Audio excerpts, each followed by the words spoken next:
And here we go.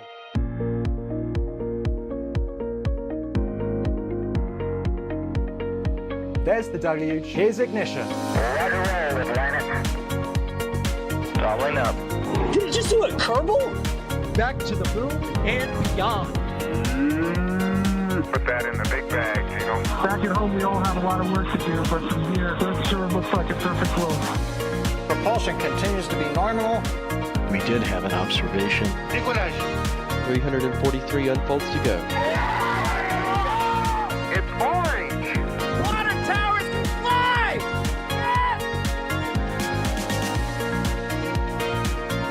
Bingo! Right in the center. Where's Jacqueline? There it is! That was surreal. That's not what we want to see. No! Oh my God. Yikes. You bet. Sure. We don't need any more of these.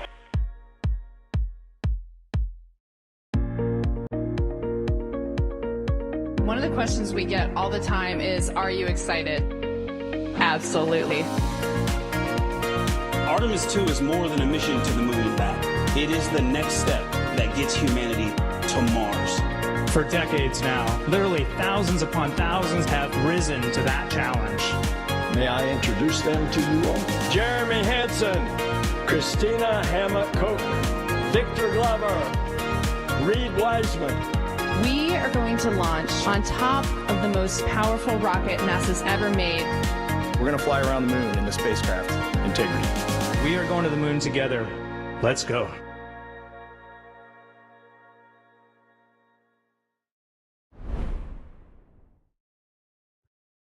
Folks, it is April 1st, 2026. But the rocket on the pad today is no joke. It's time for Artemis II. We are sending 4 human beings back around the moon for the first time in quite a while here. NSF is live and going to be giving you more coverage. We've been live. We've been doing a stakeout show all day so far, but now it is the prime time big game event as the rocket stands by on the pad. We're waiting for the astronauts to move out towards the rocket and board it and go to town. My name is John Galloway with NSF. Today, NSF is providing live stream services for ourselves because we're covering this mission for y'all. We will be reading along in the chat over there, but you know the drill. You're going to let me know if you can hear me right now. Hey, there you go. That's me over there in the chat. And I've got some friends along for the ride to help continue the Artemis II coverage today. So chat's right here. I see some 5x5s over there. Probably a lot of new folks in here. You act as our remote production team. You tell us, can you see the rocket? Can you hear us okay? Is everything working the way it's supposed to be? Hopefully it is. And I will read some chat here. We're going to be answering some questions for you and all sorts of stuff that we can do today. But let me get into the folks who are here also joining me today in no particular order. With the chat here, we've got Mr. Alex. Alejandro Alcantara Romero. Yeah. Alex, we got you on. I guess so, right? It's time to go back to the moon. We are just less than 5 hours away to get crew around the moon again. Wow. Intro, that's what got your blood pumping, isn't it? Yeah. Alex is going to be keeping up with some of the technical things going on behind the scenes and dropping in with some reports, answering some technical questions for us as well. But y'all know Alex from all states. Alex is on more streams than I am these days here at NSF. So big thanks to have Alex here. We've got folks out in the field as well, but here right now, I believe we should introduce Mr. Sawyer Rosenstein. Sawyer, who is out in the field. We got you on, Sawyer? Yes, I am here. Just over my shoulder is the rocket itself, a couple miles away from where I am at the moment, and where the crew that you see on your screen right now will shortly be heading to. It looks like the commander has already lost the traditional card game, so get rid of all the bad luck on the ground and bring the good luck here as we bring this stream to you for the launch. Outstanding. Sawyer there is actually over at the KSC press site, the Kennedy Space Center press site, in the field under a tent. That's not a green screen or anything behind him. That is the actual rocket. The press crowds there sort of gathering at the press site to cover this historic event. But Sawyer, always a pleasure having you on. We'll be checking in with Sawyer to see how everything is going out there at the 2 miles away from the launch site is the right way to say it. Now, also here with me today, Mr. Ryan Caton. Do we have Ryan on right now? Should. Hey everyone. I don't know why you're slating green screens at the top of the show, Das. I mean, who on earth would be using a green screen to do today's show, right? Who on earth would do such a thing? I mean, it couldn't be me. In the traditional weather role here, I think you've got a lot of this. This is the NASA spaceflight AR interactive set, isn't it, Ryan? Yes, exactly. I'll give you just a quick, a tease of what to expect over the next 5 hours or so. But I'm keeping an eye on all the planes in the area to make sure if there's any wayward planes, we can publicly shame them. I'm also looking at the clouds because we want to see if we can actually see the launch. So we've got all the clouds over Florida here live from a NOAA satellite over the Earth. And I'm also going to be taking a look at things like this, the trajectory of today's flight, which we'll see. I say today's flight, the next 10 days worth of flight, because it'll be going all the way from the Earth, all the way out to the moon, which will appear down here somewhere momentarily. And all of those things will come together to, fingers crossed, give us a good launch. I'll also keep an eye on the radar. Oh, look at that. There's some rain on the way. Let's not worry about that too much for now. We've got 4.5 hours to go. You have like a controller? Are you doing this like one person in the studio and you're controlling your green screen, you're controlling what's on it and you're waving at it and you're doing all this yourself, Ryan? Yeah, I literally have a thing on my phone to like press all the buttons. So fancy. It's not like a wired controller. That's the charger for your phone as you stand in front of your home rolled green screen. Yeah, exactly. Well, to break the illusion, my earpiece is also run off my phone, so my earpiece is actually plugged in while I'm also controlling the background. But there you go, little inside knowledge there for you. Good times. It gives the viewers a good sense of who NSF is, right? NSF, we are not a big official company owned by some multimedia conglomerate that has millions of dollars or anything like that. We're a bunch of space nerds who reached critical mass. A bunch of us have all sorts of different skills. We have all sorts of different things that we're interested in. We have folks that write articles. We have folks that follow Starbase. We have folks that do video things. We have folks in the field out there running cameras. We have folks running robotic cameras. We have folks all over the map. But we are not a big, crazy company with billions of dollars worth of funding, propping all this up, reading some corporate message that you've been given to sort of recite to you today.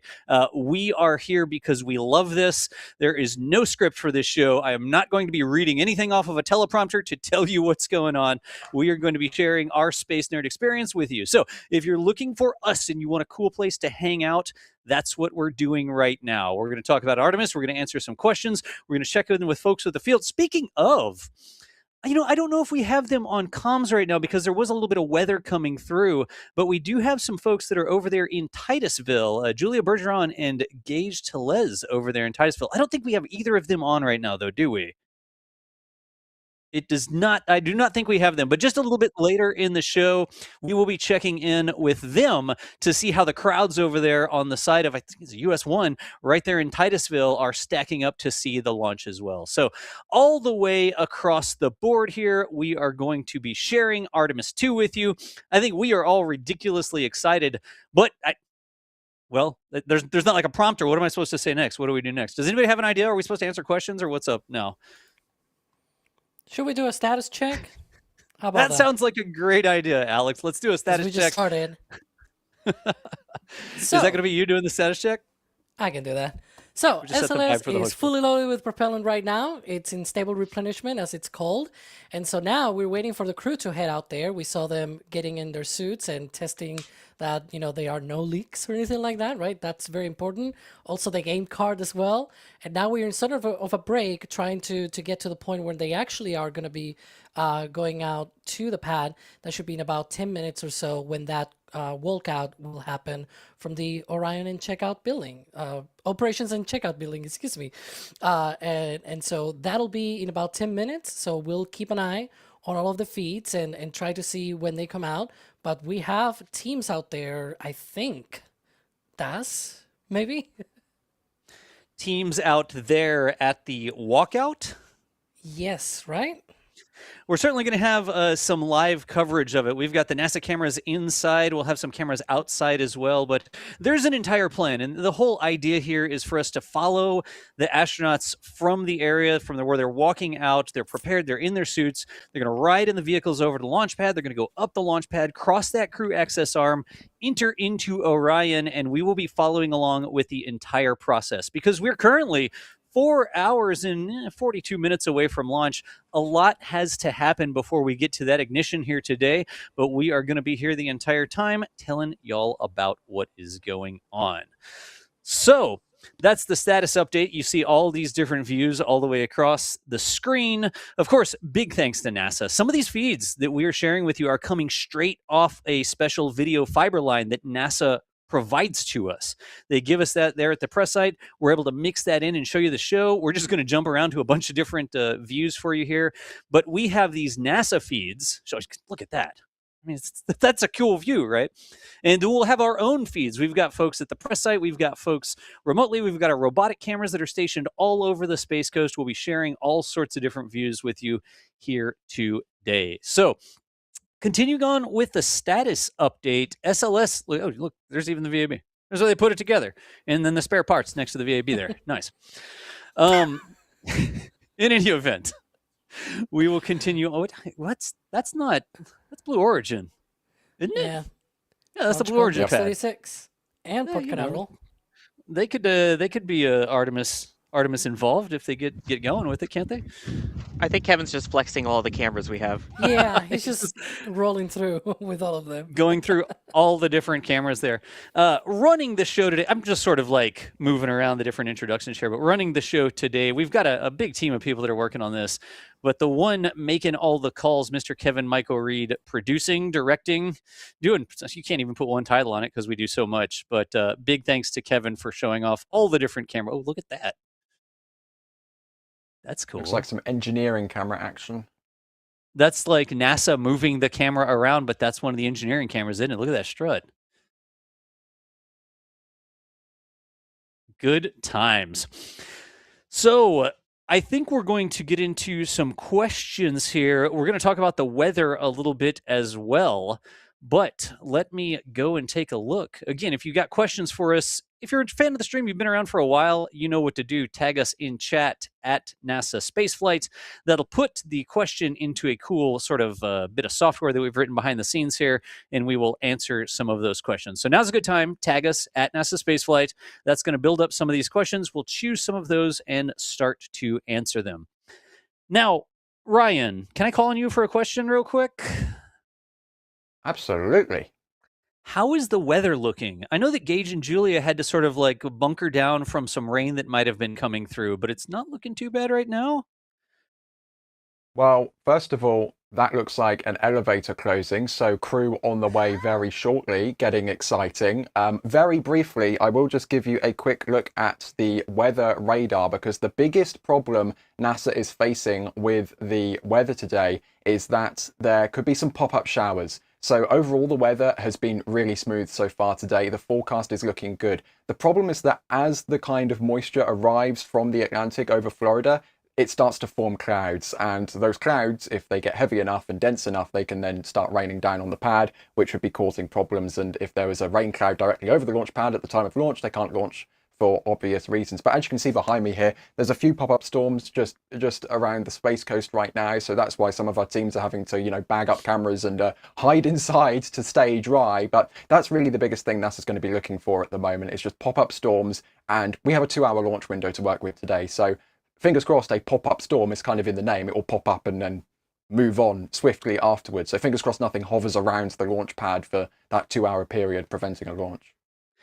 Good deal. And like you said, we do have a 2-hour launch window that we're working with today, opening not quite 6 p.m. there local time, but we do have some time. It goes all the way into the 8 o'clock hour to get this rocket off the pad. Now, we see all sorts of folks sort of milling around there. We had that shot of the door there, but I do believe the next thing that we expect to happen, Ryan, like you mentioned, the elevator, at some point we should see some folks coming out of the doors there, and we'll get our Artemis II crew in the vehicles in the vehicle.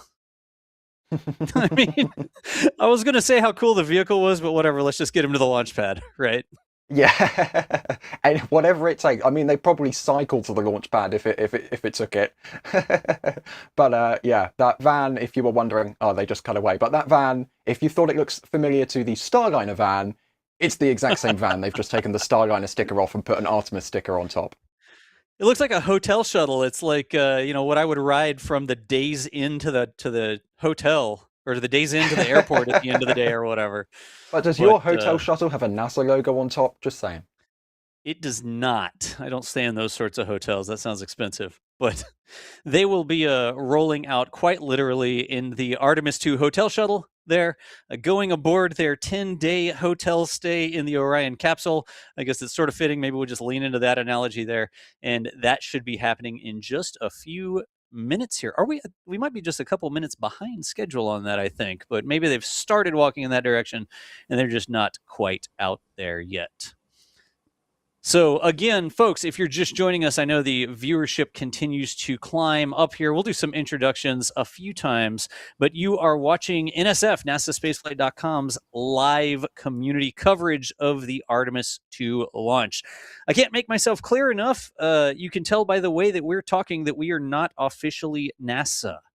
We are not directly related to NASA. We are accredited media. We do have a presence basically at everything that happens with spaceflight, but we are not beholden to NASA. We don't report to NASA. NASA doesn't fund us. We do our own thing. We are able to come out here and bring y'all this coverage because y'all keep showing up. You do things like you support us with the super chats here. We'll be reading some of those in just a little bit.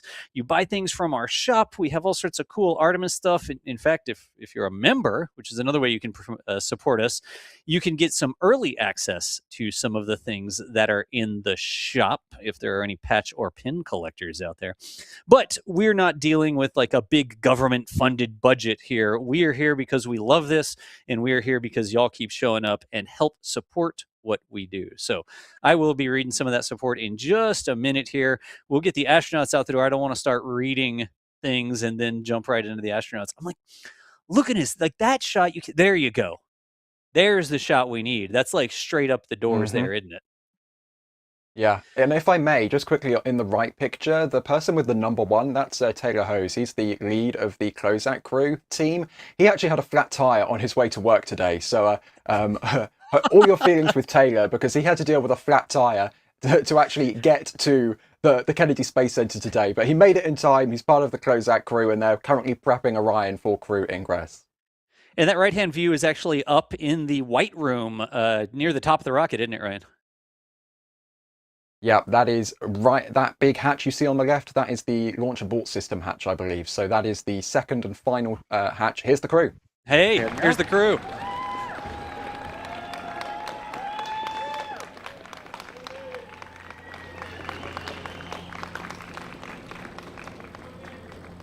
Go Navy. Thank you all for being out here. It's a great day for us. It's a great day for this team.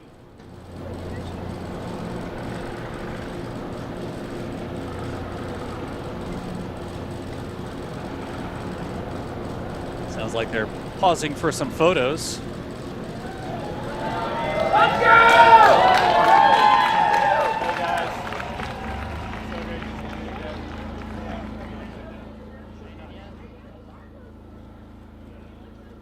And they are going to keep going towards the van that will take them over. You see they got the orange, can we call them pumpkin suits? They got the orange suits on there. Don't have the helmets yet. We still call them pumpkin suits. Yeah, Does that sound good?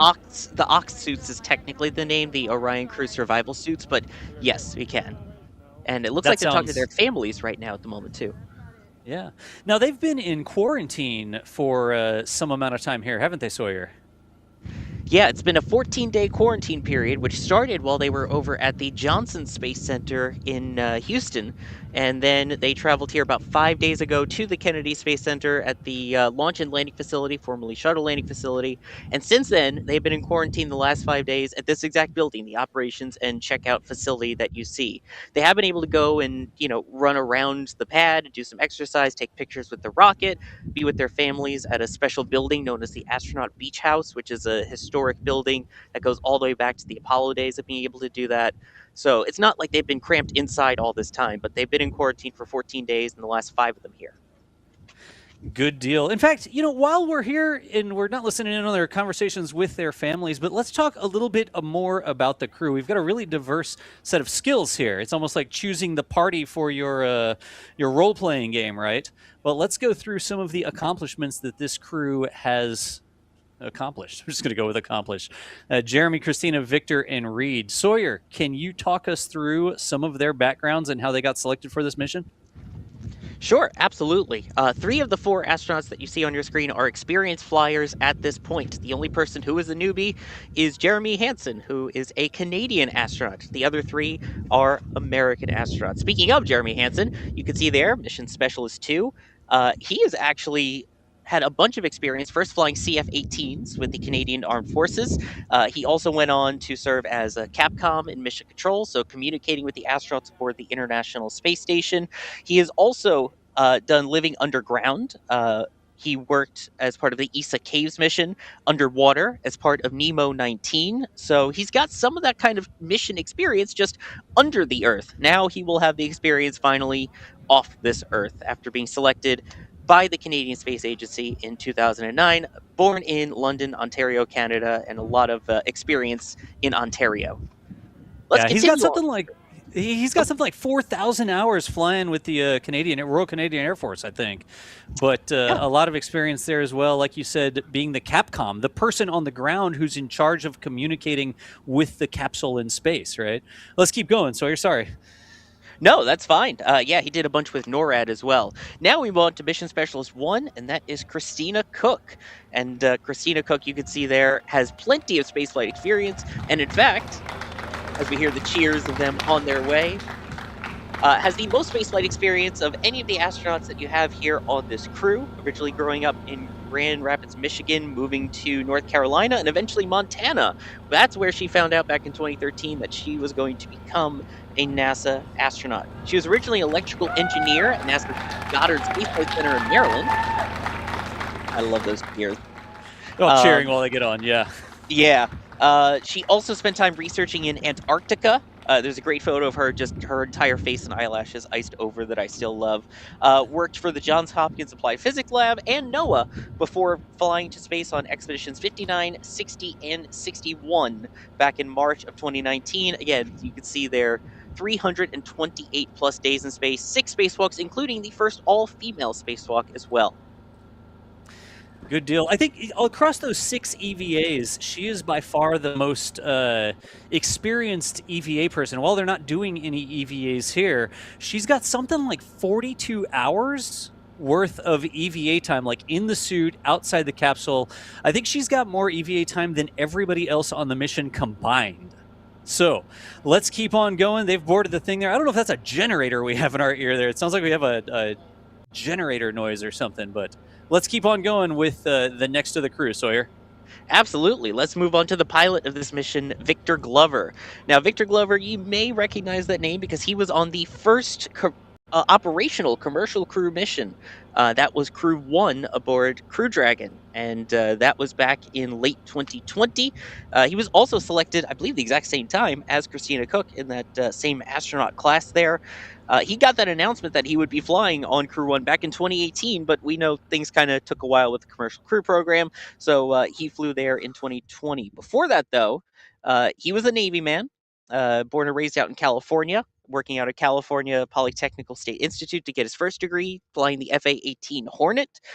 He also did some training over with the Air Force at Edwards Air Force Base with the whole training program they have there. In space, he spent 168 days, completing 4 different spacewalks, and again, marking that first operational flight of Crew Dragon. Awesome guy, by the way. Really cool personality, really fun. I love Richter. I'm just saying, he's cool. Victor's got something like 3,000 plus flight hours, if I'm not mistaken. So across the board, remember the days of when we had test pilots, right? The original Apollo folks, they're all test pilots, hardcore test pilots.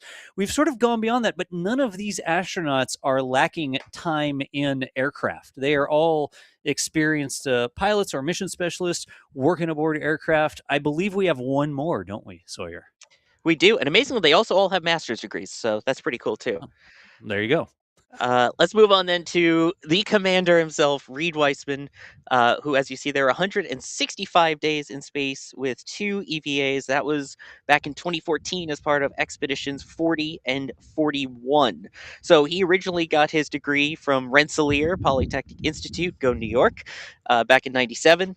He actually started with the campus ROTC program and became a Navy pilot, deploying twice and flying the F-14 Tomcat. So while he was up in space, he performed over 300 different science experiments aboard the ISS and still holds the on-orbit record for the most amount of hours of research in a single week, with 82 hours of research at a time on the ISS, completing 2 spacewalks. And then following his time in space, he was the chief astronaut, so basically the head of the astronaut office. And then that was until he was selected for this mission. I'm doing the math in my head, like 80-hour week. I know a lot of people work pretty hard at their jobs, but 80 hours is an awful lot of time to work in a single week. I thought they like scheduled them. It's like, no, you have this much awake time and this much of sleep time. And how do you get to 80 hours aboard the station like that? Of just science. It's 82 straight Just hours. science. Well, not straight, but 82 hours of science in 1 week. And that's not counting the time that they do to exercise, to maintain themselves, which they have to do a couple hours a day. That doesn't include all of their, eating and media activities that they have to do. That's just straight science. I want like a montage of what that even means, like 82 hours of science, and there's like some epic music playing, and it's like him looking through a microscope and then pouring beakers together and then doing some physics experiment or something. Like that needs a montage, honestly. But that is our crew. They are now all aboard the Artemis II Astro van. Heavy emphasis on the van. I guess it's got 4 astronauts in it, so that's good as well. And they are starting to roll out from the building where they've all suited up. They're going to take that drive over to the launch pad. Now, I think sometimes we get different views here. Okay. Is this a helicopter or a drone? It looks like we're going to get that It's a helicopter. Yeah, there's definitely a helicopter that goes by. There's a security helicopter. I believe it's an Airbus one, actually, that was just doing a sweep right before we started the stakeout broadcast over here on the entire route that they will take. So we will know they are getting close when all of our microphones here at the press site start hearing the helicopter, because they're basically traveling on normal roads that employees do. These are the same roads that people take to work here every day, going by the operations checkout facility, then down the parkway, passing by SpaceX's Roberts Road facility, and then making the turn by the VAB. Nice. Maybe we can see if we see any of those facilities in the background, we can point them out. But we are now less than 4.5 hours away from T0. It's going to take what do you think, Sawyer? Like 15 minutes to drive to the pad? How far away is that? A little bit further than that, probably. But yeah, because they have to go all the way down those roads there, past the VAB, and then they have to go down. We're used to seeing it for SpaceX crews, where they then go straight to 39A. This one, you have to curve off and go to 39B, which has to follow the curve of the road all the way around and next to the crawlerway that helped roll out the rocket, and then up the ramp to the pad.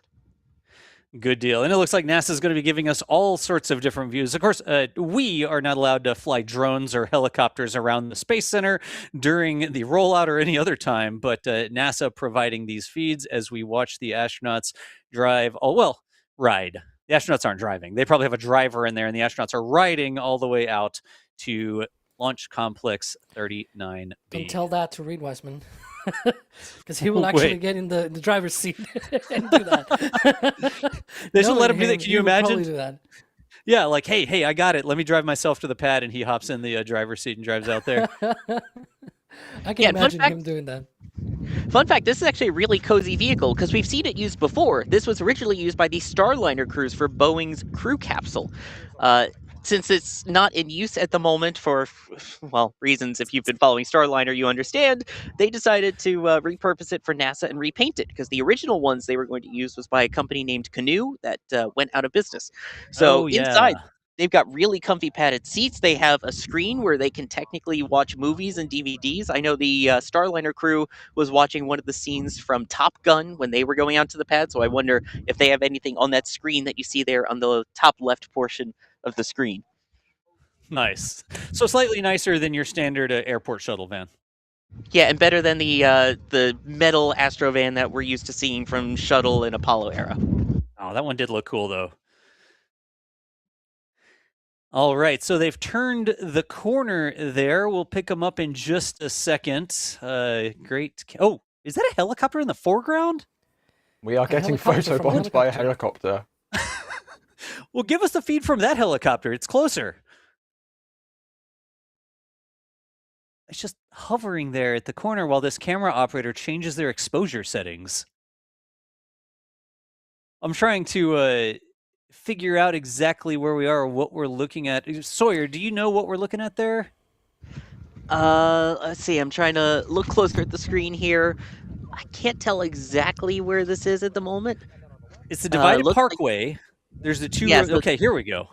Yeah, this is the main road that you take towards the vehicle assembly building. Well, that's Victor Glover, but that's the road that you take to the vehicle assembly building. Yeah, that should be Kennedy Parkway, if I'm not Yeah, mistaken. yeah. And then somewhere they should be passing the SpaceX Robert Road facility would be on their left, if I'm not mistaken, right? That was the road to it? That might have been the turn. That's, of course, Yeah. where SpaceX is building that massive gigabay. If you're anywhere down on the Space Coast and you look over towards the Space Center, there is this new massive, currently skeletal structure that is SpaceX's gigabay, where they're going to be assembling the Starship rockets. Didn't even sound right to say Starship rockets. Assembling the Starships. Just leave it at that. But yeah, I'm gonna guess that's where it was because they conveniently zoomed super tight on the crew van, so you can't see any of the surrounding area. Well, come on, that's part of Artemis. They should have let us see some SpaceX stuff too, right? Yeah. Thank you for agreeing with me. So the coolest thing is here, if you've ever driven this, right? I've gone over to work at the press site, and while you're on this road, the VAB is sort of in the distance in the middle of the road. And it's like that Monty Python thing where it's like, oh, I'm almost there. And then you drive for like a minute and you're like, oh, I'm almost there. And you keep driving and it's like, wow, I'm almost there. And the thing just doesn't get any bigger. You drive on this road for 10 minutes or something, and the building is so massive. You see it the entire time up in front of you, but it is really it's an optical illusion. Is that the right way to say it? It's just hard to get a sense of scale. This is on top of the VAB, it looks like. Almost. Oh, come on. Yeah, that looks like that camera on the left is from on top of the VAB, actually, as we're talking about it. So it's coming towards us. Yeah. There Seems we like go. They might have passed the intersection with the Schwartz road. The Schwartz Road? It's like the last intersection before getting to the VAB, basically. May the Schwartz be with you. Yeah, that's Sawyer. I thought, like, what is this? Like a Spaceballs reference? Some of these names at the Kennedy Space Center are named after old families that had, property there. So there's Roberts Road, Schwartz Road, et cetera, and so they're named after some of these families. I don't know if you can hear it overhead now, but the helicopter is on its way. I have visual of the helicopter coming up near the press site. So they're a very short distance from making the turn here that will take them on the road in front of the VAB, and the same road that will take them to their rocket. Yep. So here, if I'm not mistaken, they are going to take a right turn at this intersection, and that is going to take them. Hey, nice. Look at that. And that is going to take them over past sort of between the VAB, the massive assembly building, and the OSB. Sawyer, remind me, OSB. It's OSB 2 over there. Yes, the operations and service building, I think it is. Support building, yeah. Operations support building, right? Over on the side.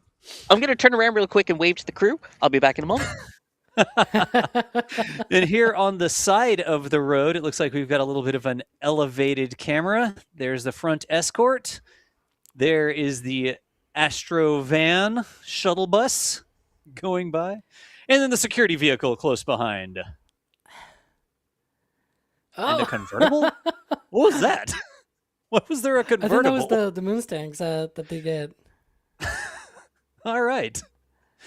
Now there is passing the VAB in the background, that helicopter hovering. Sawyer here is off to the right of this shot. If you pan to the right just a little bit more, Sawyer and the rest of the NSF crew is set up over that way. But Sawyer should be waving over here somewhere, passing the people there on the side of the road as the convoy continues up towards pad. There's pad. Launch Complex 39B. Now, shortly, it's going to run into a right-hand turn, and we should see the actual gravel crawlerway that the rocket itself crawled out on. We're going to go just around this corner, and hopefully we get an aerial shot. You can see the scale of the road that the rocket drives on versus the scale of the road that the people drives on. There it is. There it is. Now, that's not the whole thing. That's only half of it. That's for one side of the crawler. I don't think they're going to zoom out freshly enough. crushed. Can I just say something here? Of course, Sawyer. This is amazing. This feels real now. For the last couple days, of course, we've been talking about this, waiting for it. Been here since about 7:30 this morning. Now it feels real. The crew is going by. We are sending these humans back to the moon. My heart is now officially racing. The atmosphere here just feels like it lifted majorly. Wow. Excellent. And there in that shot, you can see the other side of the crawlerway as well. Those are actually some special types of rocks that they have in there. The rocks themselves are part of the suspension for the massive crawler that actually carries the rocket out. You were saying the freshly crushed gravel, right, Alex? Yeah, you can see it already there. The freshly crushed rock. You can see still it's out there. The marks that the crawler left on those rocks. But see, this is what you said, right? Like that's just one part of the crawlerway. Then you have the other part, because one side of the tracks goes on one part, and then the other part goes. It's crazy. It's really, really massive. Good deal. Yeah, now you can really get the sense of scale there. Imagine the massive crawler with the rocket on there, and then the teeny tiny humans driving in their teeny tiny vehicles there next to the larger vehicle that they will be riding here, coming up about 4 hours, 15 minutes. We've just crossed into 4 hours and 15 minutes, it looks like. Now a little bit of a turn, maybe? Yeah. I think we're going to go around one of the park zones. Is that a crawler park zone? Yep. Yeah, Crawler transporter 2. That's another crawler right there. That's CT2. Yeah, look at that. Excellent tracking here, even though it's behind the trees. Well done. Good job, camera operator. Observation gantry there. Yeah. I want him to zoom out some so that we can see the crawler again. Jeez. I believe this is one of the NASA cams there at the gantry. Yeah, it takes that a looks while like to get there. It really does. Said, if you're going to 39A, it's a straight shot from here. They're still going to have another turn that they have to make to get over to B. Yeah. They're going to have to veer across the crawlerway. There's where the crawlerway turns to go to B, and now they're turning to cross the road there. Now see how Why the did crawlerway is sort of across the road? Oh gosh, Sawyer, I don't know. You probably have to an get answer. To the moon. The Astrovan. Actually, technically, the Astrovan will not be going to the moon, Sawyer. I don't think. Semantics. Did they change the mission profile? It's like 4 human beings and 1 van going to the moon. I mean, it was the Starliner van, so it makes sense that it's not flying. Ooh. Yikes. Back there when they did that turn, you could see how the crawlerway going straight is sort of disused. That's because Pad 39A is now where SpaceX launches from. They've been launching from there for years, but no reason for the massive crawler to crawl out to 39A anymore. So there you could sort of see how that gravel was starting to get a little overgrown. In fact, SpaceX put a building in the way. The SpaceX horizontal facility out there at 39A is right smack dab in the middle of where the crawler used to be when they would crawl the original Apollo rockets and the shuttle up there to Pad 39A. But B still has a straight shot, well, a slight curve, and then a shot up to the launch pad here, right, Alex? Yeah, that slight curve is because it was supposed to continue north, that crawlerway for future launch pads to LC-39C and D and the likes, right? Back when there was a lot more ambition, I guess. Yep. So continuing on along here, following the crew as they drive/ride, whichever one you'd like to use, over towards the rocket. Shortly, we're going to see a view of this vehicle next to the rocket they will be riding. Do they do the walk around? Sawyer, Alex, does anybody know? Are they going to do the whole, like, look up at the rocket and take a selfie with the rocket before they get on board? Don't everybody guess at once. Yeah, Sawyer, if you can take that. I'm sorry, I missed that. I'm talking with an astronaut at the moment. Give me a moment. Oh, Sawyer, ask the astronaut. Yeah, ask the astronaut if they're going to look up and take a selfie with the rocket. Do we want to talk to them here? All right, let me get our headset. Who do you have? Well, hang on. We may have a special guest here, an unannounced special guest. Stand by. Huh. We'll let Sawyer sort that. I called on Sawyer at just the wrong time. Sorry about that. If you see the astronauts heading to the pad, I have an astronaut with me right now. This is Dr. Sian Proctor, who was the pilot for Inspiration 4, if you remember that mission.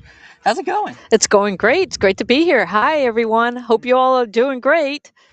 So, what are your thoughts? Obviously, you have taken the ride out to the rocket from here. What are your thoughts now seeing this as the crew heads out to the moon? I am so excited for them. You know, I'm a moon celebration baby. I was born 8.5 months after Neil Armstrong stepped foot on the moon. And so I've been waiting for us to go back ever since I was born. Oh my gosh, that is awesome. Now, I know one of your big things, of course, is all about art. You were one of the first people to paint in space with the watercolors, which was awesome. How do you think that moon missions can incorporate art and things in addition to the science that we get from it? Oh, you know, Earthrise is a beautiful moment for humanity when that was Apollo 8 and Bill Anders looked up and saw our planet. And that, you know, inspired the environmental movement of the 70s. And so that photograph is to me, a work of art, right? Photography, whether you're or painting or music, anything that can inspire. And so now we're going back around the moon and we're going with incredible high-speed cameras and equipment, and they're going to have their own Earthrise moment. And I think there's going to be a lot of artists and creatives that are going to take that imagery and that moment, and they're going to make beautiful memorabilia to historically mark this. And I hope to be one of those people. Oh man, that would be amazing to see you back in space. I'm sure you would do it again in a heartbeat. Oh my God, I would love to go again. But I have always been fascinated with the moon, and I actually have an art piece going to the moon later this year with Astrolab. And so I'm just super excited at how art and music and creativity can be a part of this. And if you go back in history to the Apollo missions, NASA actually commissioned artists to document the process. And so it's always been a part of human spaceflight is the artistic side. Oh yeah. Now, of course, you had the overview effect with the Earth. What do you think is with the crew's mind with the overview effect, seeing the Earth from so far away, and especially, the lunar overview effect, I guess? Oh, when I was in low Earth orbit, my big moment was I was up in the SpaceX cupola, that beautiful, largest continuous window ever flown in space, and I floated up there, and I had this surreal moment of realizing I was being bathed in Earth light, and it wasn't a term that was part of my vocabulary until that moment. I the light bulb went off, and I'm like, this is Earth light, and to be able to go and have that moment for me, and then for them to be so far away, seeing Earth rise, seeing Earth light off of the moon, which is Earth shine, it's super inspiring, and I know that they've got to be pumped for this moment. Yeah, and you see the crew going up the elevator now to the pad. Do you remember that moment in your flight? I do. It was so awesome. We launched from pad 39A. They're going up 39B. And so 39A is where Apollo 11 launched from. And it was such a connection for me because my dad worked at the tracking station on Guam during the Apollo missions, including Apollo 8.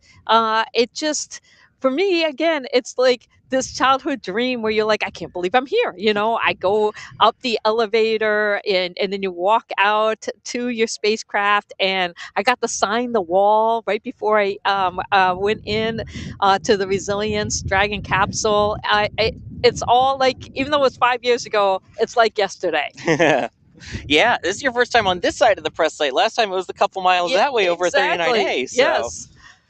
Great to be here, and really just the excitement that's surrounding the launch and the press site here, and to know that we are going back, and this is step one on our mission to go back to stay at the moon. Yeah. Anything else you want people to know while we have you? Just a big shout out to everybody who is a part of this mission, and just NASA and my commander Jared Isaacman. Just the leadership and inspiration that he brings to everything he does. Just so proud of him and proud to be here to cheer on the crew. Godspeed. Thank you, Dr. Sian Proctor. If you haven't checked out her artwork, you absolutely should. It is spectacular. Yes. Thank you so much. Space to Inspire with the number 2.art. Space to Inspire.art. Thanks. Das, I'll send it back to you for a bit.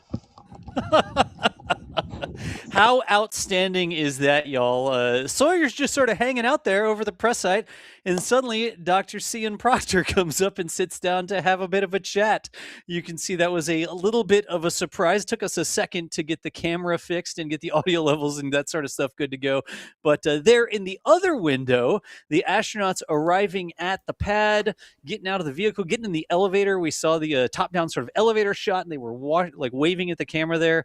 Actually, also, I hope that there's a button in that elevator that says space, right? It's like floor 1, 2, 3, 4. Then if you want to go to the top, you press the space button. Well, that one should say maybe like ground to mobile launcher deck, right?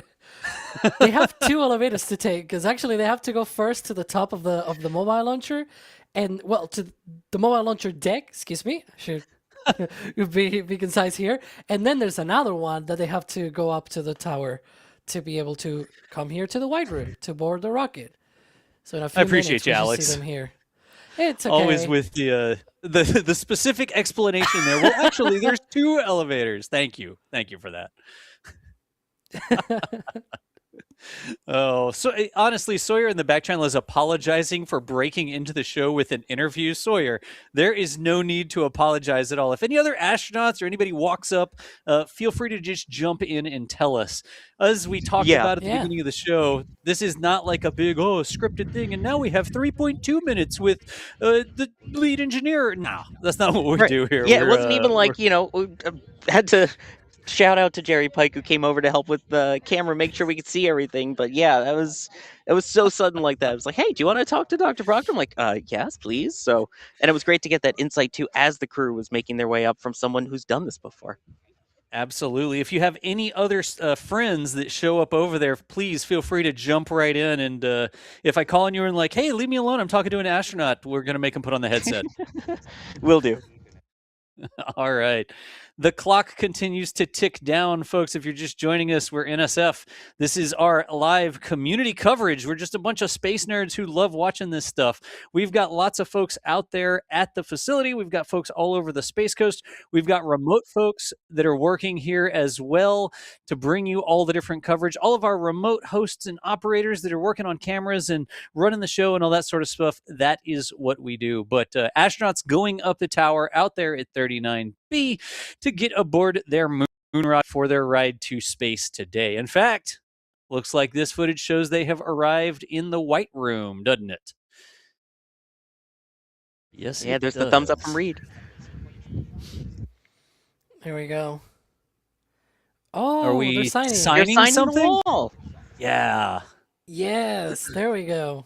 That's what Dr. Proctor was just talking about. For the SpaceX missions, they have a either a NASA logo or a SpaceX logo, depending on who you're flying with, and they let the astronauts sign the wall to basically say, I was here. And it looks like they're doing the same thing for the White Room here at 39B. And this is the first time that is being used with the astronauts on their way to space. So this is really cool. Yeah. Who needs the Sharpie? Where's Christina? Did she go first? Or I think she might have gone first, or she's out behind still. I love how the camera was like right there and they had to reach over the camera to sign the wall above it. I have a question, Sawyer, because you're the shuttle nerd here. Was that a tradition from the shuttle of signing the White Room? Or is that something that they carried over?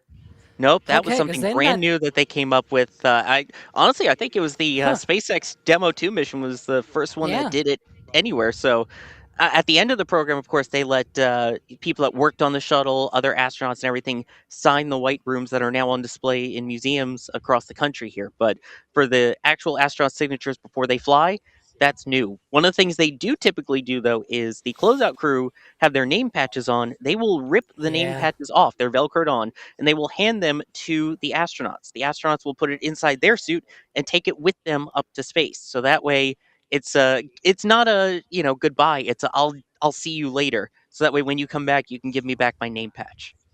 Nice. Really quickly, folks, another member of our crew who was over there at the rock out. That's where you walk out to the rocket. It's the rock out. Was Mr. Max Evans, and he snapped a couple shots of the astronauts as they were exiting the preparation building there. So I believe we're showing those here on the show, but I think we might have those over on social media as well. Maybe if one of the mods could get a link to Max's X account, I bet you dollars to donuts. He loves to go over there. Like when they arrived, they flew the jets in and they were getting off the jets. He got some great photos there. The behind the scenes as they were coming out of the building, the shots there as well. One of the mods would be a huge help if y'all could go find Max's X account and see if he's posted those shots up so we can send some new followers his way. But that was Max Evans over there at the crew walkout. I do have a couple questions we could hit as they sort of get prepared here. We saw them put on the... Sawyer, can we still call them Snoopy caps? We absolutely can. They are definitely still the Snoopy caps. They are communications headsets that they put on. And in fact, Artemis I had Snoopy as one of the zero-G indicators. And for those who don't know, Snoopy has a huge history with NASA going back to the 60s. The big award that they give to employees, one of the highest honors, is the Silver Snoopy. So we definitely can call it that. All right. So the Snoopy caps there, they put on those first. It's sort of the soft cap that has the communications equipment woven into it, mounted, whatever you want to say. And then they put on the hard helmet. Now, I had a question from chat over here. Somebody was asking, where are their helmets? Did they carry the helmets up, or were the helmets already up there? Does anybody have some insight as to how the helmets get up there? They have the bag that they carry with them, which was the helmet. I don't know about the gloves themselves, but I know they were carrying those. And you can see some of those bags, in fact, towards the right on the floor. Those green bags that they were carrying. Ah. So, yeah. Okay. So some people were pointing out that they saw the bags, and the bags were suspiciously helmet-shaped.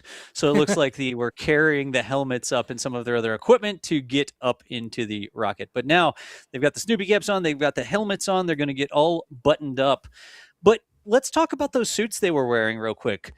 Spacesuits, yes or no? Are those orange suits spacesuits? Who wants to take the first shot at that question? I feel like Alex should. Go, Sawyer, go, and then we'll let Alex talk for 10 minutes. I'll start then, Alex, yes. So I think they're considered spacesuits. So they're known as like I was talking about before, the OCSS, the Orion Crew Survival Suits, or OCS, as they call it. So basically, I call it another spacecraft, more so than just a spacesuit, because it is pressurized. So they've got the helmet, the gloves, and once they put that visor down, it is locked and loaded. They are pressurized up, kind of like the Michelin Man.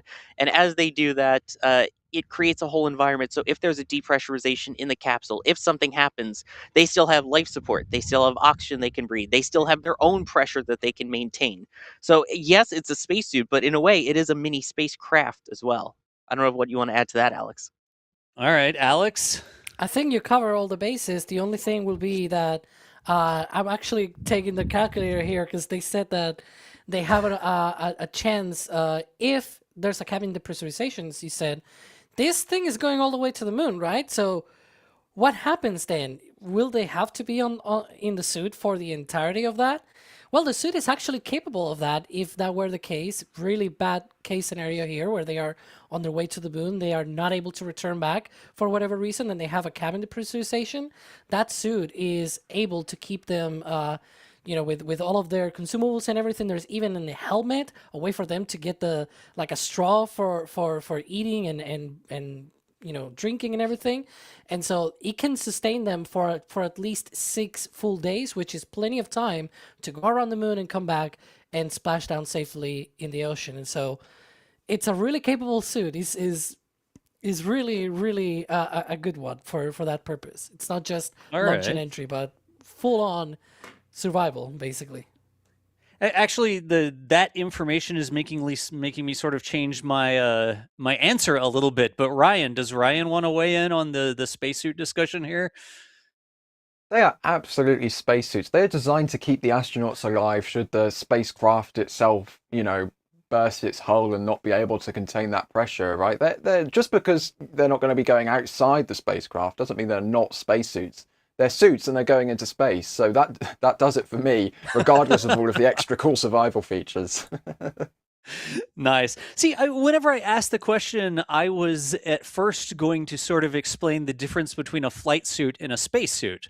And think about like the EVA suits. You see them working outside the ISS, and they're the big bulky suits, and they have the Darth Vader control panel on the front of the suit, and they have the big cuffs and big helmets and big backpacks and all sort of that sort of thing.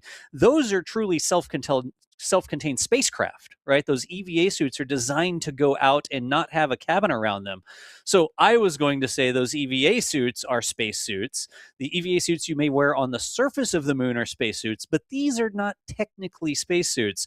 These are flight suits. But I think y'all made some really good points there, because if anything happens with a depressurization of the capsule, right, there's a leak and they start to lose the atmosphere inside the capsule, they can put these suits on or keep these suits on.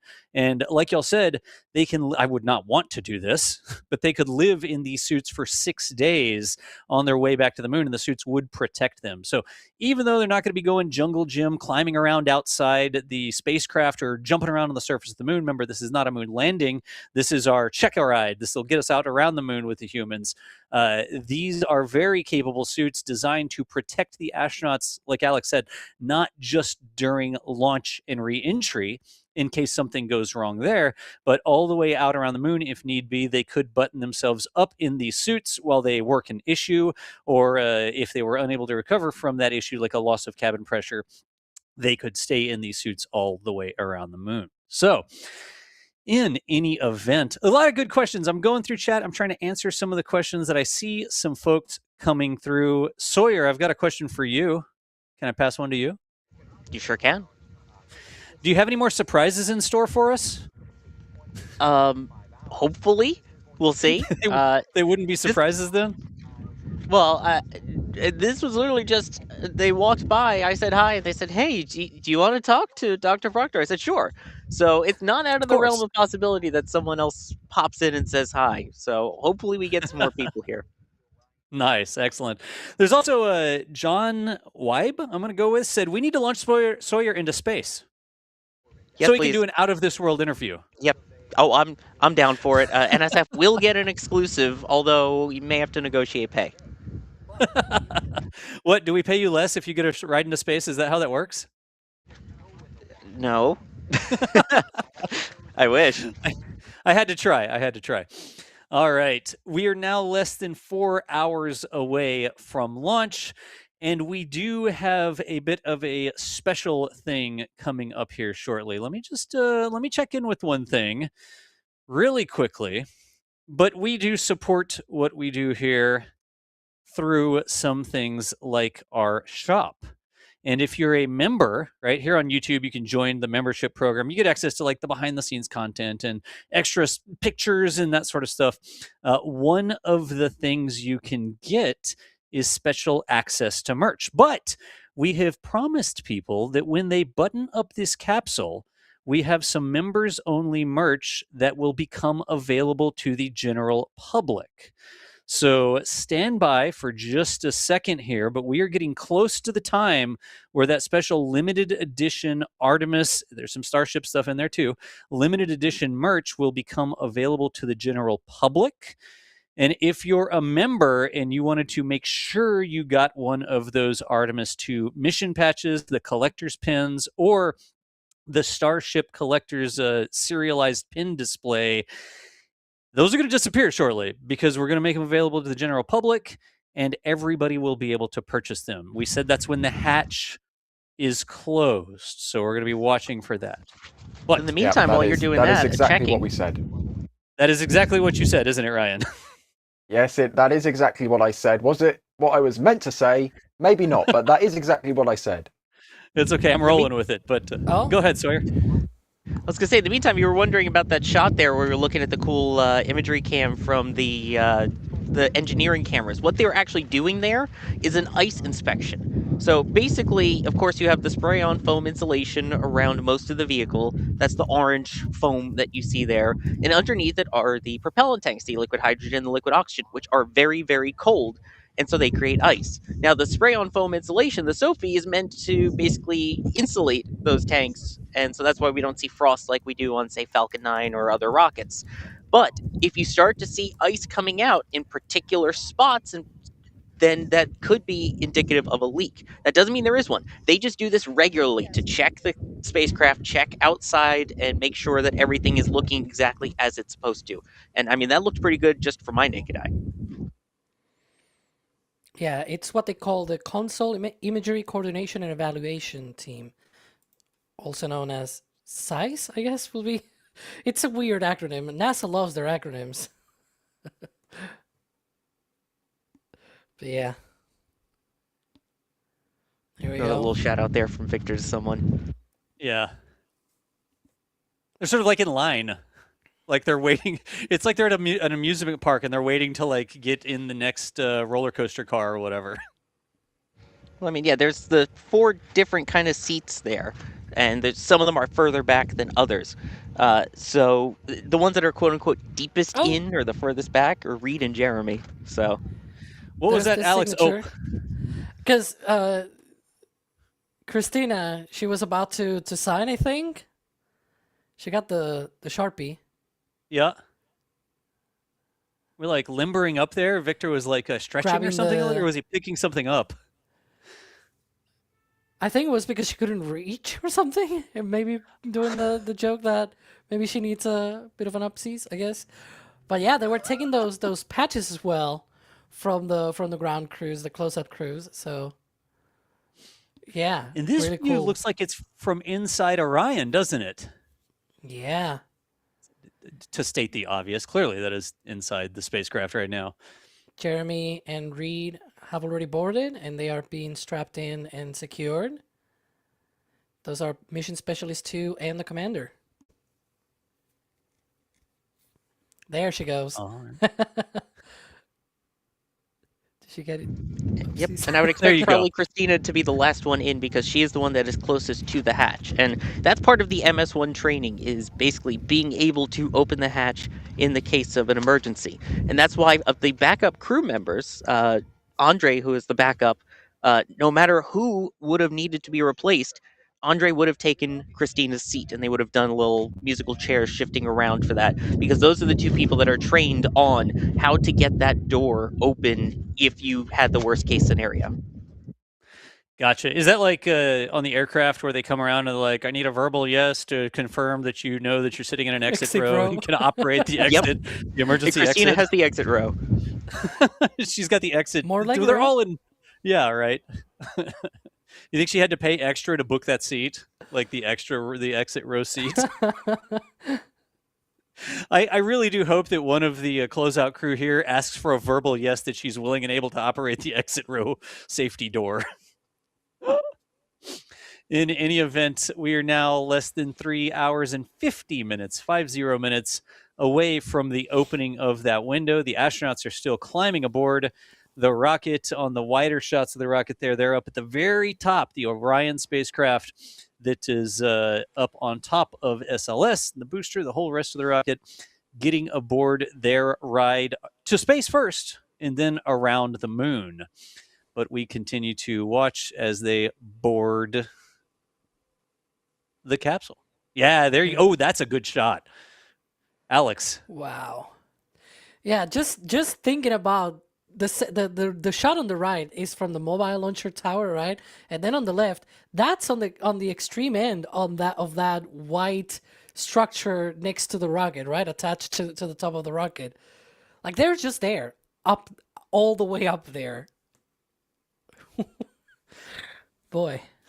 It's almost like you don't know, like you're in the enclosed room, right? And that enclosed room has sort of a seal. You can see it there at the top of the rocket on the left-hand side. That little awning, if you want to continue the plane analogy. You get on the plane and there's that little awning that sort of goes over the top to make it so it doesn't rain in the plane door, right?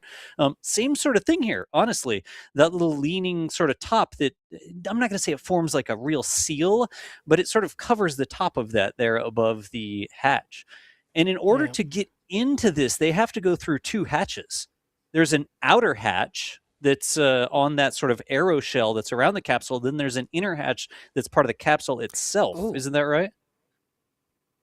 Hey, look at that. Are they starting comm checks, I think? We will see if we get some of that audio from them. But I like the... that's a lot of buttons and screens there. I'm glad they have this camera sort of set up. Yep, by the way, yes, you are correct. About the 2 hatches? Yeah, like you were talking about before. You are indeed correct. Gotcha. The best... I'm indeed correct? The best type of correct? And Chris Gebhardt isn't here, but I'll say indeed. So people might be wondering, like, how come they're boarding now? It's still more than 3.5 hours to go. Well, that's the reason why, right? It's 2 hatches that they need to close. They need to repair the wide room. And you cannot just, nilly-willy be like, it's okay, it's closed, right? You have to do a lot of checkouts because they're going to space.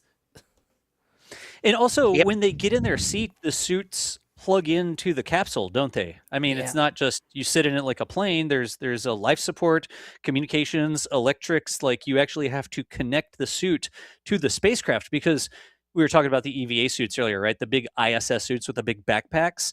You'll notice these suits don't have that. They don't have a big backpack because they're riding in the spacecraft. The spacecraft is sort of their backpack here, right?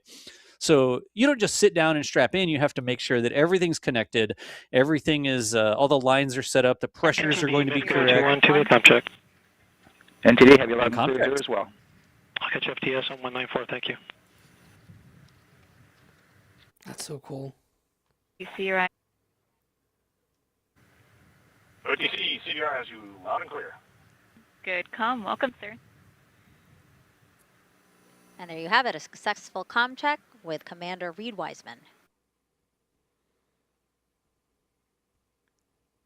I think we'll keep listening in to see if we get some more of this. Very much. I got you loud and clear. And good to have you on board. Good luck today.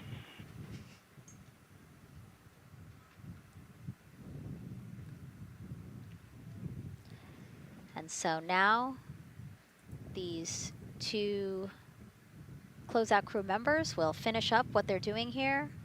Again, Nicole, walk us through what is happening here. They're connecting umbilicals, is what we said. Yeah, they're strapping them in, so they're getting their restraints connected. It's a 5-point harness with a quick release, and then they're connecting the umbilical, which has 3 different, actually 4 different connections. So it's got the air in, air out, the water for cooling, and then the comm as well, the communication cable. So I like how NASA explaining what we were just explaining, just a little bit behind us. Yeah, I think that was astronaut Nicole Ayers. Also has flown into space.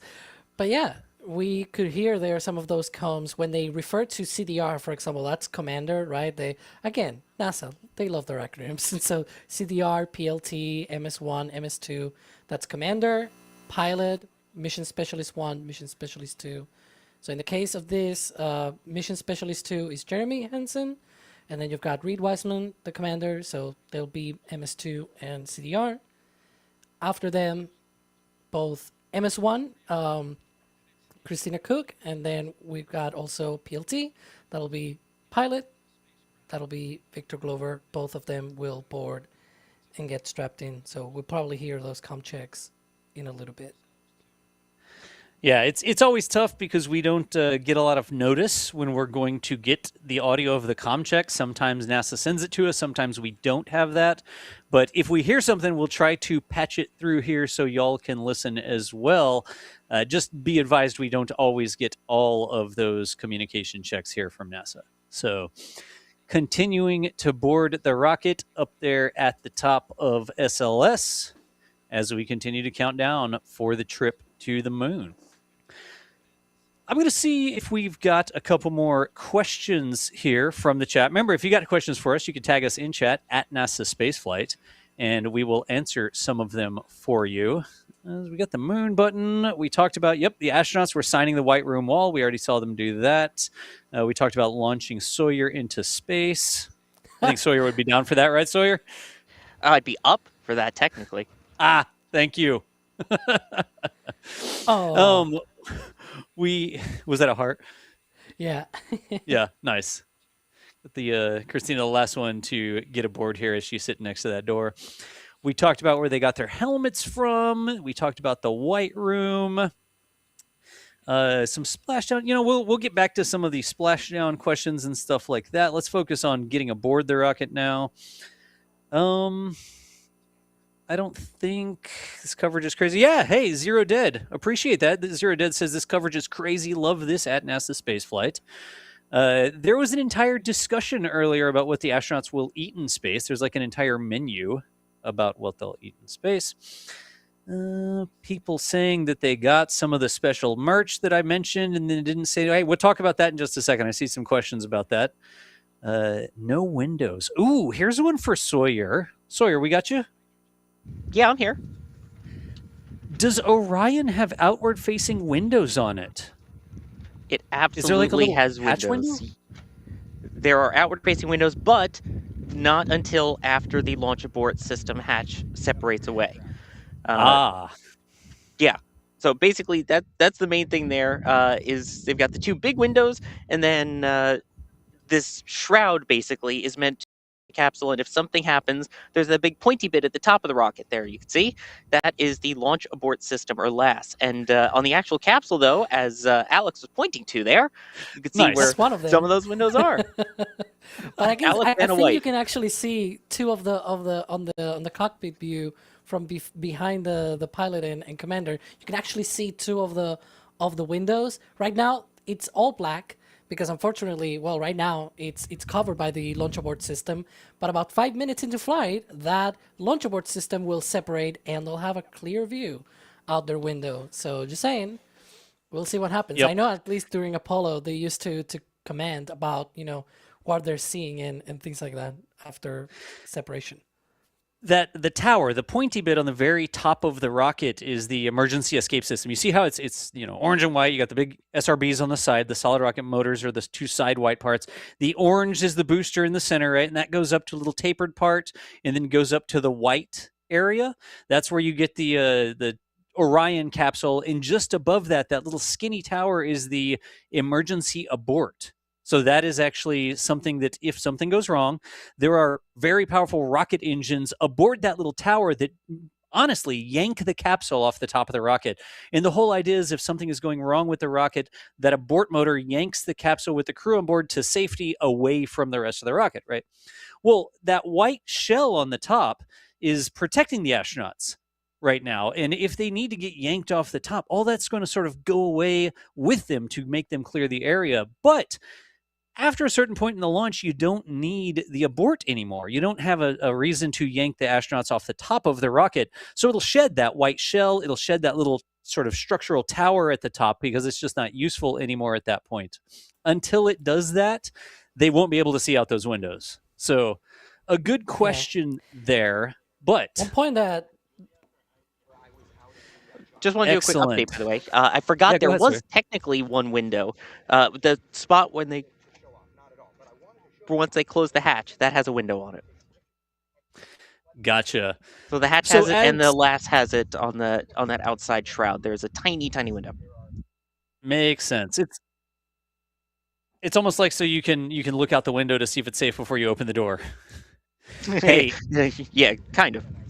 Really quickly, remember at the beginning of the show, we mentioned we've got some of our team members over in Titusville checking along with the excitement levels over there along the viewing area, basically the entire Banana River area. You can see this, and people are stacking up to watch this launch.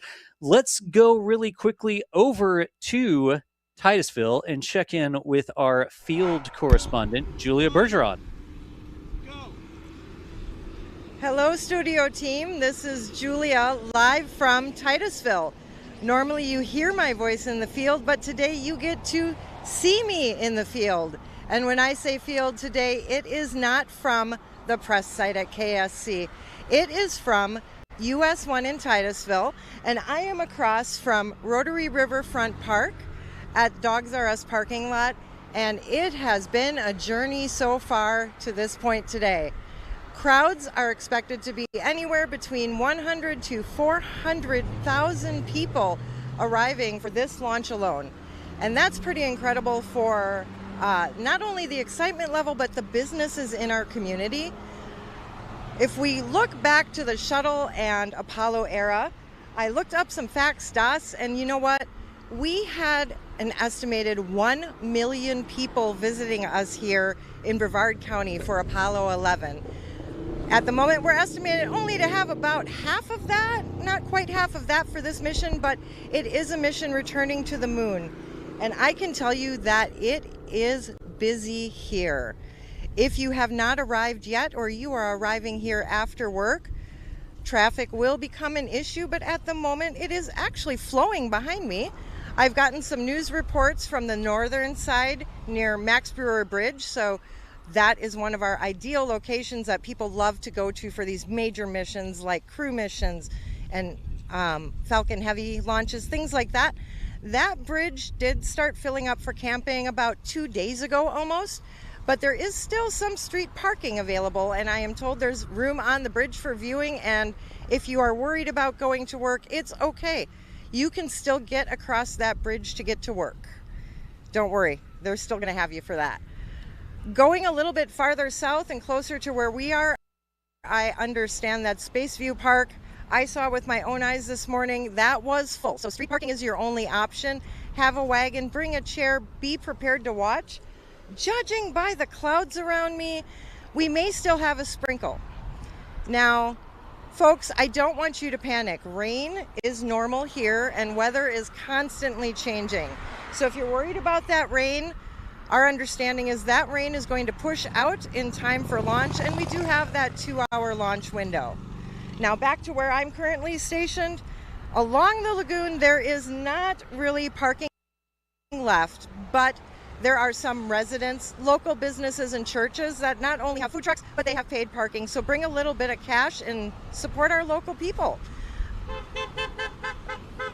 Of course, we've got traffic behind me here.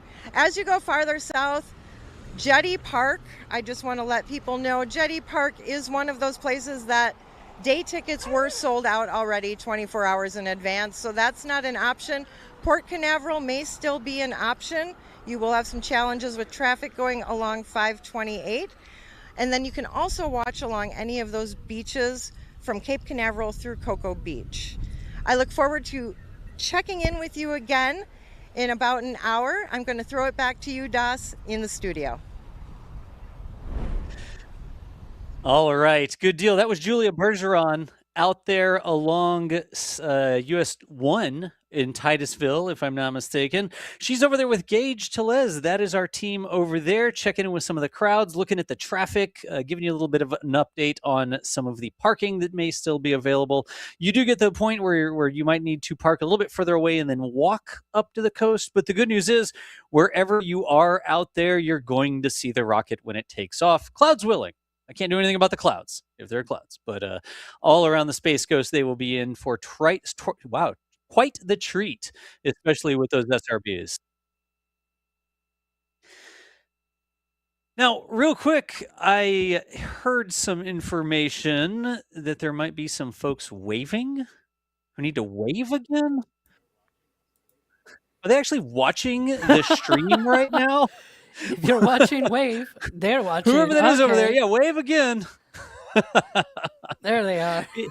It is an option. If you're over there on the Space Coast, you can tune into the broadcast and listen along. You can put us into audio mode and hear what we have to say if you want to hang out with the crew while we go. But I guess, Kevin telling me that somebody was waving there, and it looks like we may have some fans across the road over there. Appreciate them not parking the RV right in front of our shot. All right. It looks like we've got all 4 astronauts aboard Orion now, so we're going to be rapidly coming up on closing up that hatch. But we did promise that we were going to release some merch to the... Now we're going to get comm checks first, apparently. OTC copy, that was MS1. MS1. BMS1 OTC, comm checks Orion Earth 1. MS1 has you loud and clear on OE1. Welcome, ma'am. And MS1, NTD on Orion Earth 1 for comm check. NTD MS1 has you loud and clear. And I have you loud and clear as well, and we'll be talking to you a couple of times today for those pressure checks, as you know, so we'll get a hold of you when we need you there for that. MS1.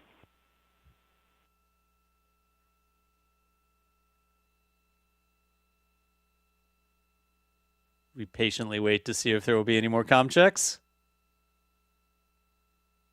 Just try and say what you're going to say, and then there'll be the next one. Pretty much guaranteed.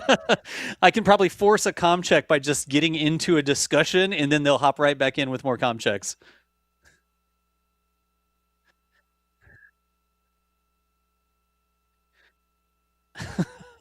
All right. So, speaking of checking in around the entire map, we've got somebody who's stationed over at Johnson Space Center. OTC. There's more comm checks. Pilot OTC Orion Earth 1. And OTC, pilot had you broken at the end of your transmission. Comm check on OE1. Good comm. How me? That transmission was better. Copy all. Do I sound low? That is a loud and clear comm check. Copy all. Welcome, sir. Thank you.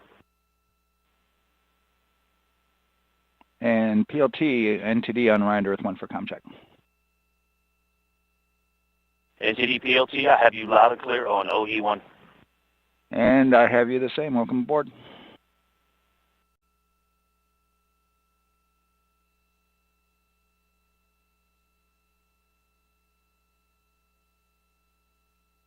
It is one of the massive pet peeves. Like when we hear the comm checks, when we actually get that, we don't want to talk over it, but we don't ever know when they're going to start playing. So here you go. I think that might be the end of the comm checks for now. It sounded like they were successful. Alex, did those sound successful to you? Yeah, it sounded like they were good. I was saying in the back channels that it's so weird hearing, the call outs, Orion to Earth and everything. It's the first time we're hearing these call outs, right? Because they've also trained, they've done multiple different simulations, but we're not really into any of that, right? So this is the first time also in the actual capsule, in the actual rocket, right? Fully loaded and getting ready for flight in 3.5 hours from now.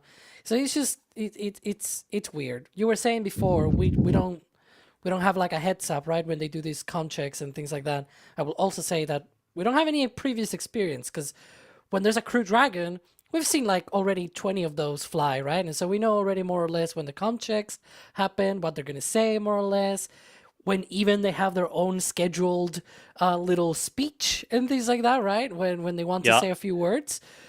Because we have already experienced. This is our first time as well. It's not only NASA, but us streaming this mission, right? So also, can I just point out, by the way, Orion to Earth, normally it's like Dragon to ground or shuttle to ground. This is Orion to Earth. That's how you know they're going far away, because they're not just talking to the ground, they are talking to the planet from another planetary body in space. Just saying.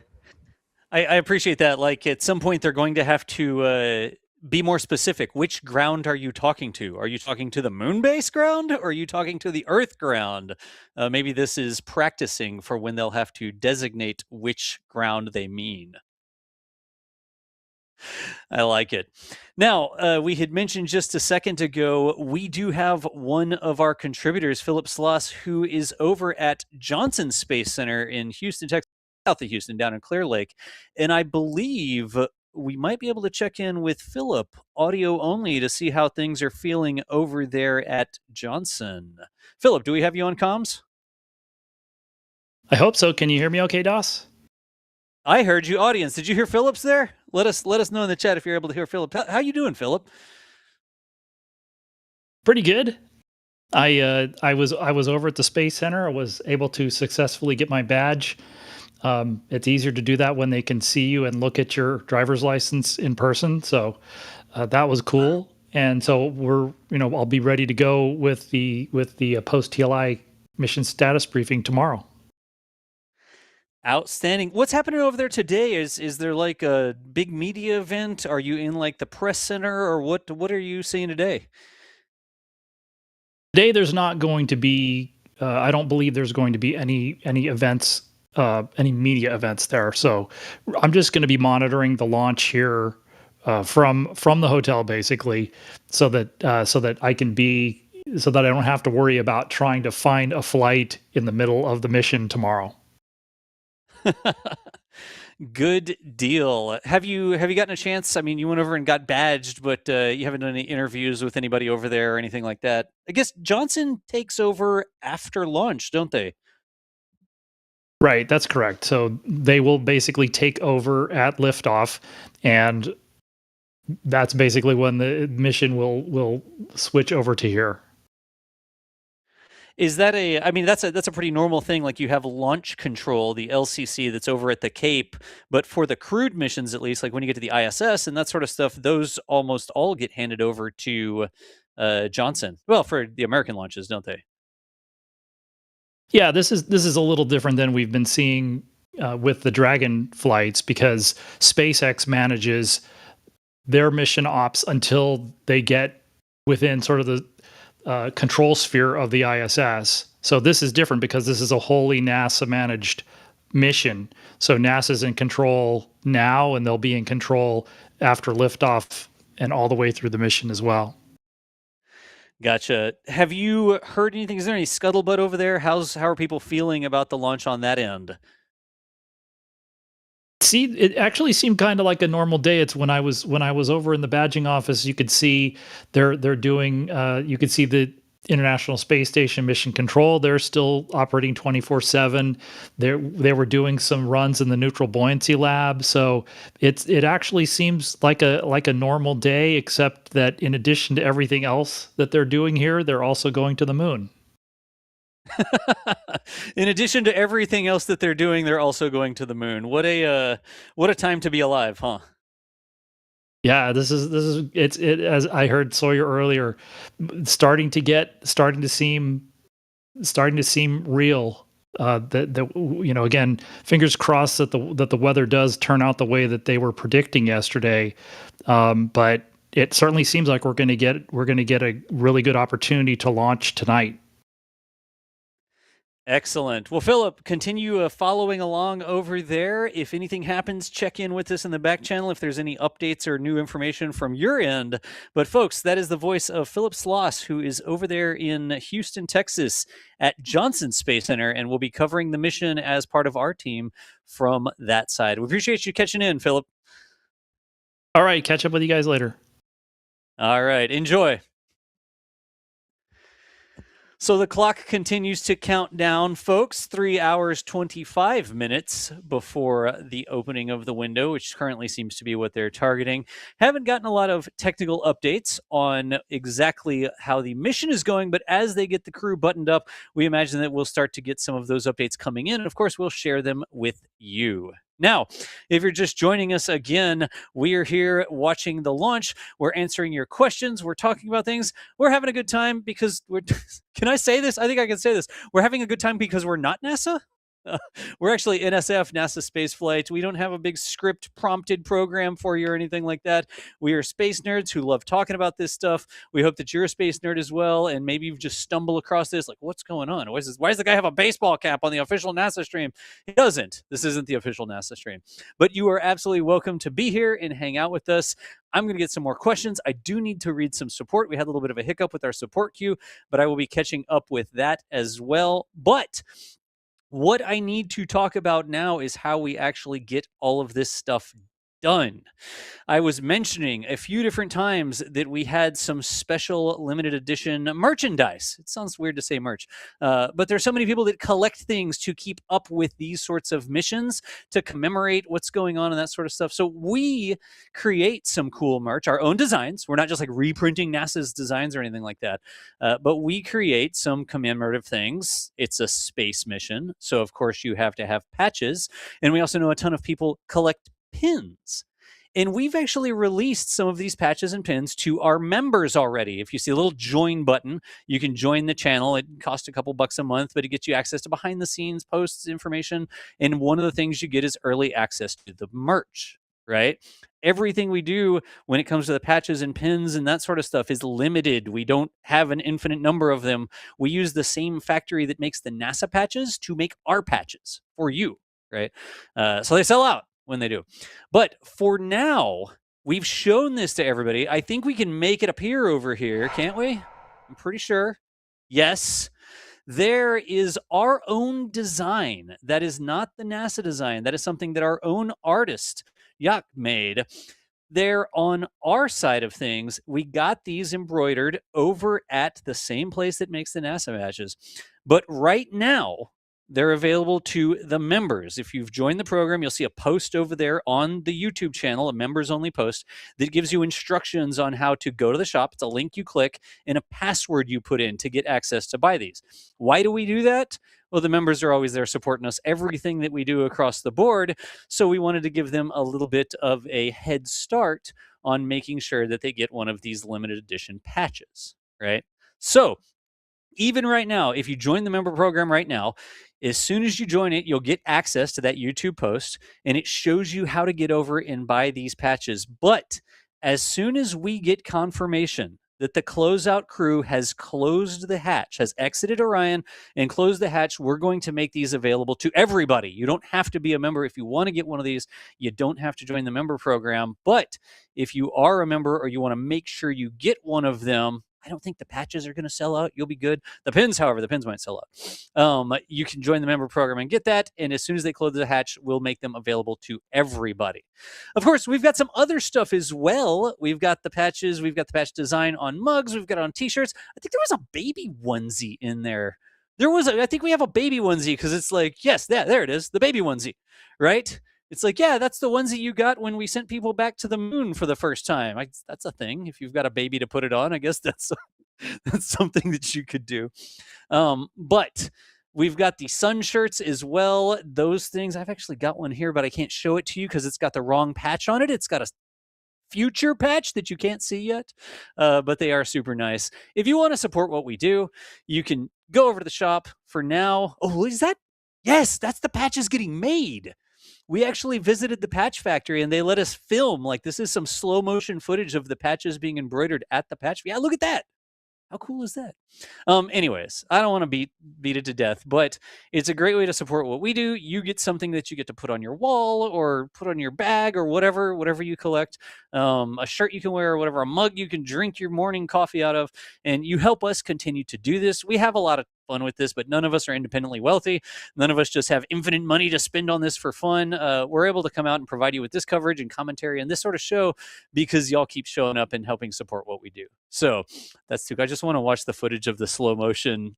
Yeah, look at that whap, whap, whap, whap, of the patches being embroidered there. In any event, for now, the patches and pins are still available to the members, but as soon as they close up that door, you'll be able to grab them. Everybody in the entire public will have direct access to those things. I don't know. We're doing the displays too, aren't we? I think we're releasing the displays. Some of the members will know what I'm talking about. We made like a limited edition display because we were like 11 flights late for the Starship program. We do Starship patches too. And we were so far behind, we had like a special members display mount that had all of the Starship pins to date on it because we hadn't released them before. I don't know if we have those right now, but I'm pretty sure we're going to make those available to the public too as soon as they close up the hatch there. In any event, we appreciate what you do. I got to read some super chats and stuff like that as well. But for now, Thank y'all for hanging out with us as the clock continues to tick down. It's now under 3 hours and 14 minutes away from the launch, or at least the opening of the window and the scheduled launch for Artemis II, SLS returning for humans to the moon.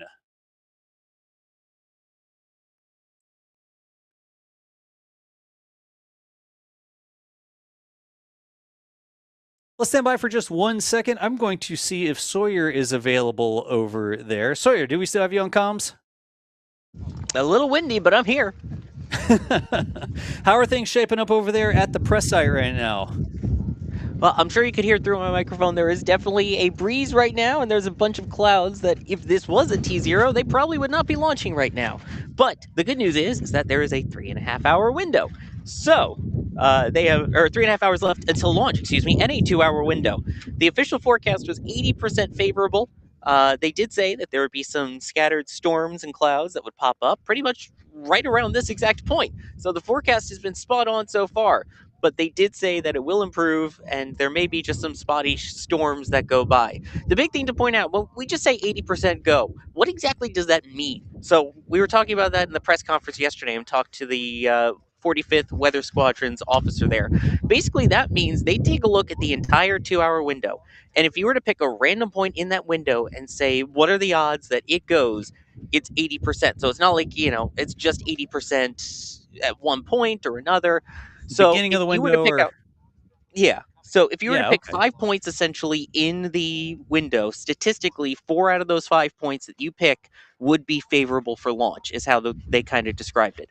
So that means that there is a good chance that even if it doesn't go right away at the very beginning of the window, if there is a weather issue of some kind, they still have plenty of time to wait for things to clear. And again, these are just the cumulus clouds, which we'll see if they clear out. All right, it sounds like we might get some more comms check here. Let's listen.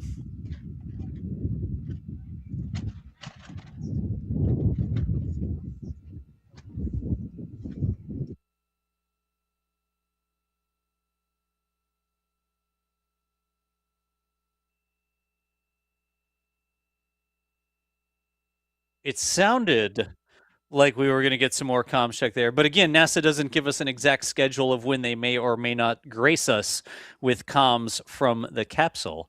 OTC, so CM there it is. For closeout, performing video sweep using drag-on camera. OTC.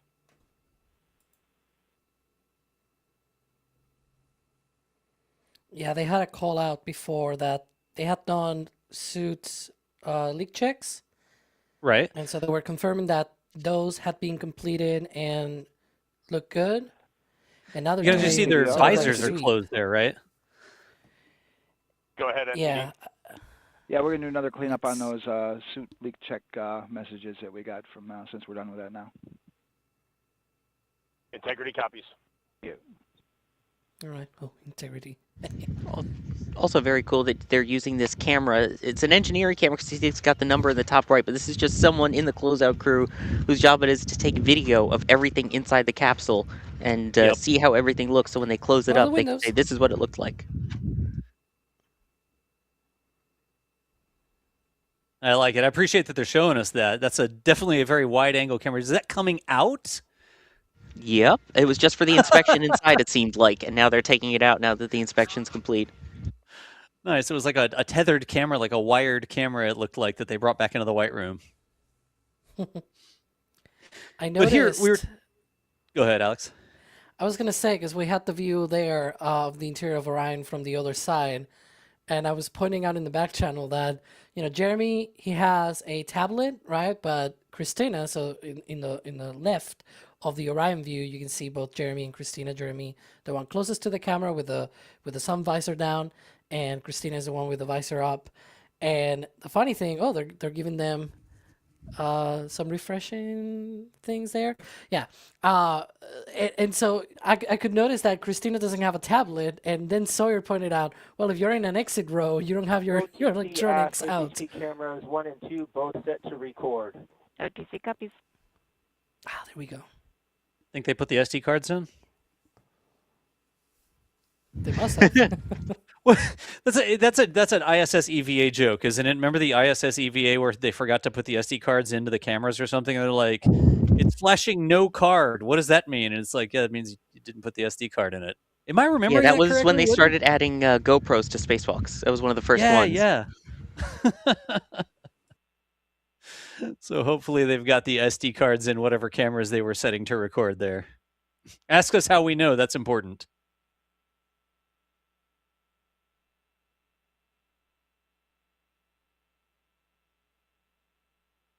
We have 3 or 4 in the closeout crew.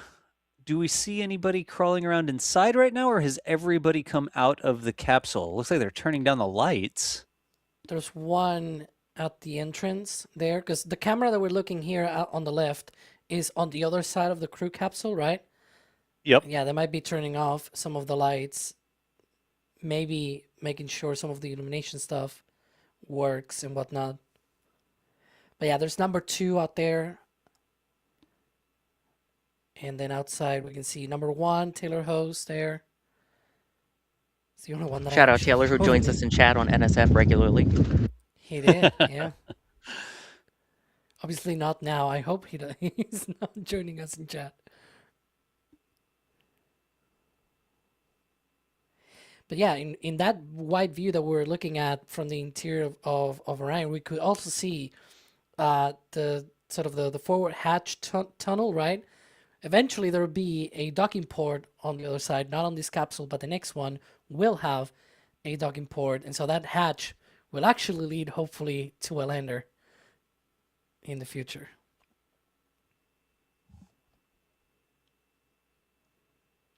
Oh.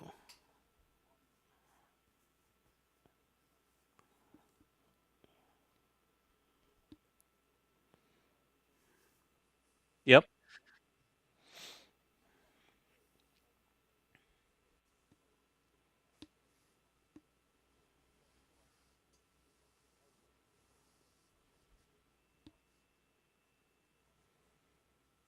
Yeah. It's very common. Yeah, and go ahead, sir.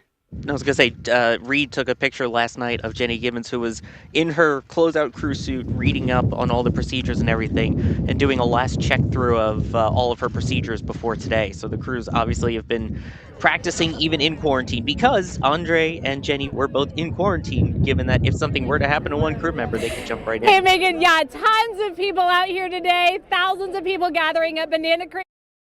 Wow. There were thousands of people gathering at Banana Creek, it sounded like. All right. That's amazing. One thing I did find out that was interesting here just a moment ago was that in terms of media here, it doesn't seem like there's that many when you look at, views around and behind. There's a good amount, but I learned just a short time ago that in terms of media represented here, there are media from 70 different countries at the press site today. So in terms of talking about international interest in this mission and that the whole world is behind this crew, besides the fact that it's not all Americans, you have Jeremy Hansen, who's a Canadian on board, the fact that you have 70 different countries' media who are here who want to cover this is a great sign for the future of spaceflight. There is also international hardware. The European Service Module, which will be doing that translator injection tomorrow, that one was built in Germany, but it was put together by many other countries as well. I always point out, I'm from Spain. We did the thermal control system. If that fails, I'm gonna be very disappointed in Spanish engineering. But yeah, let's see. I was pointing out as well that the tradition of having one of the astronauts as part of the closeout crew, it goes way back, right? You always want at least one of the folks that also put their blood and sweat and everything out there, as well as one of the folks that are also strapping themselves to rockets, right? Also accompany the ones that are actually getting in and going up into space. And so that's a really nice touch as well.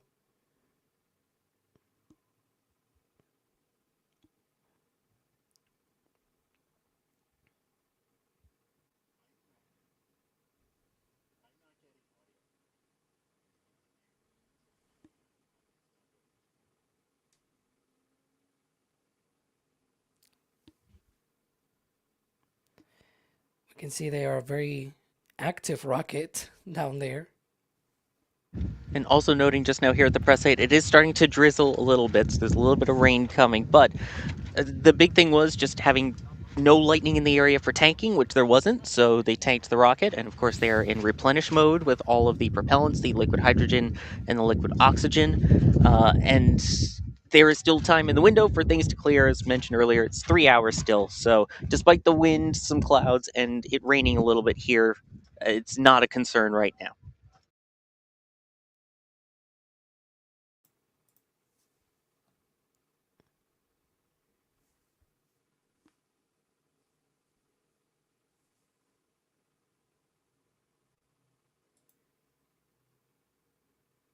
I do like the two shots we've got here. One at the top, like inside the white room, and then the other one is the bottom of the rocket.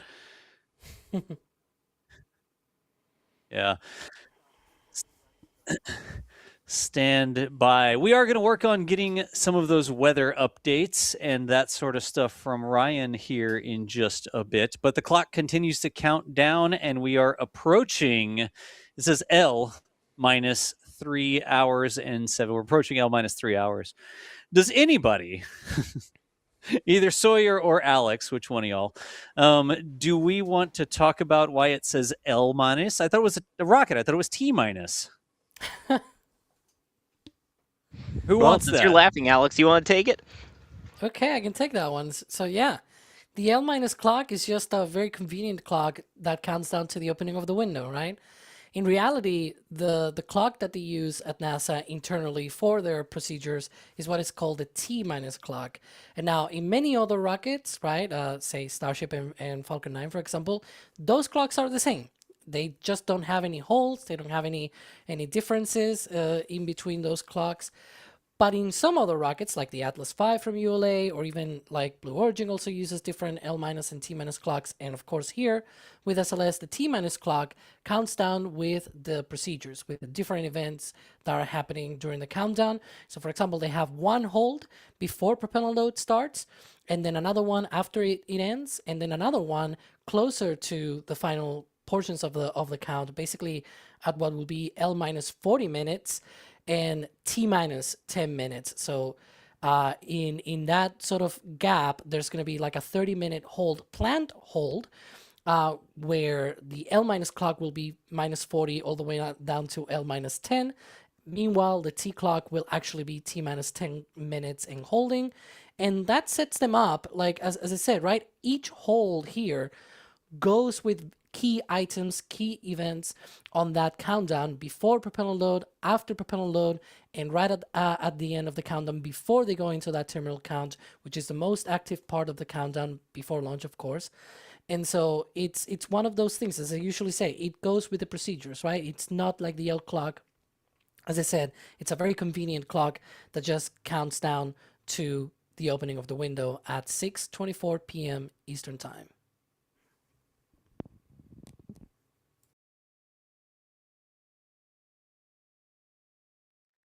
All right.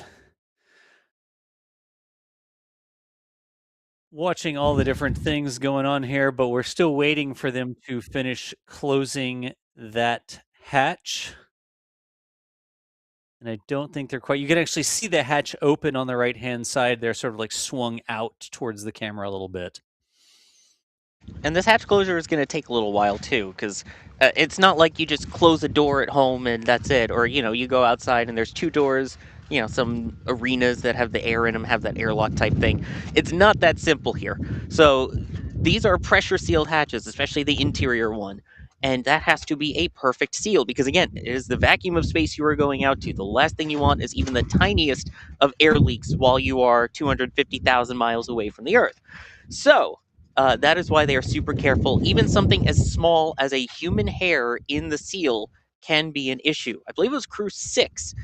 They were starting to close the hatch and they weren't getting a good seal. So they reopened it, they checked it, and it was a human hair that legitimately was in the way that was causing them to get the exact perfect seal they needed. They removed the hair, closed it up, and that mission launched just fine. So that's why they're going to take a little bit of time with that. Then keep in mind, you now also have a second hatch, which is something we're not used to seeing. this second hatch as well, you have to work on the pressurization between the main capsule and then the gap in between the outer sort of hatch there, which this is all a shroud part of the launch abort system. So that'll jettison away about 5 minutes into flight. But you still need to be able to close it and have everything neutral kind of in between the two. So they have to do that, then they have to close it, then they have to lock it. And then if it's in the right spot, it's also locked so that if they have to open the Orion hatch from the inside, it will also open both hatches. All of these little things have to happen just right and exactly tight and in the right order to be able to safely allow for the crew to make it to space and be through. So that's why, even though the crew is in and they're there, we still probably won't see the actual hatch fully closed and sealed until probably close to 90 minutes until launch, if not a little bit either way, because at times when it came to propellant, they were well ahead of schedule. And then when it came to getting the crew to the pad, it was a little bit behind. But as we mentioned, they got plenty of time to make up, and with those holds built into the count, it's not something that they're super worried about.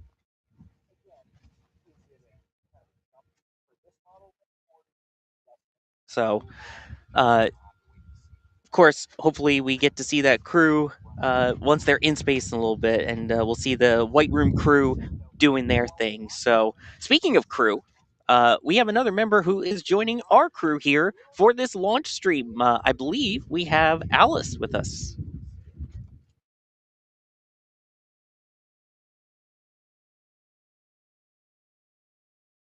Let me see if we can make sure we get her comms in there as we continue to watch them do the ice checks here.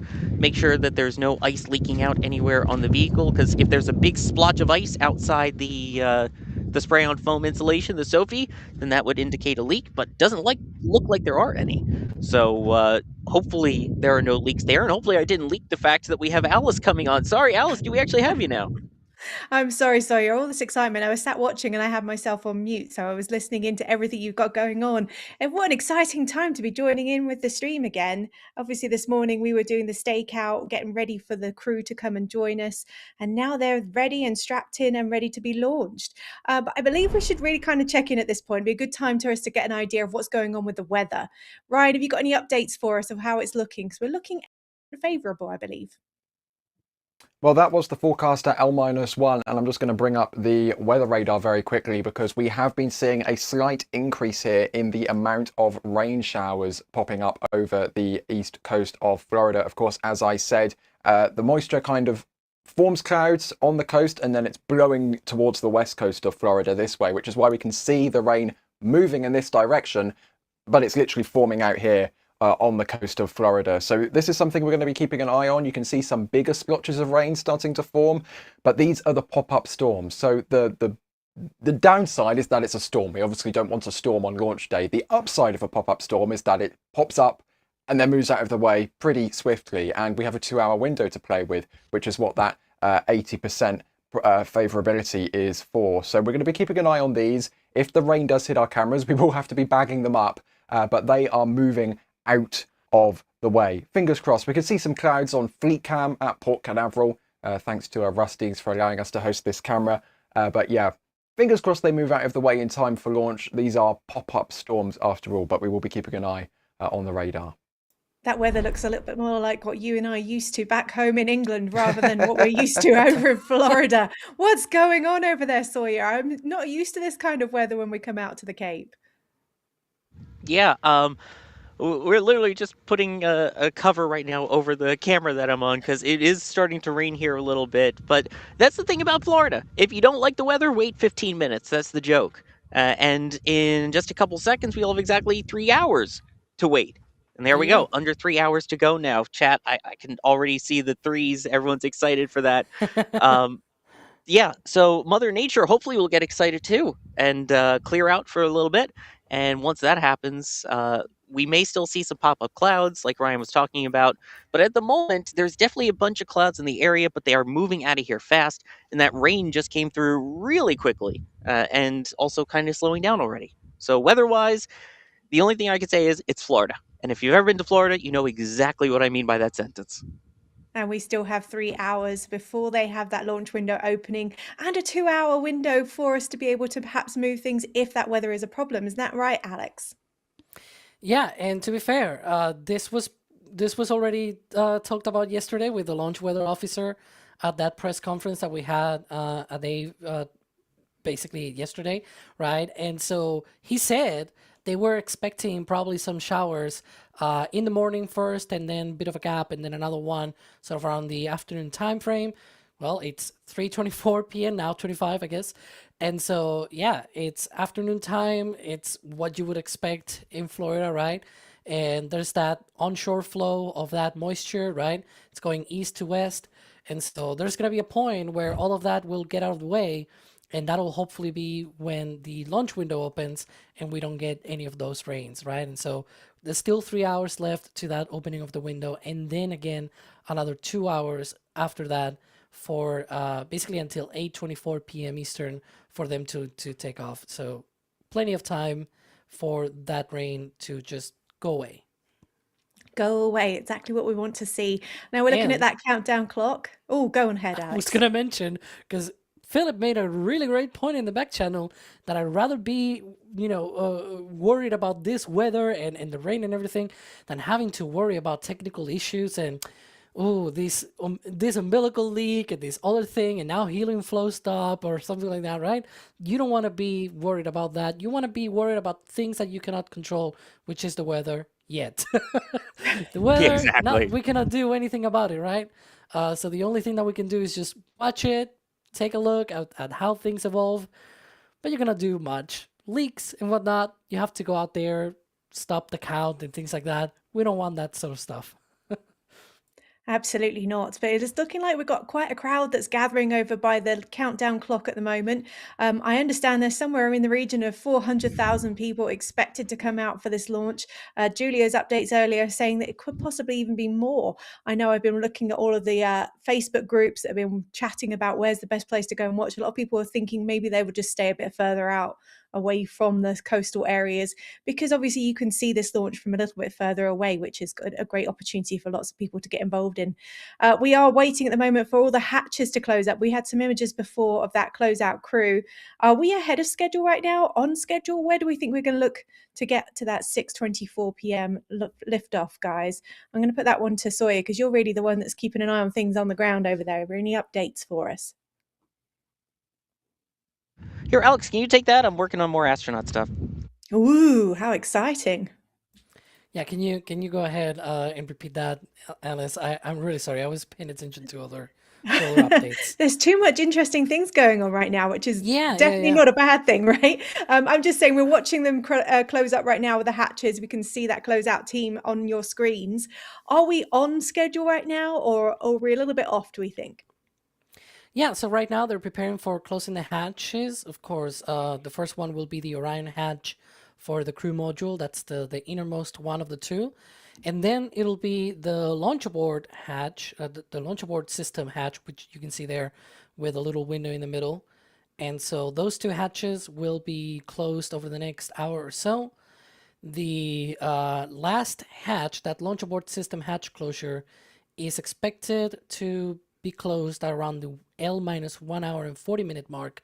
So this is still a good hour until we get to that point. So there's a lot of preparations here, because there's also, if you think about this, right, there's the crew capsule inside, there's a launch abort system outside. What's in the middle?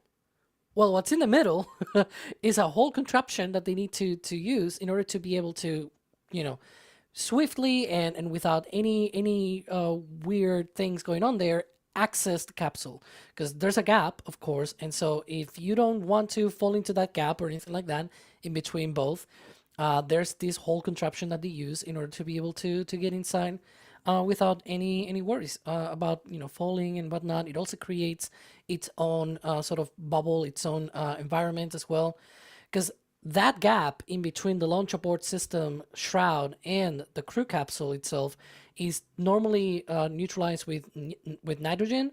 But if you think about it, having people in that sort of environment, it's not great, right? Nitrogen is inert. We can see they are part of that system that they use there to be able to do that. And so what they do is, before the closeout crew gets there, they switch over to air, Because if you only breathe Go for nitrogen, MS1. you're not getting your Yes, oxygen. ma'am. Oh, Verify left restraint Oh, indicator we're just is going to jump in. position there we is go. arrow to arrow. I see arrow to arrow. Okay, thank you.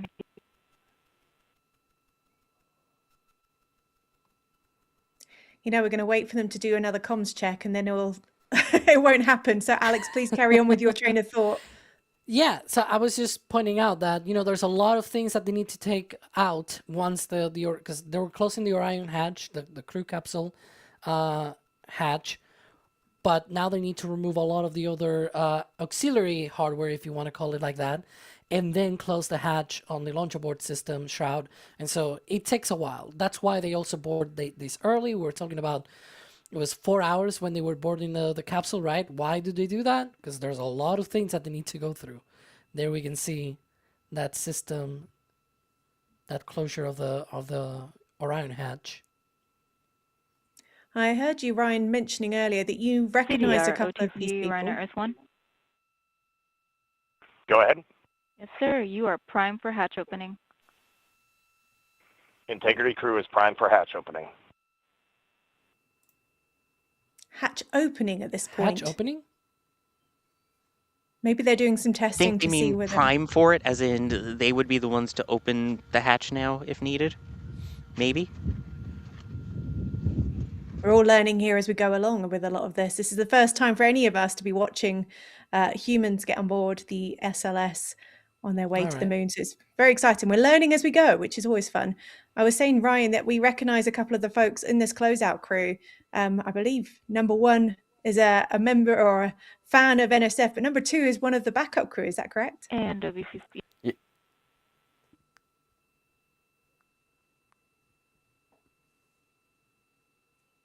Just waiting for that message from Mission Control.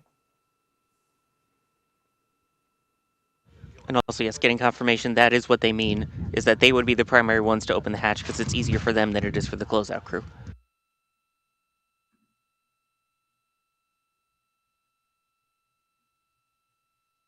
Are they going to say anything, or I don't want to talk over them? But yeah, that is correct. Number one is Taylor Hose. He is the lead closeout crew, or lead of the closeout crew, and we have number two, Andre Douglas, who is backup. And of course, can't forget number one, Taylor Hose, who's the lead there of the closeout crew, wearing the number one, the guy in charge. And as I mentioned before, an NSF viewer, so thank you, Taylor. Had a flat tire to deal with on the way to work this morning, and talk about a rough day to have a flat tire. But then again, Orion doesn't have tires, so we have that going for us, which is nice. There's always something to have to deal with. Can you imagine having the most stressful day of your work life and having a flat tire? Maybe that means that all of the bad... Yes, of the many special guests we have with us. They've obviously talking to a lot of people down at Banana Creek that are cutting into us. I was going to say, they're obviously hoping that all of the bad juju has happened before they even got to site today, because this is looking like a very positive move forward for most of the crew that are involved in this. We've got a lot going on, and I did want to mention before we get too into it, thank you so much to everybody that's coming into the chats. We will do our best to get through questions. Obviously, we're trying our best at the moment to cover exactly what we're seeing on the screen as much as we can, and we will get to them when we can as well for you. A reminder that I know Das was talking before about the merch that is available to members on our website. Go and check them out. This is really a historic day, and isn't it great to be able to have some merchandise available to you that you can have to remind you of this event and being part of this and being able to watch it for yourselves. Go check it out. I'm wearing an Artemis II shirt from our website right now. I know that Ryan and Alex have both got their patch t-shirts on as well, ready for today. It's a pretty big deal to all of us to be involved in this stream, and it's a very exciting one for us to be watching right now. And we keep seeing the venting images that keep coming up. There you go. Ryan's modeling for us perfectly. Alex is also primed and ready to go with his t-shirt. Look at those. Absolutely gorgeous. And I can assure you I've got a patch ready to go on its way to me to go on my board behind me. As you can tell, I'm a bit of a patch fan, to say the least. Why not? If you've got the opportunity to have a really cool patch, always add to your collection. It's always worth it, telling you. Go check out the shop right now. It's available to members already, and it will be available to the rest of you as soon as that hatch is fully sealed and ready to go. And we've been watching the videos of the SLS. You can see it there on screen. We keep seeing these venting images going on, and I keep seeing people saying, is that a leak? It's not, it's venting, but I'd love to be able to talk a little bit more about why it's venting. Alex, could you let us know what it is that they're doing right now with that? Yeah, so every single vent that you see there, either from the engines or from the rocket itself on the tanks up there, though that is gaseous oxygen. Technically, what you're seeing is actually the moisture in the air getting so cold that it forms those clouds, right? But that's because they're venting oxygen, that it's very cold. It's gaseous oxygen. In the case of the engines, it's because they're doing what they call engine bleeds, right? And so the liquid oxygen is in those pumps and it's boiling off continuously, and so they're bleeding off, essentially releasing the excess oxygen that is in those pumps through those little lines on the side of the nozzles on the engines. And then up top, you see the liquid oxygen tank on the core stage is also venting. You may see a little bit of venting as well from the entering cryogenic propulsion stage, the second stage of SLS as well. All of those vents, as I said, those are because of gaseous oxygen. The thing that you will not see being vented unless there's a major anomaly of sorts is the hydrogen. That one is instead reclaimed either by different lines that run through, for example, the main tail service mast umbilicals, or in the case, for example, of some of the umbilicals on the tower, those are also there to reclaim a bit of that hydrogen as well that boils off, and they just put it back on a flare stack. There's a flare stack out there. It's probably not very visible right now because it's daylight, but if it were nighttime, you will see that flare stack. People will probably be asking us, why is there a fire out there on the pad? Is that normal? Yes, there's a flare stack out there, just like you will see, for example, LNG refineries and things like that. You will see that sort of stuff where you burn off the really highly flammable substances, like in this case, hydrogen. Excellent explanation there. Thank you for that, Alex. You know, one of the questions that have just come in the chat, people were asking about why they're filling the rocket ahead of the crew. They've said, isn't it dangerous? I would have thought it would be dangerous either way. You've got the crew waiting for it to be filled underneath them, which would obviously take a long period of time, or you sit and once it's fully fueled. Now, there is a purpose behind them refueling as early as they have. Ryan, could you talk to us a little bit about why they started to fill as early as they did in this countdown? Yeah, so the reason they start fueling so early is because they need to make sure that everything is stable and ready to go before they can send crew out to the pad. It's a slightly different procedure than what we're used to with, say, Falcon 9 with SpaceX, where they will send the crew out to the rocket and then fuel the rocket. This way, NASA has always done it. They did it with Shuttle, Saturn V. They fuel the rocket, make sure everything is stable. We see the same with the Atlas V, and then they will send out the flight crew to the pad to board the rocket. Now, I wouldn't say there's necessarily one method which is better than the other, but it's just a different way of doing things. And this has worked for NASA over 135 shuttle missions, over a dozen Saturn launches before that, Gemini, Mercury. So if it ain't broke, don't fix it, you know. SpaceX obviously has decided to go a different direction, but both procedures work, which is why they start loading fuel on this rocket so far in advance, because they simply need the time to. Absolutely. And it has been a long countdown today. We've been started at, well, I say we've been, it has started since 49 hours and 50 minutes ahead of what we're up to now.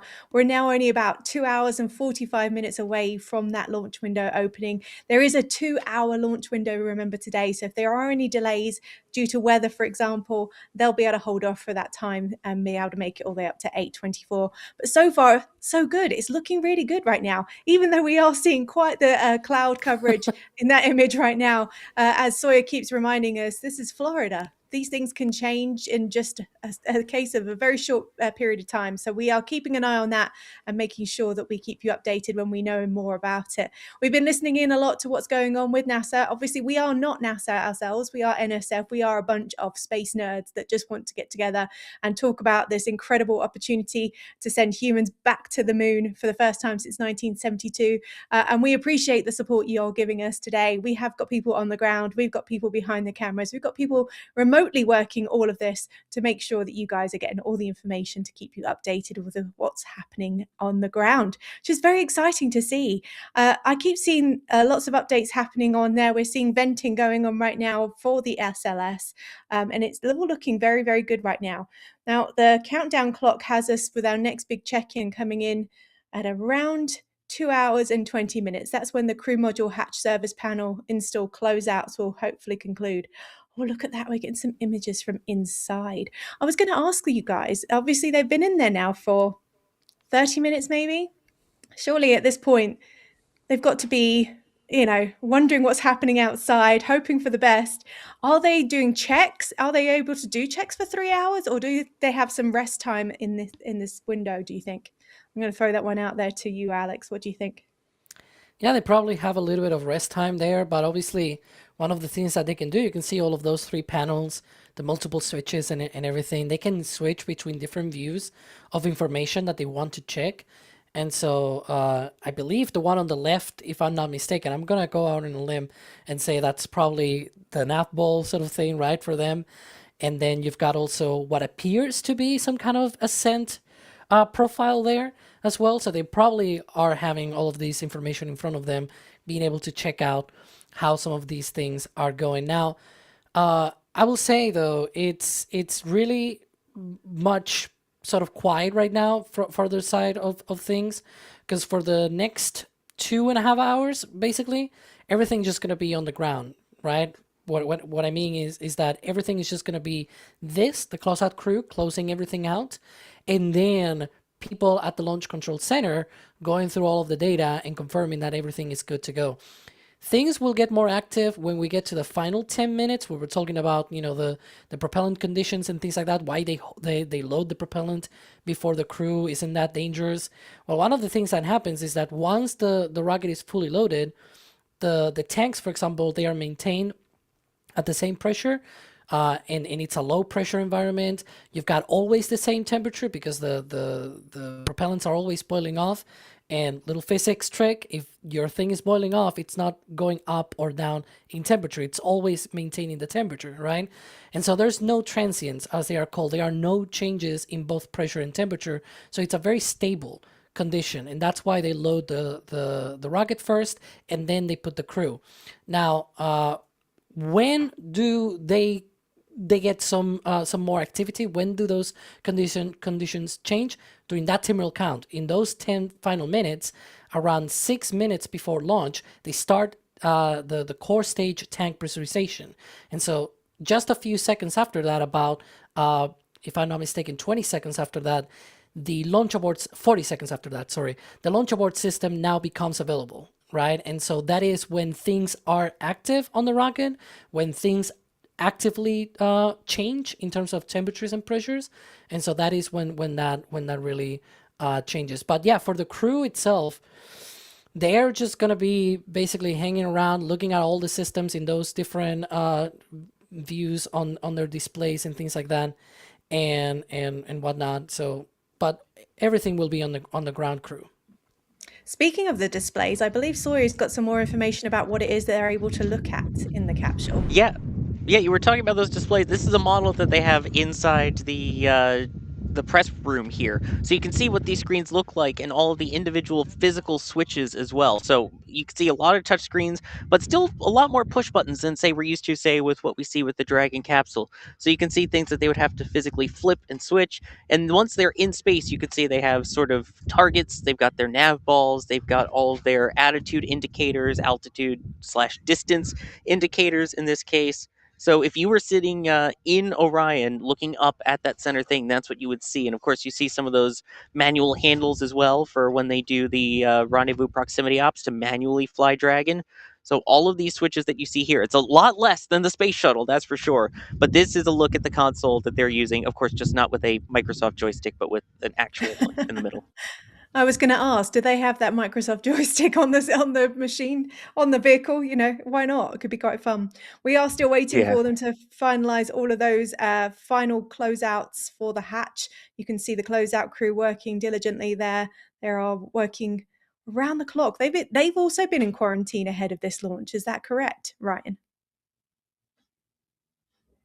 Yes, everybody who will be directly interacting with the crew has been quarantining. So they might not necessarily have been quarantining in the exact same location, but they will have been making sure they haven't been, interacting with the outside world, so to speak, to make sure they don't pass on anything to the crew. Because the absolute last thing anybody wants is for any crew member to come down with an illness when they are on the far side of the moon. So yeah, that's a very important procedure to go with there. And even say leadership from other agencies when coming to visit the crew, they haven't been allowed to actually interact with the crew. For example, I believe it was the president of the Canadian Space Agency and the senior leadership official from the Royal Canadian Air Force. They visited the crew because, of course, Jeremy Hansen is a Canadian flying on board this mission, but they couldn't actually physically meet the crew. They had to do it through a window, and the crew were in a quarantined off room. So it's really important that those procedures are upkept to keep the crew safe when they're about to head into space. Absolutely. For those of you who are just joining us, we are currently about 2 hours and 38 minutes away from the window opening, the opportunity for launch of the Artemis II mission from Kennedy Space Center in Florida. I feel like this is a really good time to start talking about what this mission is about and what we're going to be seeing them do over the next 10 days if launch all goes to plan, which is looking very likely it will do today. Alex, can you talk to us a little bit about the trajectory of what we're going to be seeing over the next 10 days of this mission? Yeah, so the crew will be going out first to a 24-hour orbit, as it's called, because it's going to be basically looping around for about 24 hours around the Earth, I should say. Now, that means for at least the first flight day, there we can see that little trajectory graphic. Thanks, Ryan, because I know you did the one. And so they're going to be very close to Earth at the beginning for that first day. That is on purpose, because this is the first crewed flight of Orion. And so they need to test all of the systems. They did already an uncrewed test with Artemis 1, right? But first time with crew. So first time will be that 24-hour orbit. Then the service module will fire to do that translunar injection and go all the way out there to the moon. There'll be some correction maneuvers along the way that are planned. Maybe some of those might be not needed, basically. And so they're going to be doing that closest approach, that flyby of the moon, going around, being able to test Orion with crew in the lunar environment. That's very important, and doing some science as well with observations of the far side of the moon. And then they're going to be coming back using that moon flyby, that very useful gravity of the moon, basically. Some trajectory correction burns here and there. And then finally, close to the Earth, of course, they're going to separate from the European service module and enter Earth's atmosphere. And that'll be another very important step, of course, because they're going to be testing that heat shield, right?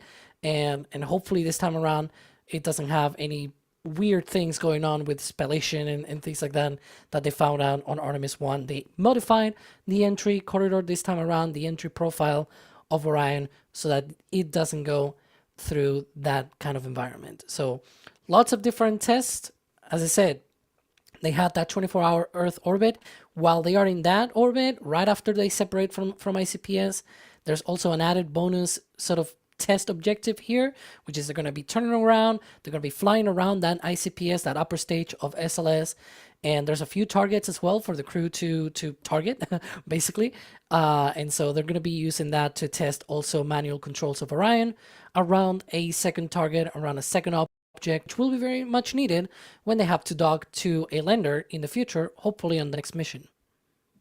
Yes, because we're going to be seeing different mission profiles going through with the Artemis program. Artemis 3 has changed from being a landing mission to Artemis 4, and next one will be more of a docking mission. I'm sure we'll be getting more on that when Max joins us later, who spoke to Jared Isaacman yesterday. If you haven't seen that interview, go and check it on our YouTube channel. You've still got 2 hours and 35 minutes until launch, so there is time to watch that and come back and watch this at the same time. If you're anything like the rest of us, I'm sure you've got multiple screens up at the moment anyway, watching all of the things that are going on right now. We are watching the SLS. We have got the crew inside the Orion capsule.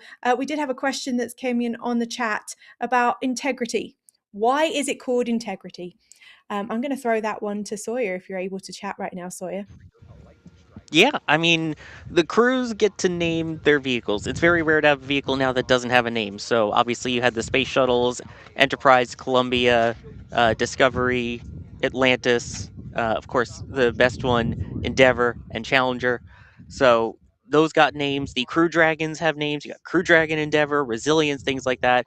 So why not name the Orion capsule as well? And so since this is the first crew flying in it, they got to name the capsule, and they chose Integrity, which, when you think about it, it makes sense. It's keeping all of humanity together and the integrity of human spaceflight continuing out to the moon. So I think it was a great choice for a name. I agree. I think it's a really great one. I also love the fact that they've given a name to their zero-G indicator, RISE, paying homage to the Apollo missions as well.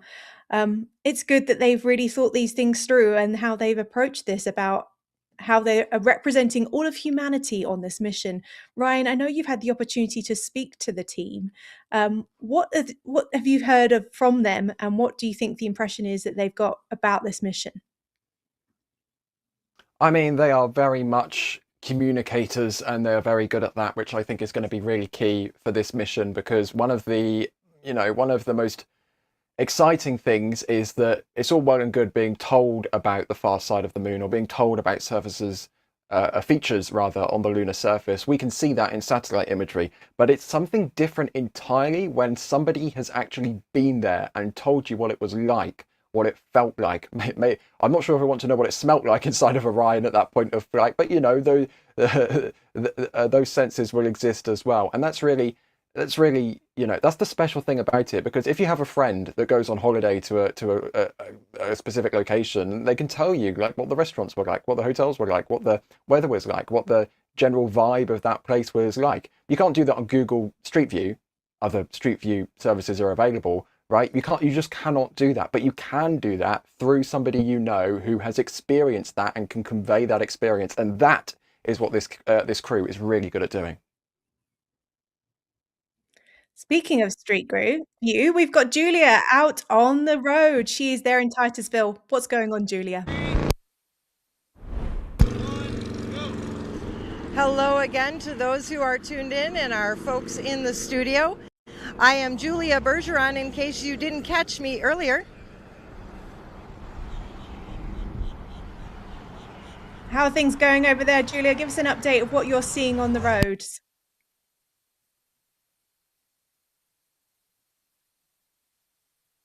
I don't believe Julia can hear us right now. Hello again. This is Julia Bergeron. I am live out on US 1 in Titusville, Florida. I am right across the street from Rotary Riverfront Park, located in the Dogs R Us parking lot, and there is a lot of traffic behind me. As I said earlier, what's going to happen as people start lining up for launch is that the folks who worked at 6 a.m., guess what? They're done with work, so they are now joining the crowds and trying to get their steak if they're not going to stay at home as a local. The kids, they're also out of school, so our traffic has definitely picked up. Most of what is behind me across the street, directly on the lagoon, that is taken, so there is increased sidewalk traffic, meaning most people are now parking on the street and walking.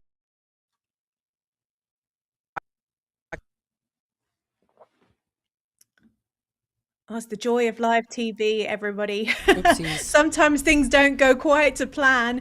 Julia's having a few communications problems because there are so many people gathered along the coastal area that are using up all the bandwidth of what's available to them. So we will try and get back to Julia and get an update from her shortly as soon as we can. For now, we are back to watching the SLS, which is what everybody is gathering in the Titusville and surrounding areas to watch. The countdown to launch is still looking really good. We are coming up to 2 hours and 30 minutes away from that opening of the launch window, which is very, very exciting. Now, this is one of my favorite angles, I think, of the SLS. I think you get a better perspective of just how large this vehicle is. Alex, how does it compare to other vehicles that we've used in the past? Well, believe it or not, if you've seen, for example, Blue Origin's New Glenn, it's about the same height. So it's about 98 meters tall. The SLS rocket, the core stage is 8.4 meters. I don't know any of these in feet. So, if you only work in Imperial, I'm really sorry. But these numbers, I only know them off the top of my head in metric. And so the one of the things that is really important is that this is a big rocket of course, the Saturn V was bigger, and there's other rockets out there that are even bigger, like Starship, for example, 122 meters tall, 9 meters in diameter. But still, this is the biggest one, or at least the most powerful one that is carrying crew out there. So just saying, like it's not a small rocket, even though it can be bigger, and it was supposed to be bigger in later iterations. Now those have been cancelled, but you know, it's still quite a big rocket, despite not being the biggest, I guess. It's not always about being the biggest, I guess. Oh, look at that. We're getting a really great view right now from one of the closeout crew members that's looking to be part of that closing of the hatch. Now, it seems to be multiple hatches that we're seeing in this image here, Ryan. Can you tell us about what it is we're looking at?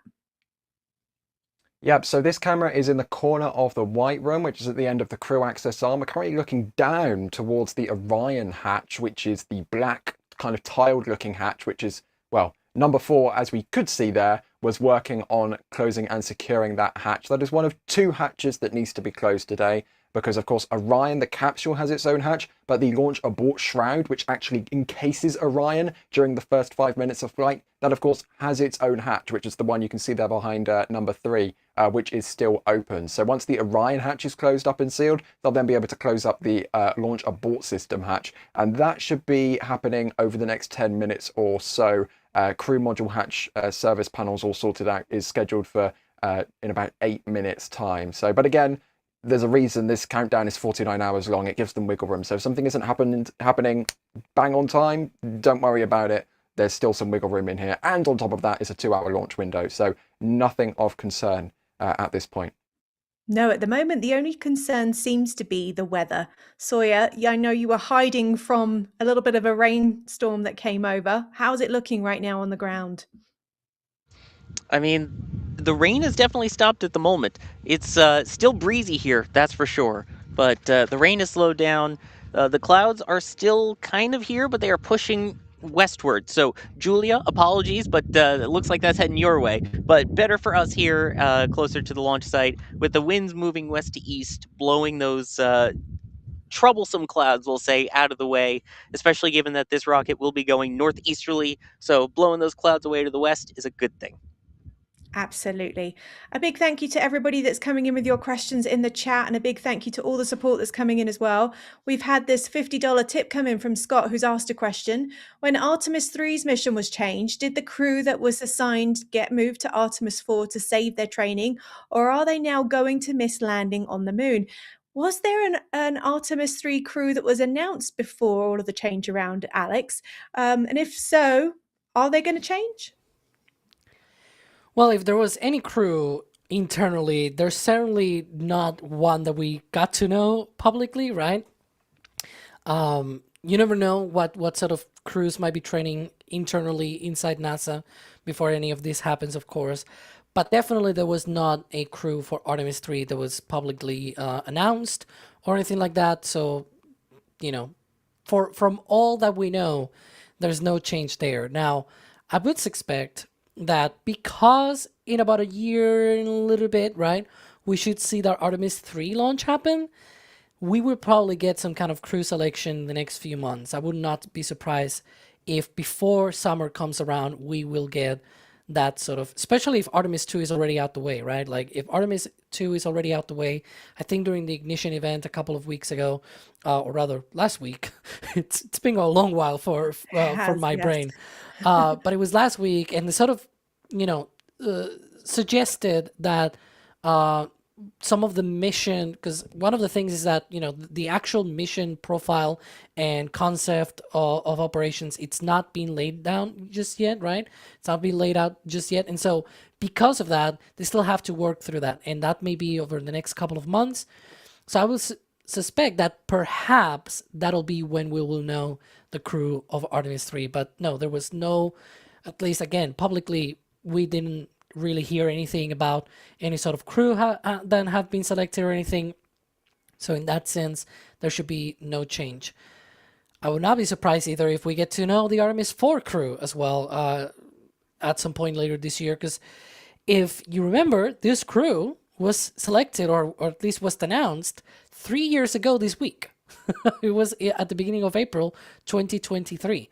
And so that was 3 years ago. If you can imagine something like that for Artemis 3, 4, etc., we're bound to get some kind of crew announcements at some point. But Yeah, we'll see. I expect so. A big thank you to Scott again for that tip. It's really great that you're able to support us here on NSF. We are just a bunch of space nerds that are trying to do our best to answer your questions and give you the best coverage and trying to make it as entertaining as possible. I was moaning earlier that the other streams were a little bit boring and a bit stale. But given how exciting today is, it shouldn't ever be boring or stale, because I don't know about the rest of the team here, but I am super excited and full of anticipation about what's going to happen. But for now, we're going to go back to the playback. With all the excitement around crew flying to the moon on Artemis II, some of you may be wondering, what about Artemis I? Well, for those who don't know, or want a quick refresher, here's the mission that was key to this flight. Artemis I marked the return of NASA flying its own rocket and its own crew vehicle to space since the end of the Space Shuttle program in 2011. Built with some shuttle legacy hardware, the first Space Launch System rocket began to take shape inside the Vehicle Assembly Building at the Kennedy Space Center in Florida. It then rolled out to the pad, many times, while working out the growing pains of a new rocket and systems. There were leaks during testing, hurricanes, and other minor issues that plagued the vehicle during testing and during 2 launch attempts in August and September of 2022. Thankfully, there weren't any crew aboard to worry about. Well, living crew, that is. In place of real astronauts, there was a Moonikin named Captain Moonkin Campos to help test radiation exposure. In addition, 2 torsos named Helga and Zohar also took part in measuring how the body would be affected by radiation while flying through the Van Allen belts, as well as while staying in lunar orbit. Oh, and Snoopy and Shaun the Sheep were also along for the ride as zero-G indicators. The first launch of Orion took off in the early morning hours of November 16th from Launch Complex 39B, the same one being used for Artemis II. After a near-perfect launch, the Orion capsule and European service module began their checkouts while still orbiting the Earth, including deploying the large solar panels. Then it was time for TLI, or Trans-Lunar Injection, sending Orion on its way to the moon, the first human-rated spacecraft to make that journey since 1972. After about 6 days of travel, Orion finally reached the moon. The spacecraft came within 130 kilometers or 80 miles of the lunar surface before eventually entering a distant retrograde orbit where it remained for 6 days. That saw the spacecraft do the complete opposite of that close flyby and get as far away as 64,000 kilometers or 40,000 miles from the moon's surface. On December 1st, Orion and the ESM left the moon's orbit, beginning a long journey home.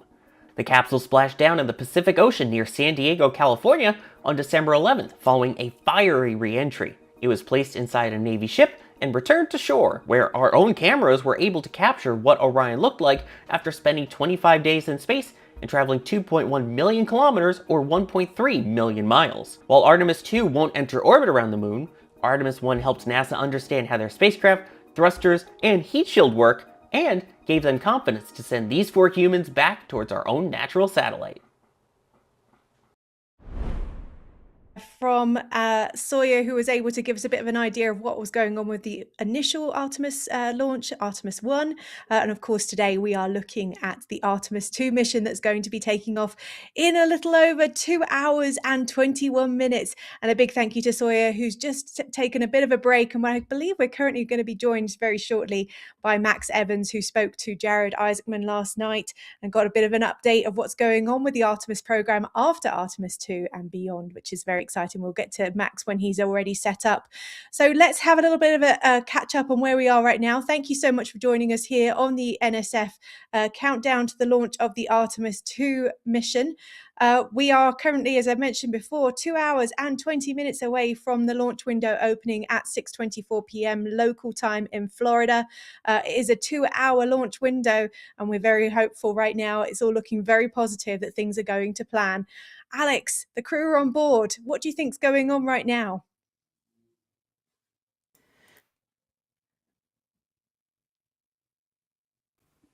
Did we lose Alex?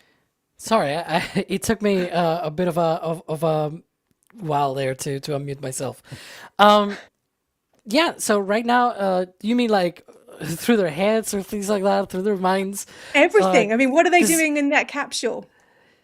Right now, it's mostly just waiting, right? As I said before, it's just down to the ground crews monitoring all of the systems and getting ready to close out all of the hatches. We saw the Orion hatch being closed out. The next thing will be the launch abort system hatch being closed out. There we can see that white room work. They need to remove, as I said before, there's this sort of contraption that is in between that gap from the shroud covering Orion to the Orion itself, and so they need to remove that contraption as well, that purge barrier, as it's called. And so they need to tear that down and being able to close the hatch of the abort system, the one that is open right now there on your view. And so that'll take a few more minutes, and by minutes I mean count like maybe 20 to 40 more minutes, right, for that to happen. Per the timeline, it should be at L-1 hour and 40 minutes when that outer hatch should be closed. So still about 40 minutes from that point in the count. And so once that gets going, it's another basically 1.5 hours of just waiting for the ground, the people in the launch control center, in the launch control room, going through all of the data, right? They're going to be going through everything and making sure that all is ready to go for terminal count, those last 10 minutes, very active point in the count. That's when things will get more exciting for the crew at the very least. Of course, for the ground crews, as I said, they have a lot of things ahead for them. It's looking like we're very much on track for things to go as planned for that 6:24 p.m. Launch window opening. It's been a lot of hurdles to get through this far, Ryan. Am I right that they've seemed to be very much on track for what they released to the public? Yeah, exactly. We just crossed beyond 2 hours and 20 minutes, which is in the official countdown is when the crew module hatch is going to be closed up, and then the launch abort system hatch is scheduled to be closed up at 1 hour and 40 minutes. So we are within that window. Again, just because we're 3 odd minutes beyond that point of crew module hatch closure, and it's not entirely wrapped up yet. Again, don't worry about that. There's plenty of margin in the countdown here, and for the time being, we look to be bang on time. So 47 of this 49-hour countdown seems to have been happening right on schedule. Which is definitely a very good sign for this launch of the Artemis II mission on the SLS. We're getting some views right now of the SLS itself, the big orange vehicle. We had a question come in earlier, which I thought was quite entertaining, that asked, why is it orange? Why did they paint it orange? I believe Max is just joining us on the stream. Do you want to answer that one, Max, in your very orange t-shirt? I guess it fits the program quite well, doesn't it?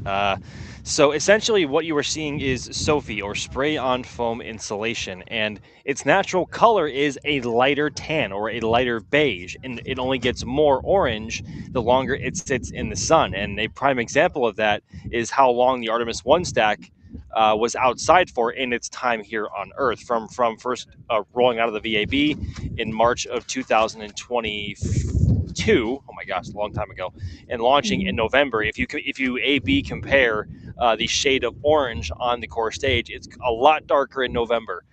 So it's naturally a tan beige color, unpainted. And then obviously the longer it sits in the sun, the more it tans, as we like to say.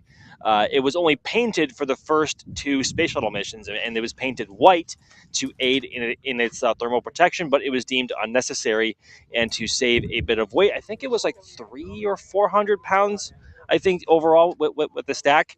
It remained unpainted for the remainder of the shuttle program. So essentially it is orange in its natural state, although again, the longer it sits outside in the sun, the darker it gets. It's getting a suntan. Why not? When you're in Florida, I feel like that's the thing to do. I just Very wanted appropriate, to, yeah. yeah, very appropriate. We've had so much support coming in on the chat, and we really appreciate it. It really does make a huge difference to us, and we know that it's able to help support the crew that are out there on the ground as well. I just want to go through the tips and say a big thank you to them. Patrick Bob, who gave us a $500 tip, is saying he's continuing support for the awesome pre-launch coverage and all the rest of the different live coverage. Patrick, thank you so much. What a massive amount of support you've just given us, and we really do appreciate having that kind of level of support from you. Alan Ivan has come in with a $20 or a £20 tip even that says, "Go Artemis 2, go." Alan, we really appreciate you and all your support. It's always great to see that coming in for all the team that's out there and for the team that's able to support remotely as well. Doug, who's got a tip for us for $10, who's asked, "My son Will 6 is curious about what all the water that comes out of the launch is for."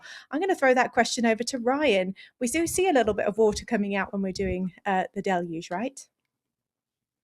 Yes, so that is called the water deluge system. That is used to suppress the immense noise that comes from the base of the rocket here, because we have 4 RS-25 main engines on the orange core stage, 2 solid rocket boosters. Those are producing millions of pounds of thrust, millions of whatever unit you want to use of thrust.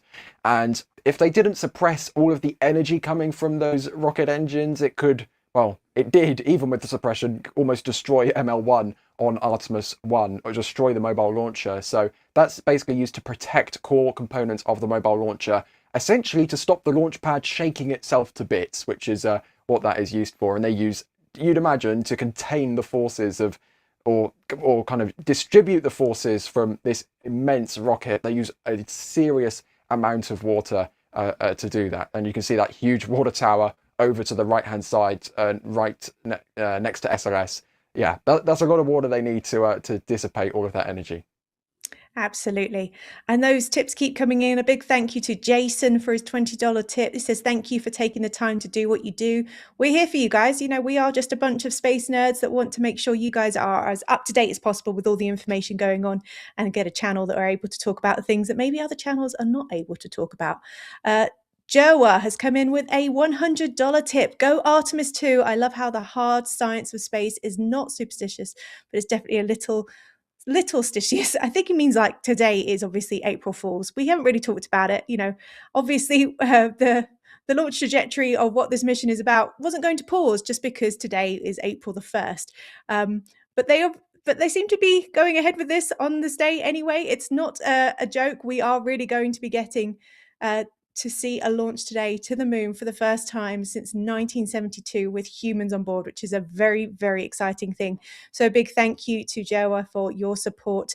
And those tips keep coming in. Wyoming Coast has come in with a $25 tip. It says, "Wyoming Mission Control is go for launch Artemis 2. Currently low tide and light breeze. Godspeed, Artemis 2. And their crew, which is also very important. Max, you are on the ground. We've been hearing weather reports that have been a little bit concerning for a lot of people in the chat. What are we seeing right now? So just judging off of what my Mark 1 eyeballs are seeing currently, so if I look off to my left, I'm actually seeing a lot of blue sky. But in typical Florida fashion, if I look off to my right, there is some pretty thick, dense rain clouds off to my right. But although, considering the wind direction right now, that looks to be moving inland and away from our current position. I'm trying to look around as best as I can, like right now, trying to gauge what the cloud cover is going to do. And it actually looks like it's going to start clearing up here a little bit. I know there were spots of rain in the area that were coming through off of the Atlantic Ocean for a bit. That might be the case over in Titusville still, with them being about 10 miles or so inland compared to our location here at the press site. And it's also a little bit windy, but of course, nothing that would be of major concern right now, as everything is still within range for the launch weather assets. So I would say things are currently looking, I would say things are still looking good. I would not be worried about, I wouldn't worry about weather too much yet. I would worry about weather if it was looking like this around, like, I don't know, the 20-minute mark and the clouds were coming this way. Although the way things are currently looking right now, again, taking one more look, it looks promising so far. I think it's fair to say.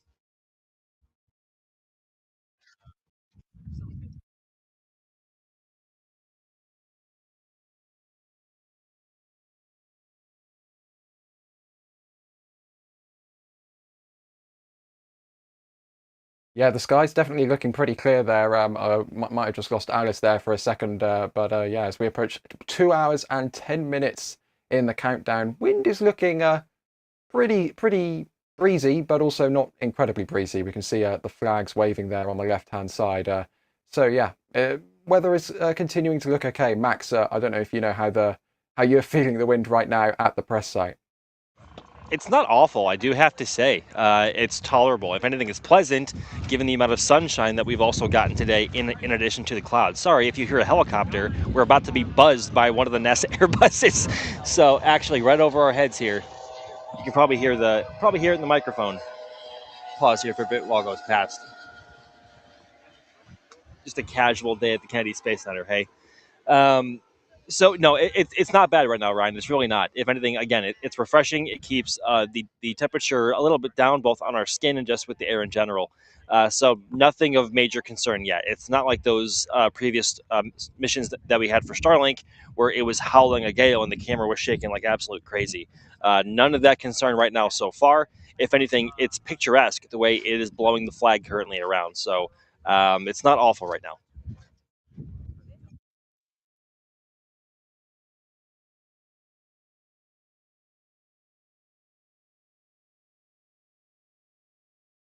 For your awareness, scrubber cycling is about to be restarted.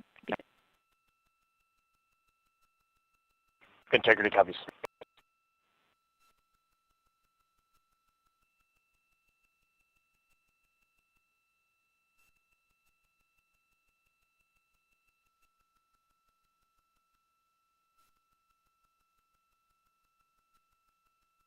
I don't want to talk over those comms. We'll see if what NASA is going to say there.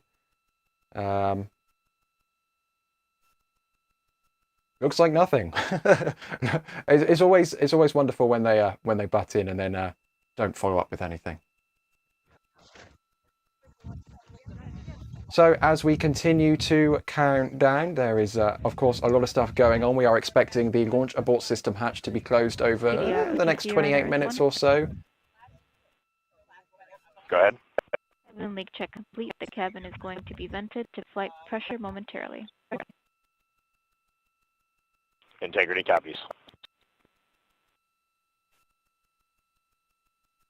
So there we go. It looks like NASA is saying that the crew cabin is being vented to flight pressure, which must mean it's sealed, because you can't do that if it wasn't sealed. And that is a brilliant step in the process of getting Orion ready for flight.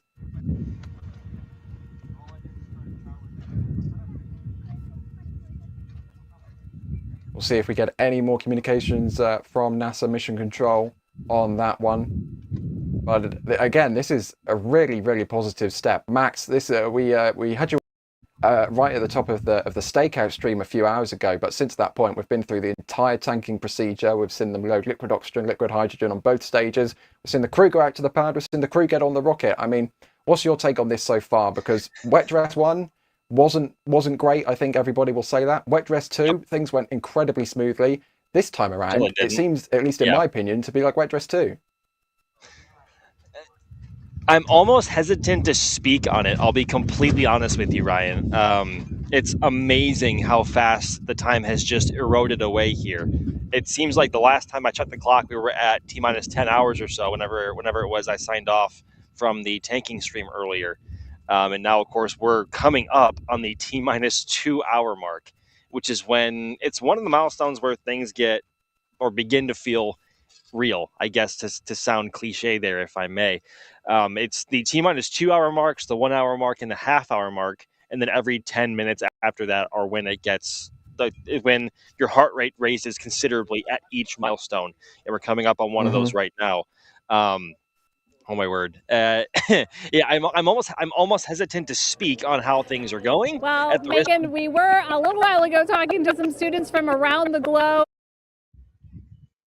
Heard some comms there for a bit. Sorry, folks. Yeah, I almost don't want to speak on it for risk of jinxing it. So, because as we very well know, commentator's curse is very, very real, especially with Adrian from our loving colleague Adrian, who is unfortunately not on comms today, but we do miss him. Yeah, things are progressing well, but again, I don't want to jinx it, Ryan. I don't know about you, but I think being here just brings not bad juju, but certainly a lot more risk in what you say, maybe. Hey team, can you hear me now? It's the joys of live television. I sometimes slip in and out, it seems to be. I don't know if you guys managed to talk about the super chat that was on there. We had a $500 tip from Patrick, who said, Oh my for the gosh. awesome NSF SLS coverage so far and the stakeout. Because, of course, we started this coverage from 7:24 a.m. local time this morning. So Ryan's been at this for many, many hours now. And we thank you, Patrick, for your support. It really does make a huge difference to the team here. And that also gives me a chance to say a big thank you to Crafty Geek, that's also come in with a $500 tip. This goes out to all the photographers in the field, those manning cameras remotely, Kevin, Michael, Reed, and the rest of the production team, excited for the amazing potential of a daylight launch.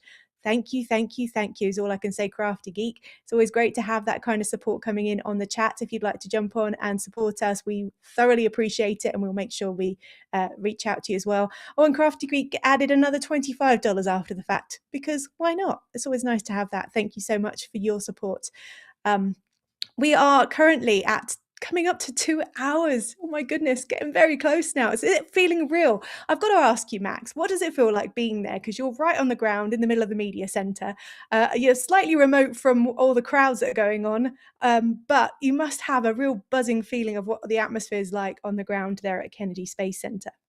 You know, that's actually a really good point that you brought up there, Alice. There is a bit of a disconnection of what we're feeling here on site versus what the public is setting up for outside the Space Center. And just speaking from here, the crowds are incredible now. There are cars lined up everywhere from as far as I can see. Tents lined up all the way down the lawn. Stages are up. People are starting to gather all the way on the press site lawn now, getting their tripods and stuff set up. Maybe get some more on-camera footage or on-camera takes and speaking to their cameras before we cross this next milestone here.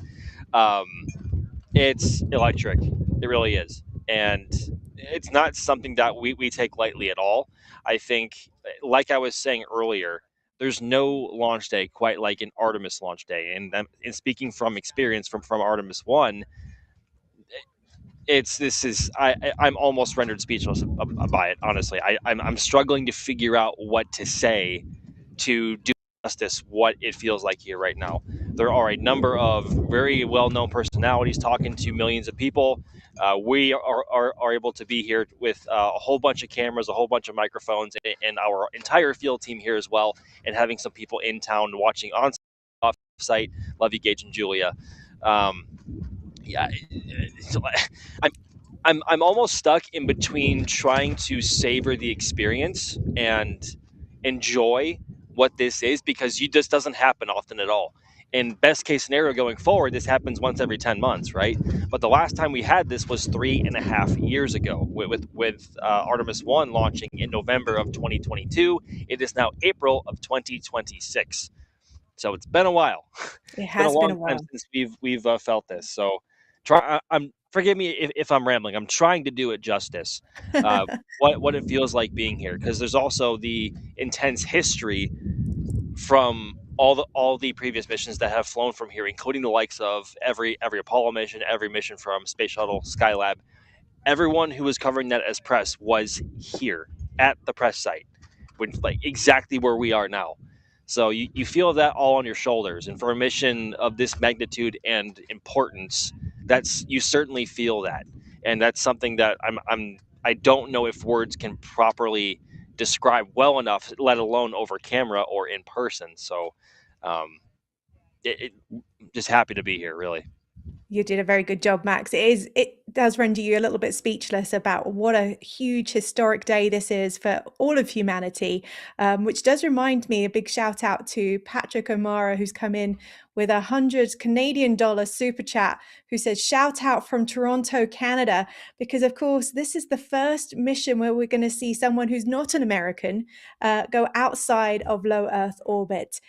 I understand that there's somewhere in the region of 70 different nationalities represented just at the media site alone today, Max. Have you spoken to anybody from outside of the US and Canada while you've been there? So I've actually talked to a couple of journalists in from Poland. They had a very long trip to get here. I've had a quick chat with some people who have been here from the UAE. But unfortunately, I haven't had much of a chance to talk to much else or anybody else really, apart from our SME interviews from the other day. it's unfortunate to say that, but there are you can just tell by looking around. There are people from far and wide, not just from across the states, but from across the world to cover this, and that is just the level of importance this mission is carrying. So, yeah, there are a number of nationalities. Hey, helicopter, nice. Yeah, there are a number of nationalities being repped here, and it is incredibly refreshing to see just that people still care, and that missions and missions of this sort and spaceflight in general has not lost touch with the public at all, at least in terms of going to the moon. And hopefully this can respark some interest from the next generation of engineers, media personnel, a whole bunch of other people. And that's overall the goal of the Artemis program, and hopefully others going forward. So yeah, it is just a wonderful place to be. Absolutely. I think we had a bit of a glitch on screen showing some of our merchandise. I apologise for that. We'll see what we can do to make sure we correct that as quickly as possible. It seems to have been a little bit better in the last couple of minutes. Captain Skyhawk has come in with a $50 super chat and a bit of a fun question. I'm going to throw out there to you, Ryan. How much bigger would the vehicle need to be if it was going to go around Mars instead of the moon? It's kind of a difficult one to answer given the length of the duration to a flight to Mars, but could you guesstimate how much bigger a vehicle would need to be?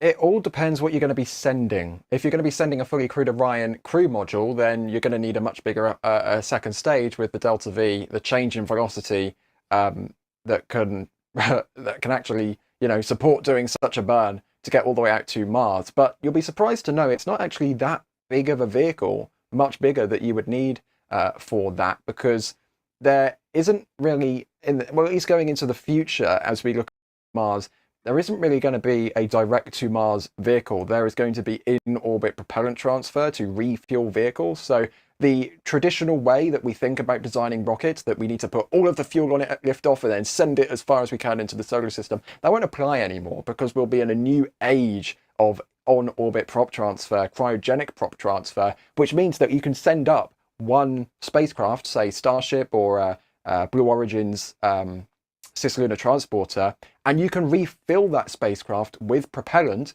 and then it has a full tank and it can literally go as far as it can, and you no longer have to worry about expending all of your fuel at liftoff, because you can just top it back up with a depot or a propellant tanker or something like that. So you don't actually need a vehicle that much bigger anymore to be able to do, or at least in the near future, to be able to do missions like that, which is, that's pretty exciting. One of the things that will make those vehicles really, really interesting to keep an eye on, as we do. Absolutely, and a great question. Thank you for that and your super chat as well. We've just had a tip come in from Martin Russ. Big thank you to your $100 tip. Thanks a lot for doing this. I'm new to this channel and I like it a lot. Regards from Switzerland. We really appreciate it when we get new members that come on board, when we get new viewers coming in and sending us hints and tips and questions. Thank you, thank you, thank you. We wouldn't be able to do this without you, and we do appreciate it all. As I've mentioned a few times, we are NSF, not the NASA. We're just a bunch of fun space nerds that want to be able to bring you the coverage the best we can to talk about what's happening, what we can expect, and what we can see coming up in the next few hours, because we are getting very, very close. We actually just went under the 2-hour mark almost. It's like I blink and miss it and then it goes past. We are down to 1 hour and 56 minutes ahead of launch now, and we're watching the closeout crew right here. There seems to be a lot of questions coming in about the closeout crew. Ryan, could you answer the question about numbers for me? One of our audience members has asked, why has the closeout crew got numbers on their uniform? It's essentially for easy identification, if that makes sense, because they've all got hats on, they've all got masks on. They're, when many of the features you would use to identify a person are obscured for the fact that they're protecting the crew, because this is a quarantine environment. As we were talking about earlier, the crew have been in quarantine for 14 days. This is actually their third quarantine period for this mission, considering the multiple delays in the different launch windows from February to March, now April 1st. So, if you can't see those features, it just helps to speed up that recognition of who somebody is. I mean, obviously this crew has been working together for so long at this point, they can probably already tell without needing the numbers, but it's just, it reaffirms what you already think. And that's in highly critical environments like this, that's incredibly important, because you don't want to be spending 5 to 10 seconds in your brain trying to figure out who you're talking to or who you need to talk to. If you have the number, you can tell in a split second who you need to talk to or who is talking to you. And I'm sure that's useful for the astronauts as well, especially when they've got the helmets on, because that restricts their visibility a little bit. So it makes identification of each crew that crew member easier. And I suppose it also makes it easier for the folks back in launch control who will be looking at these very engineering cameras that we are looking at right now. I'm sure somebody in launch control is looking at this very live feed as we speak, as we watch it. So that's very useful. If you can't actually see the front of somebody's face, I know that Andre Douglas is standing in front of the camera right now because he's number 2. Absolutely. We are currently at the moment looking at the crew module hatch service panel install closeouts, which we were expecting to be around L-140 to be concluded then. And then around that sort of time, we're going to be seeing the launch abort system hatch closure for flight. So we're looking at the moment at that closeout crew. They're doing all the extra checks and balances that they need to do ahead of those hatch closures that we're expecting in the coming 10 to 20 minutes, maybe a little bit longer. We do seem to be doing really well when it comes to the timeline right now, Max. Is the consensus on the ground that the things are going to go ahead and that the 6:24 p.m. launch window opening is a good chance that we could hit it on time? Well, it's funny you say that, Alice. I'm reading the back channel now, and thanks, Alicia. Apparently, Daryl on the NASA stream is briefing about a range issue and also related to the FTS, or the flight termination system. I haven't had comms of that. I haven't read anything about the sort yet, so I'm not entirely informed of what exactly is the nature of the problem there. But as far as timeline goes, they are still ahead of schedule, and they should be getting ready to close the launch abort system hatch, or that white cover there that goes over the Orion spacecraft, in about 13 or so minutes time. At least that is what the timeline says. So apparently Daryl said it's a pretty unique situation per Daryl. So I wonder, is it a boat, Ryan? Is it a boat? I hope it's not a boat. I have no idea, but yeah, I'm not sure whether that pretty unique situation is relating to the range or to the flight termination system. Don't worry about anything. I'm sure we'll probably move on for a few minutes here, and then once we actually know what's going on, we can come back in and give you guys a proper, concise update. And so yeah, I think keep spirits up. Let's move on, and we can come back to that in a few minutes when we actually have the information. Absolutely. We're working to get that update for you. We've had a couple of questions that have come in on the chat. Lorenzo's asking, could we get an explanation of how and why the Orion and lander work together in a mission? I'm going to throw that to you, Ryan, if possible. That is a really good question. So the answer to this question changes almost based on the lander that is going to be used, and it also has recently changed because the Lunar Gateway space station is no more, as we have been talking about over the last week and a half or so. So essentially, the current plan for Artemis 4, and I have to stress current plan because, as we have seen over the last 10 days, this can change, at a whim of whatever, the administrator is going to do, and to try and, expedite this process of returning us to the moon. But right now, the current plan with Artemis 4 is for Starship to dock with Orion in lunar orbit. So SLS will launch Orion to lunar orbit. Starship will launch the Starship Human Landing System to lunar orbit completely separately. They will then rendezvous and dock in lunar orbit. 2 crew members of Orion's 4 crew members will then transfer into the Starship Human Landing System lander, and they will then undock from Orion, descend to the lunar surface, stay on the surface for a little while, do some moonwalks, then reboard the ship spacecraft, fly back up into lunar orbit, rendezvous, dock, get back on board Orion, undock, and then Orion will head back to Earth. Now, I say current plan because right now NASA is essentially saying whichever lander is done first will be the lander that they use. So there is a possibility it could also be Blue Origin's Blue Moon Mark II lunar lander. Now, it's going to be a similar process without Gateway for that, but I'm not sure if there's been any specifics actually released on that process. But we have seen a video from Blue Origin of them testing the docking system. So we know they have a docking system in test to do that process. But in terms of Blue Moon, that's of course a Blue Origin vehicle, so that will be launched on New Glenn, which is their heavy lift rocket launching out of Complex 36 at the Cape.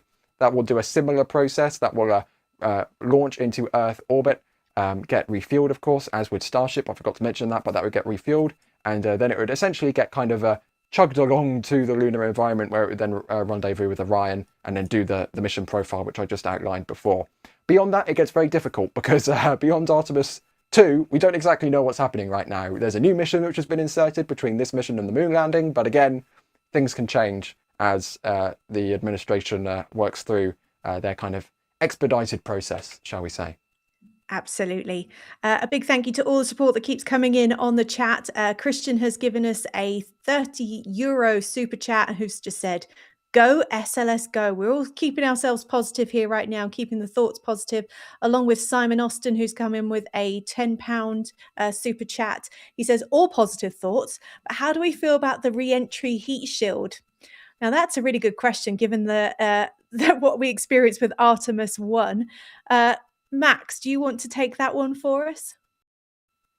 I mean, speaking of positive thoughts, I mean, NASA literally changed the reentry profile for Orion to accommodate for the heat shield issues that they came across during Artemis 1. So in Artemis 1, they had sort of a skip maneuver where it came in essentially twice into the atmosphere, whereas this time they're coming in a much steeper, more direct approach only once. So even though it is going to be experiencing higher temperatures, the amount of time that the heat shield is going to be experiencing said temperatures is shorter overall. So I don't think they would do that if they weren't confident that this change in flight profile was going to work. I mean, obviously what we saw with Artemis 1's heat shield was kind of alarming, but any spacecraft being or undergoing super high temperatures like you would get during atmospheric reentry for a prolonged period of time is not good. Even your best of heat shields would struggle for a long period of time, especially when you are traveling at the velocities needed to go and come back from the moon. Once, of course, Earth's gravity has you in its hands. So yeah, I mean they've changed up everything, and again, I don't think that they would do that unless they were confident that it was going to work. So, yep, I think we have Alex Max. from Alex. Yeah, I was going to say, Yep. I'm jumping in Sorry about that, because I Alice. think we're getting a bit of an update coming in. Alex, what Yeah. are you able to share with us? Yeah, it's a rather important update because they were talking about an issue on the range. So currently, And the MS1 vehicle NTD. is that comms that we're getting? Go ahead. Of course. All right, ready for another reading on the CBA pressure gauge if you're ready to go. Yes, sir. Fridays It I is give. 2600 PSI. Copy 2600. Very good. Okay, there we go. Right as I give the update. So right now, the range is no-go for flight. And so everything else looks good. So they're still counting down. But the problem that the range has right now is the flight termination system of SLS. And so there are these different sets of charges, right, across the vehicle to be able to, in case of an emergency where it veers off course, the crew aboards, of course, they have the launch abort system, right? But the rocket itself has a flight termination system to be able to terminate the flight in case it veers off course. Now, that flight termination system is activated by a person on the ground, and so they need to be able to verify that there are signals that are sent to that flight termination system on the rocket. And right now, it seems like that is one of the issues that may be working on, that perhaps it is not actually working, right? That signal sent testing they've been working on as some of the data that we were getting, or rather commentary that we were getting from NASA, is that they literally took shuttle equipment, flight termination system equipment from shuttle in the VAB, and they took that in order to be able to verify that such hardware was actually working from the range standpoint, right? The range needs to send that signal. Other rockets you may have seen, for example, Falcon 9 or Starship or even Electron from Rocket Lab, those use automated flight termination systems. Now, we'll forget, of course, Firefly also now uses that as well on Alpha. And that means essentially the rocket itself blows itself up, basically, right? Whereas on these rockets, these more older rockets, I guess, those ones, they basically have a person on the ground doing that work. And unfortunately, it seems like they're working through that issue right now. They're trying to figure out how to solve it. As I said, they're still counting down because you never know when that might resolve, right? When that issue might disappear and it will no longer be an issue, basically. And so you still have to count down and get ready for a potential flight whenever that issue clears. And we still have 1 hour and 44 minutes into the count. There's still another 2 hours in the window as well. So there's plenty of time, as I said, to be able to work through this issue. But currently, the range is no go. Yeah, I want to reiterate that. Don't panic. We still have time for things to turn around. It looks like the closeout crew are continuing with what they're trying to do. It is a range issue that is going to hopefully get resolved either before the 1 hour and 44 minutes countdown concludes, which will give us the 6:24 p.m. Launch window when it opens, or hopefully before the end of that launch window, which will be at 8:24 p.m. local time. So we are just going to continue on as it should be and say a big thank you to all the support that's coming on in the chat. Ando NZ has come in with a 25 New Zealand dollars super chat support. We really appreciate your support coming in for the stream today. Your money goes towards paying for all of this crew that's able to support the live coverage that you're seeing right here, right now. So a big thank you to you for that.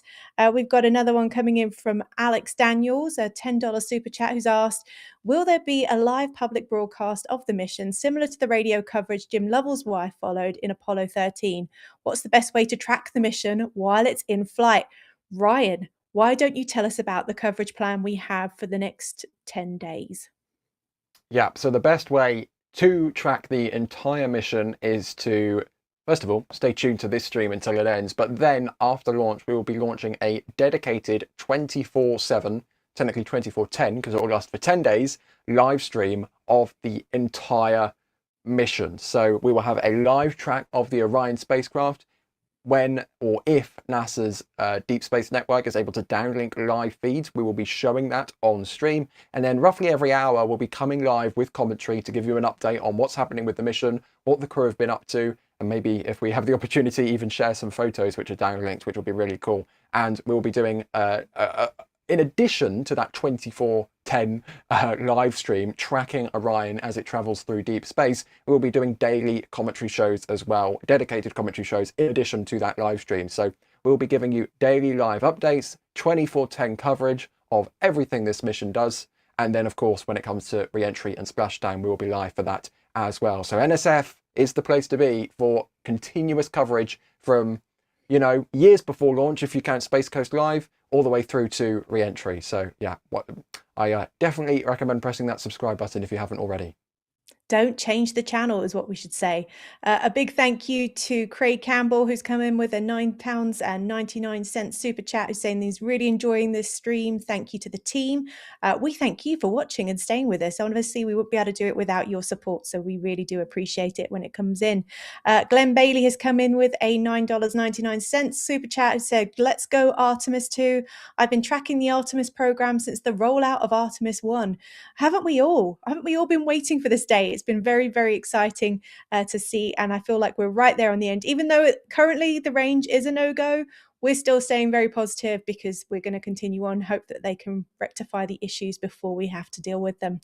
Philip has come in with a $5 tip saying, well done, guys. Hi from the UK. It's always nice to get support from people outside of the US. We forget sometimes that there is a lot of countries involved in this mission. I know Alex is normally the one beating the drum talking about how the Europeans are involved, but I know Max was saying earlier there's also 70 different countries represented in the media area. Max, what are you seeing over there in the media area right now? Well, at the moment, I'm seeing a camera and a laptop, and Sawyer behind the camera, and many other tents and cameras off to my right and to my left. So I can't really say I see much beyond that currently. But from my time walking around earlier, it's tent and camera galore. The tent and cameras galore everywhere in stages. People are. It's becoming like a borderline ant colony right now with how many. Oh, that's in. So it's a borderline ant colony right now. Sorry. Thank you. I think someone's giving you the hint. Stay hydrated. I know. I know. All right. So yeah, it's becoming more and more like an ant colony the closer we get now to the opening of the window, which is now, oh crikey, just 1 hour and 40 minutes away. I don't Getting know if I tense. like that. It is, but also that the recently discovered issue with the FTS and the range is ever so presently on the mind now, and time is, I don't want to say time is running out to solve the issue, because they have a whole 2-hour window should they need it. I don't know, but I think at the moment people are still pretty buzzed and just hoping to see this thing off today, because I think as we get closer to the window opening, I think the weather is going to be more and more in our favor in terms of both cloud cover and weather conditions overall. A lot of the crew is continuing on as if there isn't an issue with the range right now, as they should be. We are currently reaching that just gone past L minus 1 hour and 40 minutes. At this point, we are expecting the launch abort system hatch closure for the flight. So we are hopefully get an update on that in the next 10 minutes or so to see if they are going ahead with it. You can see that crew has been working diligently for quite some time now. It's been a while since the crew got over to the capsule and started to get into their seats and get ready, and the team has been working then to close the hatches, and there's multiple of them that we have to see closed to make sure that they are safe and ready to go. Ryan, I know you've done a great job of explaining it so far to all of us. Remind us again, what is it they're working on right now, and why has it taken so long to simply close a door? Well, the easiest way to explain that is that it's not a door, it's a hatch, and there's a lot of things that need to be closed up. This is when you think about a pressurized vessel, you would want absolutely you would want the smoothest, most pressurizable shape possible, most containable shape possible to keep all of that pressure when you want a livable atmosphere in the vacuum of space. And then suddenly the engineers come along and say, hey, we want to put people inside. We need to cut a gaping hole in the side of this pressure vessel. Can we do that? And of course you have to, because the crew need to be able to get in and out. But then you suddenly have a huge hole in the side of your pressure vessel, which you need to be able to seal up for a 10-day period to keep the crew inside pressurized, which is what they have been spending the last, over an hour at this point doing. If they haven't done so already, I think they might have done, but if they haven't done so already, shortly they will be closing up the Orion crew module hatch. And this is the actual pressurized crew module that needs to be protected by that hatch. I heard them on the loops a little while ago now saying that they were pressurizing the crew module. So to pressurize the crew module, you need to have the hatch closed off and sealed. So that might have already been closed off a little while ago, but it's difficult to see from this camera angle. What we can see from this camera angle, however, is the launch abort system hatch. This is a second hatch on top of the Orion hatch. And this is actually launch abort system shroud. So if you have watched our live coverage of Crew Dragon launches before, you will know that spacecraft only has one hatch. And that's because the Crew Dragon has an integrated launch abort system. It has Super Draco thrusters built into the capsule itself, which, God forbid, ever needed, they will then ignite and pull the crew away to safety. For the likes of Orion, and as we saw with the Apollo capsule and the Mercury capsule as well, they use like a puller launch abort system. This is essentially, in layman's terms, is a pointy hat with solid rocket boosters on it, which is then attached to the top of the Orion spacecraft. Should anything go wrong, those SRBs will ignite and pull the crew capsule away to safety.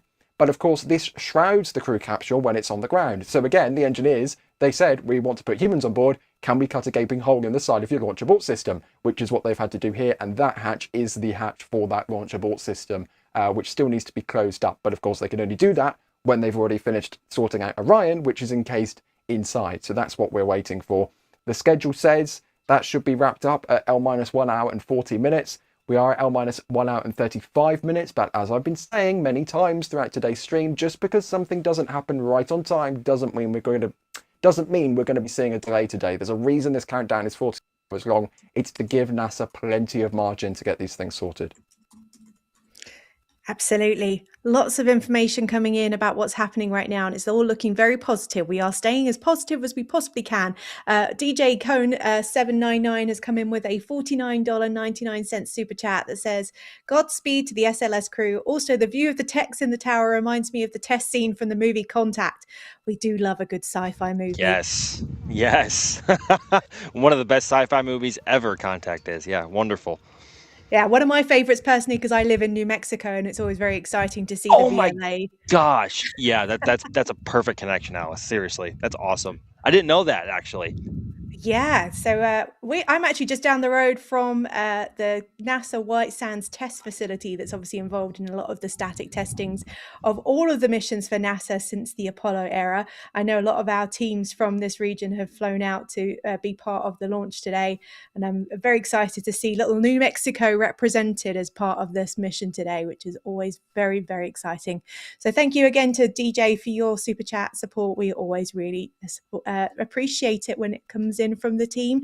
Keep your questions coming to everybody that's on here. If you don't know how to ask a question, a little reminder, all you have to do is go to the chat and tag us at NSF or at NASASpaceflight, and I will do my best to get through those questions for you as quickly as possible while we have the opportunity to talk about it. We've got people coming into the chat here that are saying things like Stuart, who's just come in with a $14 super chat. He says, greetings from Ottawa, Canada.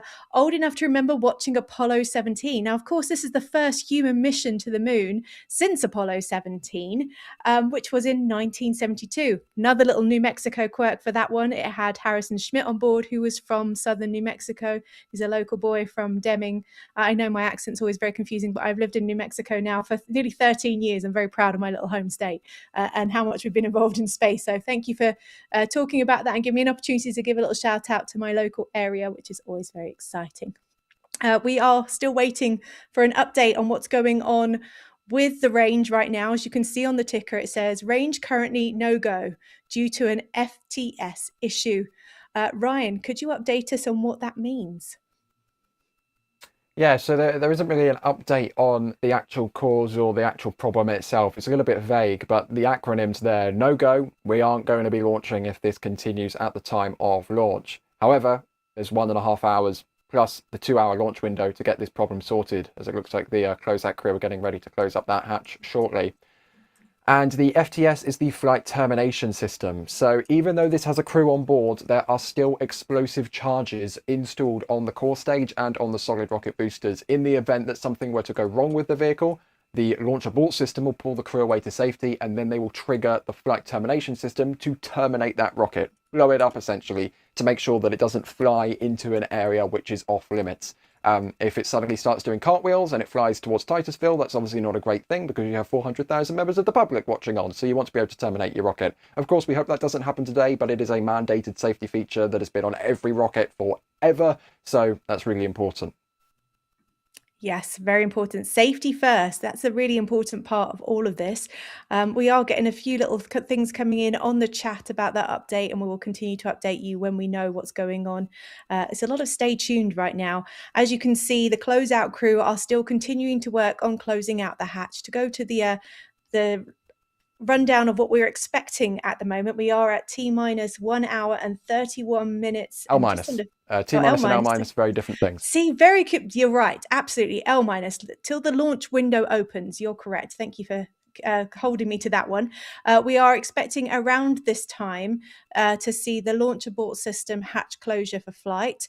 And we're hoping that's what their team are working on right now that you can see on screen. We've got a couple of different angles for you to see what they're doing. What is it you can see that they're removing right now? Ryan? Looks like some paneling of sort, maybe. It's a little bit difficult to see, but the Orion hatch definitely seems closed, but it looks like maybe some paneling they use for accessing the hatch might be getting removed at this point.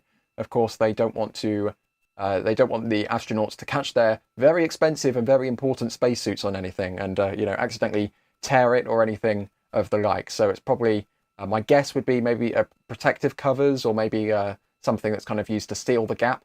Because remember, there's a gap between the crew access arm and the vehicle. The vehicle is constantly swaying. This vehicle is alive right now. It's fully fueled. It's going to be making noises. If you're at the pad, the closeout team will be able to hear that. So that could be in there that could be some not a walkway, but you know what I mean, kind of to fill the gap potentially. I'm not 100% sure, but that could be what that's for.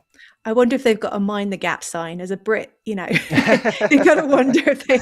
Oh my gosh! Yeah, when that crew arm retracts, there's going to be a pretty big gap.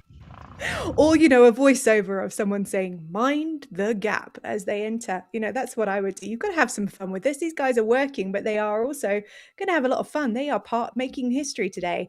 And I feel like I'm watching that. I'm getting that feeling from where I am. But Max, you're the one that's on the ground. Surely you must be getting the real buzz right now. Certainly. I mean, more and more people are showing up and trying to get into their launch positions.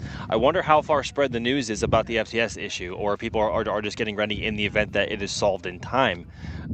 That's beginning to take more and more of a focus on my attention at the moment right now, to be honest with you, just because I want to make sure that I have time to prep all of my other cameras in addition to all of those belonging to NSF, because obviously we want to create the best visuals possible for everybody. Yeah, I think I mean, I haven't walked around enough since the news has been a topic of conversation, so I can't really say whether or not the atmosphere around here is like worried. People are getting hesitant. Tough to say on that front right now, but it's nice that we still do have some clouds coming over the sun and giving us a bit of a break from the sun. It has been a very warm day despite the winds, and certainly my very pale skin has been paying for it. So but you've got the right gear for it, Max. Don't tell me you have. No, but also with how windy it is, my hood is blown down all the time, and with how busy I've been, it hasn't really been on the mind so much to throw it back up right away. But anyway, I think once we make it another swap and bring Sawyer back on, I will I'll take another walk around and make a judgment as to how the atmosphere is now, and to see who's talking about what. But I am really curious to see what this problem leads to, whether or not how much of the window we would need to eat into, if any. Still fingers crossed. I mean, we've pushed all the way to April. We've pushed all the way to April 1st with a beautiful daylight window, at least in the first hour or so, or here. And if it pushes past, like, I don't know, 8 p.m. or 7:45 p.m. or so, I'm going to be a little bit heartbroken just from a visual standpoint, but alas, that is not a priority. But I will certainly photographer. Yeah, I will certainly get back to you guys on that one. Yeah, I've sent a few messages out to friends that are there, friends that are working on the ground as well, saying, any more details about this FTS issue? And we'll see if we can come back with anything. At the moment, it's a bit vague. The no-go doesn't necessarily mean that the mission stops right now. We still do have time. We are currently L-1 hour and 27 minutes. That means that we are an hour and 27 minutes before the launch window opens. Ryan, you corrected me earlier, the difference between the L- and what we're normally used to seeing, the T-. Do you want to explain to the audience what the difference is between them for today?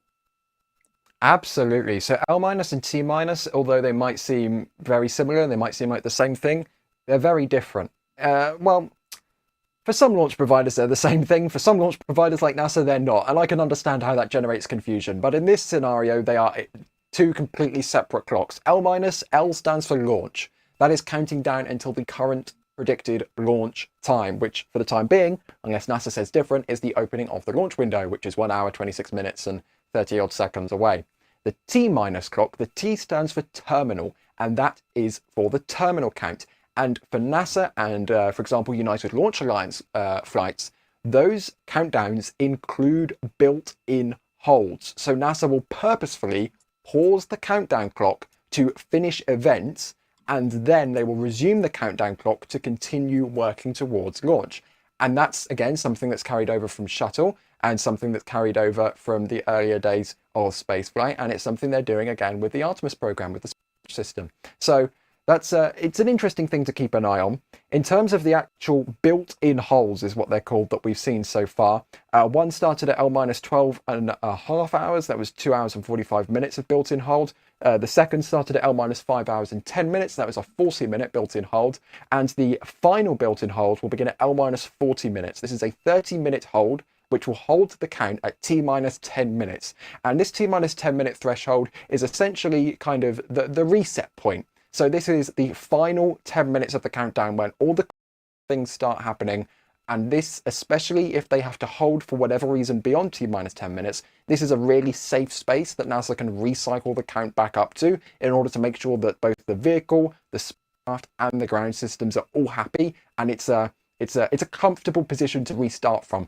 For example, they don't want to pause the countdown at T-minus 40 seconds and then restart the countdown again from T-minus 40 seconds, because there's some really critical things that can happen in that time period. So it's just, even though it's kind of difficult to wrap your head around at first, we're keeping things simple for you. The clock you see on your screen is the time until launch. If you don't want to worry about anything else, just look at that clock and you'll be sorted. Absolutely. This is a very historic mission that we are witnessing. Not only are humans going back to the moon for the first time since 1972, as we were mentioning throughout the show, but the crew is also looking different. This is the first time we're going to see a woman as part of the crew that's going beyond low Earth orbit, and somebody of color. And that's a really exciting thing, Mark, for us all to be celebrating for humanity. Let's have a listen back to what the crew had to say about how historic this mission and what it means to them. We do think about it a lot. We always say that we are not doing this for the superlatives. We're doing this because it's a unique opportunity. We are going for all and by all. This is what NASA embodies. This is what the space program around the world embodies. And we are proud to be a part of that journey. I think what's neat to me about that question is each one of the four of us, we carry a whole lifetime of experiences and perspectives. And when you get us together and we're in a geology class looking at the moon, you really start to see those all come out. Like the way I was raised as a child is different than the way they were raised, the different influences on our lives, different mentors, different heroes, different interests. And all those differences start to come out in the way we view the science objectives of the mission, and they come out in the way we view the technical hardware. So honestly, for me, it's just an honor to get to watch the way everybody brings their unique perspectives. I want to highlight, I guess, maybe one facet of this is the tension, I call it. I live in this, this dichotomy between happiness that a young woman can look at Christina and just physicalize her passion or her interest, or even if it's not something she wants to do, she can just be like girl power, and that's awesome. And that young brown boys and girls can look at me and go, hey, he looks like me and he's doing what? And that's great. I love that. But I also hope we are pushing the other direction, that one day we don't have to talk about these first, that one day this is just, and I listen to this, that this is the human history. It's about human history. It's the story of humanity, not Black history, not women's history, but that it becomes human history. Everything I've heard from my crewmates really resonates. Thank you guys for those amazing words. Something to add is that although it is something to celebrate, a bunch of firsts, that's definitely not necessarily telling the whole story. And it's also not about celebrating any one individual.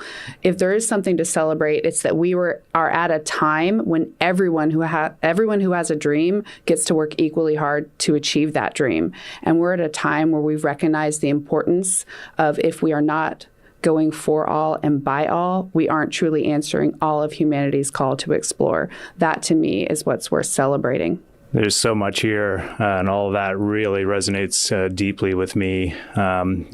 Something maybe slightly different from my perspective is what you're seeing here is, yes, a Canadian is going to go into deep space. And that's an extraordinary thing because of the American space leadership that curated that. But I hope others outside of Canada feel part of this too, because this is just an acknowledgement of anybody who shows up and is able to contribute something meaningful to our future endeavors can be part of this mission. And so I hope the Commonwealth feels or sees himself in this mission. I hope all the international partnerships see themselves flying on this mission, because they truly are. And it's just been an extraordinary journey for me. It's kind of broadened my perspectives as an astronaut too. I'm wearing a Canadian patch here that was designed by an Anishinaabe artist in Canada. And it just represents some of the beauty of Indigenous culture and their perspective on the moon and the seven sacred laws, and just the richness of doing something together and how inviting that is. It's shocking to me, but pleasantly surprising how many people show up and are going on the mission with us. It's not just 3 Americans and a Canadian. It is people literally around the world, and it's a beautiful thing. And we're going to go do something very real, very challenging, and that's what will make it inspiring. Absolutely great to hear from the crew as they are getting themselves ready to launch for the first human space flight to the moon since 1972. And Jeremy Hansen just made a really good point there that it's not just about America and Canada on this mission. There are lots of others that are involved as well. A thank you to Gabriel 1985, who's come in on the super chat with 59.99 euros, coming in for that, saying a very good flight to the crew of the Artemis II rocket and NASA and the European service module. We do forget sometimes to remember that there are lots of countries that contributed to this mission. Ryan, I know as a European, you must be a little bit proud of that. Yes, absolutely. And I believe that Sawyer will be talking to someone from the European Space Agency very shortly. But in the meantime, NASA has posted an update to their blog, providing us with information on what is actually happening with the range and with the flight termination system. Now, it appears to be one issue, if I'm understanding this correctly. There's not anything wrong with the range as you might think of it. There isn't a boat in the way, there isn't a plane in the way, there isn't somebody violating the range.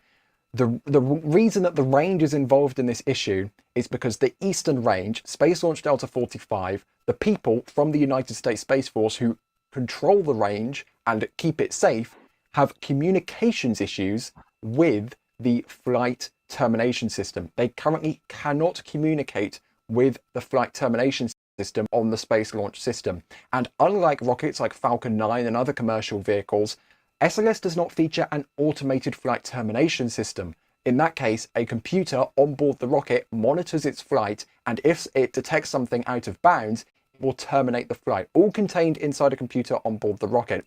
The Space Launch System uses a manual flight termination system. This is quite literally somebody in mission control with a big red button. I don't know if it's a big red button, but let's imagine it's someone in mission control with a big red button. They're monitoring a map, and if SLS goes outside of the predefined hazard zones on that map, they press the big red button and blow up the rocket. Right now, that button cannot communicate with the flight termination system, if I'm reading this update correctly.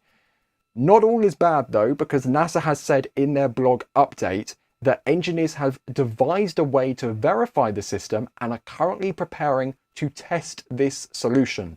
So fingers crossed they can regain the communications between the Eastern Range and the flight termination system on the Space Launch System, because yeah, that's a pretty important system to make sure you can actually talk to and back from. And just for clarification, the FTS, it features independent power and independent communications, because of course if something goes wrong with the power or comms on the main launch vehicle, you need to be able to talk to the FTS even if the vehicle is offline. So that's an important distinction. Even though they can talk to the astronauts right now, that doesn't necessarily mean they can talk to the FTS. You keep mentioning we do have time. We are looking at the clock right now. It is L-1 hour and 17 minutes. That's the countdown until the launch window opens, and that launch window is another 2 hours after that. So we are very optimistic. As you can see, the crew is there. It's in the capsule. Are we seeing the bottom of a pair of boots there in the top right-hand screen, Ryan? We are looking at a camera which is positioned beneath the top row of astronauts and above the bottom row of astronauts. So if you think, there we go, big zoom in. Thank you very much, Kevin Michael Reid, producing the stream. So all 4 astronauts are currently lying on their back. As you can see, 2 astronauts, Reed Wiseman and Victor Glover, commander and pilot, are sitting above, from this perspective, on the right of Christina Cook and Jeremy Hansen, who are in the bottom 2 seats. Of course, right now, they're laying on their back. So technically, they're at the same altitude. But if you imagine with Orion tilted 90 degrees so that they would be sitting vertically, that's where the above and below comes from. Of course, by the time we get into space, there will be no up and down. And they'll stow away the chairs and they won't be needed. So, but just for some getting your bearings there, this is what we're currently looking down towards the ground right now. Hopefully that helps. But we can see, I'm going to, I believe this is the left-hand seat. MS1, NTD, on Orion Earth 1. We're getting some comms checks. All right, we are ready for another reading if you are ready over there. Yes, sir. CBA is steady at 2,600 PSI. All right, copy that. And you know, the more times we ask you to do that, the closer we get to launch. So that's a good thing. Copy. What? Are they done? I was just going to briefly say, I believe that's the left-hand seat we are seeing in the top right of that left-hand view, if that makes sense. So if I'm correct, I believe those are the feet of Commander Reed Wiseman. Who knows? But it's all looking very positive right now. As we mentioned before a couple of times, there was a publicly available countdown of what we were expecting at this point, as we are at that window of L-1 hour and 15 minutes.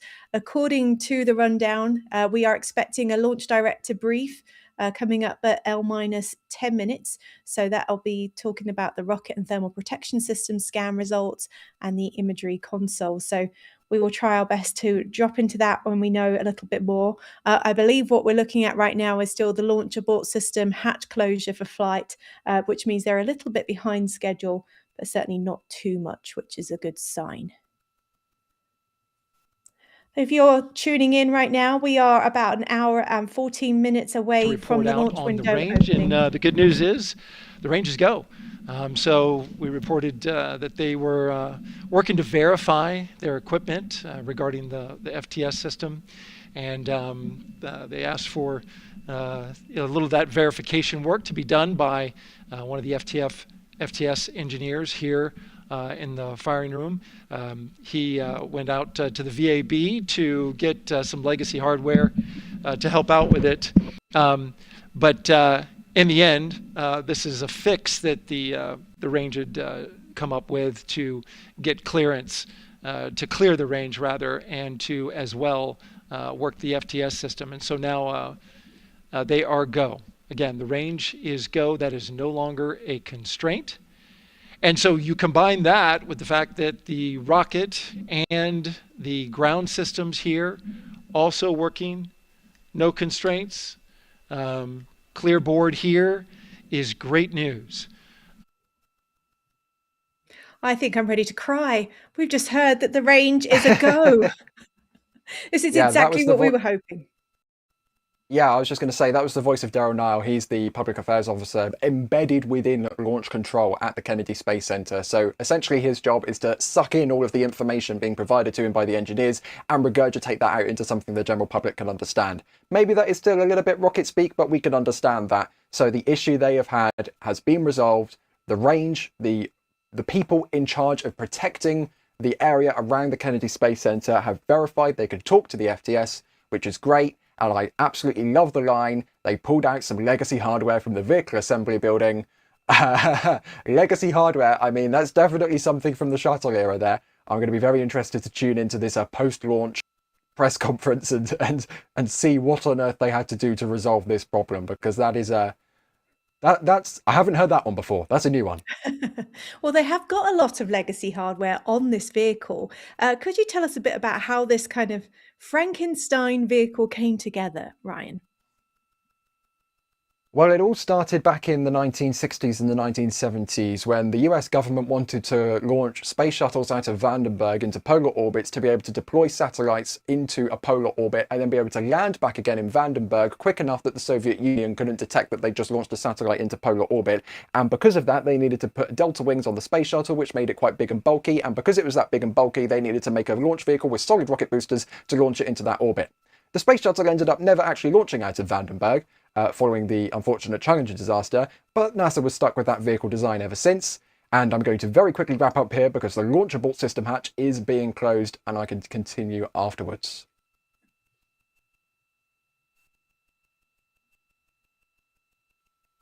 And doesn't look completely, there we go, it's continuing to close.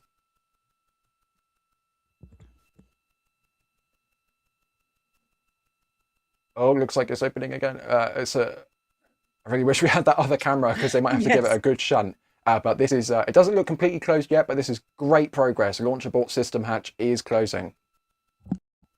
That's the next big milestone we've been waiting for, and we will, of course, keep you updated as we know any more details about that.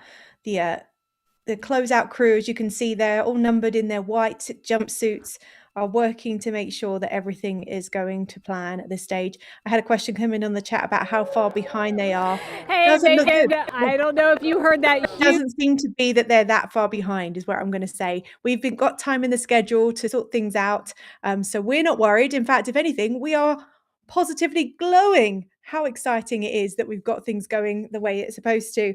And I believe at this point we've got Das come back on. Hi, John. It's good to see you. Did they close the hatch? We don't know. It's really difficult to tell at this point, if I'm honest. We can't see. It's like just off frame. Oh no, they're pushing. No, they're pushing. They're pushing. We need another camera angle because we promised that we would make sure that everybody in the public knew how to go. I'm going to be on camera, apparently. Show the hatch closing. Don't show me. Everybody was going to know how they could pick up the patches over here, which have been selling to members. Some quick updates like crazy, and the pins are now half gone. If you're a pin collector for like commander mission pins, the little lapel pin sort of stuff, those are half gone already. But as of right now, you can click on the link. We'll spam the link into chat, and everybody watching the stream can grab a patch. Like that. Did I point the right way? I did. Good. Can grab a patch. We have limited quantities of those, and the pins are going quickly. In addition, we have those pin display tails. Yeah, there's other merch. That's cool. You get a onesie for your baby or whatever. Do we? I don't know if we actually have this, but in the shop we have our pin displays. They look like a Starship heat tile, and they are Starship related, but we have limited numbers of those. Those are 80% gone right now. And so if you're interested in getting all of the Starship pins, you can get the collector's pin bundle thing with the display tile. Everybody can get those now. And you can add your Artemis pin to it. And we're going to keep doing new pins. We're going to have Starship Flight 12 pins. That's why I can't show you this shirt I have over here, because it has the Starship Flight 12 patch on it. I was going to hold it up and be like, sun shirts, they're great. But anyways, folks, now everybody watching the stream can grab the patches. They can grab the pins. If you want one of the displays, you could do that too. There's even pin bundles. Maybe you don't need the display, but you want to buy all of this. It's like 14 pins from the Starship program all in one thing. You can do that. They're all available across the board. And as soon as I'm off camera here, I will make sure that the links get into chat so y'all can check it out. It's another good way to help us continue doing what we're doing here. But yes, see, closed. Official camera angle showing that it's closed, right? Can everybody confer? This is wonderful. We have the hatch closure of the launch abort system. This is incredible. Closed. Do they have to like wrench it down or anything? It's like physically, whatever. It's physically closed. We're not going to worry too much about that. Technically closed, if not secured. So here, continuing on, we are now rapidly approaching that T-1 hour. Alice is going to step away. Massive thanks to Alice for holding it down there. I'm going to hop back in and continue to chat with y'all and the rest of the crew. But yes, I can stay. Thank you for asking, Ryan. I don't want to be left alone. We're an hour and 7 minutes until launch. You can't leave me unsupervised, Das. That's dangerous. It's all you. It's all you. The show's all yours. Go ahead, Ryan. Well, as we can see, the launch abort system hatch is closed. That's what we were waiting on. We're doing the relay race here because we're going to be live for multiple hours after launch. I got some good news when I hopped back over here and was preparing to jump back in. I heard that range issue was cleared. Apparently, somebody booted up the old Commodore 64 that they used to check the shuttle hardware back in the day, and the glow tubes, not glow tubes, the glow plugs. The vacuum tubes were all working correctly, and the vacuum tubes lit up in the proper order and said that the FTS system was communicating with the moon rocket here. What a time to be alive. Oh, camera's on the move. Oh, they just cut away. I want to see what they're pointing the camera at. Did that was like the camera, and then you saw him having the camera in his hand, like going to, I bet you they're going around the seal. Like yeah, around I think the he's edge. inspecting the seal. I want to see the seal. Show us that. That's a sentence. I want to see the seal inspection. You can tell that we're not officially with NASA here because we're like, show us the live camera inspecting the seal, please. So Ryan, did I miss anything else? I was keeping up with current events, but I was mostly concerned about that hatch being closed. Yeah, I mean, We have been monitoring all of that stuff over the past couple of hours or so. I'm going to be honest, this part of the countdown is kind of the most spread out because we have an event at 3 hours and 10 minutes, 2 hours and 20 minutes, and then 1 hour and 40 minutes. After this point, the events are either every 10 minutes, every minute, sometimes every second as we get towards T0. But here on NSF, we've been watching, we've been hanging out with you guys, we've been keeping an eye on everything, and we've been progressing towards this hatch closure. I'm going to be honest, this is a big sigh of relief, because we heard that blip from the range. That's the only blip we've had so far. Well, I should say the only blip NASA's had so far. We've had a few blips, but moving on. And apart from the weather, that's the only other thing. They're keeping an eye on the weather and that range item. Everything else, can you believe it? We are at 1 hour and 5 minutes to go. They've had one technical blip. They've resolved it, and they're keeping an eye on the weather. I mean, this is going so smooth. I don't want to jinx it, but it's going so smooth. I'm honestly shockingly impressed. Knock on wood. I don't know. Everybody watching chat right now, like, find something to knock on. I usually try to knock on my head. I heard that. That was good. That was me. Nice. Well done, Ryan. Knock on wood, but it does seem like a super smooth count so far. That one hiccup with the range. Y'all said legacy. Can I say antiquated? I mean, is it flight proven? I didn't say legacy. Daryl said legacy. Legacy. Okay. We'll go with flight proven range hardware. But it was good to hear that got cleared up. And as the clock continues to tick down here, just about 4 minutes away from that T-1 hour mark. Remember, that's the beginning of the window. And they do have sorry, L minus. Yes, thank you. Correct. They do have that 2 hour window to work with now. I believe we're going to hop over to Sawyer, who's made another friend in the field. Let's see if Sawyer's coming back. We got you, Sawyer? Yes, I hear you, Das. And of course, I am joined here by Philippe. Philippe, do you mind explaining your role with the European Space Agency and the ESM? Yes, my name is Philippe. Hello, Sawyer. I'm the coordination manager for the European Service Module. So I'm in charge of the exchange of hardware and documentation between NASA and European Space Agency for the ESM, as well as I'm a member of the mission management team, which is the team of John Honeycutt, who is leading the mission. So for people that don't know, I think people are surprised sometimes that Europe is going to the moon with this and the ESM in general. Can you talk about its significance during flight and in particular Artemis II and getting it out there? So the European Space Module is a powerhouse of Orion. We provide the main propulsion during all the orbital phase till re-entry. We provide the life support consumables, water, nitrogen, oxygen. We provide the power. We have these very characteristic X-wing solar array wings. And we provide thermal control throughout the mission as well. So for this specific mission, the main role of the European Space Module, also in propulsion-wise, will be to deliver the translunar injection, the TLI, which will happen about 25 hours after launch. And we will deliver this maneuver, which will last, it's a boost for the main engine of the European Service Module for about 5 minutes. That's amazing. And also, this is the first time that Orion is actually flying with that ECLIS, the life support system, on board. How have you been testing and preparing it, especially after what you've learned from Artemis I? On Artemis I, we flew part of the environmental control life support. We flew some of the tanks, not the full set of tanks, but we flew gas tanks and water tanks. But of course, they were not connected to the life support of the crew module. Here, the system is complete. All the tanks, all the 4 oxygen and nitrogen tanks and the 4 water tanks are installed. It's nice to finally see all of that flying it out there. And obviously, this is going to be crucial as we get to further missions and longer duration missions, things like that. So how is the ESM's role going forward as we move into the Artemis program, especially Artemis 4 and 5 heading out to the moon? So the 3rd and 4th ESM 3 and 4 are about 5 miles from here in the ONC, in the Neil Armstrong building. And they will support the Artemis 3 mission, which is now Earth orbital mission. And they will support Artemis 4, which will be the first landing, whatever the lander is.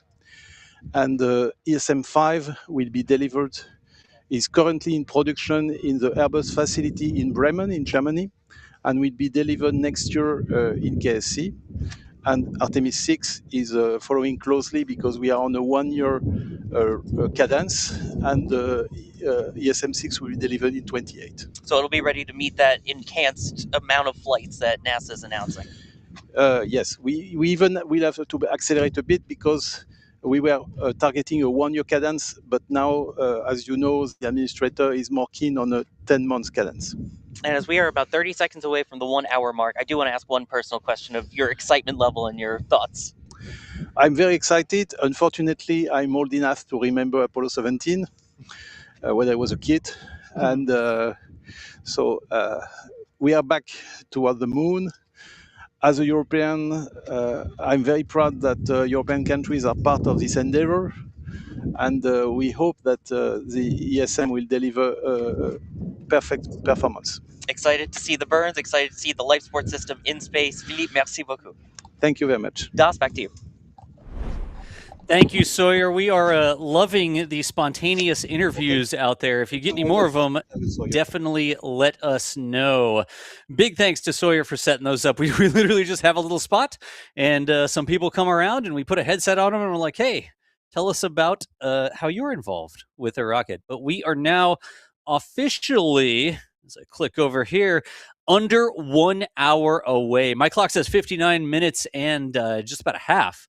But that puts us right underneath 1 hour. Again, that's targeting the beginning of the window. The closeout crew is a little bit behind schedule. We think that they're already supposed to be sort of like getting out of Dodge, and we do see this live feed from them up there, but we will see when they go down to their vehicles and evacuate the launch pad, leaving the only staff, the only crew there at the launch pad, the ones that are actually aboard the rocket, having been buttoned up into Orion on top of SLS by the closeout crew here.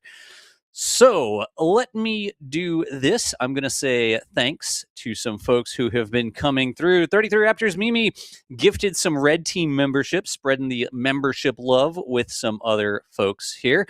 We've got that girl Hannah, 1236, said just bought the Artemis II patch. Also Flight 6 patch. The first catch happened on your birthday. Hey, that's pretty cool. Let's go SLS and NSF. Love from Great Britain. Chris W. Nice. Did a super chat. Ryan from the whole UK NSF team. Apparently they love you, Ryan. Wonderful. I love everybody watching. And may I just say very quickly, I just got a notification on my watch from this little app called NASASpaceflight, which said 1 hour until Artemis 2. That felt surreal. So surreal, I screen captured it and I posted it on X. But that is absolutely bonkers. NASASpaceflight just sent me a 1 hour notification for Artemis 2. That is too cool. If you don't know, if you're watching NextSpaceflight, nextspaceflight.com is an app on iOS and Android and a website, and it'll do launch notifications. You can say, tell me every Starlink that launches from the Cape, and it'll pop up little notifications on your phone. Of course, you can filter it down to things that aren't the Starlinks. It has all sorts of like simulated mission information. You can see the launch trajectory. It is an app that we have... I guess we've created here at NSF. Yeah, it was created by a person who used to be here with NSF, and we continue to operate that app so all the space fans out there can make their phone go bing whenever they want to make sure that they don't miss a launch. So if you want, head on over and download NextSpaceflight. All right, and thank you for reminding me of that. I have my phone put away because I get too many messages, and yeah, I'm not going to read my phone right now. Continuing on. COL Mergs, Colonel Mergs, I'm going to guess. Great coverage as always. As excited watching this as I did watching all the Apollo launches. Mergs, that is saying an awful lot. If you caught all the Apollo launches in here today, maybe you're not watching the same way. Maybe it's not a 100-pound tube TV in the corner of a room with everybody sitting around on the ground. You might be watching on a mobile phone. A little handheld screen that has more processing power than we used to launch the original rockets. You may be on a huge TV on your wall or however you're watching. We appreciate you checking in with us. Got a lot of Pad Rap members and stuff like that. Cuckoo Jew is one of them. See Sauter's in there as well. Pick 'em with Dan and Dave. Not sure what that is, but welcome to the club. We've got a $50 super chat from NH Light. Thankful for NSF and love my fellow space nerds. We've got Goblin, who is a Padrat member. Justin Moore says, thanks to the NSF team and safe journey to Team Artemis. Steve Kyle's go for launch. Ralph Pedraza, hope I got the rolling R there correctly, became a Cap Cub member in Chubbs Fishing TV. Says it's 5 a.m. where I'm from. I'm still up for this. We appreciate you joining Chubbs. I'm not going to read them all. There's no way that I can keep all of them going, but I'll catch some of them on occasion. And also, apparently, there are some people who love pins because those collector's pins for Artemis II are rapidly selling out in the store. We only made so many of them, and when they're gone, well, we'll see. It's going to take us a very long time to get more of them. We'll have to play that by ear, but they continue to sell right now over in the shop.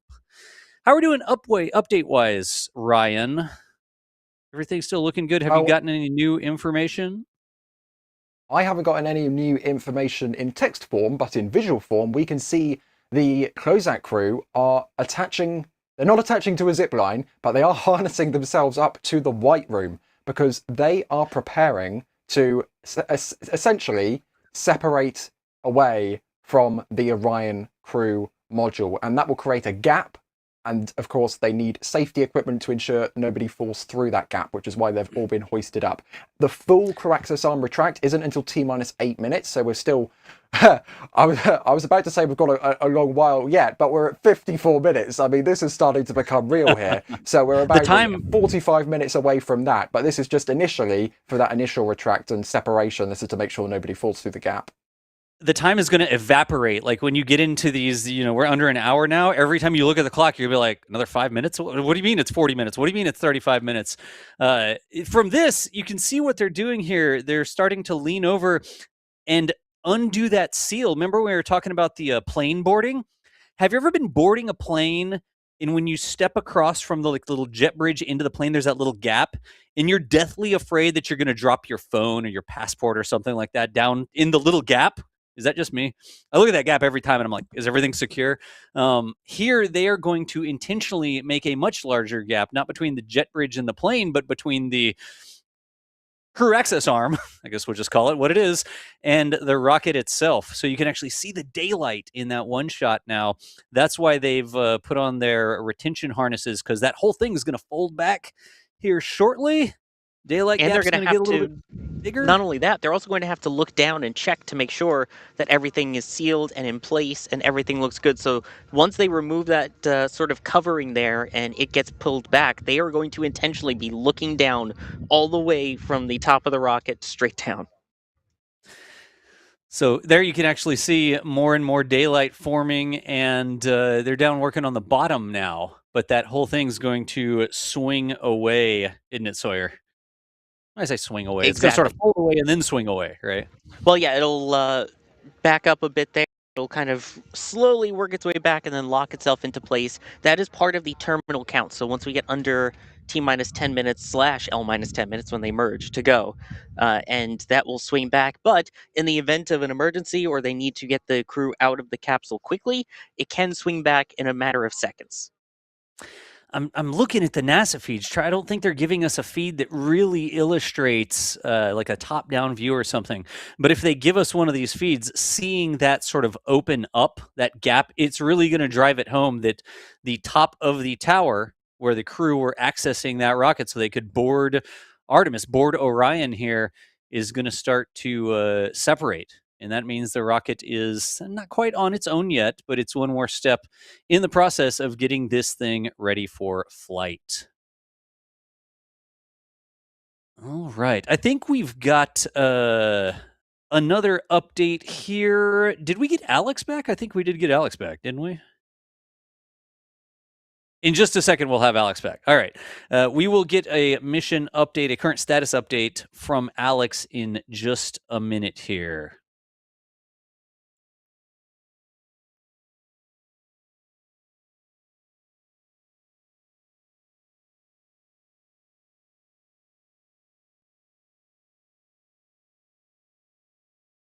Yeah.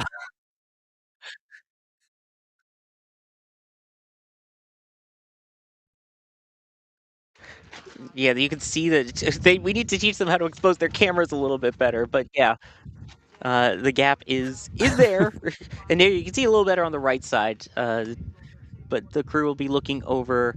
There it is. Look at that. You can There see you the go. pad area below, and there goes the protective like swing gate that they kind of had up against it. And now you will see them do the work to pull that sort of board in between the two away. Yep, like a little ramp thing. Yep. That is Yeah, grass in the background, isn't it? That is the ground by the launch pad. Yes, it is. And then they're going to move that out away. Yep, Get that's that like locked into folding its in. place. Yep. Yep. And Alex, I know we were talking about that update. I think we have you back now. Yeah, I was trying to finish listening to that update. So I have a good news and a piece of bad news. I'm going to go to the good news first. Weather has improved to 90% go, so that's good. It was 80% before. The bad piece of news is they're tracking an issue with the battery temperatures on the launch board system, at least one of the battery temperature sensors. And so one of the things that is going on is that they're trying to look at that. And one of the problems is right now it is not an issue, like it doesn't preclude them to continue counting down the clock, right? The problem is if they get to terminal count and the ground launch sequencer hands over control to the onboard computer, right, on SLS, right? SLS computer will see that temperature sensor and say, nope, I'm not going. That could be an issue there, right? And so that is one of the things that they're trying to look at. We have no more data, no more information about the specifics of this issue with the launch abort system temperature, battery temperature. And the status and things like that, but they're working on it. And just like we saw before with the flight termination system issues, well, these things can be resolved, right? Unless it's something that is actually physical, something that they actually need to go to the pad, and therefore, you know, maybe we have like an Artemis 1 version of Red Team going to the pad. I see that unlikely because this is the launch abort system side of things, right? But if there were any sort of issue that is physical and they're able to go to the pad, that will probably delay things, right, into the window. We have a 2-hour window, still 48 minutes to go until that opening of the window, so definitely lots of options at place. But they need to work on it, right? This is the problem with engineering. You gotta work the problem first, and then you figure out how to move on from there. We'll cross that bridge when we get to it, right? It's that sort of saying. I butcher the same, but you know what I mean. Is that trending in a direction, Alex? I mean, is that the sort of thing where, guys, it's just so weird, like a battery heats up when you charge it, right? I guess a battery could heat up if you discharge it, you put it under load or something, but any more information on that? Unfortunately, no. As I said, the only thing that we know is that there's an issue, right, with that temperature sensor on the launch abort on one of the launch abort system batteries. And it's just one of them. So this is the thing, right? It could be that just that sensor in particular is wrong, and maybe others are actually right? That happens all the time. You have multiple sensors on the same place. One of them is telling you that something is going wrong. Do you trust the one that is telling you that something is going wrong, or you trust the ones that are telling you they are right? Maybe the ones that are telling you they are right are wrong, right? That's the problem, that as an engineering team, you have to work through all of this. You have to actually find what is going on, whether it's just a sensor issue or there's an actual problem with the battery temperatures, and then how to move on from there. As I said, there's no actual details of what is going on exactly with that sensor, right, with that temperature reading on the launch abort system battery. But again, as I said, one of the problems will be, yes, they can probably go into terminal count. Yes, probably the ground launch sequencer can say, I'm not seeing this, right? Like what is usually called masking the temperature reading. The problem will be the automated launch sequencer on SLS, when they do that handover at T-minus 33 to T-minus 30 seconds, that 3-second handover. When that handover happens, the automated launch sequencer, it basically goes through every sensor, every reading and everything, and it tells whether every parameter is good to go, right? And it's automated. There's no manual inputs or anything like that. So you don't really cannot stop that. That's the problem. And so it's one of those things that maybe it will not be a problem to go into terminal count, but maybe the automated launch sequencer will. Those couple of Let's listen in. suppressed overvolt messages, we're going to go ahead and clear those off your screen. We see them and we copy. All right. And we're still working here, trying to get through everything. So we're getting close, and then trying to talk that other issue that we just picked up a little bit ago. But I think work-wise, we're doing really well. Sounds good, NTD. We're doing great on board. Glad to hear it.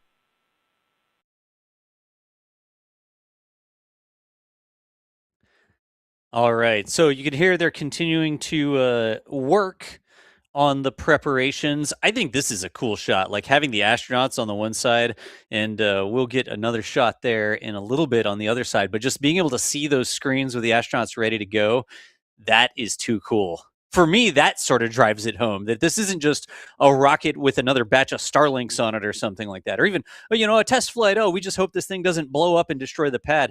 This is a real mission with humans on board, and you can see them sitting there on the left-hand side. That is what's been driving it home for me. Ryan, how you doing?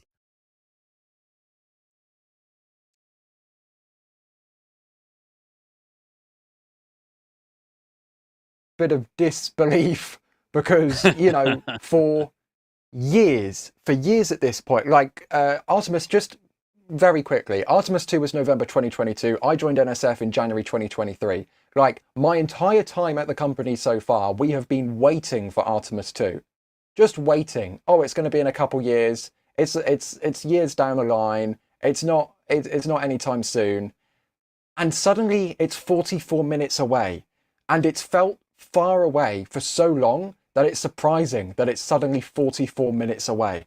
Like, we are 44 minutes away from this launch window opening. We have crew in the vehicle. The vehicle is closed out. The crew access arm is prepped. The launch teams are prepped. We are getting ready to go.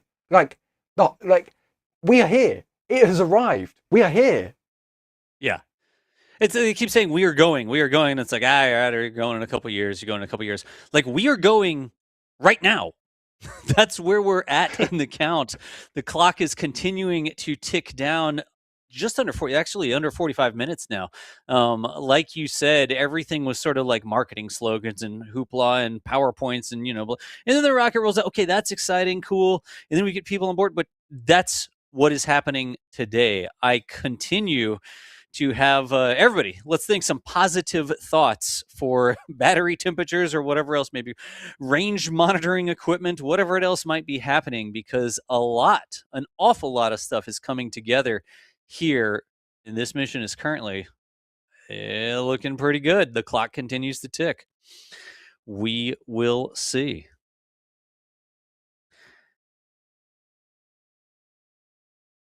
Really quickly, I'm going to hop over and say thanks to just a few more people, because I love to see these popping over in the Super Chats. Michael Fussel, hope I said your last name correctly. Me and my son Connor are watching our first lunar launch together. You say an important word in there, your first lunar launch together. Michael, I appreciate you tuning in. Give a high five to your son Connor if you're out there and we see this thing launch. I guess a high five and a hug would be good, but hopefully we see lots more lunar launchers in the future. I appreciate you tagging in and letting us know. If you're watching with your family, let us know that as well. It's always something that's cool to hear. Patrick Bob, how you doing, dude? Did another 50 Red Team gifted memberships. Patrick Bob, one of the huge supporters of the channel here, making it so we can keep doing what we're doing. We appreciate you, Patrick. 50 gifted memberships. Stuart Little, nice, did a little bit of a super chat. We've got Hallow Jack doing some super chats as well. Here we've got Nick Tonks Astrophotography did a super chat and says, watching with my family on our vacation. Can you shout out to the Tonks family? Thanks, NSF. Great coverage as always. You didn't have to ask me. I would have just said it. Continuing. That is. Folks, I can't read them all. I will continue to check in on occasion. I especially love the ones that say that you are watching with your friends or your family. You're sharing this. You've dragged somebody in front of the screen so that they know that we're going back to the moon. Maybe they didn't know or they didn't care. But if you're watching, we do appreciate it. In fact, I think we've got a bit of a video here to play. Apparently, y'all aren't the only ones who are excited about this. Let's roll the tape. Artemis II is more than a mission to the moon and back. It's more than a mission that has to happen before we send people to the surface of the moon. It is the next step that gets humanity to Mars.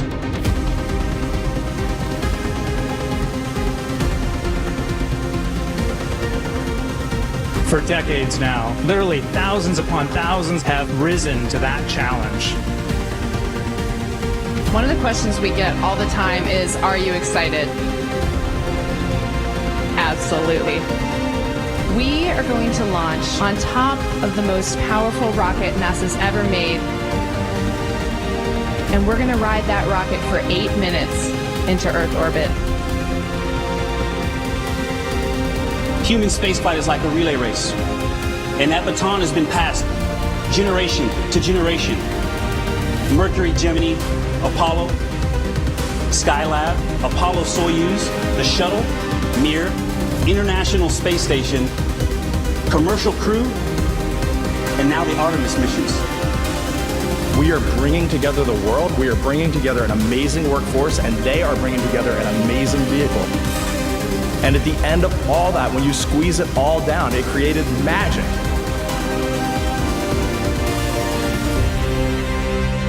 We are going to the moon together. Let's go.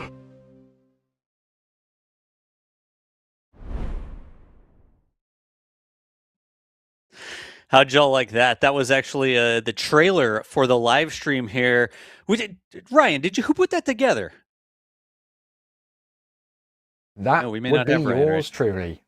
We do have Ryan right now. Did you make that hype video? Yep.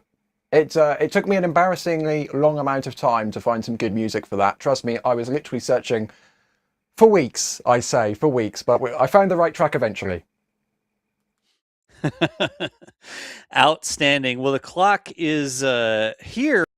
The L- clock is still going, coming up rapidly on 30 minutes, still around 38 minutes, but you can see the rocket there on the left-hand side. All those other views, the close-up engineering cameras. It looks like we still have the crew access camera there in the middle. What might be happening is we might be able to see that swing away. We'll see if NASA gives us that camera at that time. But all over the Space Coast, folks are piling up. You see that top window there. That looks like a view from Jetty Park, if I'm not mistaken. Yeah, that is our Cape Cam at Jetty Park. Oh, all right. Sawyer, I just heard your voice over there. Are you still back at the press site? I'm still here. How are things shaping up over there? Are people starting to they start to migrate towards the edge? There's that rope to make sure the alligators don't eat them. I may or may not have a camera already set up by said rope, but I've asked Max, who takes photos of the gators, to make sure they're friendly today. People are starting to make their way over here, especially by the countdown clock. There is a large group that's getting ready to gather here. That's when you know it's really starting to get real and starting to feel real. I mean, we are at T-minus 10 minutes and holding. We are in the planned hold, and this is the last planned hold before entering the terminal count. That is, I mean, I'm nervous but excited, full of anticipation, and the vibe here has definitely shifted. It's more towards, oh my gosh, this is really happening, as opposed to earlier where it was the hype around it. It's not hype now, it's we are ready. Yeah. That's where it gets a little bit confusing. The L clock continues to count, but like Sawyer was just saying, the T clock is in a planned hold. It's like rocket accounting, rocket math. How do you actually count these things down? But the clock is continuing to tick down towards the beginning of that window. Yeah, so for those who don't know, the L- clock will not stop. So the one you see in the top left of your screen, as long as they're proceeding on time, it won't stop. So hopefully that keeps counting. And as you pointed out, with the T-minus 10-minute hold, Yeah, that one is planned in the hold. And the nice thing is, once they give the go to continue the hold, T-minus and L-minus clocks will merge. Sawyer, is that what happens? Like, is the L-minus clock going to continue counting down? And when L-minus says L-minus 10 minutes, should the T-minus clock start up again and then they both match? Or are there more wacky holds? Or No, that's it. So if all goes well and they give the go to continue into the terminal count, as soon as that clock hits L-minus 10 minutes, the T-minus 10-minute clock will also begin. So at L-minus 9 minutes 59 seconds, it will be T-minus 9 minutes 59 seconds and counting. Excellent. It's rocket math. You thought rocket science was hard. Rocket countdown clocks are even harder. In any event, folks, if you're just joining us, the rocket on the screen is SLS. It is the rocket for Artemis II. Why is this such a big deal? Because on top of that rocket right now, up in the little white part, the pointy bit at the top, there are 4 human beings on this rocket. They're not just going up and down for a joyride. They're not going to the International Space Station. They are going into Earth orbit. And if everything checks out, they will end up doing a loop around the moon. The first time we've done this in quite some time, over 50 years since we've had anybody out that far, setting firsts left and right. But we are continuing to count down, now less than 35 minutes away from that scheduled liftoff. Like we said, people all over the Space Coast are lining up to see this rocket. I'm curious. Here it goes. Mods know what's going to happen. I want to know in the chat right now, where are y'all watching from? As we come up on T-minus 30 minutes, mods, just let it go. Tell me in the chat where you are watching 4 human beings on top of this moon rocket standing by for their launch. There is no way that I can read that because that is a lot of text going by. I see Sweden, I see Canada, I see Georgia, Evansville, Indiana, Germany, Philippines, Leicester, that was in the UK, Southwest UK, Adelaide, South Australia, on the other side of the world. We got a Germany in there, lots of UKs in there. Chile, Ireland, Costa Rica, KSC, nice. You can check in. Baton Rouge, Louisiana, Saskatchewan, Canada, Oregon. I can't read them all. It's just as they go by. Folks all over the world, even if you can't be there at the Cape, at the Space Coast, we appreciate you joining us here today. That's what we do. We are NSF, NASASpaceflight.com. We've been around for over 20 years, but you might have been able to figure it out yourself. We're not officially NASA. We're not reading a script or have and now we're going to talk. No, we're space nerds who reach critical mass. We had so many different skill sets to come together. People who love doing video, people who love doing photos, folks that write, folks that just hang out, folks that operate cameras. This is what we do. We hang out, we tell it to you like it is, and we have a fine old time here watching rockets launch. So if you haven't yet, and you want to find your way back to hang out with us in the future, there's a little button on YouTube. You know how to do that. Like and subscribe or whatever. Just come on back. Everybody is welcome to hang out with us anytime we are covering stuff. Last year, we did more live streams than days in the year, more than 1 live stream per day last year, because we cover basically everything that happens. So in any event, that's who we are. That's what we are doing. And you can always keep up with what's going on by being a part of the community around here. In fact, you know something, maybe you're not always on YouTube, and maybe you're on Facebook, or maybe you're on Instagram, or maybe you're on wherever, right? Every social media network, we are basically all over the place. If you just look for NASA Spaceflight, NASASpaceflight.com, you can find us basically wherever you want. And we post stuff on a daily basis pretty much everywhere. So in any event, we've got that out of the way so everybody knows who we are. Y'all keep on chatting over there, and the clock continues to tick. Now T-minus, or L-minus, I got to say it, L-minus 32 minutes. We need to make the L in the interface that I'm reading bold so I know that it's an L. Das, I think it's already bold.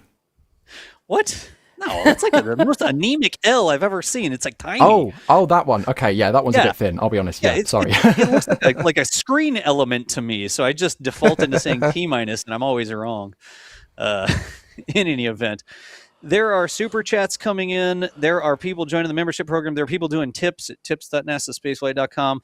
The merch, I think some of the merch is almost sold out. I'm going to have to check in with the shop team to see if there are pins left. But you don't have to do any of that stuff.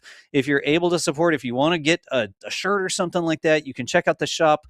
But every single person here joining us in the live stream is welcome to just hang out.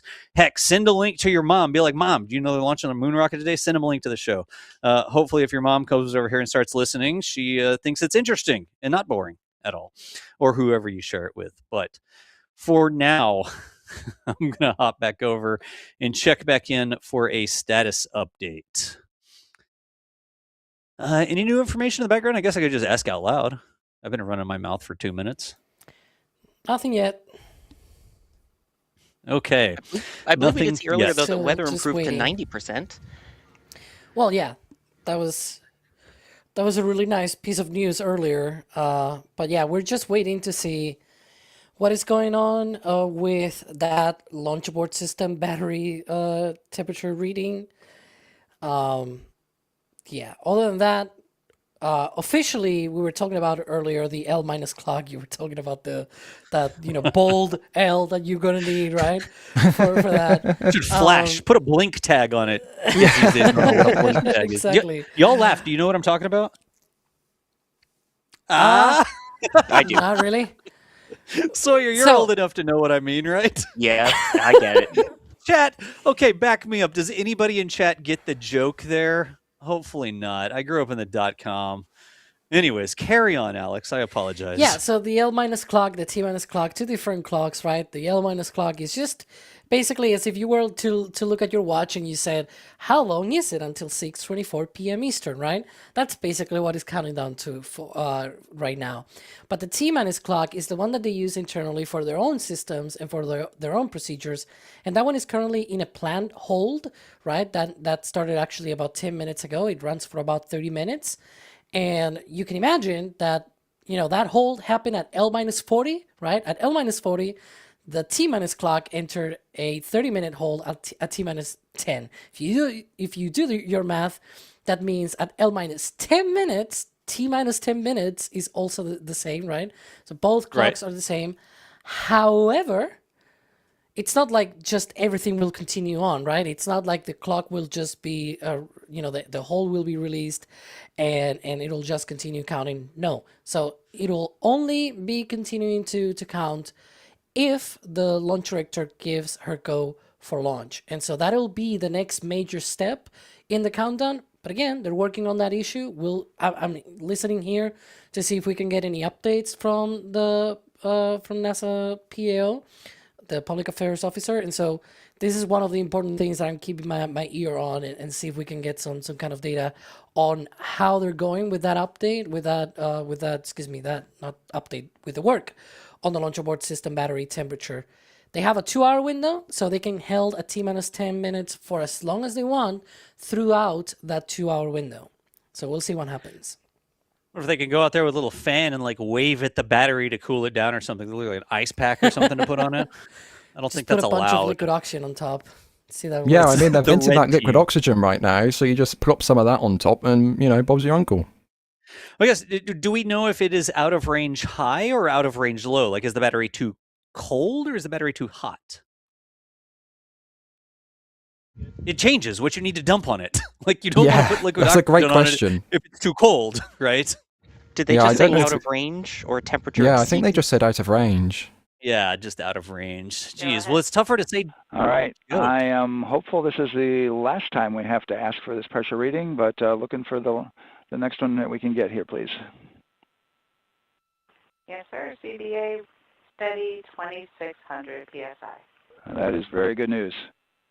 All right, and we are working towards getting a solution on our issue. I think we're there and working through that. So the rest of the work's about done here at the pad, and our closeout crew has departed. So the rest of it's just getting ready to go. So good luck. Godspeed to all of you. Copies all, Jeff. Yep. Thank you, sir. That sounded very positive. It said they said they were working through that issue, but it sounded like they were close, or they had it. Did Mel the only one that heard that? That's exactly what I heard. So Yeah. unless we're all hearing things and hallucinating, I think this big, beautiful orange rocket is ready to go. Almost. We are manifesting a You really were positivity there. for the launch. I do love, like, here when we have this upwards looking shot. Look at the skies. Sawyer, like with the old Mark 1 eyeballs out there, is the sky that blue and clear right now? It absolutely is. There's a few little puffy clouds way off in the distance, which are out of the way of where this is going. But otherwise, you look directly overhead all the way southeast, pretty much all of northeast, which is the kind of inclination or direction this will be going. Yep. It is blue skies. I expect amazing visuals for today's launch if it goes. I mean, this is perfect weather. Perfect. That is fantastic. You know something? Little puffy clouds like that, like, we don't mind the puffy clouds. They give it a sense of scale as the rocket goes past a cloud. If it's just perfectly blue sky, it's sort of hard to tell how fast that thing's going. But dang, if it goes past a cloud, you're like, man, that thing is really moving. So it is looking absolutely beautiful out there. There's our live camera over from the Titusville side of things, and you can see more and more people stacking up over there as the clock continues to count down. Folks, it's 25 minutes. I'm going to say thanks to some folks real quick. Seth McGill, hello from Oklahoma, says that. Wilbo, good to see you as well. Gearbox Scott joined the membership program. Mark Stang actually joined the membership program as well. Here's one. SPS Music, so excited to see the rocket that I helped build at MAF, about to hopefully launch. Hopefully was in parentheses there. Something I touched is going to be flying to space. Shout out to the folks at MAF who helped make this happen. Can anybody help me out? Am I supposed to say MAF or MAF, like VAB? I just say Mashoud, makes it easier. Just go with the name. Just go with Mashoud. I don't I've know. heard the astronauts say math, so that must be the correct one. That's like you say Vab, and you're like, Vab, really? Who are you? They You also don't know say anything. Mashoud instead of Mashoud, so, you know. You're right. Hey, Sorry, I'm SPS not Nolans. I said it wrong. SPS Music, thank you so much for the message and the support over there. Just continuing to say thanks to a lot of people joining the membership program. I did get one from Annette Bideford here. Says, just so everyone knows the truth, my son did not have to drag me into watching. We were on this at the start of the morning. Love NSF and my son Steve. Go Artemis II. Go, go, go. And we got 3 thumbs up after that. Annette Bideford, we are always happy to see you here in the chat, watching with the family, and that's a long-time huge supporter of what we do. One of the reasons we can keep showing up and doing these things, but it is fantastic to see a message from you over in the chat. I know it's not the first one, but I wanted to make sure I got back to that one. Here's one more. Tracy Williams says, keeping a family tradition going. I watched Apollo missions with my dad. We watched many shuttle launches together as well. We were blessed to be able to tour JPL and then NASA. He was with CDC. Tracy, thank you so much for joining that. I love the messages that are like watching with my friends, watching with my family, all of those sorts of things. Apparently, Kyle Swigert is watching from 34,000 feet thanks to Starlink. Thanks for the coverage, NSF. Somebody is aboard a plane that has a Starlink on it. But folks, the clock continues to tick. I'm not going to spend all of our time reading this, except for this one from Horacio. 99 curly L's saying, why is it orange? I'm so excited watching with an orange dog from East London. Does anybody want to catch that real quick? Hey, Ryan, you're from that side of the pond. Give him a home accent and tell him why it's orange real quick. The rocket is orange because that is the, how should I say, natural born colour, helpful zoom in here, of the insulation foam around the core stage. So the core stage propellants inside, they're cryogenic. They are hundreds of degrees below zero, whether you measure in Celsius or Fahrenheit, hundreds of degrees below, which means they need to be insulated from the very warm, very humid Floridian air. And to do that on the Space Launch System, they spray on foam around the core stage, around those fuel tanks, in order to insulate it to stop them boiling off, or not stop, but prevent boil off as much as possible. And when in the sun, that foam actually tans. It literally tans and it turns orange. I guess it's going a little bit brown at this point, but it was almost yellow. If you go after launch, of course, go back and watch our rollout stream from January, the conical structure there, the conical orange structure, that was yellow. It tans in the sun. Yeah, it does. It comes out sort of like a light yellow color, and the more UV hits it, the more orange it gets. So that is the answer as to why it's orange. Plus, we all like orange. Orange rocket, good, right? Continuing on, Sawyer, did you have a bit of an update for us? Something to Yes, mention? per the Artemis blog at this point, they mentioned the crew leaving the pad and that everything is into the Launch Control Center. They did mention, I want to quote from this, engineers investigated a sensor on the launch abort system's attitude control motor controller battery that showed a higher temperature than would be expected. It is believed to be an instrumentation issue and will not affect today's launch. Weather continues to cooperate and has now been upgraded to 90% go for launch. No kidding. Our entity. Go ahead. Stand by. All right, Reed, we can go ahead and configure for terminal count at this time. The team over to your channel here in just a minute. Integrity copies.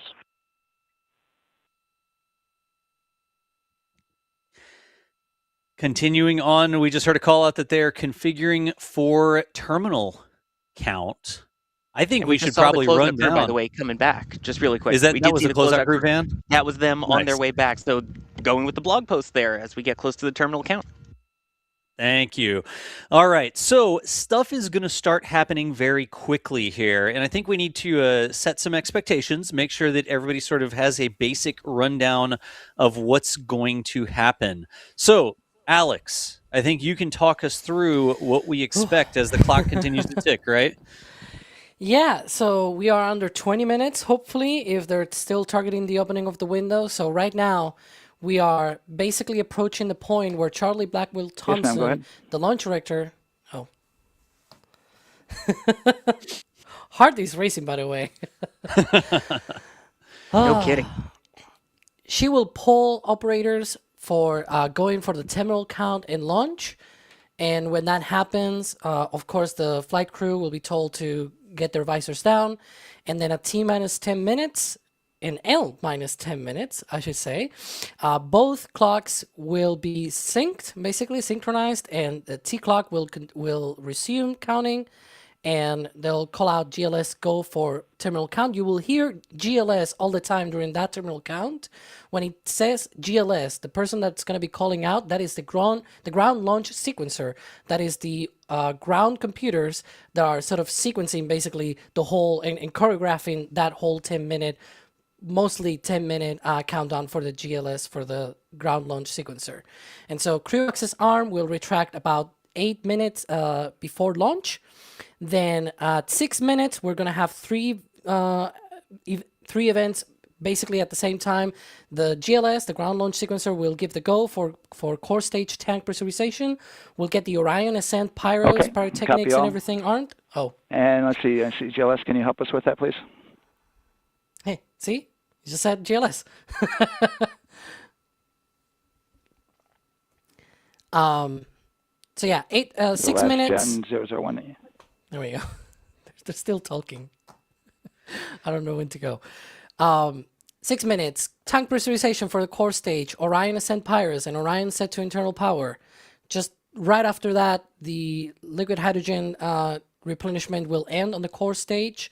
The launch abort system will become available at T-minus 5 minutes and 20 seconds. At T-minus 4 minutes, 40 seconds, the high flow bleed check will also be activated for the hydrogen side of the engines. And then we're going to get the go for core stage APU start. That's the auxiliary power unit. And after that, that'll be at T-minus 4 minutes, by the way. And after that, we will probably see, hopefully if we get those views, the engines doing a gimbal check, as it's called. And so they'll be moving in a pre-planned pattern to make sure that all of the moving systems, all of the gimbal works on those engines. Then they'll terminate replenishment on the ICPS, the upper stage. Liquid oxygen replenishment will end at T-minus 3.5 minutes. T-minus 3 minutes, 10 seconds. GLS will be go for purge sequence 4. That is when they switch to helium purge on the high pressure oxidizer turbo pump seal. And I believe now Daryl is giving an update, if I'm not mistaken.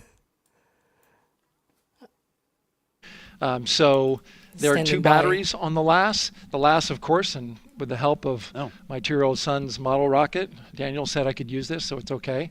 The LAS is right here. It's the tower above Orion. Orion capsule's inside of here. It's used to pull Orion off the rocket in case the rocket is something's going on with the rocket, either on the pad or in flight. 2 batteries are bad. Well, I'm sorry. One of the 2 batteries reported an out-of-family temperature, and it was very much out of family. And so they checked their data going back into the vehicle assembly building where they recharged the batteries and worked on them.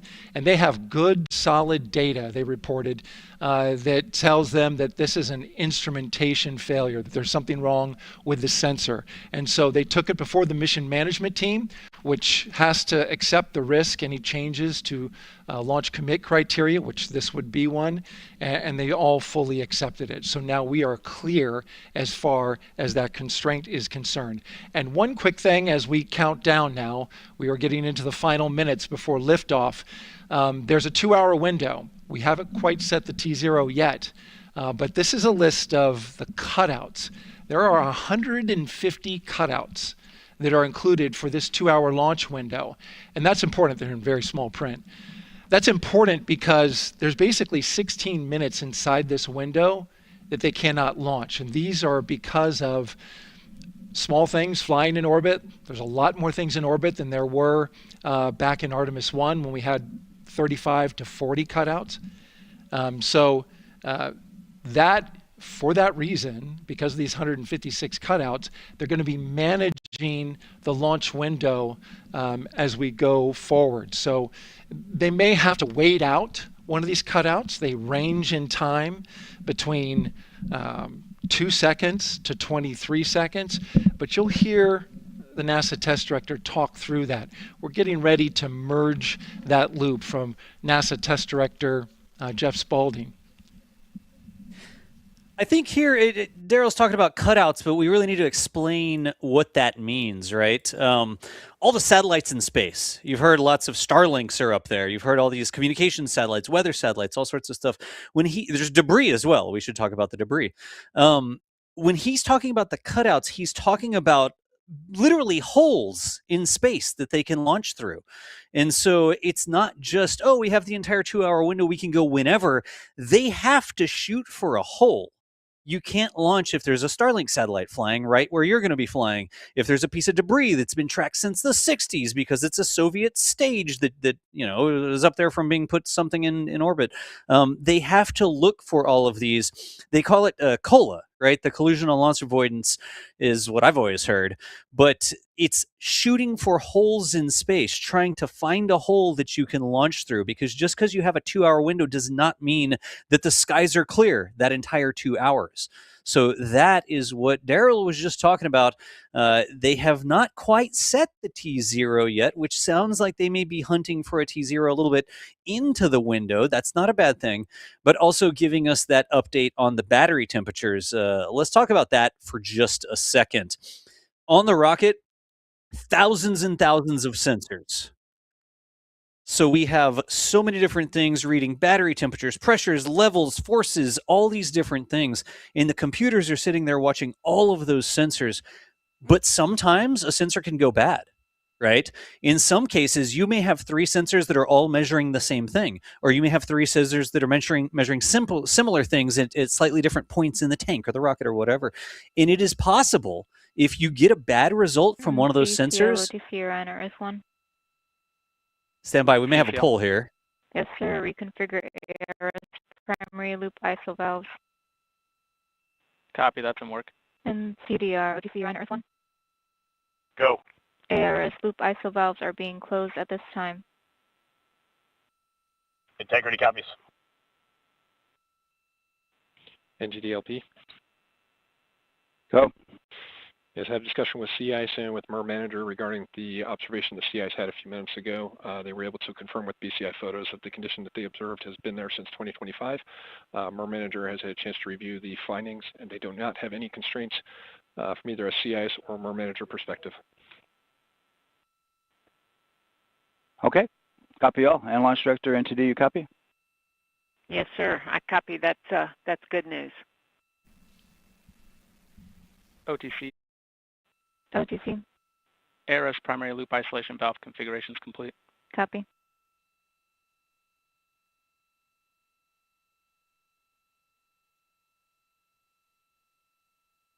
And CGLS NTD, cancel pending, please. CLS copies, and that's complete. All right, and for all personnel, we got a little bit more work to do before we pick up the clock, and we're about a little over a minute from getting to T-minus 10 minutes, but we've canceled the resume time there, and then we'll pick it up after we get through all of our work and anything else that we need to do to get through the remainder of count. So we'll continue working that to get to our T0 today. So when we get to about 50 seconds from now, we'll extend that hold. CVSE OTC. CVSE 400-290, looking to verify that we are configured for Ascent.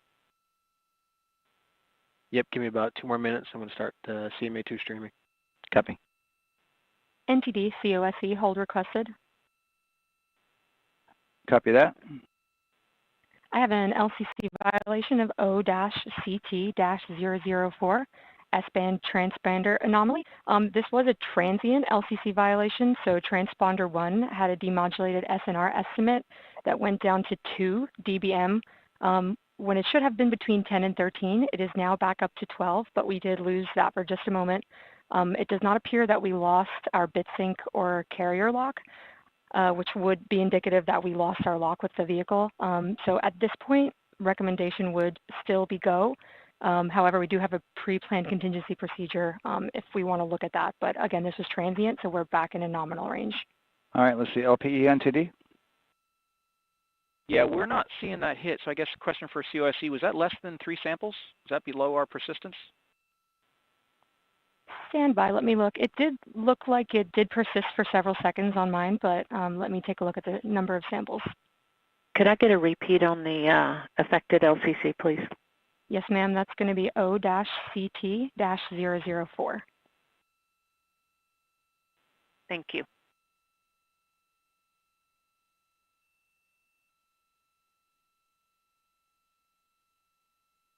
I'll see if we can hop in real quick. I don't know if they'll keep talking there, but let's translate some of what you just heard. You can see the clock is T minus 10 minutes, actually T and L minus 10 minutes there, but you heard that they had a little bit more work to do and they were going to cancel that resume. What they were talking about there was exactly what we see on the screen now. The clock has sort of taking a look stopped. at the data right here. It looks like that was a single sample. Yeah, copy that. RFTS does report that they also lost lock for about 5 seconds. So I would love to ask KUS and see if they also lost lock with the vehicle for any extended amount of period.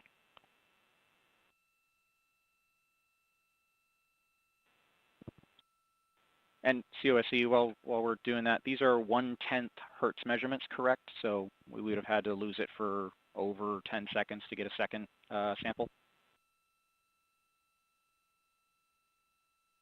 Yes, sir, that's correct. It is 1/10 hertz. Yeah, so from our perspective, the allowance is effectively up to 30 seconds, up to 3 samples based on the 1/10 hertz. This is not an LCC violation, I believe. Yes, sir, I would agree with that at this point. Copy that. We're checking with KUS on 232. I don't think they have 212 access. We're trying to verify, but it sounds like they have a loss of lock as well. About 2 seconds. Okay. And I guess for both KUS and COSE, do we have lock now? That's affirmed. We do have lock for COSE.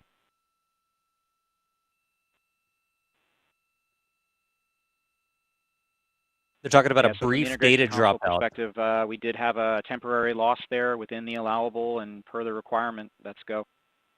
And this is Houston Flight. We have lock and we have good telemetry here in GSE. And KUS is reported to they have good walk now. So with all of that, OSC, then are we in a go configuration per your LCC? Yes, sir. Recommendation would be go. Okay. LP, you concur with that? Yes, sir. LP concurs go. And Launch Director? Yes, sir. Launch Director concurs go. All right, and I'm going to go ahead and just verify everybody has everything else complete, Launch Director, and if we do, we'll be ready to pick up the poll at that time, unless there's something else that you're aware of. No, sir. Let's verify all our work is complete, and I would like one last check of our constraints list. All right, let's see. OTC, are you still waiting for ComConfig, or are you complete? That is with affirmed, everything? sir. Okay, is that your only open item? Yeah, OTC, this is CVSC. That 400 step 290 is complete. Copy. Okay, so OTC, you're complete with all of your work? That's affirmed. All right, copy that. STC? STC is complete. And GTC? GTC is complete. Okay, excellent. All right, and LPE, just want to verify we have no open constraints at this time. No open constraints. We have a clear board, sir. Okay, tracking the same here. And Launch Director, with that, we are clear and ready to pick up the launch readiness poll with your go. All right, sir. I am go for the poll. All right. And for all personnel, this is the NTD conducting the Artemis II launch readiness check. Verify ready to resume count and go for launch. OTC. GTC is go. STC. STC is go. GTC. C's go. MCO. CO's go. Safety Console. Safety Console is go. LPE. LPE's go. RTD. RTD's go. Houston Flight. Houston Flight is go. ROC. ROC is go. And CDR. Crews go. Copy that. Thank you, Reed. And Launch Director, NTD, our launch team is ready to proceed at this time. All right, NTD, I copy all. At this time, I'll perform my poll. Attention on the net. This is the Launch Director performing the final poll for launch. Verify no constraints and go for launch. EGS, Program Chief Engineer. Artemis Chief Engineers are go. Copy, thank you. EGS, Chief Safety Officer. The Artemis CSOs are go. Copy, thank you. Range Weather. Launch weather is go. Thank you, LWO. And Artemis MMT Chair. MMTs go. Thank you, John. And Integrity Launch Director. Good to hear your voice, Charlie. PLT. Thank you, Charlie. This is Victor. We are going for our families. MS1. This is Christina. We are going for our teammates. MS2. This is Jeremy. We are going for all humanity. All right, Charlie, your Artemis II crew is go for launch. Full send. I copy that. Reed, Victor, Christina, and Jeremy. On this historic mission, you take with you the heart of this Artemis team, the daring spirit of the American people and our partners across the globe, and the hopes and dreams of a new generation. Good luck. Godspeed, Artemis II. Let's go.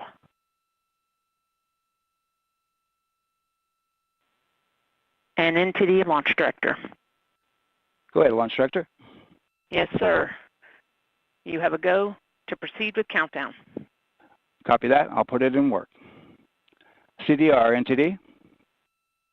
Go. Figure risers and initiate short purge per your EPROC 10.1.1, steps 8 and 9. 10.1.1, 8 and 9 going to work. Copy.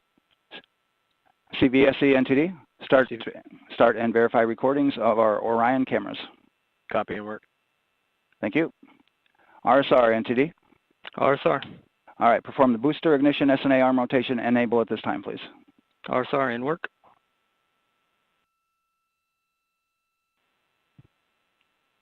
Booster ignition SNA arm rotation enable complete.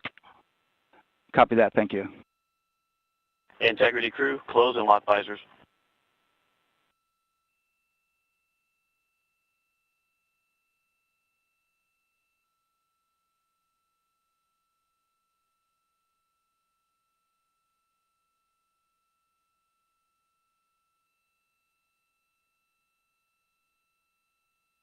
I don't even want to talk. That's exactly what you wanted to hear right there.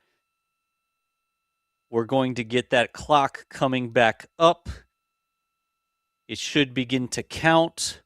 But across the board, you heard the launch director and the rest of the teams of folks that are managing these preparations say that they are go.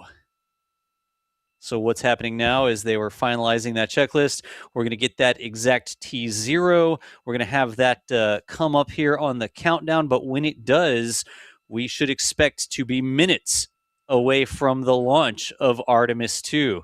If you're just joining us, it's a big orange rocket. Why is this and so ECL important? NTD will be waiting for your verification on the short purge. ECL copies. And for all personnel, once we get that short purge verification, we'll verify that we are clear to go, and then we'll proceed with the terminal count.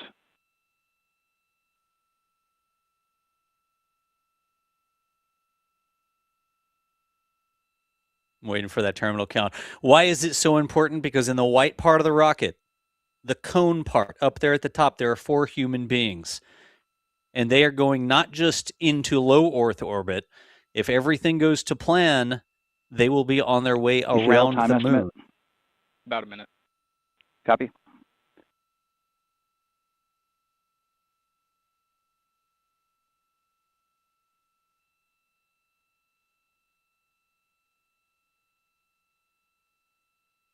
I have to say, hearing the words from the crew there in the go, no go poll, that flicked something in my brain, and my heart is absolutely racing. Here at the press site, there was an audible cheer. There were people clapping. There was a woot, especially when he said full send. Commander Reed Weissman there. Outstanding. Sawyer, are you going to go start to get cameras set up as soon as that clock starts to count? As soon as we enter the terminal count, yes, I will head over to my cameras. I will report back shortly after launch to provide the atmosphere here, the vibe, and the feeling. But right now, people are moving into position. Everyone's heading closer to the rocket. You can see the smiles now. At the same time, you can also see everyone's getting down to business. This is, the serious moment here. So this is a wild environment. The energy here is electric, and hopefully the same wherever everybody else in the world is watching. Short purge initiations verified. All right, copy that, and we're verifying our constraints.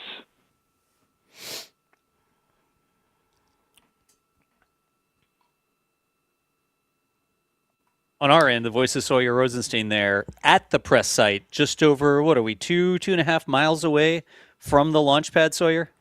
All yeah, right, a little over 2 miles. Cutouts. And with that, we're going to resume the clock momentarily. Oh, boy. And CGLS, here we go. You can resume the clock on your mark. GLS copies. 3, 2, 1, mark. GLS mainline has been initiated. T-minus 10 minutes and counting. T-minus 10 minutes of counting. We're going to reset our clock so that it matches, folks. It's going to take us just a second. But there is that clock counting at the press site. The American flag and the Artemis flag. Go ahead. It's like only 10 minutes into the window. Of the 2-hour window, they may only use like the first 10. We'll take it. 6:35 p.m. Just a couple things that they were closing out there at the end.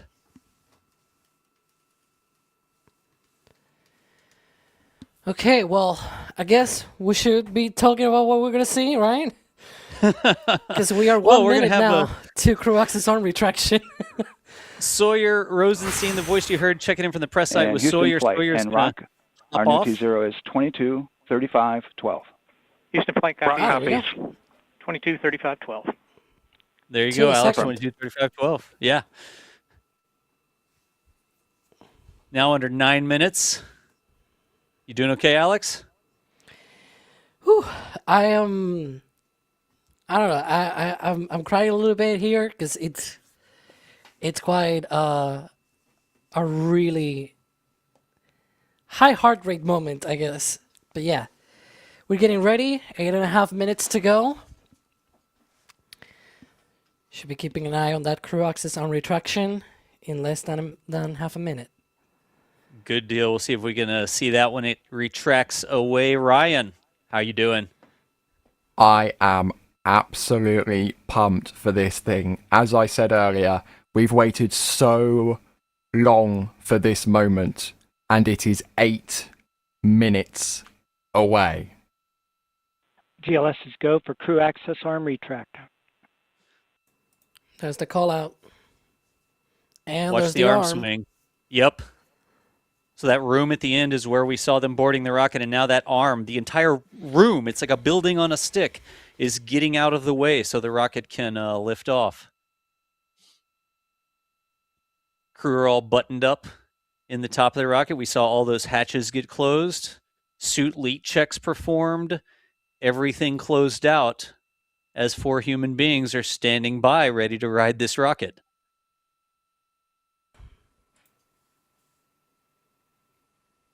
Coming up on 7 minutes now. Up next at 6 minutes, core stage tank pressurization will be initiated. Orion will go into internal power, and the Ascent pyrotechnics will be armed. Won't be much Very shortly. visual there, right? We're not going to see anything Yeah. like the crew arm retracting like we did. We may see, though, since you said visually, that vent at the top of SLS core stage might actually disappear as we go further into the terminal count, because that is venting out pressure, right? And they're now about to pressurize the tanks on the core stage, and so you don't want to vent, right? You don't want to release that pressure. You actually want to keep it. And so that vent might go away. Not immediately, it's not right in the moment, but further down. And we have their D getting ready to track. Got that robotic tracking mount there with, I think, like 3 or 4 cameras strapped to it. D is going to track the launch with a joystick there, like playing a video game. But the 148 BPM for me right now. I just got an alert. 148, and I was okay. We should We're hear gonna the put call your out telemetry soon. Go for on the core stage screen. tank pressurization. There it is. All right, let's see. And now this is a very important moment, because from here on, if they were to hold, they only have 3 minutes. Okay? So, and All the right, I further think we go down into the terminal count, the fewer options they have to hold and things like that. But Yep, coming up on 5 minutes. I believe Alice has rejoined us here. Alice, do we have you back in comms? I hope so. This is really exciting. I mean, my heart's fluttering. I can't imagine what the team are like on the ground. Getting this close to be able to see this finally GLS light. verifies Oh my last goodness. capability available. Oh, And CDR, do you copy? there we go. Launch abort system. Launch abort system is now available if needed. Next definitely call a out should positive sign. be GLS is go for FTS arm. that one. It's arming that flight termination system. Yep. FTS.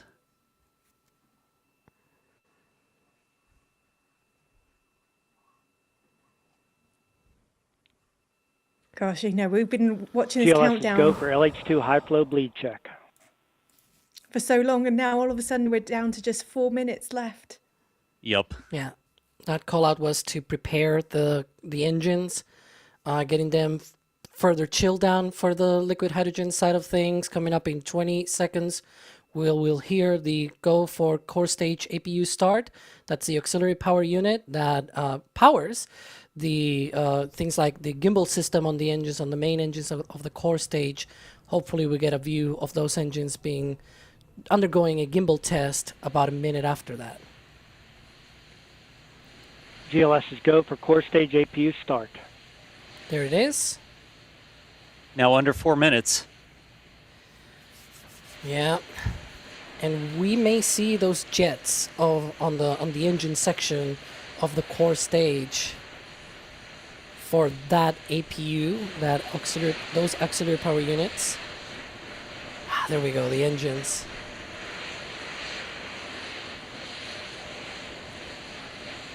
And the whining, the usual cha-chung, cha-chung, cha-chung that they do. Yeah.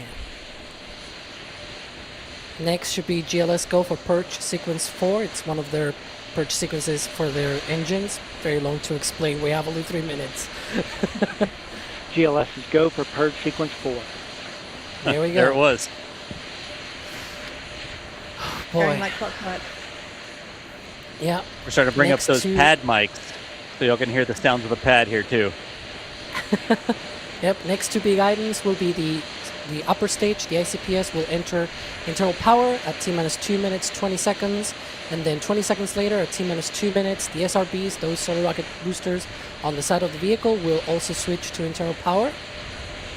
And then the core stage will follow at T-minus 1 minute and 30 seconds.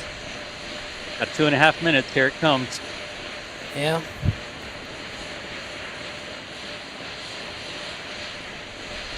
I believe it's at 2 minutes and 2 seconds that the ICPS switches to internal battery power, so that's the next big The call engine- that we're expecting. The engines are moving. They were gimbling, yeah. They're doing like a TVC check. They're dancing.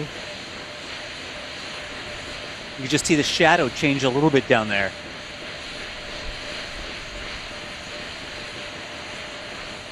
GLS is go for upper stage to internal power. Oh my goodness. How are you That's like guys doing Under right 2 now? minutes. Yeah. I can't imagine what everybody there on the ground is feeling right now, because this is exciting just to watch on the screens.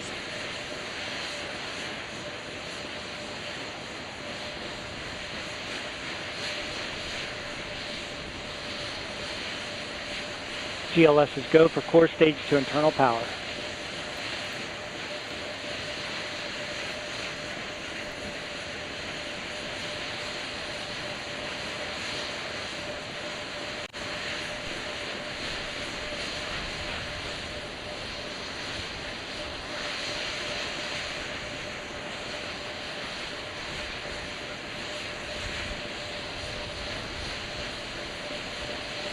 Here we go then, everybody. 1 minute.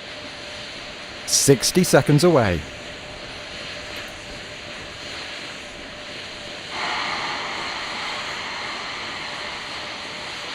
T-minus 50.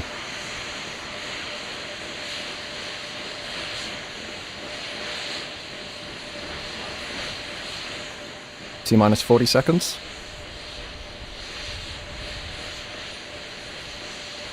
GLS is go for ALS. The vehicle is now in control of the countdown. 25. 20. Expect the hydrogen burn-offs to 15. ignite momentarily. Here we And- go. GLS is go for core stage engines. There go the Rofies. Here comes the deluge. Ignition of the RS-25s. Ignition of the boosters and liftoff. Artemis II is off and away. Let's go to the moon. Houston, integrity, good roll pitch. Roger, roll pitch.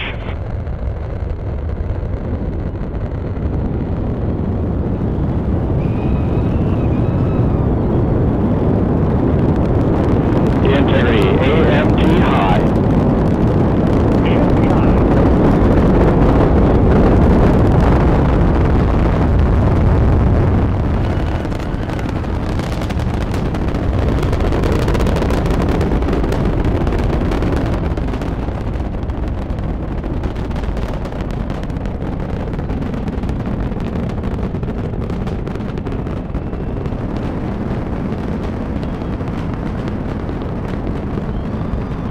If you can hear me over the rumble, we're 60 seconds into flight of Artemis II, humanity's return to the moon for the first time since 1972.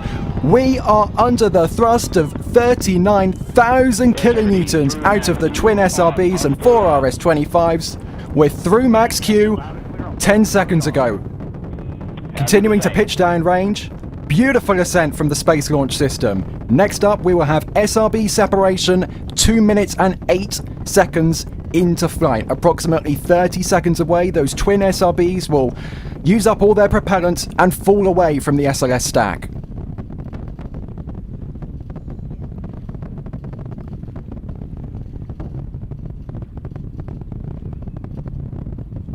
"20 seconds away from SRB burnout and jettison. gorgeous ascent downrange from the tracking cameras.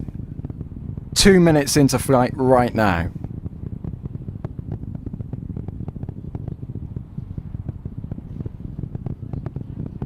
And we've got burnout. And that looks like SRB jet. The boosters are separated. The core stage is flying on its own. One's producing 80% of the thrust at liftoff. Those boosters are spent. Integrity, guidance converged, performance nominal, upper stage RCS ready. Copy all, Stan. Was that an onboard view? That was an onboard view. I saw one of the strakes on the core stage. SM priming complete. Next up, we will have the launch abort system jettison at T plus 3 minutes and 18 seconds into flight. That's just over 20 seconds away from now. The launch tower will jettison and make way for the rest of the flight.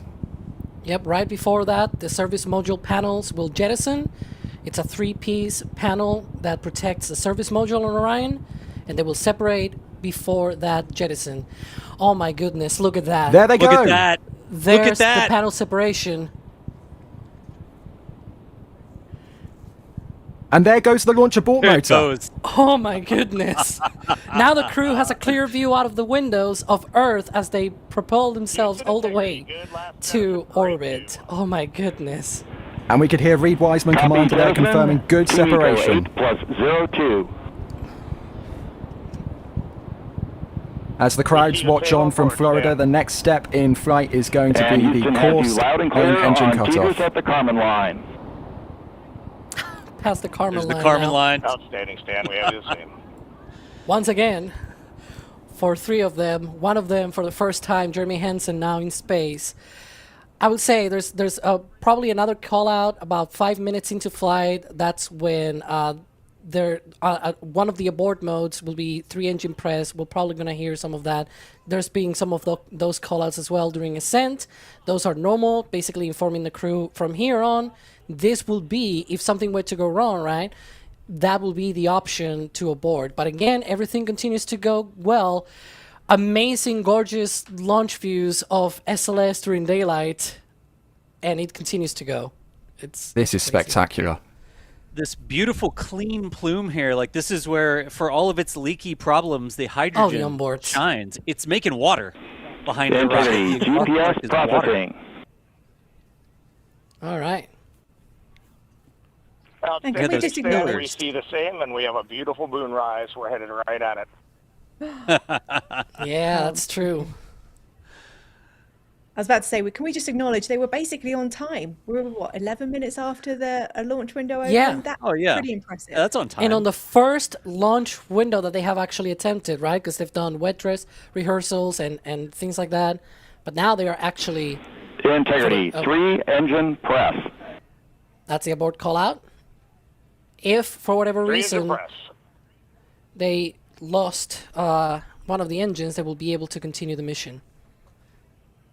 That's why they said 3-engine press there. Like they can press Exactly. to orbit with 3 engines. They don't need that 4th engine because there's enough. I believe it's thrust. all the way, actually, to the moon. Like, the complete mission will still be able to be done. Once you get to They are orbit, you're far halfway to away. anywhere. So, But yeah, boy. One of the other is things, I don't know if still- it's still visible. you can still see it. It's still going down range on these long-range cameras. I don't know if Go they ahead, may Alex. call this out. Integrity, looking good at 6 minutes. There we go. Yeah, we are 2 minutes from core Stay on stage board, Miko. Stan. Yep. Before that, the core stage engines should throttle down to limit Gs, because even though it didn't produce a lot of thrust on the ground, now the core stage is basically drained a lot of that propellant. It's already used a lot of that propellant, so now the acceleration is going up. So we're gonna Integrity, limit those Gs. expect nominal shutdown. There we go. Integrity copies nominal shutdown. Oh, from the launch control room. That's from Finally. from LCC. Wow. Be Charlie in the bottom, probably. It looks like it. That Yep. looks like In Charlie. that position, yeah. She's got to be excited. I mean, they've all got to be. Can you imagine having worked on this for as long as they have? What an achievement this is just to get this far. There's the plume. From Port Canaveral. I was going to say that's from the port down the road. Those SRBs, they leave that sort of pillar of smoke, and then once they separate and you have this is the orange part of the rocket right now. What's burning is that central stage with the hydrogen and oxygen. And the hydrogen oxygen leaves a really clean plume behind it, whereas those SRBs leave a pillar of smoke that you ride into space. Another point here, mode 4 abort once around, maybe? They're not calling it. Integrity, AOA open. There we go. Okay, so now they could be able to abort once around, basically all the way around the Earth and come back to the Pacific Ocean on the West Coast if this were to again, but it's continuing. It's going. It's still 20 seconds to Miko. Main engine cut off. Yep. Well, almost 10 seconds now. 10 seconds, yeah. Almost 10 It took him now, 10 yeah, seconds to say that. It's an Alex answer. I'm also very nervous, so I cannot word right now. Here we go. I don't blame you. The chat behind the scenes, I was going to say there's some great images coming in we can't wait to share with you all. No exhaust now. Looks like Miko to me. Yeah. I don't know if we got that diff there, like... Wow! Stage separation! Stage separation from the core stage. Nominal Miko, core stage separated. NASA's animation a little bit behind schedule here, but here it goes. It's catching up. Oh my god! And that was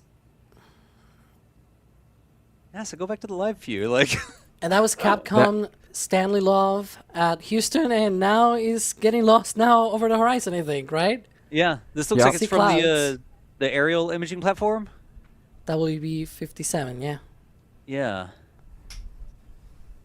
So right now, the vehicle is going to be in a planned 2,222 by 27 kilometer orbit. That's what the core stage just inserted Orion and the upper stage into, and that's so that the core stage will re-enter over the ocean when it comes back around in its orbit.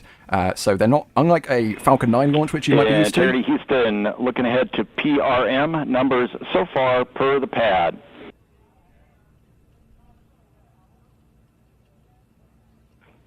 Not sure if there'll be a callback. Numbers for the pad.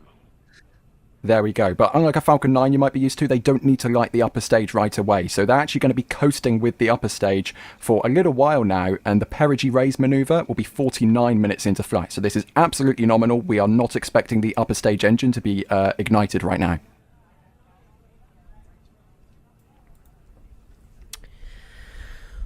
Oh boy. Okay. I'm being wowed at the moment. I don't know if you guys are looking at the chat, but I've seen a few photographs that have come in from our team on the ground. Jerry's shared a couple of launch that are just absolutely mind-blowing. I can't wait for all the audience to be able to see those and purchase those as a memento of this historic day.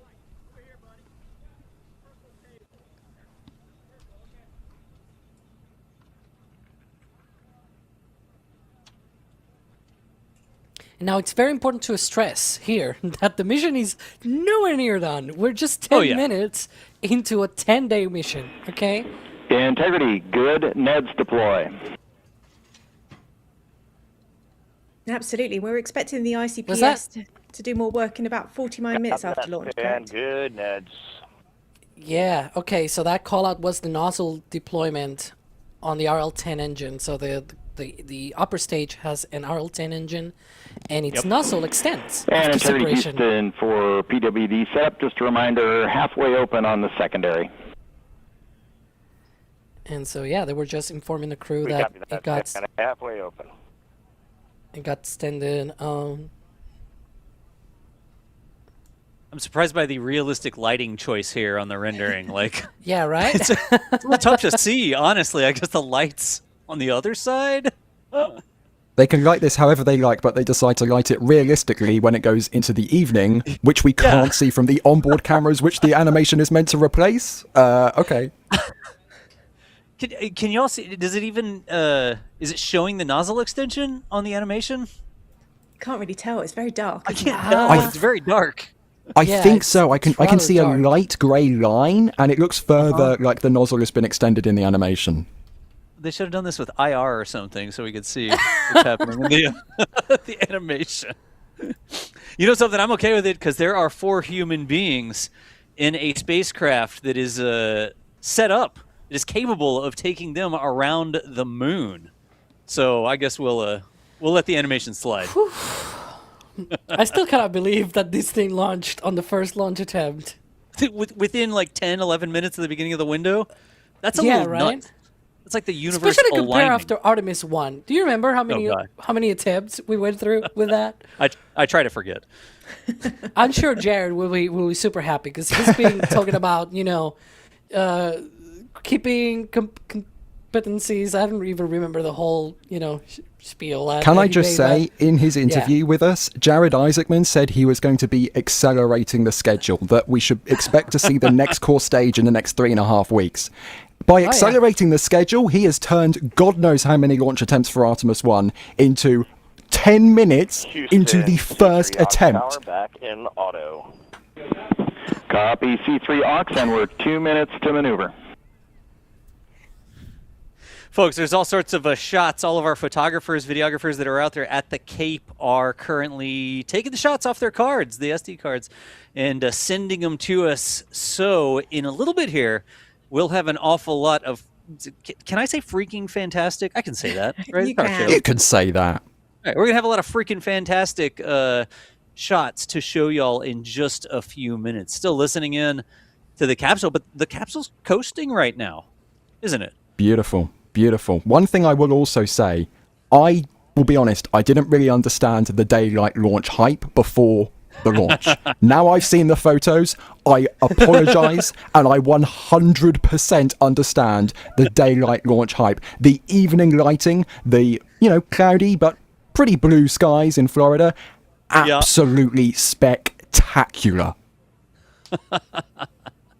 Especially with the SRBs. I mean, the pillar of smoke that goes behind the SRBs, you know that thing launched. Like, if you didn't, you probably heard. I bet you everybody heard it. I bet they but felt you look, it. Yeah. And it just, it lingers. They sort of drift, and you can see the winds blowing them, but the SRBs don't play around. I see Sawyer's getting back on comms. I was going to say, we should ask him did he feel it? Sawyer, are you back on comms yet? Probably pushed him backwards I'm a little something. I'm here or something. Okay, you got to share with us. How did it feel on the ground? That was unreal. The volume, it just keeps getting louder and louder. Like, you think it's going to stop, but it doesn't. And then you get the reverberation off of all of the buildings, all of the huts, all of the cars, everything in the area. So as soon as it hits you from the front, it bounces off the buildings and hits you from behind. So you are getting bombarded in all directions with sound. This is one that you see, that you hear, and that you feel. This is one of those punchy ones where you feel the vibration. And it unlike Shuttle, where it goes for maybe 10 or 15 seconds of the punchy stuff, we're talking like 25, 30 seconds of the real punch. And then, of course, the sound keeps going. And I had to stop at one point and just look. Up. There was this tiny little dot that was going by, and I was talking with somebody next to me, and it's like, there are people in that little dot. As just watching it go by had people going to the moon. I may or may not have had to wipe tears from my eyes. I'll never forget that for the rest of my life. I can tell you that. Oh, I don't think you were alone, Sawyer. Yeah. No, I think we were all teary, and we weren't even the ones there feeling it. I remember the first time seeing my first orbital human launch. Oh my gosh, the feeling I saw, that moment when you realise there's humans on that spaceship, it's overwhelming. So the fact that we're sending humans back to the moon for the first time since 1972, wow, what an incredible thing we've just been privileged enough to be able to witness. I'm going to ask you a thing that you probably are very familiar. Uh-huh. Did you hear the VAV squeal? You couldn't hear anything if you wanted to hear anything.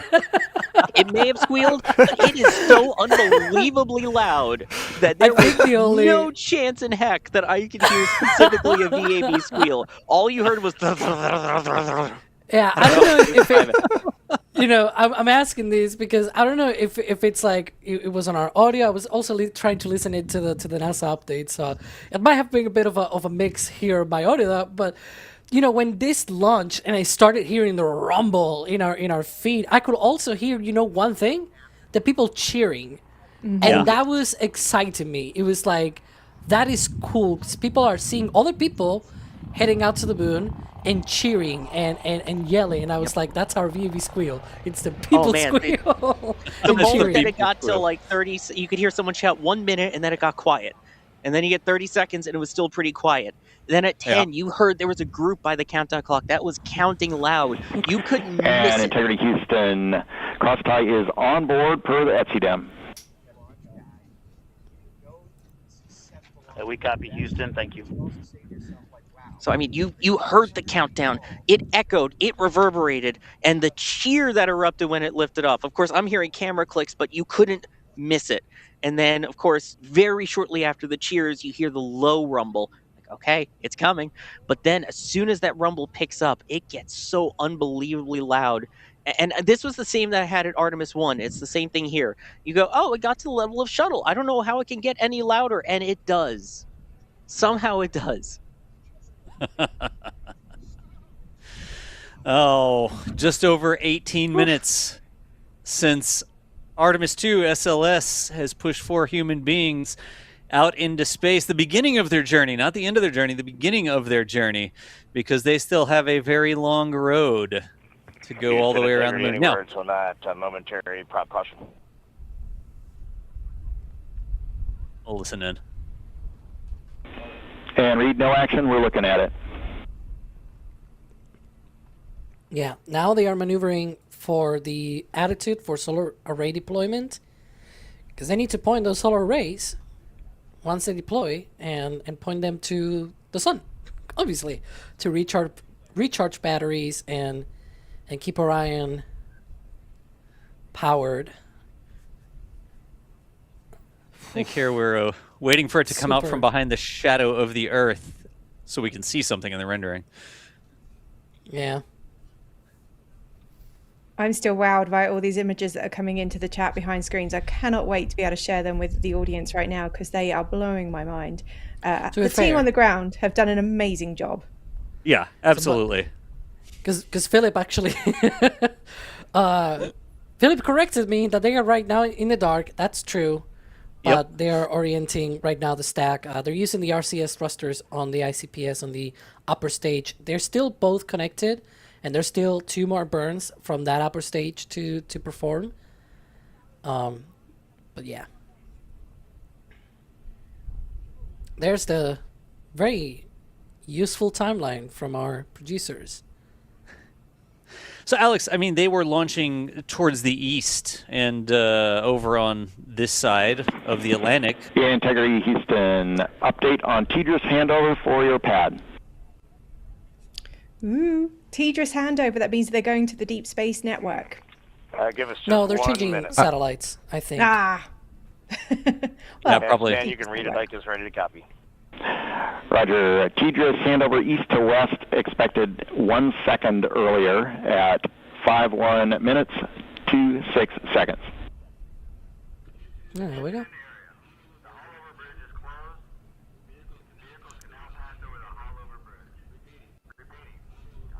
Hi, Stan. We copy 1 second earlier for 5126 TDRS east to west, and saws are starting to deploy. Thermal knives are firing. We concur. Thanks for the report.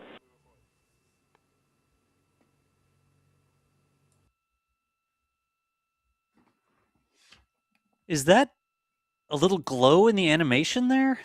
It looks I think NASA's animation has got a little bit confused here because it thinks they're in the perigee rays burn, which is not scheduled until T plus 49 minutes into flight. We should have just got the Orion solar array deploy. I wonder if somebody has accidentally advanced the animation 2 stops forward when it should have just been 1 stop. NASA TV, you might want to pump that one back just a little bit. Have a look. Turn the engine back off. And again, that's just the animation there. The call-outs that are coming down for the vehicle are the important things. Yep. And that call out was very important because, you know, what I told to Alice that there's multiple TDRS satellites, right? The telemetry data relay satellite system, or tracking and data relay satellite system, right? And there are multiple of these, and they are right now orbiting around the Earth, and so they're moving to the east. And there's going to be a point where they're no longer going to be in view of one of the satellites, but there's going to be another one to pick it up, right? And so they need to do that handover between satellites. And so that one, I think they said 51 minutes into the mission, if I'm not mistaken. And that one is very important because the perigee race maneuver is at 49 minutes, 50 seconds at least, per the latest. And Integrity, for prop messages, we see 2 temperature measurements right near the line. It's that momentary message you saw earlier. We're going to suppress those. It's CM helium heater 2 T1 and heater 1 T1. They're going suppressed. All right. Integrity, thank you. We see the same. But yeah, that handover could happen during that next burn, the perigee race maneuver burn. So it's very important for them to know that sort of stuff, you know? Yeah.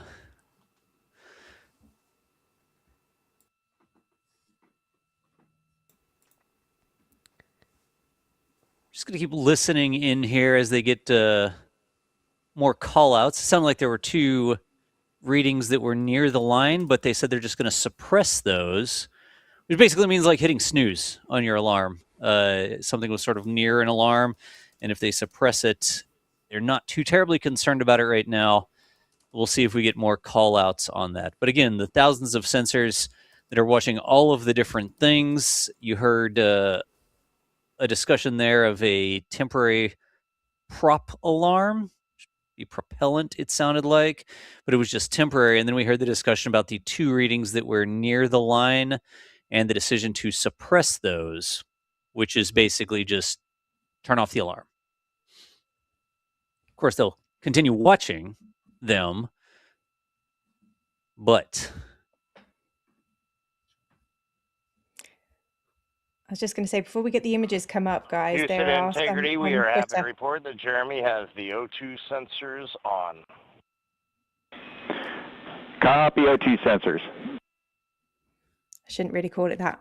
X. So if you want to go and check out some of the images that were taken by the team before we get them up on screen, go check out the social media pages of NSF. They are being shared right now, and they are incredible. And of course, you can purchase the images from the team as well. Integrity Houston, we see 4 saws deployed and latched, ready for ATO preferred. There we go. Yeah, we're those are the there solar in the panel procedure stand, and we see the same thing. Yeah, again, NASA acronyms, Question right? mark. They call them SAWs. And Solar Array Houston, Wing. we are seeing a 7-second miscompare between the MET on Orion and ICPS. We'd like you to read us the MET from your center status bar and for the ICPS on StackSum. The reason why I chuckled at that, it's because it reminded me of the Starliner OFT1 issue, alignment, MET where 25, 14, 15, 16, precisely aligned with ICPS MET. Copy, thank you for that. We'll investigate a ground issue. And Houston Integrity, ATO preferred set. Copy, ATO preferred. Was that ATO, Alex? Yeah. Did I hear that correctly? Yeah. Sorry, sometimes I don't know which one is talking right now. Because I have 2 different feeds right now that I'm listening to, and there's a 3rd feed as well. So excuse me if I talk over them. It's not on purpose. And okay. Yeah, what I was trying to say is that I chuckle a little. It's only 7 seconds, so I'm sure they can troubleshoot that. There's plenty of time. But you know, Starliner's not like 18 hours or anything. Exactly. Starliner's orbital flight test 1 back in December 2019, they had like an 11-hour delay between what the rocket mission elapsed time was and the Starliner mission elapsed time. That was way worse, of course. This is only 7 seconds, so I don't think it's a big issue, to be fair, but it reminded me of that. Good news, though. The solar arrays are deployed and latched, so that's good. And there's still, what, 20 more minutes until the perigee race maneuver. Yeah. Yeah, we're expecting that at plus 49 minutes, correct?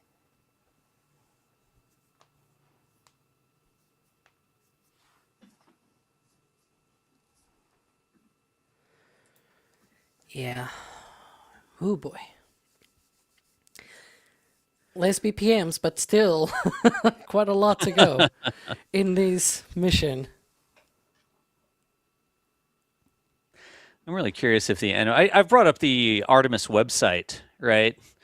That live animation you can see, and I really wonder if it's going to burst into daylight when it comes out from behind the planet.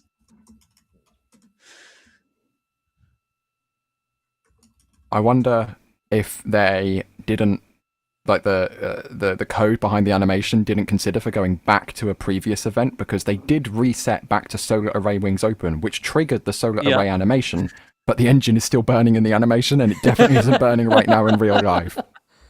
I don't think it's supposed to be doing. That's just that's an animation problem. That's not the engine's actually burning.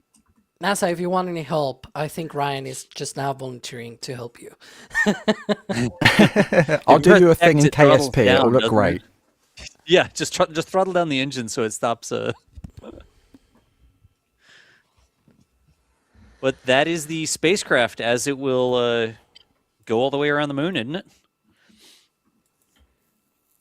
Well, not the entire spacecraft. The ICPS will return to Earth. It will be the Orion service module, the European service module, I should say, being a European. That is what will conduct the translunar ejection burn, and then that spacecraft will go around the moon. But this spacecraft, at least, is going to be in a highly elliptical Earth orbit, which is, still going to be pretty spectacular. And when they separate, we're going to have those proximity operations. The crew is essentially going to pretend the upper stage is a lander and pretend to dock to it, essentially, and operate around it, testing Orion's controls. And that'll be Reed Wiseman and Victor Glover are going to swap seats, and it'll be Victor Glover, I believe, at the controls of Orion. Integrity for GNC, we're taking channel 1 to unfiltered and to BFS. Okay, Stan, we're watching. Go ahead.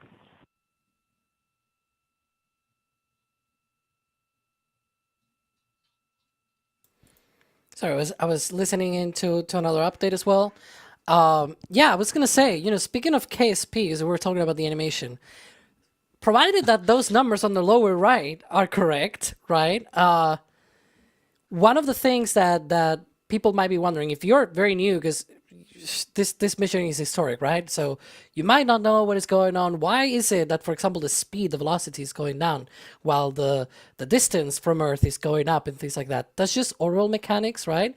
Same deal that when you throw up something into the air, you throw a ball or something like that, whatever kind of favorite sport that you like that uses balls, baseball or something like that, I don't know. Whatever you might use, ball, right? When it is right there at the top of its arc, it usually does this sort of arch trajectory, right? Right at the top of that arch, it's basically at the minimum sort of that speed, and then it comes back down and it picks up speed. The same deal happens with Orion and ICPS, this spacecraft, right? It doesn't change just because it went up in a rocket. Gravity works the same, right? So the further out that you go, the slower you go. And so it's losing speed, it's trading that for altitude, and so it's going to go up. The orbit, as Ryan was saying, it goes up to 2,222 kilometers. In miles, the burn for the perigee race maneuver, if I'm not mistaken, should be, let me look, because I had it in kilometers, and miles should be... Oh my goodness! I had the number here. It was 1,200, I think. But yeah. Yeah, like what's going on is we had a bunch of energy in the rocket, but the energy was stored in the form of fuel, right? It was chemical energy. It was stored in the hydrogen. It's stored in the SRBs, the chemicals that make up the SRBs. And what we did is we released all of that energy. We turned that chemical, the potential energy that was stored in the rocket's fuel, we turned it into kinetic energy. right? And we accelerated that rocket. We accelerated all the pieces of it. Then we started dropping pieces. The SRBs were out of fuel, so we got rid of them. Don't carry them anymore. The core stage burned and converted all that chemical energy into kinetic energy, pushing the rocket faster and faster. And then when it was done, it dropped away. And we ended up with the top part of the rocket that has the crew in it. But we took all of that fuel energy and turned it into motion energy, right? Potential versus kinetic. And now what's happening? It's converting back a little bit. The higher it goes, it's taking that kinetic energy we dumped into that vehicle and it's turning back into potential energy. Here, not in the form of chemicals, right? But in the form of altitude, in the form of sort of gravitationally stored energy. The rocket's not gaining or losing energy right now. It's just trading height for speed. And the higher it goes in that elliptical orbit, the more energy is traded into altitude instead of speed. And Alex, like you were saying, if nothing happened, if they didn't do anything, when it got to the top, it would reach the highest point in its trajectory and it would start to come back down to the Earth again, right? Towards the Earth. And there, the equation would flip. It would start trading that potential energy that it's stored in the form of altitude, height above the planet. It would convert that back into kinetic energy, the energy of speed. Right? But while it's in space, unless you turn on an engine or dip into the atmosphere, the orbit has a fixed amount of energy and it's just constantly trading the energy back and forth between speed and altitude. It's going to be doing that the entire time as it goes around the moon. The only time it changes is when they turn on engines of some sort and they take more of that stored energy, the chemical energy, and they put it into the rocket as motion. So that's what we're talking about right there. That may be in chat and they know everything, right? They know all of this. Look at the historic mission, right? Like we're explaining this because you may see the numbers and you may not know. And so now you know that it's completely normal for that to happen. Good deal. I think now we have got some of the photos from the crew that we can show. We'll leave the animation to do its thing. Oh, look, we've got a couple on there. Let's see here. Do we have information in order whose shot each thing is? I see that bottom one on the right is coming in from Wade. Oh, yeah. This one's Julia's. Great image from Titusville. Yeah, with the crowd in the front there. Thank you.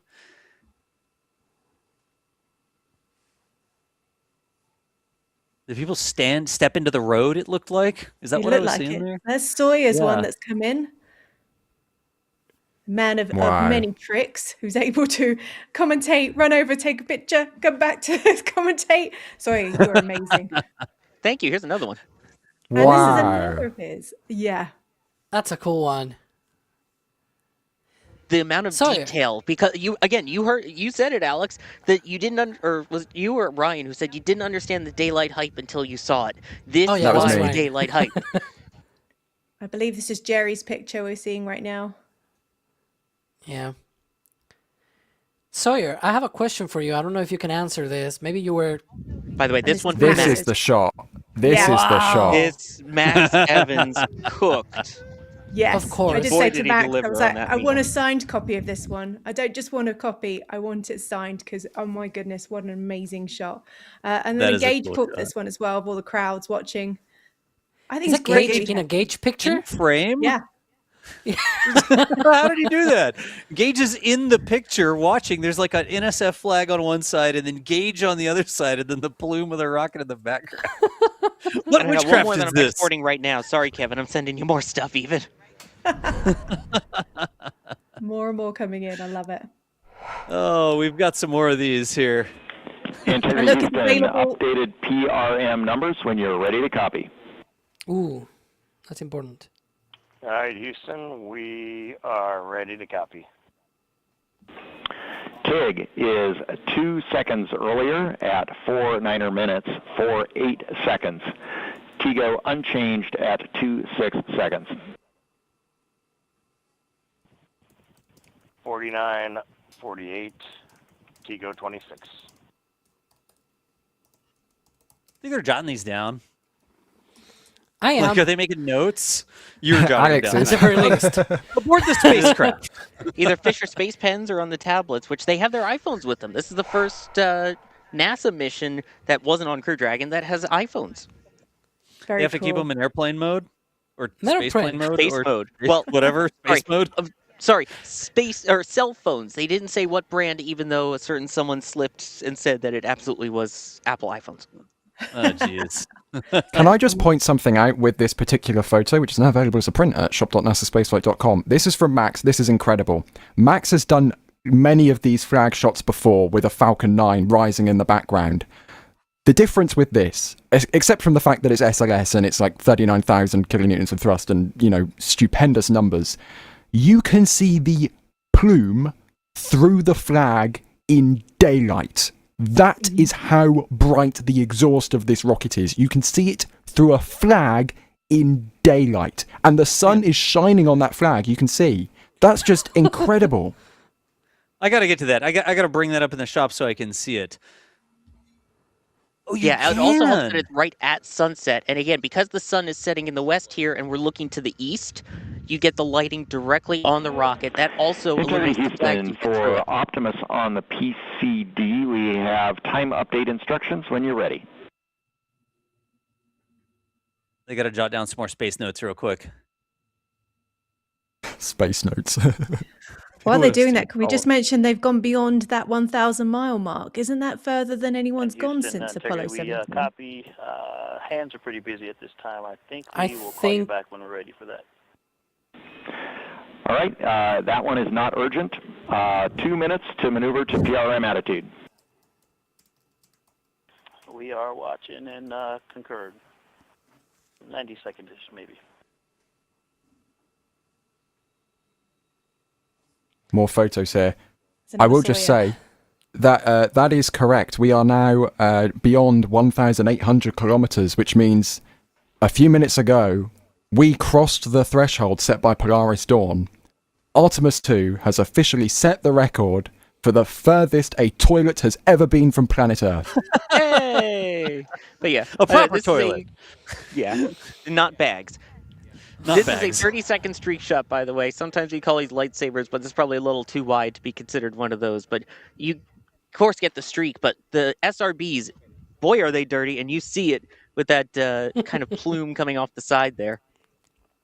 Is that the motion of the... Because I see that the streak is sort of on one side, right?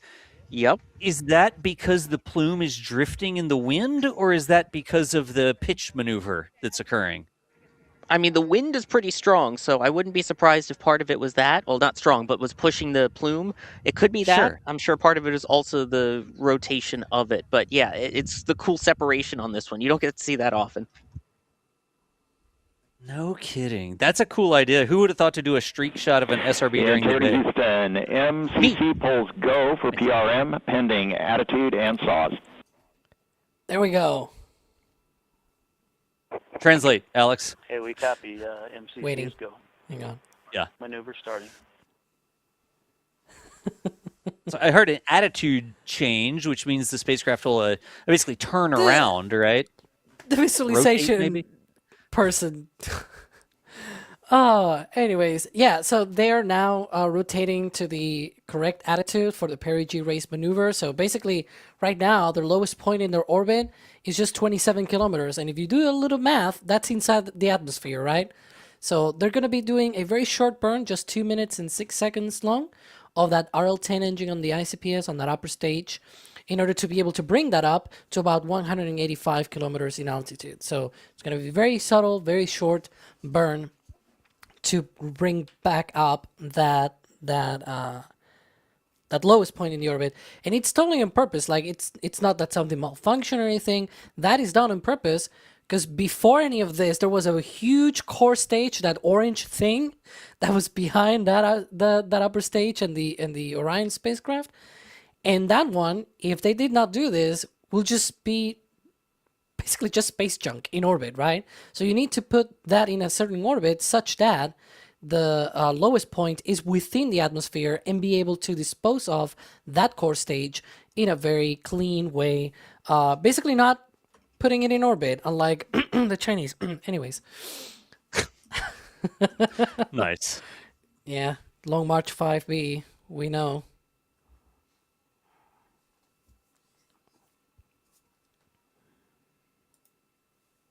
Oh, and that's right. Yeah, the solar array wings will also tilt. They might have actually already tilt. I believe they are tilted. It's so difficult to see from this animation. Yeah. I believe they are pointing forwards. Yeah. They are in motion now, apparently. It's what I'm hearing from their updates. And so that's very important because they do that so that during the burn, there's loads, right? There's a force going through the spacecraft, and also the inertia of the wings themselves and everything of those solar array wings, and so it's very important to keep them in a certain position. Also, the expansion of the plume of the RL-10, it's in near perfect vacuum, basically, up there in space. And so that sort of goes in all directions, right? Exactly. Even though you have a nozzle to push most of it backwards away from the rocket, it wants to go in all directions, so you sort of minimize the impact, right? Yep, that is correct. So they're tilted forward.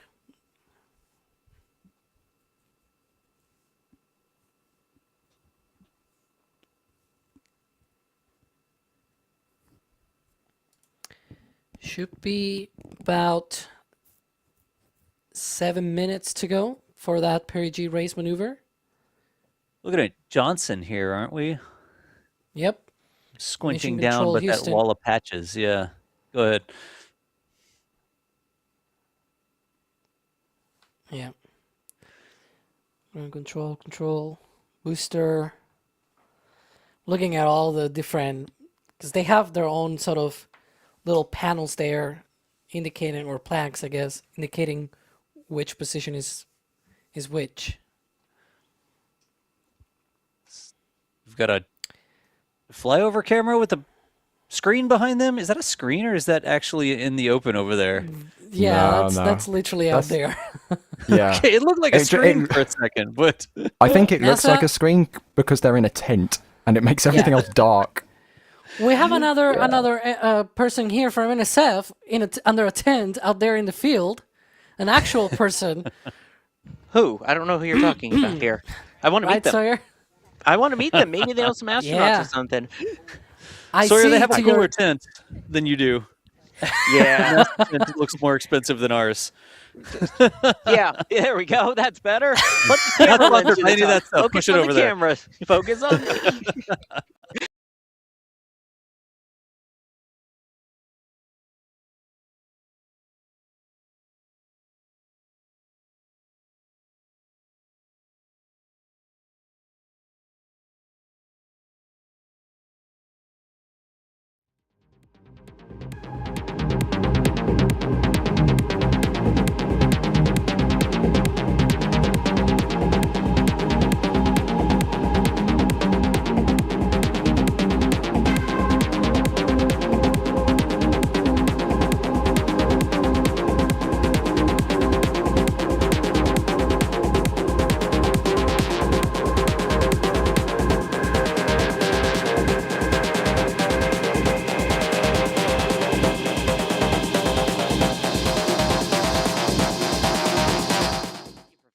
No, I'm kidding. But this is to hear these grown adults, act like little kids and see the giddiness in them is, I mean, it's so cool. That shared moment with everyone of, yeah, we just did that. We as humanity just did that.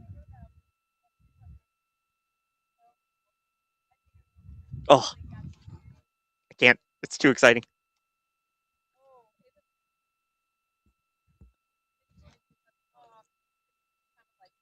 Sounds like there's some people in the background talking about how amazing it was. That was Dr. Sian Proctor, who we had earlier. Oh, nice. Okay. She was hanging out next to y'all over there. Integrity Houston, we see Orion in attitude and SAW in position for PRM. We see the same on board. Looking good, Stan. More good call outs here. Again, we're going to stay live for another 2 hours plus 2 hours and 15 minutes or more here. There's still a lot going on in the mission. We still have more shots. At some point, we're going to have some replays for you as well. But we're hanging out. Like, this is not the end of the show right now. So all the folks who have been here with us, we will continue to listen in to the updates. But also, if you've been supporting what we've done, apparently a lot of people like pins because the pins evaporated whenever we allowed them to be bought by the public. The members bought about half the pins we had produced. We didn't know how many to get. And the members made half of them disappear before the public could even touch them. And as soon as we let the public get them, in a matter of minutes, they were gone. The original set that we had ordered, that we had produced, were gone. So we made the decision. There's so many people who want to commemorate this, and there were so many people interested in the pins. We made the decision to open the orders back up, even though we had sold out of stock. We put it on the screen. It said it was a pre-order for the people who ordered once we were out of the initial stock. But we're going to go back to the pin company and we're going to get more pins made because we didn't want to tell people, hey, sorry, you weren't fast enough. You didn't get a commemorative SLS, Artemis II, et cetera, pin. Now, we do still have plenty of patches. We're used to people liking the patches and buying lots of the Starship patches when we do those. So if you want to get a Artemis and Artemis II patch, those are still available. They're still in stock and shipping right now, but they are rapidly disappearing. I just want to say that real quick. If you went over to the shop, you did see the first pins that were ordered. If you ordered when it said that they were not pre-order, we do have those first pins in stock, and we'll get those out to you as soon as we can. But we didn't want to turn away some hundreds of people. So we swapped it back over. We're going to get back in touch with the company. We're going to get some more pins expedited so everybody who wanted a pin can have a pin. And for the patches are selling out, but we still have patches in stock because this thing went. It actually launched. And I imagine some folks will want to commemorate that by having a piece of memorabilia here from us. Now, if patches and pins aren't your thing, or maybe they are, a lot of these images we've been showing you, like the flag shot and the liftoff shots, we are working as fast as we can to put those into the shop. So you saw a couple of those. You saw the liftoff shot there as well. But that is another fantastic way to support what we do. On those, the photographer that took the shot actually gets part of that. You help them get some basically funding for cameras and stuff so they can extend their capabilities.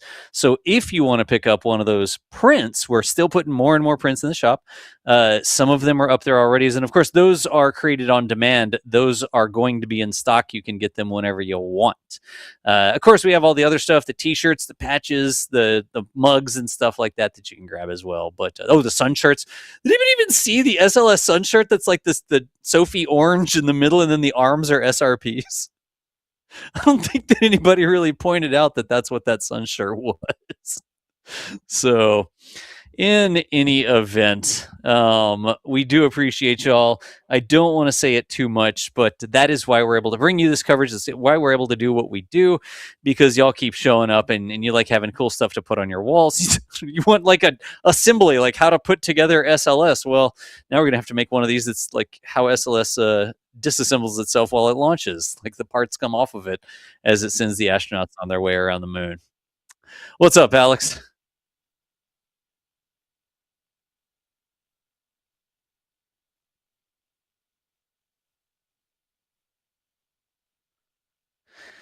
We're missing like Raisburn has occurred, I believe, is what Alex was trying to say. Correct.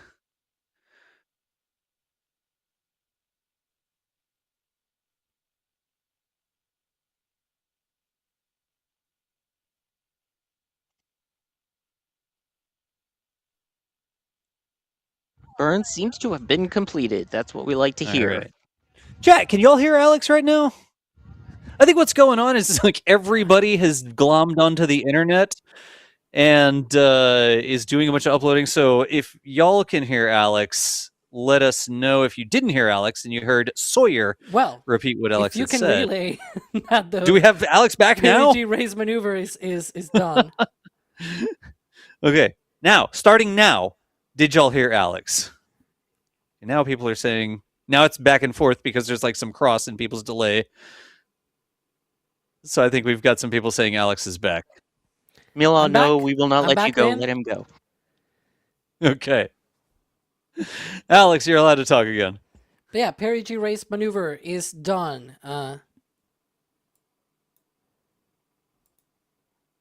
That's what all the hoopla was all about. of that, just for that. All of that for that. We needed Alex to say that. I'm listening. I'm still listening into updates. Oh. Yeah, sometimes I stop because I'm still listening to updates, so I'm sorry. But yeah, perigee raise maneuver complete. Of course, that's not the only burn that they're going to be doing. The next burn is the apogee raise maneuver, the other side of the orbit, and that will be happening in just under 1 hour's time. And that will push Orion and the ICPS into the super elliptical orbit. That's not a real term, but I just made that up. But that'll be a 70,000 by 0 kilometer orbit, which is incredibly elliptical. And after that, they will separate from the ICPS and do their proximity operations. Now, we're saying what that is, but what does that actually mean? I mean, raising the perigee is an important thing here, isn't it? Mm-hmm. Yep, so to try and explain it in the simplest terms possible, an orbit is essentially a loop around a planetary body, or a loop around a thing. So the orbit around the Earth is their loop around Earth. And, you know, the orbits, no matter how hard you try, they're very rarely perfectly circular. They're going to be an elliptical shape, and you're going to have a part that's closer to Earth and a part that's further away from Earth. The side of the orbit, the point of the orbit which is closest to Earth, that's called the periapsis. For Earth, it's perigee. For the Loon, it's periloon, and for the Sun, it's perihelion. There are many different suffixes you can add to that word, but the lowest point is the periapsis. The highest point is the apoapsis, and when we talk about the Earth, we say perigee and apogee because G is the moon. Someone in language decided hundreds of years ago. So that's what we're referring to, the lowest part of the orbit and the highest part of the orbit. Before the perigee raise maneuver, the lowest part of the orbit was within the atmosphere, which meant that if they didn't do that, Orion would re-enter this orbit. But now they've raised the perigee so that the Orion spacecraft will not re-enter on this orbit. When they raise the apogee, that will send the highest part of the orbit even further into space than it is already. Right now, it's over 2,200 kilometers. They're going to raise that to 70,000 kilometers. So that is, 35 times further away from the planet than they were before, at their highest point.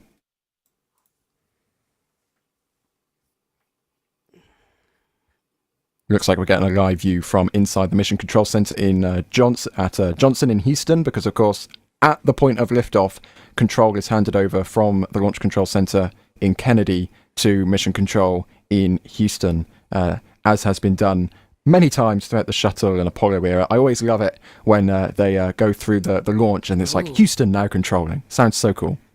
I like all the little numbers and everything on those screens, because there's things, for example, eclipse start. That is when the next. Integrity Houston on Tidris West. When the next. Receiving data. Don't leave us hanging. Sorry, more updates. You can listen. I don't know if anybody else, but I was following on with the NASA real-time mission website, and it seems like it's crashed. Like, I'm not getting. Capcom Stan Lowe, Ascent team here in Mission Control Houston. We changed over to point to one of the tracking and data relay satellites at the expected time. That's the handover we talked about earlier. But yeah. I was looking at all of the little numbers and everything, and like, for example, there's a countdown there to the apogee race burn, the mission elapsed time, and also the map. You can see that the perigee race burn that we were talking about earlier, that one happened over the Indian Ocean, east of Madagascar. It's a place that if you followed Starship might be very familiar to you. I will just say, instead of the animation, I do wish NASA could also just show us the map. That would be nice. Yes, please. But, you know, we'll make do with having to... Yes, exactly. I guess for now, we'll make do with squinting at the mission control camera, but it would be nice to see the map, you know, alongside the animation, so we can have both. It's like we're getting our live telemetry updates by squinting down to 2010 and reading the mission control screens. Yeah, exactly. We've got some wonderful patches on the wall, though, if you look in the top left. Yeah, the mission logos, the mission designs, emblems, whatever. They're patches, but they're big like printouts on the wall. Yeah. Hey guys, you want some insight here from the field team? I got someone with me. Sure. Yes. I mean, go ahead, I guess. Yeah, go for it. Hi, DOS. Hello, everybody. Happy post-launch. Happy Artemis II launch. It's maxed. How you doing, DOS? dude? Oh, dude, I'm still pinching myself. Like, you could not ask for better conditions to launch a rocket in from Florida. Yeah. Like, that was a treat beyond anything. Like, dude, for opening of the window, first attempt, and they're off to the moon. Well, not yet. Yeah. Well, not yet. They're in the orbit that, if all goes well, will eventually let them go to the moon. Correct. Or about to be. Yeah. They're about to be. That was. I don't know. This is like you've sort of left your driveway, but you're still in your neighborhood, and you're not on the freeway yet, right? You're not like going to Dallas or whatever. You're still in your neighborhood, but soon you'll be on the freeway to Dallas. I swear to God, DOS. They're still circling the block right now. Oh my God. It's a good analogy. It is a good analogy. Yes. Yeah. And they'll be there until about T plus, what is it, 1 day and... About a day and a half. A day and a half? Okay. Ish, yeah. I know someone has the actual timeline up. We're kind of still just recovering. Dude. Yeah, and I had to go pick up cameras at the pad. Oh my God. At 8:30. No kidding. Some of them, right? Some of them, yeah. We're picking up outside the gates first, and then we're going inside the pad tomorrow. Oh, you hear that? So, you hear the pictures that are going to be coming? Yeah. Wow. Hey, do you have to handle your camera with gloves because of the SRBs, or is that just an Atlas thing? Well, it's an Atlas thing a lot because of just the proximity your cameras are in towards the flame trench. I don't think that's going to be an issue at 39B. I think we're going to be far enough away. Probably you're just far enough away that you don't get the spicy residue that makes your fingers tingle when you pick up the cameras. Fingles? Yes, your fingers tingle. Exactly. It's a thing. It's true, though. For those who don't know, the SRBs, especially the GEM 63s and 63XLs, which they use over at Vulcan and Atlas, they are very, again, they will make your fingers tingle if you touch them because they're so caustic. But you have to rinse your tripods afterwards, or else it will continue to linger. Correct. So hopefully we don't have that here. Again, I never got to set remotes during shuttle, so I couldn't answer on that one. But I think it was dependent on like wind direction and how close your cameras were to the pad, but they weren't that close to be in danger, I don't think. But I could be wrong. We'll find out tomorrow. Yeah, exactly. Speaking of direction, One that way to find lighting out. direction, Max, was... We were just talking about that right before. We're like, hey, let's both hop on. That lighting was beyond perfect. That reminded me of Starship Flight 6, which was the first afternoon window, and New Glenn Flight 2. Yes. Although this was even better, I think, than New Glenn 2. The sun was a little bit lower, which just... Without a doubt. Yeah. And no atmospheric distortion whatsoever. It was wonderful. Yeah, yesterday I was taking photos beforehand, and I'm like, oh God, the heat haze is terrible on this. And then today I'm looking at the photos like, oh my gosh, you can read the logos on it. I saw some of Dee's slow-mo footage from the rig, and I don't know if we've shown it yet or not. I've been so busy trying to get photos done. We're working on it. Yeah, it's friggin' I'm trying not to use a bad word there. It's friggin' spectacular. Yeah, we try and stay family friendly here, but my gosh, it is hard when you get something that exciting happening. And I mean, you've seen hundreds of launches at least here? I'm over 300 now. Yeah. How does I want to know how that compares. On the spot, like right after it happened, golly. That's the perfect time to ask. I'm sure you'll reflect later on, but while it's still fresh. Top 10 for sure. Nice. Although it almost went too perfect in the fact that, like, oh my God, it went at the opening of the window on the first try. It's like, that's not supposed to happen. No, within 10 or 15 minutes of the window, try one. All the Ryan Webbers out there who are saying it wouldn't go on the first try. Yeah. Hey, folks, there's a little bit of breaking information here that we need to pass along. We were doing a little bit of a handover there, but Alex, can you fill us in on the comms hiccup that's happening right now? Yeah, they're getting some downlink from they're getting data obviously from the spacecraft, but they're having a comms issue, a communications issue with the crew, where they cannot get downlink communications. They're sort of communicating with the crew in the blind, as they call it. They think it is a ground issue with the hardware. They did that handover, right, that we were talking about earlier to the other satellite. And so, yeah, they sort of were not able to log in with that comms network. But yeah, they're restarting the hardware, probably the usual. See, they have video. Look at that. Oh. See? Look at that. So they have data. They have video, of course. But yeah, it's just communication side of things, like, talky talk, basically.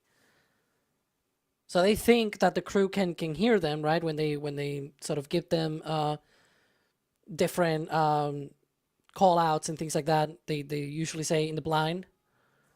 Yep. But yeah. So when you say in the blind, that means that like the ground is sending messages to the spacecraft, but they're just not getting their response back from the spacecraft. They're getting other telemetry. They're just not getting the voice comms, right? They regain Where do comms. we go, Alex? There we go. Okay. Yeah, they have now communications. All right, we are still trying to understand whether the automated swap to S-band string 2 recovered comm for us, or what was going on the ground. We gave you calls about an ARB TIG and an Oxone inlet filter. Did you copy them? Copied all. There we go.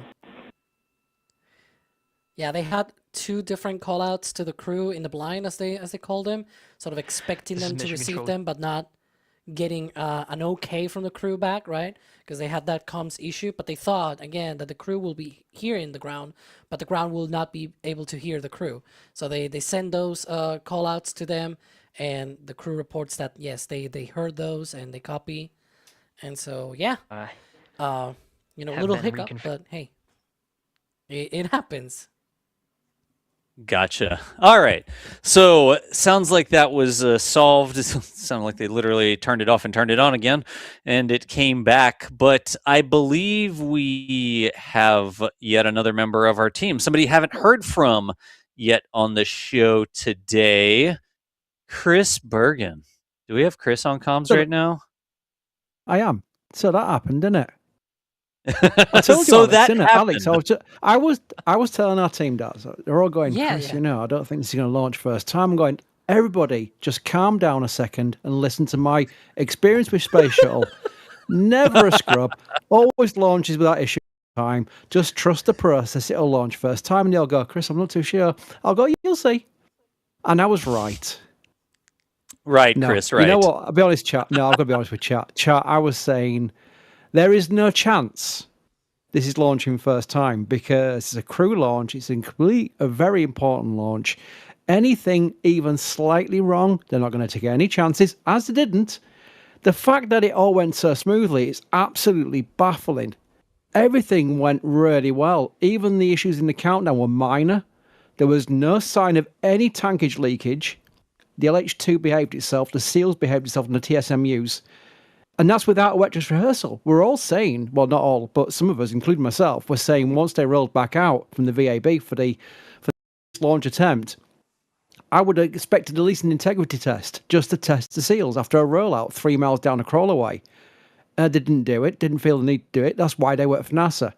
They know what they're doing. And look what's happened. We've had this amazing launch. It doesn't feel real to me still. It's weird. I've been doing all these clips on X and whatever. It doesn't feel real yet. Yeah, it's surreal. I'm not going to be the most articulate person in the world right now, but that was brilliant.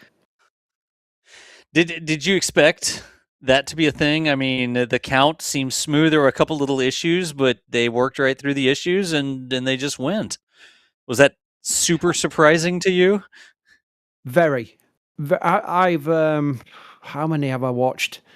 I've lost track. I can't tell you exactly how many shuttle launches I've watched, but I mean, if I'm going back to just watching as a fan, literally, I've watched tens and tens and tens of shuttle launches. I've seen many scrubs. STS-93, everyone goes on about the Yanks-Schubeck concur. STS-93 had a scrub where they aborted at T-minus 7 seconds. There's things like that happen quite a lot with the space shuttle program. There's many missions where they took 5 attempts to launch, and this is a vehicle they've got a lot of experience with.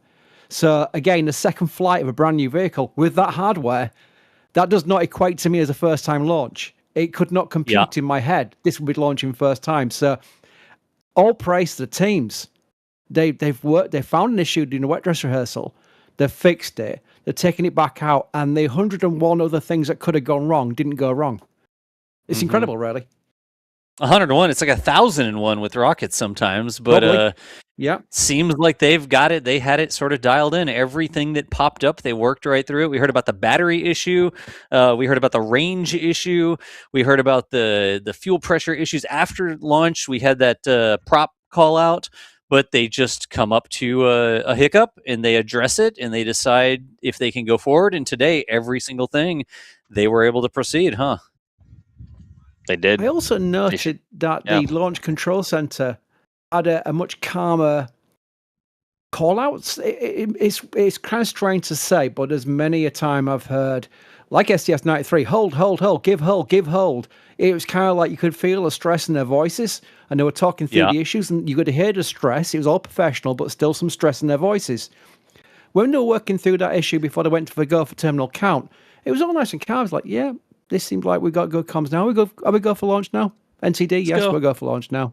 Yeah, it was a lot calmer, and that's professionalism again. But also it gives you a lot of confidence that whatever they were working through was not a big showstopper.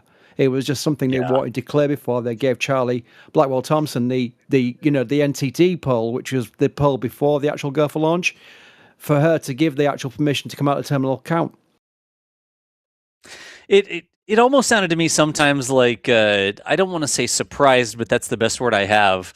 Like whoever was saying the thing was like, all right, well, I guess we're going. Like everything was just getting worked out. And it wasn't like there were no ums or ahs or, well, I don't know, we're going to have to discuss that and we'll come. There wasn't any of that sort of hesitation.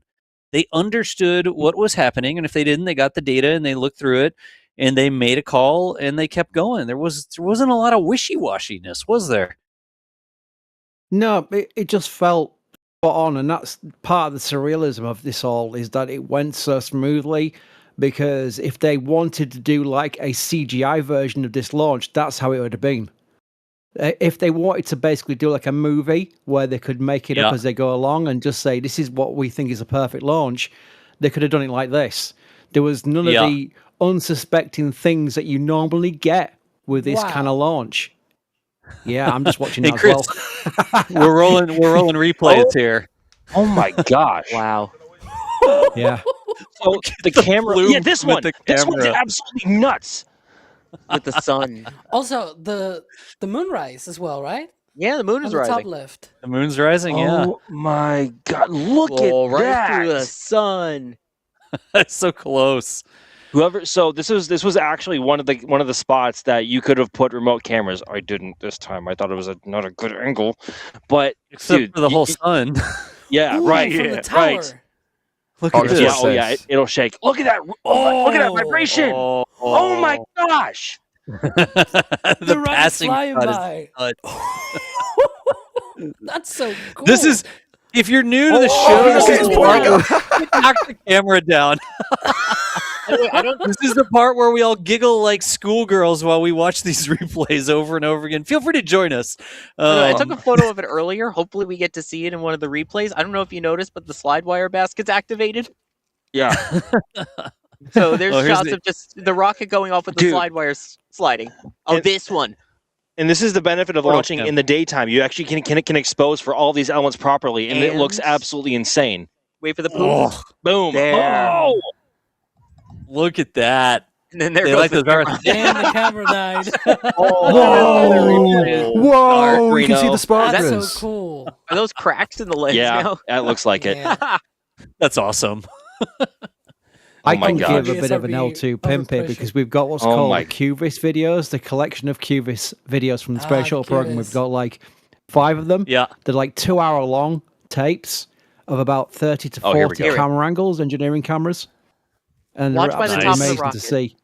Yeah, the slide wire baskets came down. It was kind of funny. Yeah, right near where the crew capsule is there. It's one of our shots from the press site, right?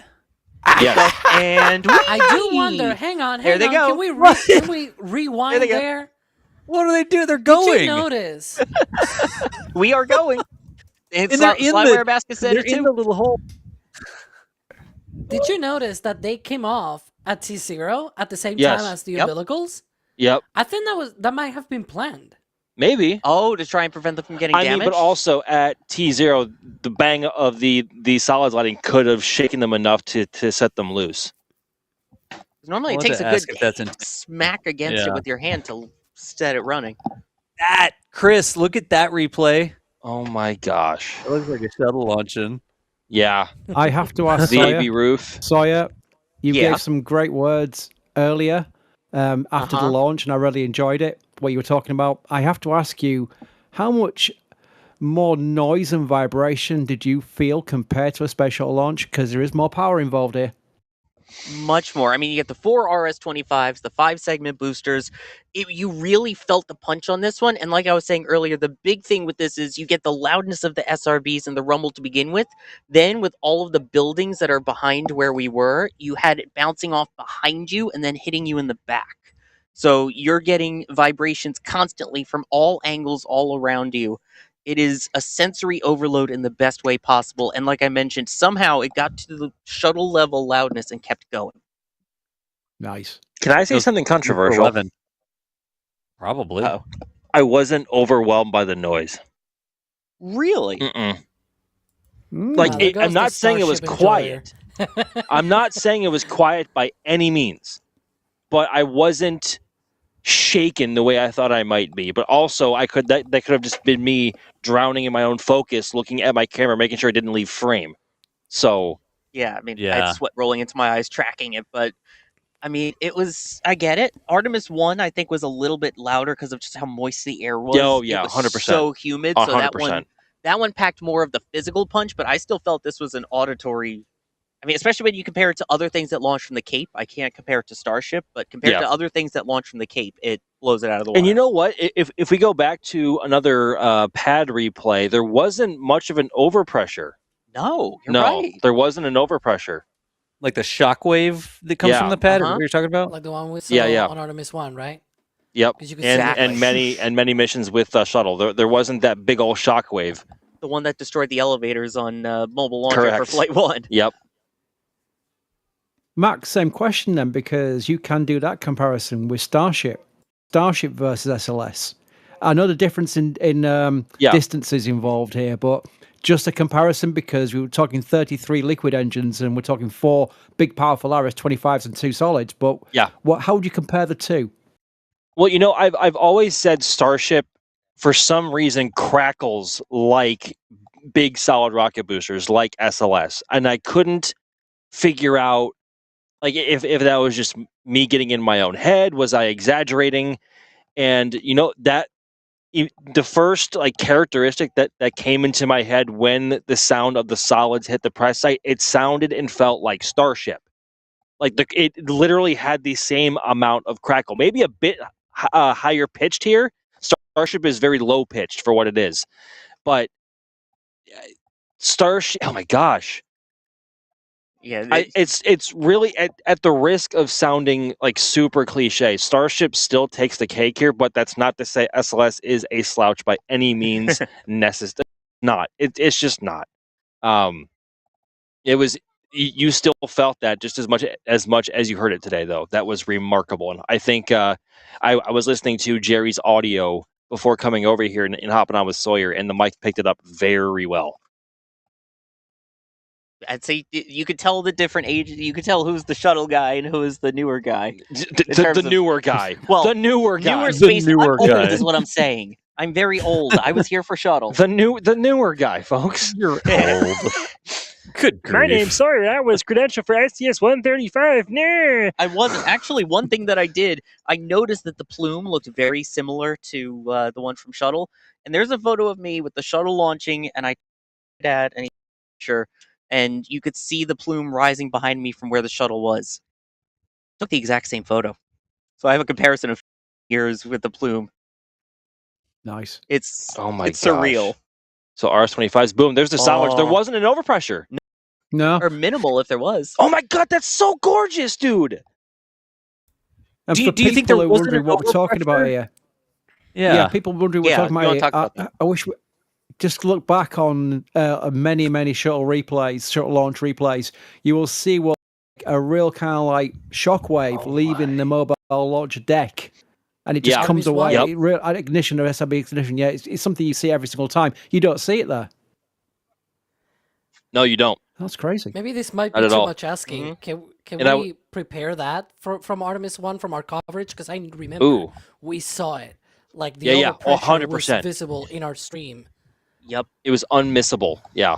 I wonder if it's like the atmospheric conditions, because y'all are talking about how clear it was, like not a lot of haze today. I wonder if there's Correct. like a humidity density thing that makes that more apparent or make it appear. I was also going to say, Das, that's a really good point, because there wasn't any sort of vapor cone as it went transonic into supersonic speeds today either. Like there wasn't even a hint of one, and that really only happens when there's a lot of moisture in the air, and they're obviously it's lovely outside right now. It's not humid whatsoever. Hence the lack of haze in the imagery. Like it was so clear. Yep. So that probably also had something to do with it. But it just looked a lot less violent, not so much from not just from a lack of shockwave, but it seemed like the ML didn't shake as much. Maybe we just need to see some closer up angles of how Wait. the Max. Look at the top. Yeah. right. Look in the top right. Max, look. That's Orion. That's Earth. And that's Earth. Oh my god! My God. He said the thing. He said the He did thing. the thing. Wait, but if that's a fisheye lens, the Earth is curving the wrong way, isn't it? Oh, Shouldn't don't a fisheye start. make it curve the other way? There are 25,000 people watching. Don't do this. No, I'm telling you that if that curve was caused by a fisheye lens, it would curve the other way. Oh, so you're saying it's real? Yes, I'm saying it's real. Okay. Wait, what do you mean the Earth's round? Like, what are you talking about? Good grief. What do you mean the Earth's round? Look at that, though. That's too Dude, cool. what a good day it's been, huh? Yeah. There's Oh, even they're more starting in replays 6 still minutes? happening here. Oh yeah, Sawyer, you got to run. I'm going to out head there. on up to the briefing room if they're doing it in 6 minutes. I'll be back. Yeah. Goodbye. Sawyer was Is that- responding. We had a notice. This is slow-mo. This is slow-mo. Press It's slow-mo! conference. So Sawyer's going to the press conference. There's the Yeah, so he's SRB. going to the press conference. I'll be hanging out for a few more minutes before I head off to camera pickup. Wow. No that. pressure, but you can see the ripples there. Oh, yeah. Look at from the ripples. Yeah. And there go the And you can- baskets. and you can tell if you look at the exhaust plume and the difference in coloration. Well, not anymore, but the difference in coloration between the white and like the brown orange. You could tell which was the RS-25 from the Deluge and the SRBs. Oh yeah. Oh my gosh! That's so cool. There is Look at no the plume of fire waves like moving two big old downwards. solid rocket boosters.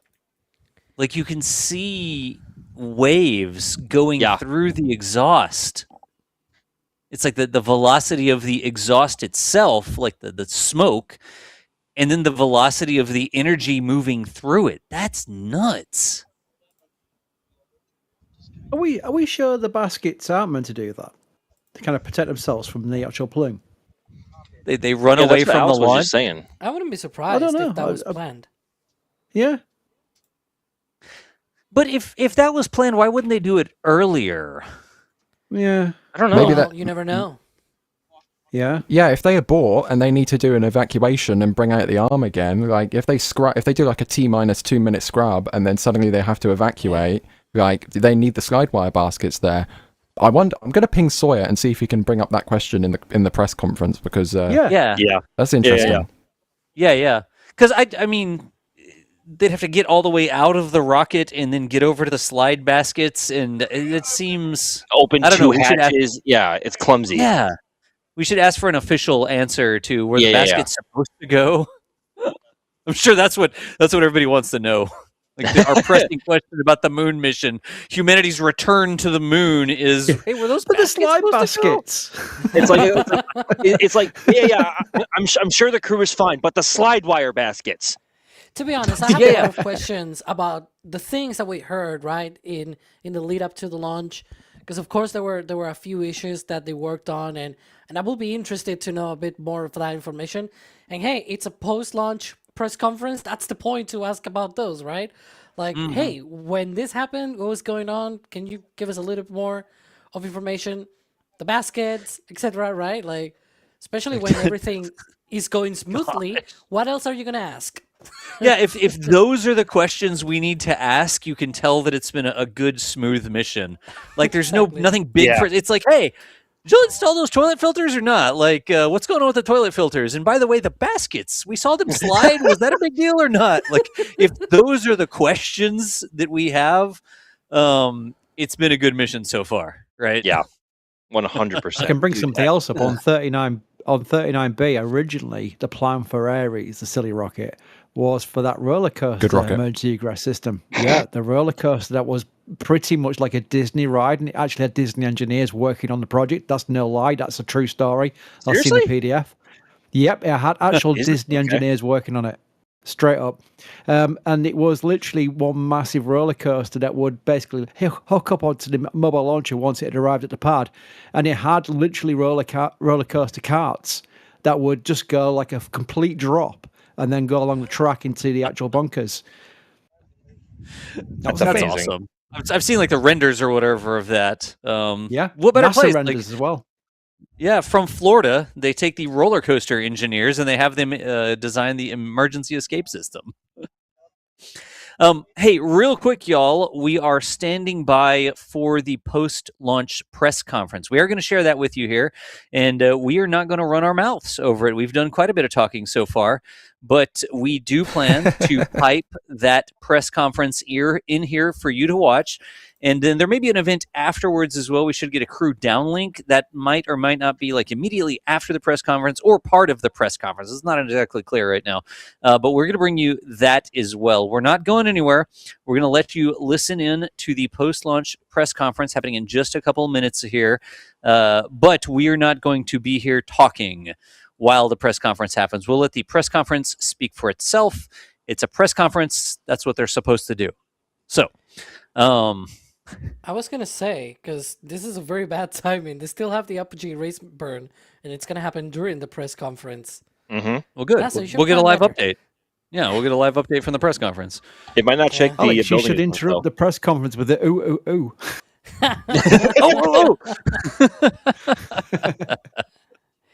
We're all very well on the conference.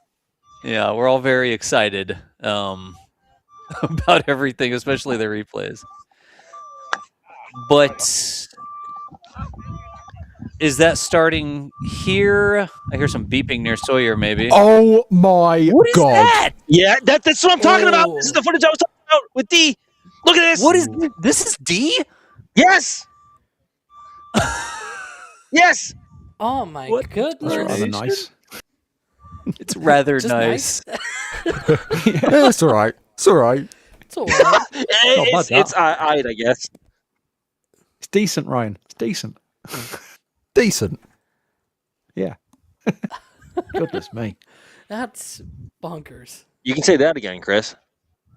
You never got that during show either. I mean, they had fancy cameras for sure, but not like this. What is this? Somebody explain this to me. What are we looking at? A rocket flying sideways because it's... Why is it cropped this way? Actually, hang on. Is this liftoff or was this filmed for like TikTok or something?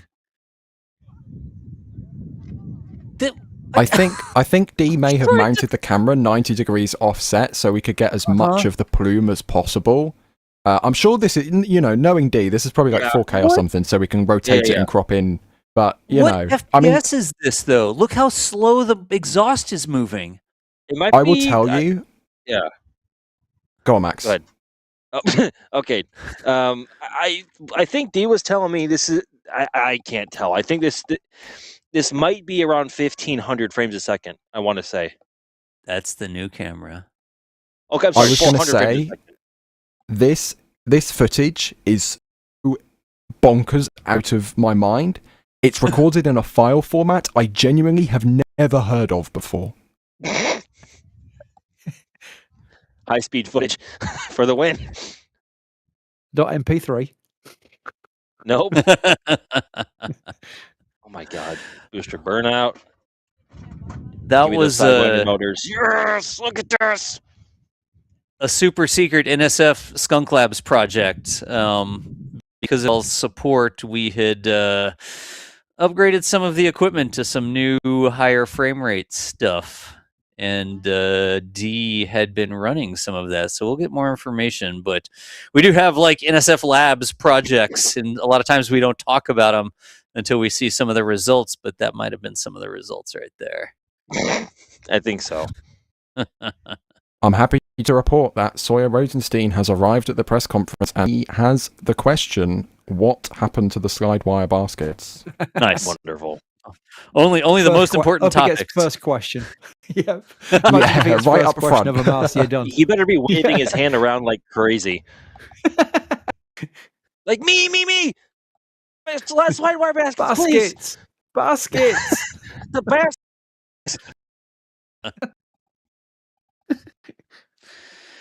Well, it is 8:03 p.m. I need to head off for remote camera pickup. I love y'all. I will talk to you guys later. All right, good deal, Max. Folks, Max Evans was out there, set remote cameras, was taking shots. The flag shot that you saw, the print with the flag shot, SLS going behind the American and the the Artemis flag. Pinned in chat, by the way. Pinned in chat. It's pinned in chat. Thank you, Chris. Thank you. That was Max's shot. So to support what Max does, to support what we do, you can pick up a copy of that flag shot. You can put it on your wall, and then you can tell all your friends the Artemisian joke that I just made up on the fly because I didn't know what to call that flag. But whatever. The really annoying thing for me right now, as we look at this beautiful image of the moon, I assume that's either over KSC or over Starbase where we have our robotic cameras. The moon, the full moon, is meant to be like center in my office window right now. It is like it's cloudy. This is England. It's cloudy. But the annoying thing is I can see the glow in the clouds, but I can't see the moon. We can see it from KSC though. I want to go outside and see if I can see the moon here, but I doubt that I can see the moon here. Because that's where we're going. That's where we're going. That's why it's got the moonshot, because that's where we're going, to the moon. Right, Ryan? Yeah, I mean, we have launch pad on the left, or where it was built on the left, and destination on the right. This is I think, unlike, when we cover the International Space Station crew launches, this is the first time we're able to show the beginning and the destination at the same time with our live cameras. It's going around the moon. Usually we see that space around the moon, going around it. Exactly. Usually we lose track of the rocket after, 3 or so minutes into flight. This time we can follow it all the way there. Nice. We still have the live views down there on the bottom. Every now and then we get the little hiccups, but I'll take it. And we got the mission clock there with the flag raising, and then we got the moon up there, and we got the VAB. A little bit of information. It sounds like the presser is a little bit delayed here, so we'll keep hanging out with you while we wait for the presser to start. But as soon as the presser starts, we'll pipe it in and get an update on how things are going. They're waiting for a basket expert to arrive on the panel. They delayed the whole conference until they could adequately address the hot topic of baskets. Of course. Be first question. It should be. In the room. It's the basket in the room. Are there really still 23,000 people watching this stream? Is that a thing? Yep. As they should, because wow, they're still going. If you miss this, you're missing it. The mission's still going. Well, folks, if you haven't yet, this is what we do. If you ever want to come hang out with us, if you want to put us up on your TV or whatever, we're NSF. We're independent space nerds. You know the buttons to click, like save the channel, sub to the channel, whatever. Turn on the notifications. We upload stuff multiple times a week. We cover just about every launch we can get to live. We have sort of a rule. If we can get our camera to the launch, we don't just like regurgitate the footage from SpaceX or whatever, right? We take our own cameras. We have our own commentary. We don't just like rely on the provider's footage anytime we can do that. But we cover all the Starship testing that's happening as well. If you're a fan of Starship, you want to know what's going on with that part of the Moon/Mars project that SpaceX is doing. We've got 24/7 cameras all around Starship. SpaceX Starbase is the name of the place, actually, down there. You can watch those anytime. There's a community of 1,000, 2,000 people that are in there every day just chatting about space stuff. We have 24/7 cameras here at the Cape. You can watch the boosters flight come back into port live. You can chat with other space fans there. If you want to be a part of the community, you want to hang out with us, you are welcome here anytime. Click the button to subscribe to the channel. Click the little thumbs up button if you want. Looks like 15,000 people clicked the thumbs up button. But we are NSF. We're NASASpaceflight.com. That's what we do. And we like making friends. We like having more people hanging out with us whenever we do this sort of stuff. So if you haven't yet, sub on this device, go to your other burner account, sub on that device, send it to your mom and be like, hey, this was cool to watch. Here's a replay. However you do it, if you want to join the community here, we welcome everybody to hang out with our other like-minded space nerds who see replays and go like, no way, that sort of stuff. Do things that NASA probably wouldn't be allowed to do on their stream, So had to toss that in to remind folks, this is not just one launch for us. We do lots of launches. We're always here hanging out. Did I get everything there? Did I miss anything? Didn't we have a You did, Daz, but also I will point out something where you mentioned we don't just regurgitate SpaceX's stream. We can even go further than that with our own content. Is that SpaceX at Starbase have our stream, Starbase Live, on monitors inside Star Factory and the Mega Base. Incredible. Like, SpaceX watches us internally. We hear from all sorts of employees. They're like, "Oh, I watch your show to keep up with what's going on because we're here covering stuff, letting y'all know what's happening with all these different exciting programs." So, McGregor, I forgot about McGregor. You want to see SpaceX test rocket engines every day? We actually designed and installed some off-grid 24/7 cameras near McGregor, so that you can watch SpaceX test 8 to 10 engines a day, because SpaceX doesn't play around. So in any event, we have a ton of fun with this, but that's what we do. Thank you for reminding me there. And the socials as well. I should say the socials. We're not just on YouTube. We're on X. We're on Facebook. We're on Instagram. We're on all the different places that you might have an account. We're probably there. We're not on OnlyFans. You can't find us there. Like an Only Rockets or something. That's one we won't be on. But in any event, went there. You can tell we've been on air for like 12 hours, 13 hours, because he went there. That's the sort of thing I'd say, Ryan, and then Daz would tell me off. I'm allowed, though. I can say it. Like, I can approve it. I can approve it for release.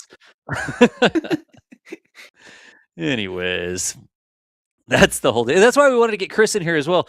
NSF's been around for 20 plus years. Over 20 years, we started the 21. We started the original shuttle space nerd forums, right, Chris? That's right. Yeah, a news site and a forum.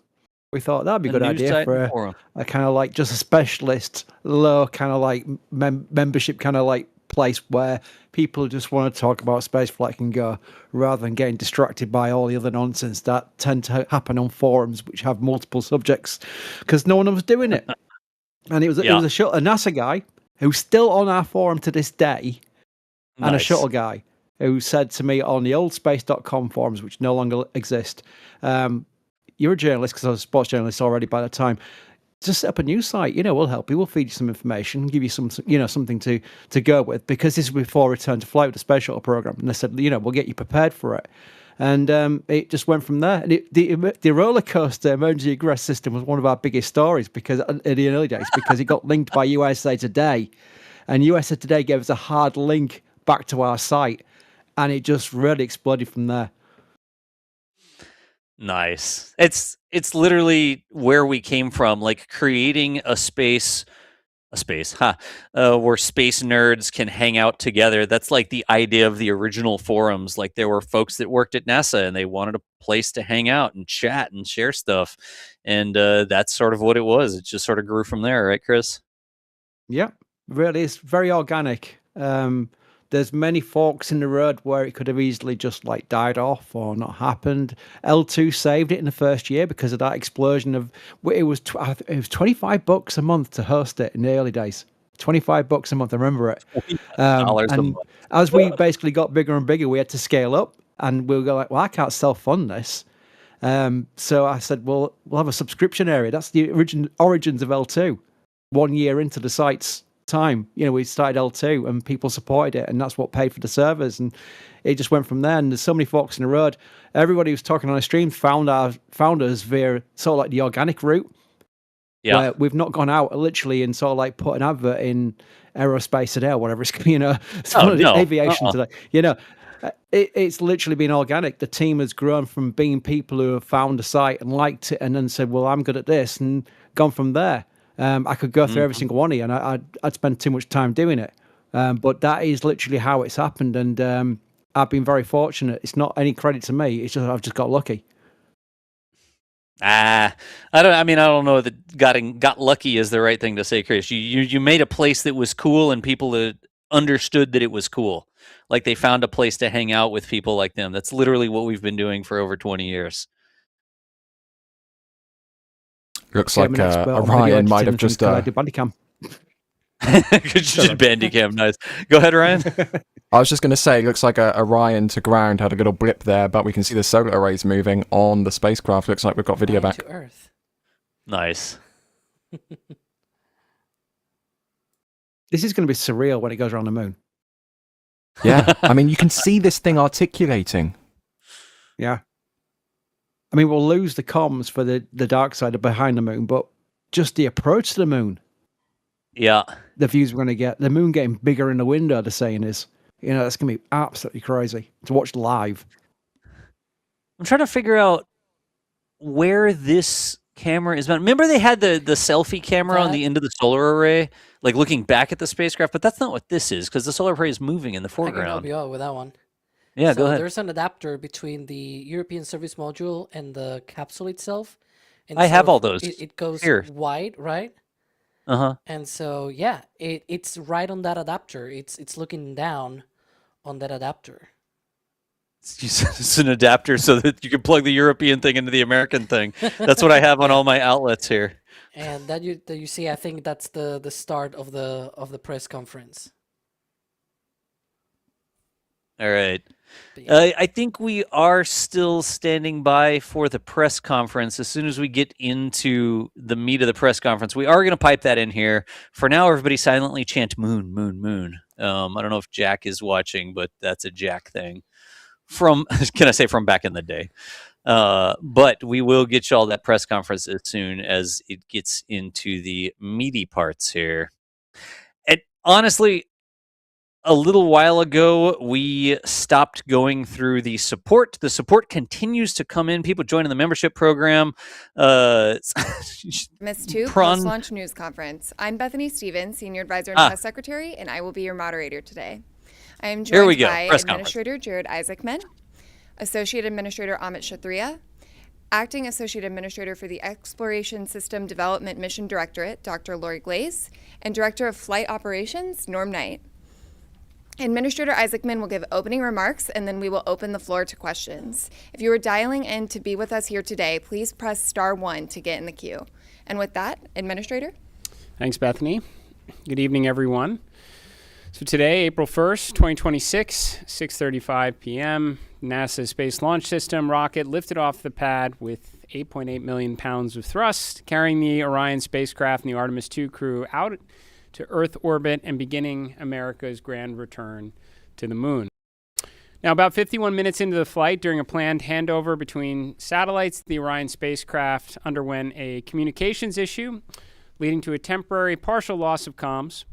The uplink from Capcom to the crew was being heard by the crew, but we cannot hear their responses for a brief period of time There were no issues with the vehicle itself. Comms with the crew have been restored. We're actively working the issue, and we'll keep you informed. The Orion spacecraft has successfully separated from the core stage, and its solar arrays have been deployed as planned. Soon the crew will execute the apogee raise burn, placing the spacecraft into a stable, high Earth orbit as we prepare for the translunar injection and the journey to lunar space. NASA astronauts Commander Reed Wiseman, pilot Victor Glover, mission specialist Christina Koch, and Canadian Space Agency mission specialist Jeremy Hansen are safe, they're secure, and they're in great spirits.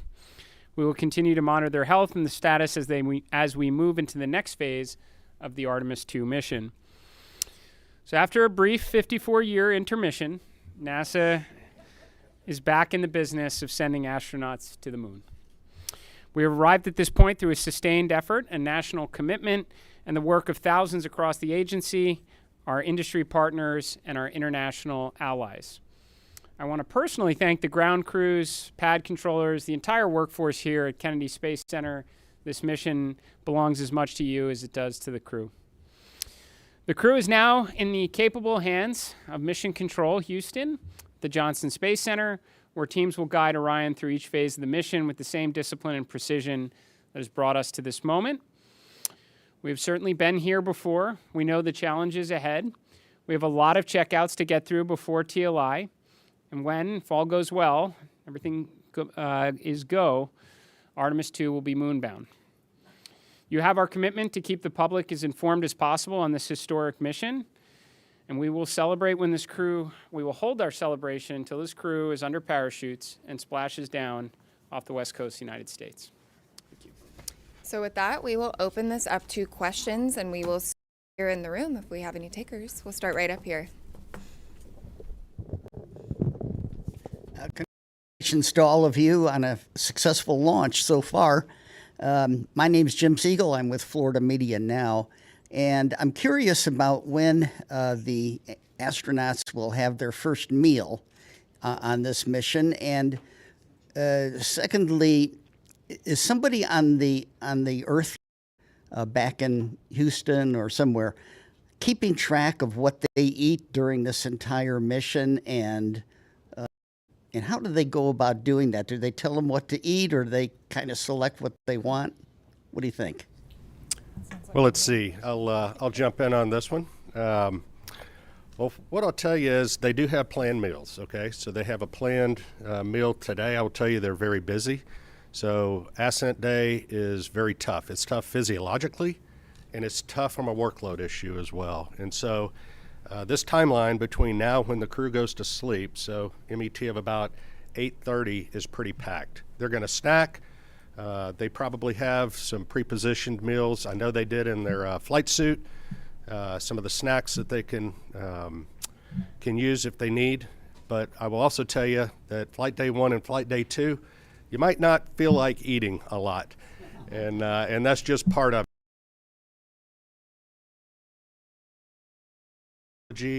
Is transitioning from a 1G environment to 0G, and it takes a little bit of adapting.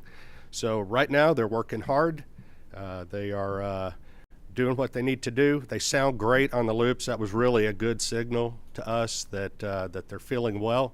But just know that that's part of the equation, you know, when they get on orbit. As far as the food being tracked, yes, we have a food lab, and we have folks at the Johnson Space Center tracking what they eat, the nutrition, the calories.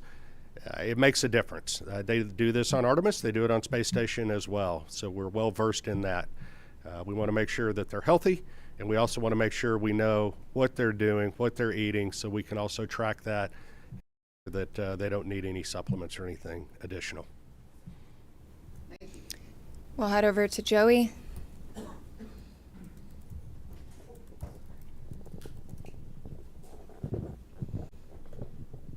Thanks, guys, and congrats on a clean launch so far. Jared, or whoever wants to answer, how were you able to resolve the communications issue, and do you have any guesses as to what might have caused that? And was there any part of the mission so far that appeared off nominal, or is everything looking good? Just curious to hear how things are going on that. Thanks.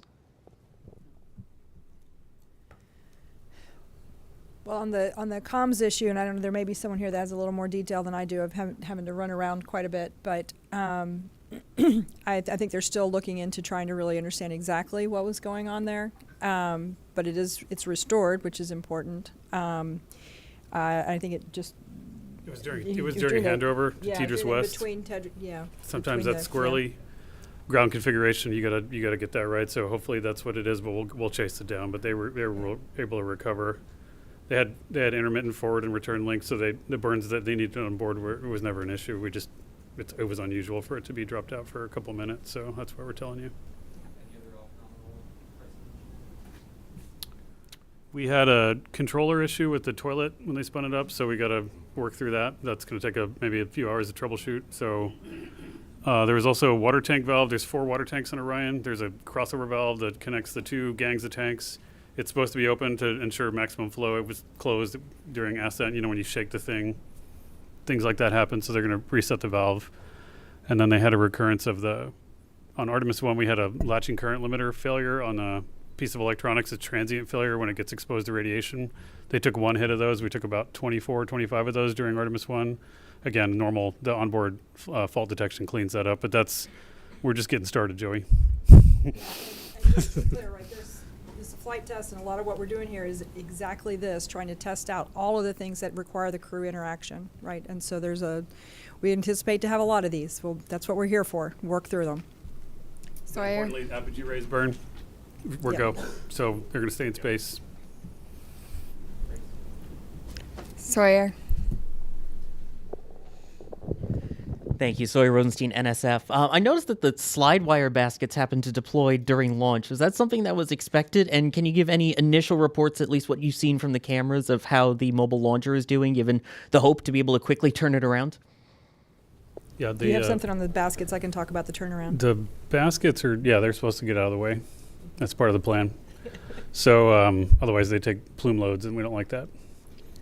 So I can tell you on the mobile launcher, our team has already been looking at a lot of the imagery that we have that was taken both during and after and assessing that, trying to get the condition. We've got teams, I believe, going out there. They might already be out on their way to take a real look.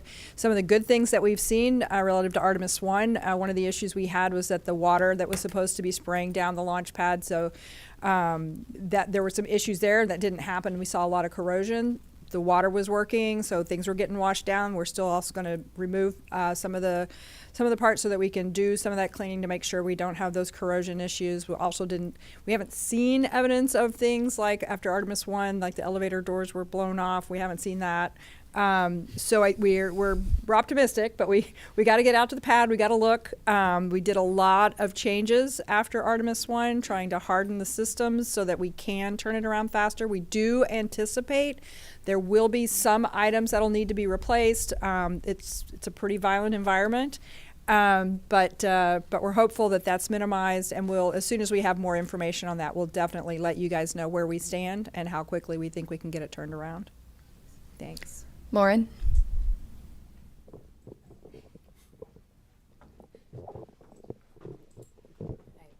Lauren Grush with Bloomberg. I just wanted to get a gut check on how we're feeling about the upcoming proximity and ops operation. Do we have any concerns with that Tidris delay, or is that not an issue for that? I would say right now we're on for the proximity operations demo. Haven't heard anything that's keeping us from that, Norm? No. On track, ready to go. Victor Glover's going to be flying it. Reed's going to be working the procedure with him. And cross-checking, and Jeremy and Christina are going to be looking out the windows, also spotting, cross-checking, using cameras and imagery, and it should be beautiful, so we can't wait. We'll go right over here. Yes, Bert Dicht from Ad Astra Magazine, a National Space Society. Just wondering if the astronauts reported what the ride was like to orbit. I know with the space shuttle, it was a pretty rough ride until there was SRB SEP. Was this similar?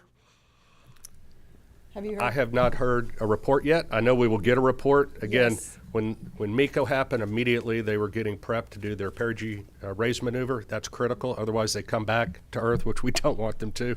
So they got that. They are working to get their spacesuits off. They just got the ARB burn, which was very important. So now they're working to get their suits off. So they are very busy Now, later today, I anticipate they will call down and give us a full brief as to, how the Proxox demo went, how the ride uphill went, and I personally can't wait to hear the comparison between this massive rocket and the shuttle. Sounds great. Thank you. Micah.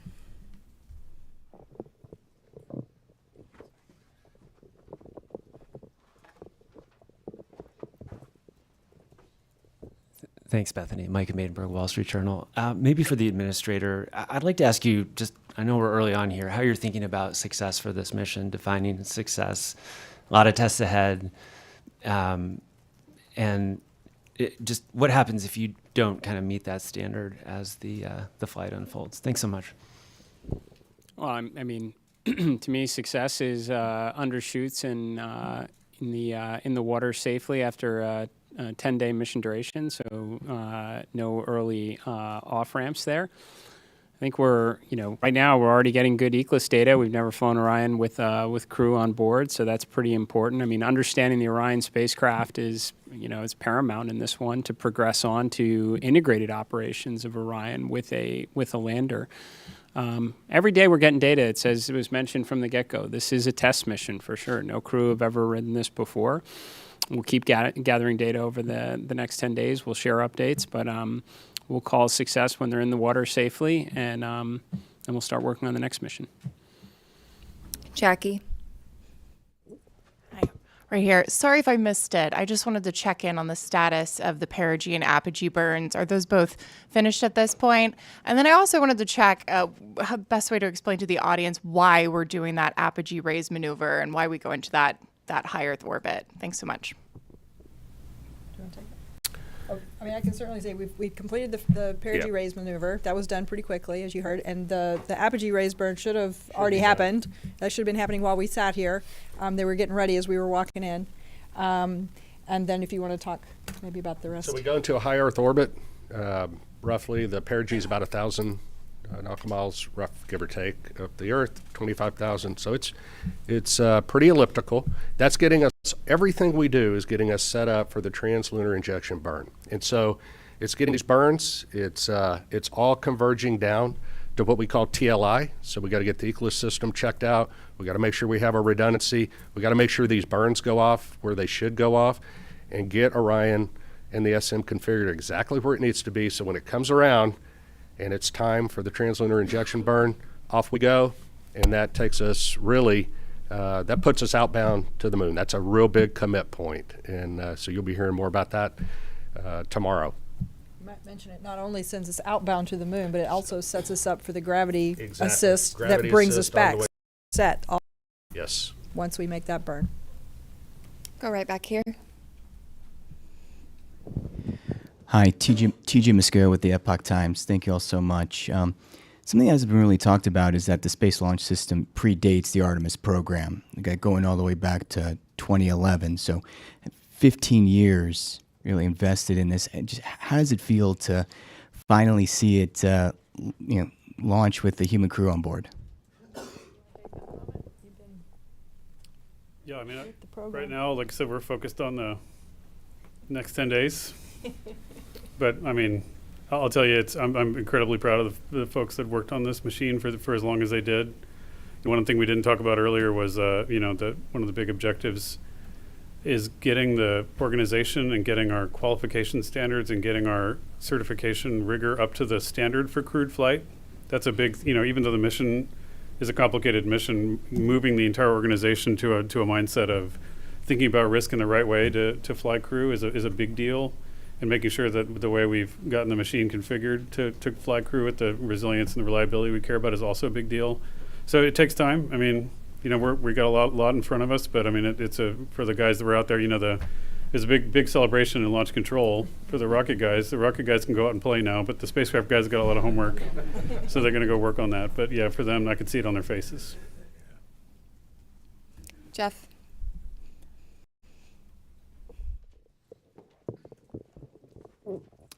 Jeff House of Space News. During the countdown, we heard controllers working through a few issues, one with the flight termination system, one with the launch abort system battery, and it sounded like there was a brief telemetry dropout. Wonder if you could provide a little bit more details about those issues and how you resolved them relatively quickly. Yeah, so Jeff, the FTS issue was we were doing an end-to-end test. We typically have to confirm that we can get a signal from the range to the machine and then back. We weren't able to close that entire end-to-end loop.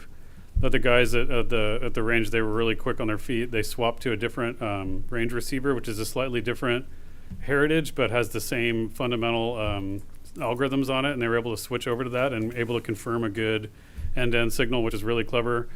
We had thought about getting a receive-only box that we had in the VAB and shipping that over to Patrick quickly so they could do it, but they were able to fix it on the fly over there, so that was good. And once we knew we could confirm the end-to-end loop of that command, then we didn't need that receive. We don't need to do that test more than once. We just need to verify the commands get on board. And so once we confirmed that command was there, then that we met all of our public safety risk. For the launch abort system, we had a battery, so 2 batteries, several temperature sensors on both batteries. We had one poke out of family. We want to make sure all of them are tracking within certain limits, but we could confirm, given the locations of the temperature sensors, where they are on the battery itself, that the reading was instrumentation, because there wasn't a credible physics-based explanation for why that sensor would be that far high. It was an order of magnitude off scale high from the rest, and so we were able to quickly vote that sensor out.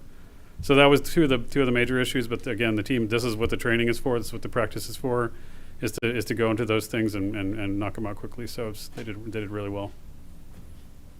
We'll go right over here. I noticed there was a lack of public address announcing outside, and there was a lot of going back and forth when we realized there were some issues and we had to go back inside to find out, or we had to have our phones. Why was there no public address system available with loudspeakers outside? I'm not sure what you're referring to.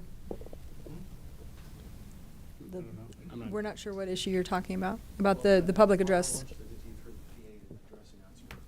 Okay. Available to people outdoors, and I thought that was a lacking. We'll take a look into that. We'll definitely look into that. I wasn't aware that happened. So thank you for that information. That's new, and we'll definitely look into it. We'll go right back here.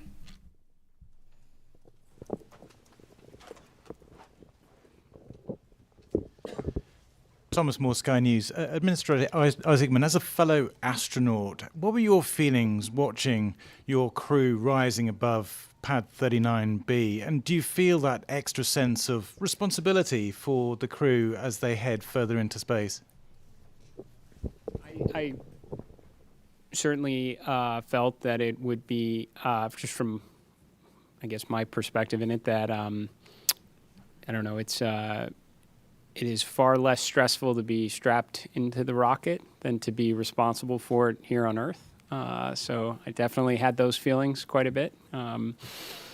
But, you derive a lot of confidence from the process that leads up to this moment. I mean, literally the army of people that came together across NASA, all our contractors, all our partners to prepare for this, every step that leads up to it. This is what I, was really honestly going through my mind through it, is all the testing that goes into it, the integrated testing, the flight readiness review, everything that goes into a flight readiness review. Not to mention you have a truly exceptional crew up there that have been training for years on this. That gives you the confidence to undertake this mission, especially knowing the implications that it is part of a much bigger program. This is America and our partners' return to the moon, and we're trying to do it this time to stay. So, incredibly important mission. Certainly felt the pressure of it, but it was relieved, based on the confidence we have in the team here at NASA and everyone who contributes to it.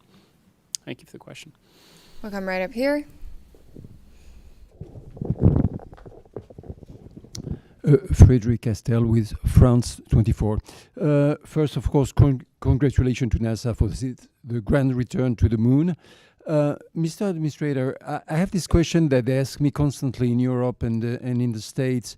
In the 60s, NASA was using just the slide rule to go to the moon, and they could launch almost every 3 months. Of course, they had more money probably, but what happened in 50 years? Why is it so difficult to make it again? What has changed? Thank you. Well, for sure, we knew. Look, it's a very fair question. And I know a lot of people ask it, not just in your country, but here in the United States. Certainly, financial resources are part of the equation. NASA's budget, if I recall, was somewhere between 4 and 4.5% of the discretionary budget during the space race. About a quarter percentage of that today. And I mean, to be very honest with you, I think competition is a factor in this as well.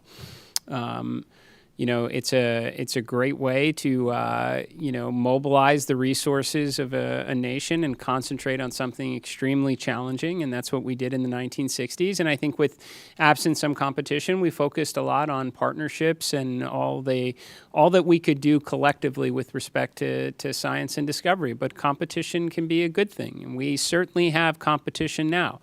I think that's why you're seeing us start to concentrate our resources back to the objective, and do it with a great coalition across the NASA workforce, our contractors, all our partners that have come together, our stakeholders in Congress and the administration who came here to witness this launch, is because they know we have competition, and this one's going to be close. And I think as a result, you're going to see a lot more progress, more so than you have in since when this was originally conceived under Constellation. We're going to get back into the business of launching rockets on a regular cadence, and we're going to bring the world along with us. So. We're going to take a couple of phone bridge questions for just a moment. Reminder that you can join by pressing *1 to get into the queue. We're going to start with Will Robinson-Smith from Spaceflight Now. Hi, thank you, Bethany, and congratulations, everyone, on a good mission so far. Question about the upcoming TLI burn tomorrow. At what point during the day will the team conduct a poll on readiness to proceed into the TLI, and what are the main criteria that you'll be assessing to make that final determination? Thank you. Okay, well, the TLI burn actually happens about the time that launch happens, so it's 1 day into the mission. So tomorrow, Eastern time, would be about 6:35-ish. Obviously, those burn times can change, so check that before tomorrow. But what are the teams looking for before TLI? We're looking to make sure that the life support systems work, that the vehicle's healthy, the life support systems have been checked out, they're ready to go. We assure that those are functional, because once we commit to TLI, they have to function. And so we want to make sure. So that's why we spend a day checking out the systems. Ascent is, you shake, rattle, and roll a little bit, the vehicle. You saw that today. And you can imagine what that does to the systems. The systems, though, are performing very well. We anticipate that they continue to, but we want to get some track record on them before we do that. We also want to make sure we have redundancy in the system for comm, for environmental life support, propulsion, those type things, before we embark on that TLI mission. So that's what the mission control team in Houston will be doing tomorrow. Jeff Radigan and his team, as the lead flight director, will be well into that. The teams are well versed on it. They have trained for it. They work very closely in conjunction with the engineering team, the mission evaluation Houston, where the engineers that have the intricate knowledge of Orion come together with the operations team, and together they work with the crew to make sure that the vehicle, is doing what we want to and accomplishing the mission objectives that we need to. But it always comes down to crew safety, vehicle safety, and mission objectives in that order. I might also mention, as those teams are checking out all of those systems, there will also be a meeting of the mission management team that's led by John Honeycutt, whom I think many of you have seen before, and they'll be meeting tomorrow afternoon to hear all of the results from what's happened over the last day, in preparation to make the decision on whether or not we proceed with the TLI burn. We will next go right back here to Manuel. Thank you so much. Manuel Masanti with Exploración Espacial. I understand that the CubeSats are going to be deployed like 5 hours into the flight. Is there any chance we're going to see live images of the deployment?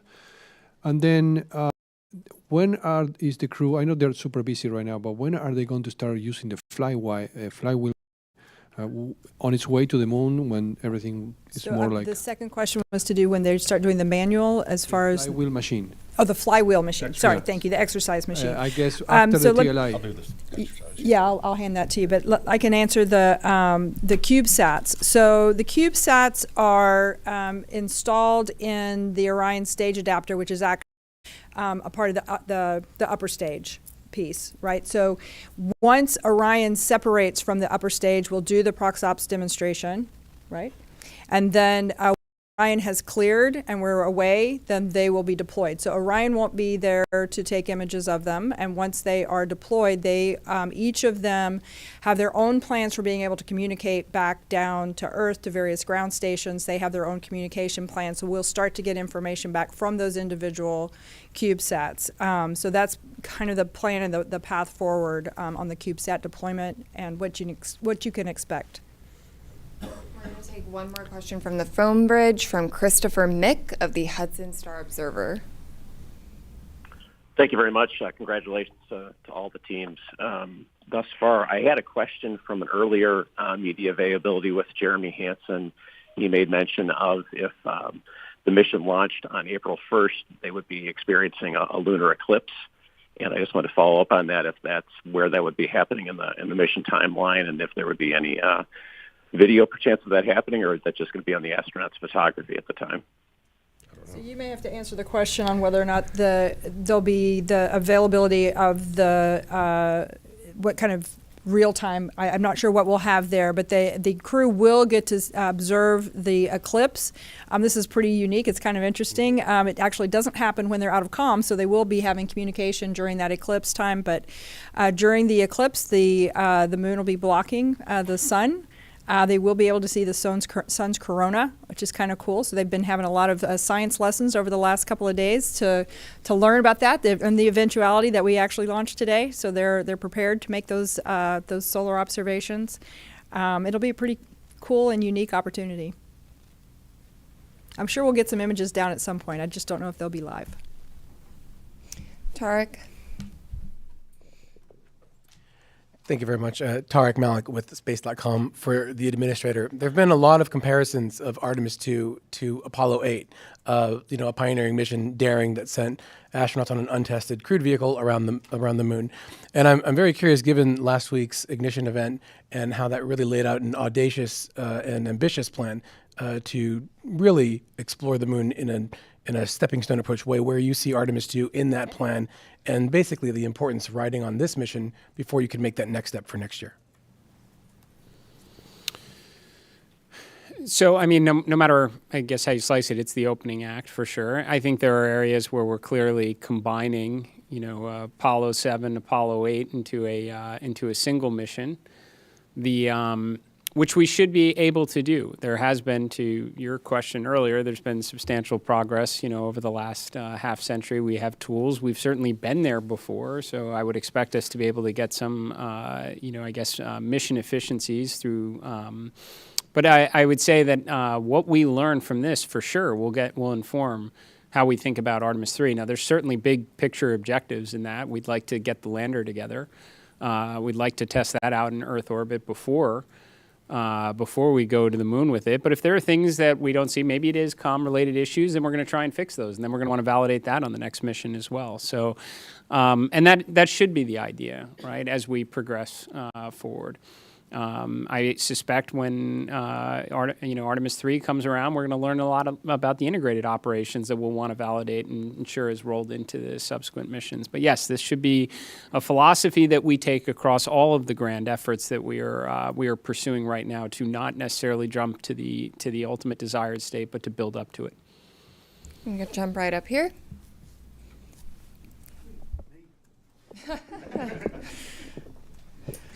Hi, Richard Hollingham, BBC Future. Related to Apollo 8 in a way, really. I just wondered what plans had gone into a new Earthrise image. A lot has gone into the aspirational nature of this mission. Have you a plan? I assume you have a plan. What is the plan?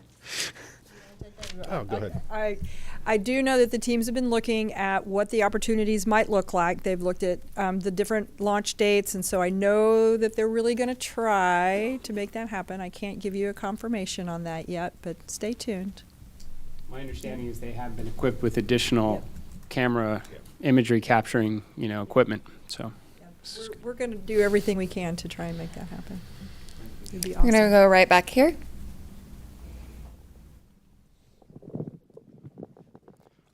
Thank you. I'm from a Japanese news agency, Kyodo News. My question is to the administrator. The United States and China are competing over moon development. What significance does today's launch have for the US and NASA? Thank you. Well, it's certainly an incredibly important step. I mean, this is the first crewed mission into this environment in more than a half century on a rocket that has never flown human beings before, along with a spacecraft. So it's incredibly important because we're going to learn an awful lot from this to inform subsequent missions. So, yes, this is the beginning. I can tell you, having had an opportunity to speak with the Artemis II crew after the State of the Union address, we talked a lot about what we wound up sharing with the world at the Ignition event about adding additional missions, accelerating production, building out a moon base. I think it was very energizing for the crew because they knew that they were, this is a risky mission for sure. Any type of new test flight mission going in this environment is going to be challenging, and they knew it was building up to something bigger.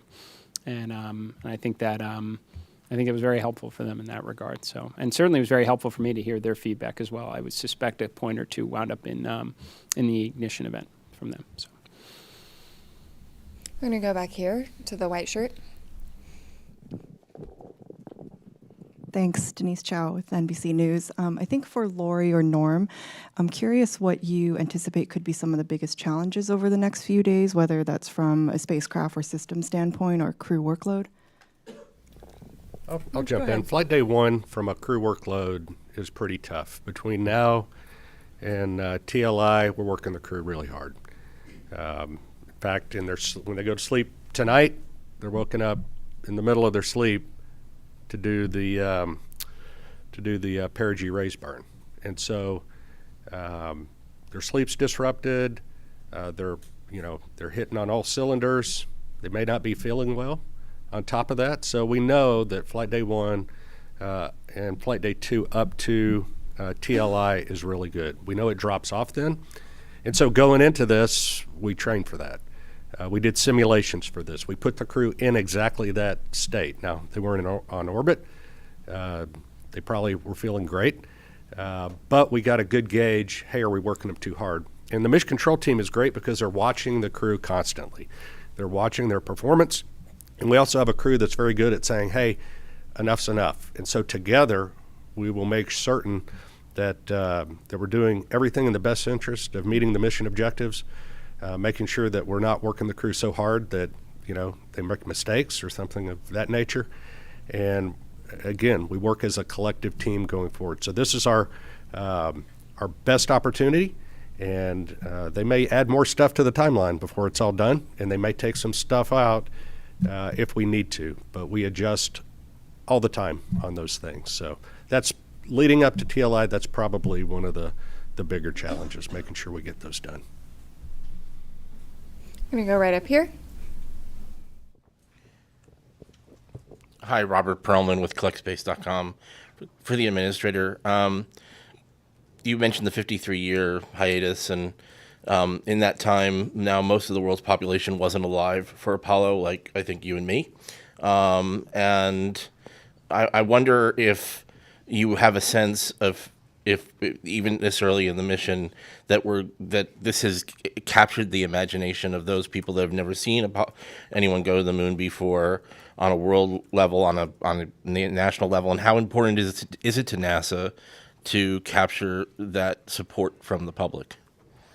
Yeah, I've said it many times. I absolutely, I think it's foundational for what we do here at NASA to inspire. It should be a component of every one of our missions. I've talked about, I think after Artemis II, you're going to have more kids that are going to dress up as astronauts for Halloween. We want to inspire and create interest in the next generation to grow up and contribute to this endeavor. Now, how have we done so far in captivating the world's interest in America's return to the moon? I don't know. You have to tell me. We've been rather busy the last couple hours. I would say, and I felt this way going into it, that when we got down to T0, a lot of people would be paying attention. I suspect when some of the imagery starts to maybe come back from the moon, that's gonna further bring people into this story. Right, and then we bring them home safely, and we start preparing for again the next chapter in the story. So, I think inspiration is extremely important. I think people, despite some of the commentary up to now, how many people really know we're going around the moon? I'm willing to bet right now a lot of people do, and I think we'll only draw in their interest further as the mission proceeds. I'm gonna go right here.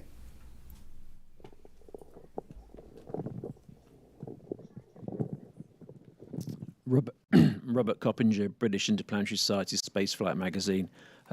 Commander Wiseman said during the crew news conference in September last year that when they get off the planet, they may only spend 3 or 4 days going around the Earth. What sequence of events would need to happen for that to occur? I was quite surprised to hear him be so specific about such a scenario. I know you all talk about it being a test flight.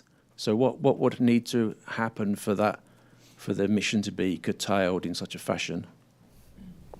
I didn't cover the question. So I think the question had just confirmed, it's kind of hard to hear, but the question is that the commander talked about one of the alternate missions where they maybe would stay in Earth orbit for 3 or 4 or 5 days, yes, that sort of thing. What would need to happen so for one that of to the occur? one of the scenarios that would have led to that is if for some reason during the launch that the SLS did not quite deliver us to where we needed to be, or the upper stage didn't deliver us to the orbit that we needed to be in. That would have been one of the scenarios. I think that's probably the main scenario that would have ended up in that one of those kind of alternate missions.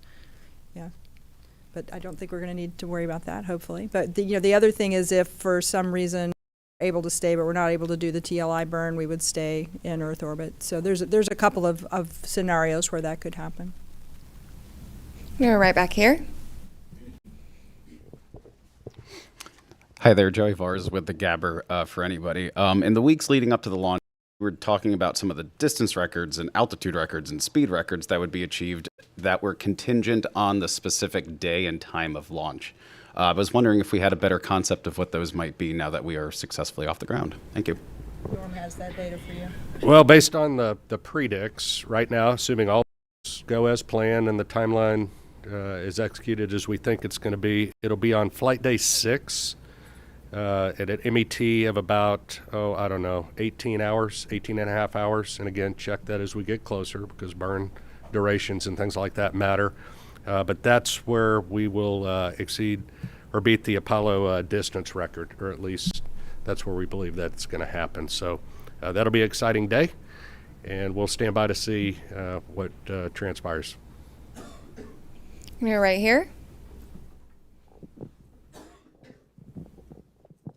Hi, I'm Hanju Yang from Kookmin Daily in South Korea. And first of all, congratulations on today's successful launch. And my question is for administrator. And this mission also carried a Korean satellite on board. From your perspective, why does a crewed lunar mission like Artemis II matter not just for United States, but for the global community? I think we say often that when we undertake these type of endeavors, we never go alone. We go with our international partners. We have a Canadian Space Agency astronaut that's on board this mission. We are carrying a lot of CubeSats from our Artemis Accords partners, and we are going to continue to do this going forward. JAXA is contributing a pressurized rover, a major contribution to our efforts of having an enduring presence on the lunar surface itself. The Italian Space Agency, just a few days ago, we signed a memorandum of understanding for a habitation module on the surface of the moon, a component of the moon base. And to be honest, it was also a key component to the ignition event from last week. Half of the Artemis Accord partners were present. We spent a good portion of the second day talking together, recognizing that some of our partners can make contributions like a pressurized rover or a habitation module, and many others are going to work with their academic institutions and universities for science instruments that could wind up on the Phase 1 component to the moon base itself. So, or interesting tech demonstrations. This is something that NASA is extremely proud of, and will continue to do so as we continue to press forward under this program. So. We're going to do last question here. I'm going to go over to you in the back. It's Paul Brinkman, Aerospace America. Can you just talk a little bit about the propellant loading this morning? Was it flawless? Were there any leaks detected? Was it a repeat of the wet dress rehearsal? Did you learn anything? Yeah, go ahead. I think it went extremely well. What I heard this morning, and Amit may have an update from later, but some of the leaks that we'd seen of the hydrogen, during the tanking for the hydrogen, we saw leaks below 1%, which was significantly lower. Again, the seals that we replaced seemed to perform extremely well. We did a pressure test kind of partway through, and the leak went up to about 1.4%. Still, well within the constraints, which 16% is the bound that we have.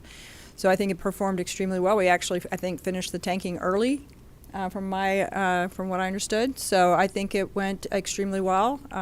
So again, the seals that we had replaced out at the pad after wet dress number 1, I think that was proved to be very successful. And with that, thank you all for coming out and covering humanity's return to the moon. Stay tuned for updates on NASA's social channels, including our continuous coverage on YouTube and NASA Plus. Go Artemis. Thank you.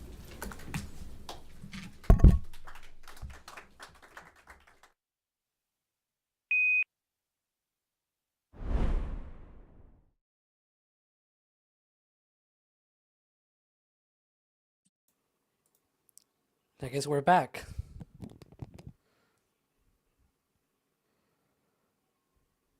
That was a wonderful press conference. We got Sawyer in, number 3. I think I'm happy with that. Very interesting that the slidewire baskets are purposefully deployed at that point in flight. In flight. Well, I guess it is in flight at that point. The slidewire baskets aren't in flight. The vehicle is in flight at that point. And then, of course, some information about the current state of the mobile launcher. Laurie Glaze there saying that it looks better than after Artemis 1, and according to the data she had at that point in time, the elevator doors still standing. Alex, was there anything else that that caught your ears? Yeah, I was gonna say, in the meantime, while that press conference was going on, the ICPS, the interim cryogenic propulsion stage, on basically the upper stage of SLS, performed the apogee race burn. It was successful, and everything looks good. Thanks to Philip Sloss, by the way. He's out there at Houston at Johnson Space Center, and he was able to report in the back channel all of those different call-outs of, like, how the burn is going and things like that. But yeah, everything was going good. I think the last thing that he relayed to us was that they were working on the camera on the docking. It's technically not a docking port because they don't have a docking port, but they do have a hatch and a window, and so they're going to be using a camera during that rendezvous proximity operations demonstration that is coming up in about a couple of hours from now, once they separate from the upper stage. So far so good. They also went back to troubleshooting the toilet. We were talking about, that potential filter issue that they had with the toilet. They're also coming back now to fix that issue as well. So all so far good. That burn happened right on the dot. And so, yeah, just working out the different procedures for the next step in the process.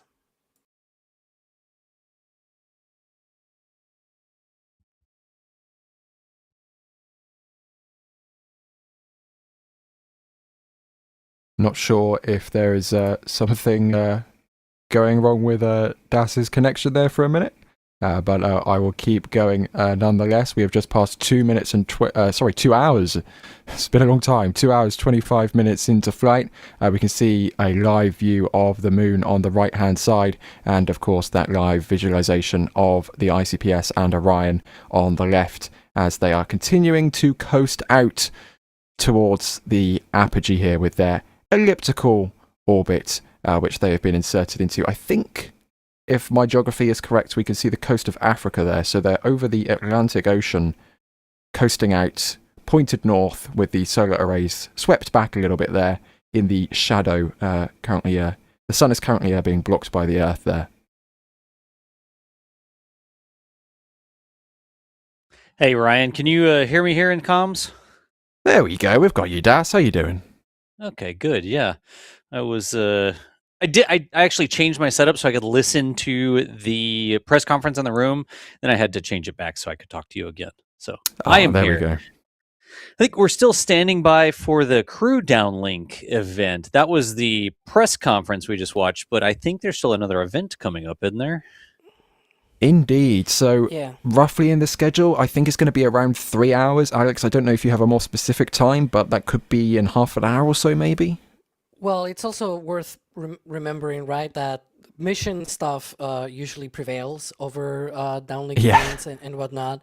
So right now they're working on that docking camera, right? They're working through different procedures. One of the things as well that they were supposed to do around this point in the timeline was also removing their suits, because all of the big points all of the big events in the timeline have already occurred. So they would be free now to remove their suits and be in a shirt sleeves environment, basically, like being comfortable, basically.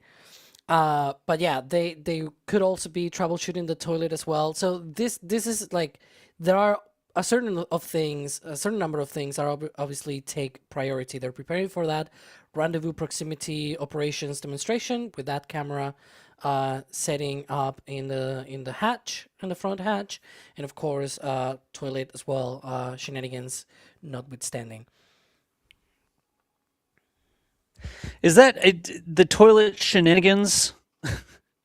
I am wondering, this might have been a thing to ask during the press conference if we had some more questions.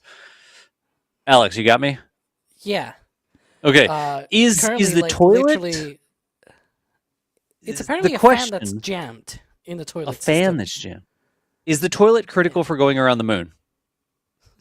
Ryan, I think that you're the expert for that. What? Why would he be the expert? Well, it's something I've been taking an interest in. I'll leave it at that.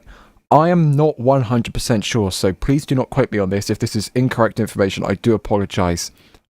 I think if the toilet is like completely offline, that would be no-go for translunar injection.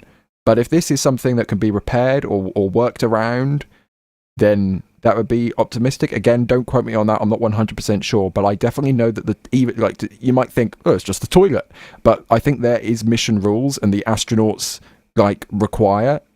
they need a sanitary way to dispose of their waste. I think I'll leave it at that. I wonder, because earlier we said that the suits could sustain them for 6 days around the moon. How could it possibly be that the toilet problem would keep them from flying around the moon? I almost can't accept that as an answer. Certainly, would you want to be in that situation for 6 days, having to do it in an adult absorption Apollo garment? used bags. Certainly they packed some backup bags or something like that. I cannot envision a world in which they do not fly around the moon because of a problem with the toilet. I mean, hey, Am I alone? like I said, am I alone in this? I somewhat agree with you there. On the other side, I can understand if it's like written into the astronaut's employment contract, we will only go to the moon if we have a working toilet. You can't really work around that. Well, okay, wait. Would you enforce that? You're an astronaut. You've just launched on SLS. You're in Earth orbit. Would you literally say, nah, I'm not doing it. I'm not going to poop in a bag or whatever. The toilet's not working. Forget it. Cancel it. Bring me home. Is that the decision you would make? I am not a government astronaut currently serving NASA. You have to think. I know, in a heartbeat, I would go to the moon, like whatever it takes. But again, I'm not a professional career astronaut working for the National Aeronautics and Space Administration, right? I am not on this mission right now, so I can't speak for Reed, Victor, Christina, and Jeremy. Oh, I mean, maybe there's some, like, the toilet is a critical subsystem that has something else to do with life support or something like that. Like if the toilet's not working, some other part of the life support. I don't know. I don't know that that's true for sure. But I'm very curious if that would just use a shop vac. It's fine. I imagine, and I will wait for more information on this. Right? Yeah, I'm just going to say I've just been reliably informed by Philip Sloss, who knows much more about this vehicle than I do, than probably the rest of everybody here at NSF combined. But he says that he thinks he heard before launch they've packed enough Apollo bags for 1 day, but he's not sure if they have more. 1 day?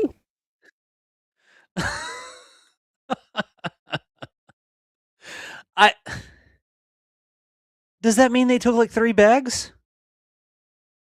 I mean, how many times do you go a day? I mean, that's a bit of a personal question, I think. It depends on what I ate, honestly. I think that's a pretty honest answer that chat would agree with.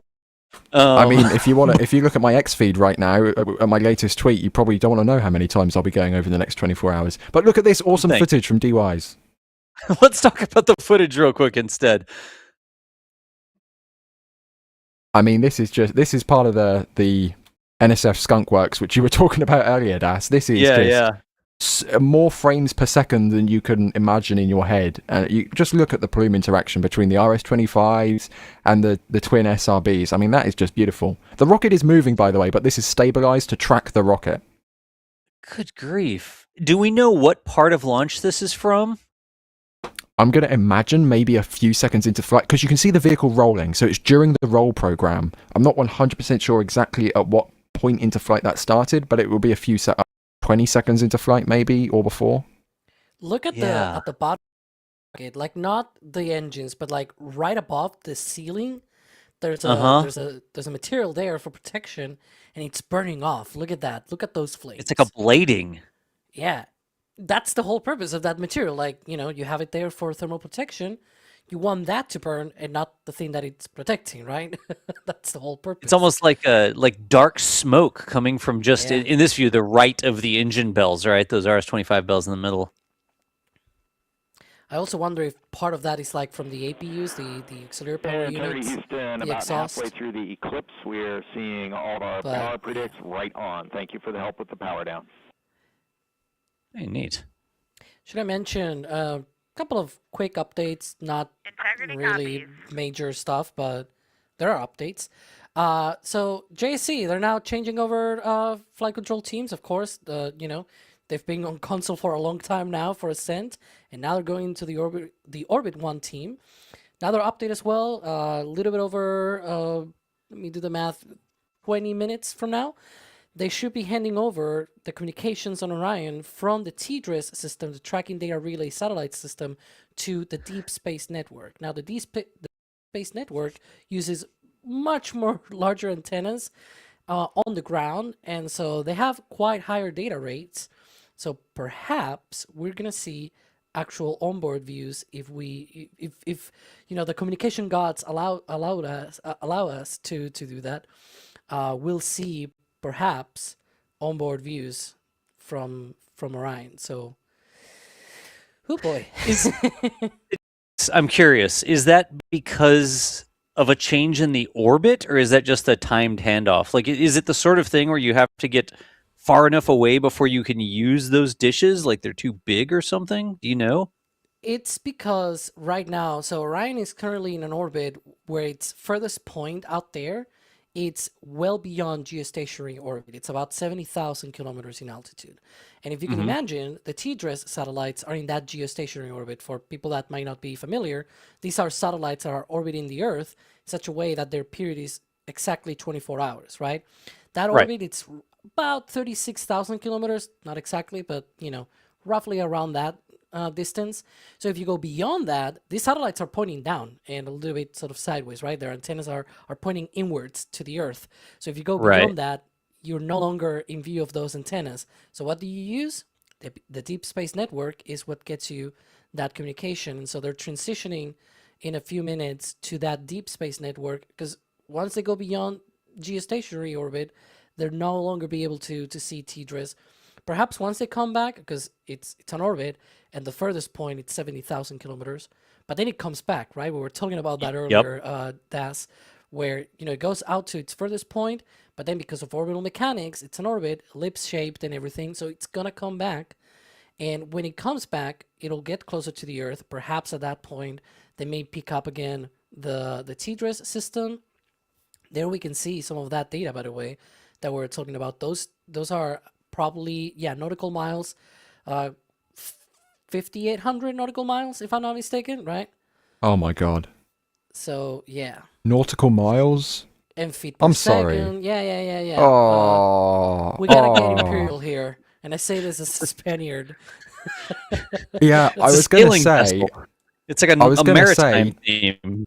I was going to say, Das, did you just boot up Kerbal Space Program in the middle of the stream with that nav ball? But not even KSP would have such stupid units. Yeah, for nautical metric miles. people like me, they're about almost 11,000 kilometers in altitude. I wonder, like Alex, I was sort of thinking, the Deep Space Network dishes that sort of talk to a spacecraft, I wonder if the spacecraft is too close and therefore moving more quickly, if they can even slew fast enough to track it, right? So when they're sort of slowing down, like you were talking earlier, they get to the top of that orbit, they trade the kinetic energy for the potential Houston, energy. quick update on what you're seeing. This is Control jumps down. This display is brought up onto the front screen by the control officer here in Mission Control Houston. It's called the Ascent PFD. They heard us. And is available at the first phases of flight. It includes toggled settings between tanking, the Ascent phase on the core stage, and now the ICPS phase.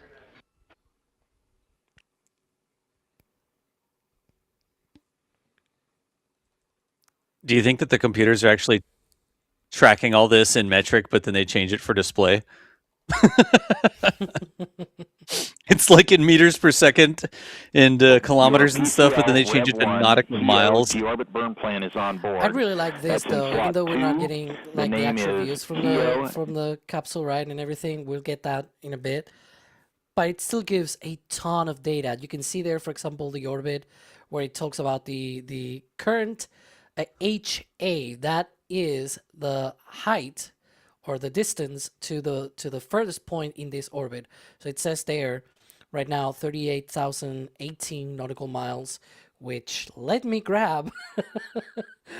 According to Google, this should be around 70,409 kilometers in altitude. So Orion will go all the way out there, basically, in human terms, all the way out there.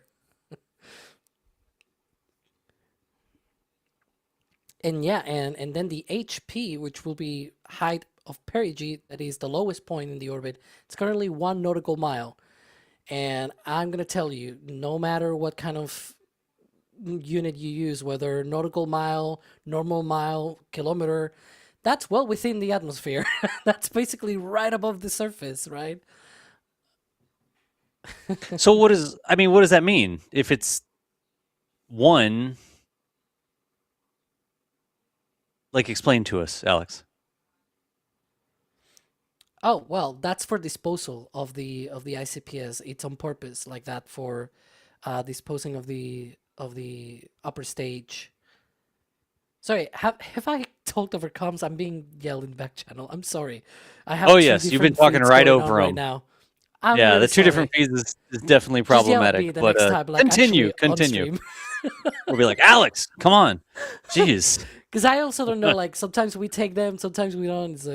It's a mess right now.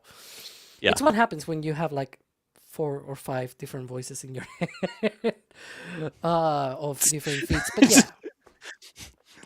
It's all good. We appreciate of the ICPS. we appreciate you telling us what the voices in your head are telling you about the mission. So thank you, Alex. Jeez. Sorry, it's totally normal. Okay, so to translate, we're sort of disposing of the propulsion, the other stage, the ICPS, and it is going to go back into the atmosphere while Orion, the spacecraft, continues on its way to the moon. Is that a quick summary? Yeah, as Philip was saying, sort of in the back channel, it's also the ICPS deorbit burn, right? You normally, for Starlink missions, sorry, I was another update. And so the on Starlink missions, you got the second stage deorbit burn, right? After its mission is complete. Same thing with the ICPS. The ICPS in this burn has put Orion in that trajectory, that apogee 24-hour orbit, basically, right? Has raised the highest point in the orbit. And at the same time, it allows for the disposal of this upper stage at the same time. It's going to come back and re-enter. I don't know if this puts it back on the Pacific Ocean or the Atlantic Ocean, because they had two options there for disposal of the upper stage. But yeah, if you're wondering what's going to happen to Orion, though, because you may think, wait. So does that mean that when Orion comes back down, then it re-enters? Doesn't it go to the moon? So about 13 hours, into the mission, they'll do another little burn for racing that lowest point in the orbit, and Orion will not be coming back 12 hours, basically 24 hours after the mission.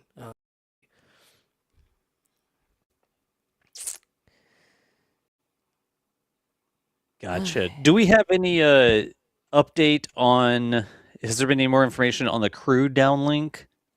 Like when we might hear from the crew again? Well, I don't know if Alex has heard anything, but it was scheduled for around 3 hours, but yeah. Handover was supposed to happen, let me take a look, about 9:31 p.m. Eastern. So it should be in about 14 minutes from now, if I did my math correctly. Gotcha. So that's still coming up here, and we hope to pipe that in. Yeah, that's the handover. A few minutes later, we may have the downlink event. Yeah. Gotcha. Chat, can y'all hear Alex okay? I see a couple people saying they can't hear Alex very well. Y'all can help us out there. But we're as well. Yeah, you honestly, Alex, you sound fine in my ear.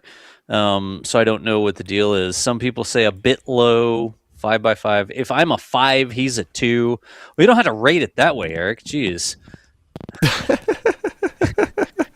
It's also late here, to be honest. It's almost it's well past 3 a.m. in Spain. Are you being quiet now because it's like quiet time in the house? my brother just went to sleep. He woke up actually for the liftoff, which impressed me. I saw him during the little bit side note, during the press conference. I went out, grabbed a drink, and I was like, "You're awake?" He was like, "Yeah, I woke up for the liftoff," and I'm like, "Wow." He's not really that interested in space and things like that, but I often, every now and then I tell him, "There's a big launch coming up. You should watch it," right? Nice. And he got up for that. For the docking cam, we see exposure set to 1 instead of 3. We think that'll be too dark. You can set that back to 3 on rpod.doccam, HK L4. Copy, thank you. Man, setting cam exposure, I know how that goes. Kevin to tell somebody, like, I don't know, is Dune Cam? Do we need to change the exposure on Dune Cam? Freaking pad is all blown out. Can somebody fix that?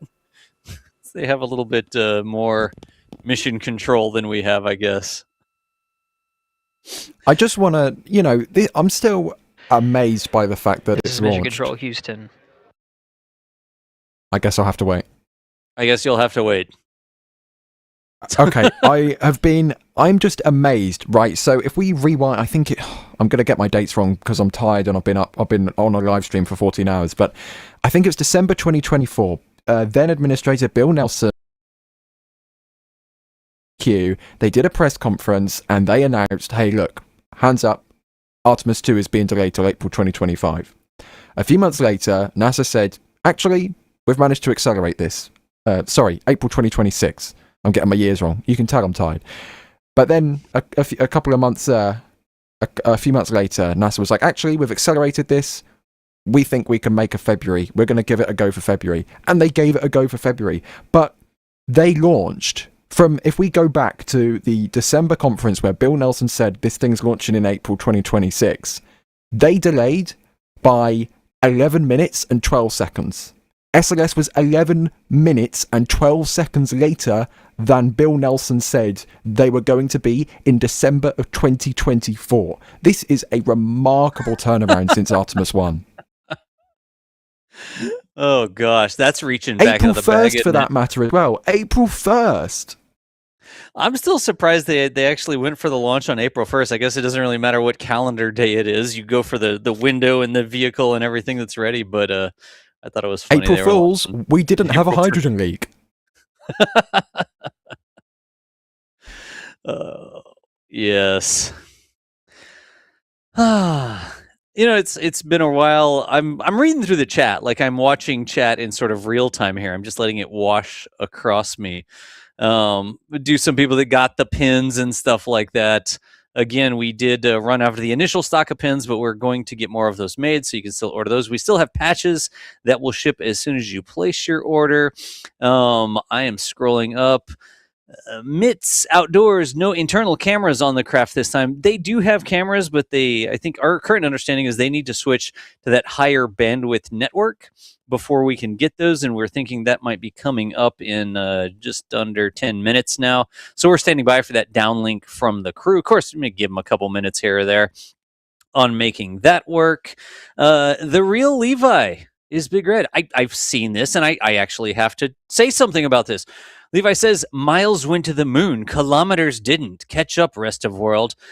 Well, I hate to be that guy, but the computers that controlled the spacecraft were actually all in metric, and the stubborn test pilots from America that were actually riding along in the craft wanted to see them in regular old US units, so they had to convert them. So I get your joke, yes, but it was actually metric units that were doing the calculations there, and they just converted them for display. Yeah. Kiss 2 Singer says, what if they have to make an emergency landing on the moon? This craft is nowhere near capable of doing anything like that. There's not a universe where anybody would attempt to put this craft on the surface of the moon. Right now, well, not right now, but the plan is once they do that TLI burn, the translunar injection burn, they're going to put it on a trajectory that'll have them loop around the moon, but not, they don't have to do anything else. They'll get a free return trajectory, which basically means they'll loop around the moon, and then the moon will sort of like slingshot them back towards Earth with this delicate ballet of gravity working in multiple directions. But they don't have to do anything. They just get to come back down again on that free return. Now, they haven't done that burn yet. So that is, if everything checks out, life support's looking good. I guess the toilet's looking good. All the systems, batteries, fuel, et cetera, everything's looking good. Then they can command that. But we are not quite there yet. Alex or Ryan, am I missing anything? I'm literally just scrolling through chat, answering some questions. Yeah. I don't think so. I don't know if Alex has anything. I'm just patiently waiting for this crew event, so then we can get underway with the proximity operations, which is about, if there's, again, the schedule can slip, but that's about half an hour away, the proximity operations. Yeah, you see a lot of people coming in and sort of maybe shaking hands with other people, right? That's because they're doing that handover at the flight control room there in the Johnson Space Center in Houston. And so they're now going to orbit 2 or orbit 1? Orbit 1, yeah. And so, yeah, you might actually see one of the NASA astronauts. It's on the Capcom console. I think it's called Assistant to Capcom or something like that. Rajachari, which I think you saw him at the NBL, Das. I know Alicia was tagging me. Yeah. We were walking and talking after the training session there. So, yeah, because a lot of people might be wondering, like, what do astronauts do when they're not actually in space? Well, sometimes they just support other missions, right? And this astronaut is in the integrity. Okay, let's listen in.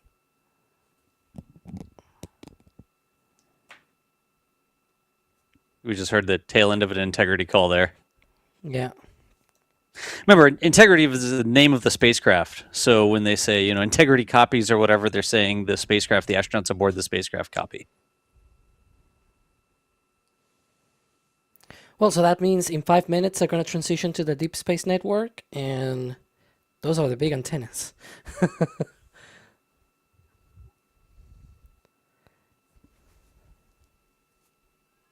All right. Well, if we get the comms call out, we will try to immediately be quiet. Hey, Alex, you have some national pride here because right now, Dish 54 and 56 at the Madrid DSN base is assigned to Artemis II. It's not getting any data yet, but fingers crossed it shortly. Well, Kevin Michael Reed doing a perfect job here. Look at that. I believe they're apogee right now, or like they're heading out, flying over Africa, I think. We saw earlier some of the panels at Mission Control. So, yeah, no, that they're talking to Madrid, right? The other two will not be able to talk to Orion. Maybe later down in the mission, in this orbit, they'll probably talk to Canberra in Australia. Or, hang on, the way that the Earth rotates, how does it work? Which way are they going around the Earth? Maybe actually to Goldstone, because once they cross GTO, right, the geostationary belt, then the rotation of the Earth actually picks up or takes over, and then you've got. Am I doing the? I'm trying to visualize this in my brain. Alex is doing orbital mechanics in his head at 3 o'clock in the morning. This is what you're watching, boys and girls. No, you're actually not watching it because you're not seeing myself. But I was sort of looking at the ceiling and be like, Don't bring it. You shouldn't have said that, Alex. You shouldn't have said that. Yeah, because now Kevin will probably pull it up. But no, don't do that. We're watching the DSN. You're just saying, oh, we're just gonna full there. Look up at the sky. Yeah, like you're thinking. Do some calculations. Do it. Orion's much further away from the Earth than I thought it would be by now. Yeah, this is from Artemis 1, to be fair. Thank you, Alex. But yeah, See, that's I why was I also turned going off to my mention... lights so they couldn't cut to me. Go ahead, mention what you were going to mention. Yeah, you will be completely in darkness right now. There you go. See, he did the same to you. Smart. Turned off my lights.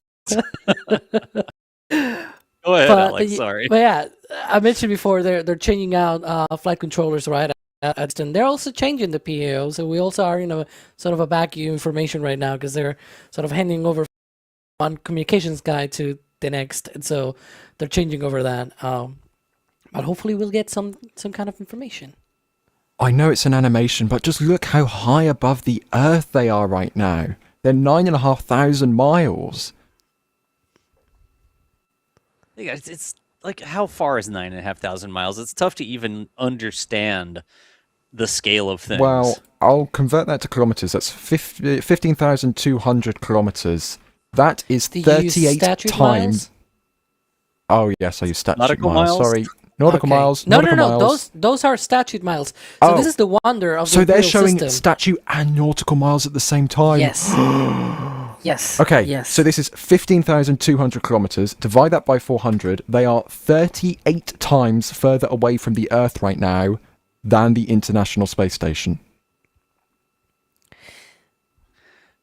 I was also gonna mention, because I'm seeing, I'm able to, well, no longer. It's no longer showing it, but of all of the different antennas that they could use for the DSN in Madrid, they're using one of the smallest ones. You see there?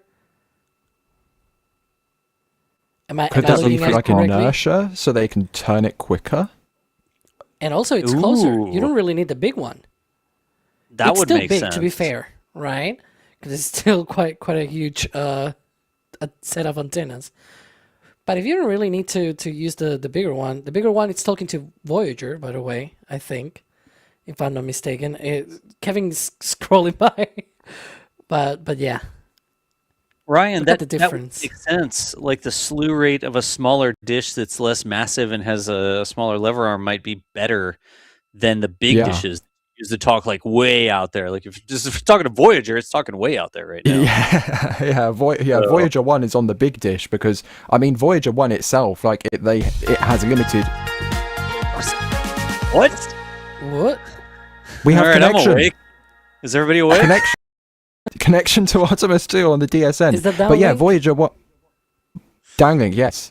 Voyager 1 has limited electricity, right? So its signal itself will be fainter. Oh, we're blowing down the ICBS.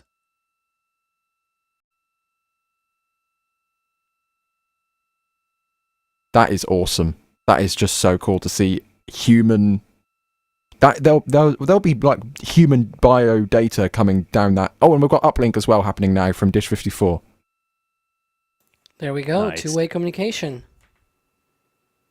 This is a website, by the way. Some people might not know about a DSN now, but this DSN, Deep Space Network website, you can actually go there and it'll tell you what the different dishes at the different sites around the world are talking to. You can click on one and you'll get more information about that mission. Sometimes you see them talking to Mars orbiters and that sort of stuff. Sometimes they're talking to the ones that are way out there, the deep space probes. Juno on the spacecraft.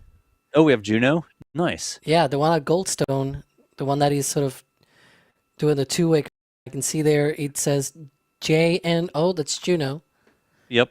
Out in Jupiter. But this is it's just a public website. Like if you go and you just type DSN now into a browser, it should come up and show you the right website. But it's just available for anybody to go and check out. So you might be able to. Can we scroll on the information to the right? Because this is also very, very interesting on the DSN website. Because you can actually scroll and it gets you information. My preview is too small resolution. So is mine. I can't read it. Yeah, I'm actually watching it on YouTube. I'm sorry. Yeah, so it tells you things like about the antenna, like the azimuth, the elevation, and everything. Yep. The wind speed, even 6 kilometers per hour.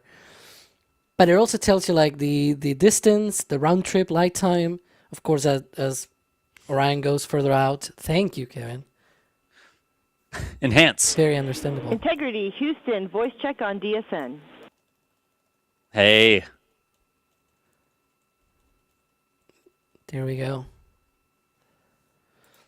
I hope Houston heard them. Has you loud and clear on DSN. They just have some and comms we had delay. you loud and clear as well, and while we were handing over, ICPS was in blowdown. Nice. Part of the safing of the upper stage. And we can see here in this zoomed in view, the gentleman at the top. All, that's and we have 2 GNC cautions on the board for right RHC. Let us know if you see them.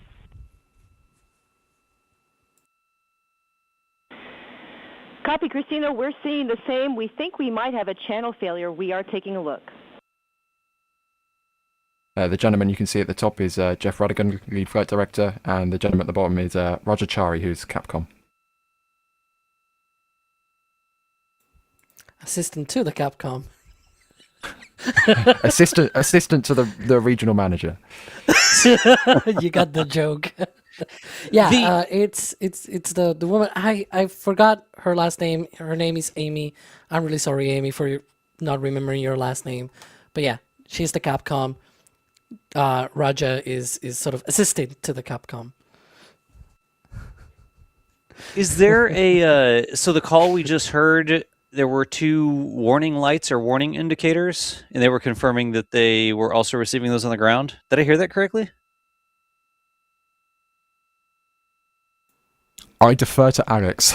I'm sorry. Yeah, I'm gonna be honest. Some of these things are too technical for me, right? Also because I'm not too familiar with the Orion systems. It's not like they are out there, right? And so I didn't fully understand some of the acronyms that they actually used there. They were talking about some failures or something like that they saw or whatever. I really cannot remember right down the specifics, but I know that as it was being relayed, I did not understand much of it, to be honest. Gotcha. Okay. Cannot know everything. And we're still standing by to see, now that they are on the DSN, are we going to get a crew downlink? And we are very curious to see... Integrity Houston for camera streaming. Aha! Ooh. That specifically! Go Here we ahead. go. Camera stream. All right, we are ready to join you on board if you're ready for us. Yes! Let's go, let's go, let's go! Yeah, we're also ready here, NSF. NSF is go. Let's go. Go ahead for camera downlink. Let's go on board Orion Integrity. Chat, Chat now also you know saying we are ready. Yeah, well, you know what you've gotten yourself into We if are you're ready still for you watching. to come on board. Let's go! Copy. We'll let you know when we join you. That's a usual thing. Like you'll sometimes hear the mission control ask for permission to come on board, like to bring the cameras up. I don't think we're going to show it publicly. I think it's like a privacy readiness notification sort of thing. But you'll hear them say, Here we come go. on board. What do we have here? Oh? We should have I sent see them a a light. tablet. For the first time since Does they someone have a arrived torch? in space, you're looking at a live view of the Artemis II crew in the Orion spacecraft. Am I now? Turn on the lights. Do a shadow puppet in front of the tablet or something. Was this that exposure setting on the camera? Do they think that exposure setting was going to be too dark? I concur.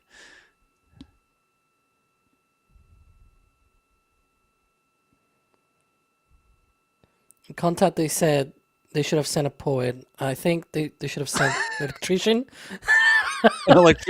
They should have sent him a light. Flashlight. They need to turn on the flashlight on the tablet and hold it up to their face. I will just say very briefly that they've just passed 10,800 miles. And that means you could fit, between Earth and Orion, you could fit an entire planet Earth with 1,200 miles of margin each side to spare. Can you fit And room also for that the tablet. Moon and Earth? The crew inside Orion is continuing to configure the cabin and prepare for the upcoming proximity operations demonstration, which... You know what? Maybe that's why the lights are dark. Like, need by to look configure out the the cabinet, window. do they mean look for the light switch? No, Alex, seriously. So with the proximity operations, is that really a thing? Like, are they going to look out the window? Yeah. They'll have a rangefinder. So both Christina and Jeremy, they'll be looking out the camera. And they'll have a rangefinder for this, actually. Yeah. All right. The rangefinder is to find the distance back to the ICPS that they had disconnected from, right? Yeah, because they're going to be pointed at the ICPS, right? At some point in the proximity, in the rendezvous proximity operations demonstration, the RPod. Another tablet has appeared. Yeah. So we didn't talk to. Here we go. And I just want a quick comm check. Can you hear this transmission? Loud and clear, Reed. All right, Amy, welcome on board the Integrity spacecraft. We got, right now, myself and Christina are in seats 1 and 2, getting ready for rendezvous and prox ops demonstration. Victor's just finishing up getting out of suits and getting suit drying going, and Jeremy is hard at work in cabin configuration. It was an amazing ride uphill. The views, we've got 2 moon rises that we've had so far, and the views of planet Earth. We've circled it completely, and we forgot how beautiful it is to look down on Earth. Nice. Wonderful, Reed. It's spectacular to see you all, and so far, so good with the day.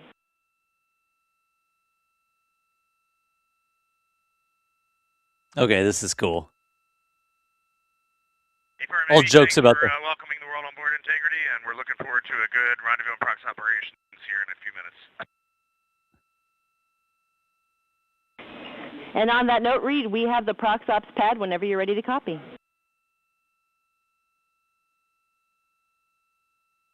Nice. All joking aside about the lights, getting a live feed. We'll be ready to copy. Nice. Standing by. Getting a live feed from the spacecraft like this is very cool. Now they have the bandwidth on the DSN, and they're sending us this live video feed. Sort of looking back over the shoulders in the seats here. You can see their tablets and stuff.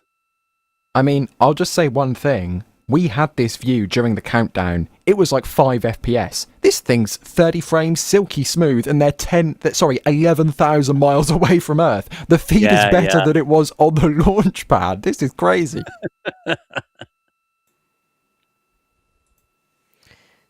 Yeah, actually, I remember back before the launch, we were talking about, Reed is the commander, Victor is the pilot, Christina and Jeremy, they're the mission specialists. And somebody mentioned in the chat that actually there's not a pilot because this thing is automated, basically. And I don't think they know that this actually is going to be manual. Welcome to the Artemis flight control room. Hi, Leah. Oh, hi. So Victor Glover will actually be piloting this. He's going to be at the controls of the capsule during the rendezvous proximity and operations demonstration, RPOD. Now I know why they use the acronyms. Because it's a lot easier to say RPOD. Look, sometimes we accidentally talk over comms, but we don't break into the live feed from the spacecraft full screen with ourselves, at least. Yeah. And we can see now that Victor has floated up to Integrity, all times MET. ICPS maneuver to SEP, attitude. 3 hours, 1:08 minutes, 3:04 seconds. ICPS SEP. 3 hours, 2:02 minutes, 2:04 seconds. ICPS thermal turn. 4 hours, 0:03 minutes, 3:04 seconds. Depart no later than 4 hours, 30 minutes, 37 seconds. USS-2 TIG.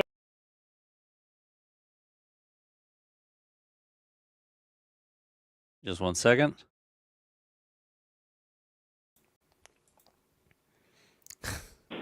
Depart no later than 4 hours, 30 minutes, 37 seconds.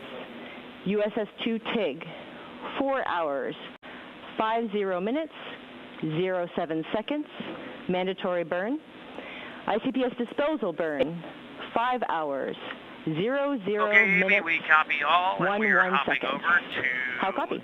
13.1.100 ProxOps FTO, and confirm you hear this transmitter loud and clear. Confirmed loud and clear.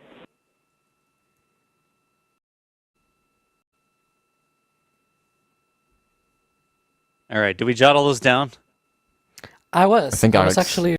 Yeah. Yeah. Can you share it with me so I can put my spreadsheet, exactly. Alex? Yeah. I was actually updating my spreadsheet. Yeah, I have a spreadsheet here of the timeline. Has their own spreadsheet. Yeah. I found the depart no later than, like they're going to do the ProxOps and then they have to get out of Dodge? Like they're going to need to do the next burn, Alex, or what? Yeah, so after the RPOD ends, there is a separation burn that that is going to happen, as they said, 4 hours, 50 minutes, and 07 seconds into the mission. That will be, if you're keeping track, 11:25 p.m. time and 19 seconds. If you like, all the way down to that. Yeah, it sounds like they just pulled go for the ProxOps demo. I think that's what we heard. Yeah.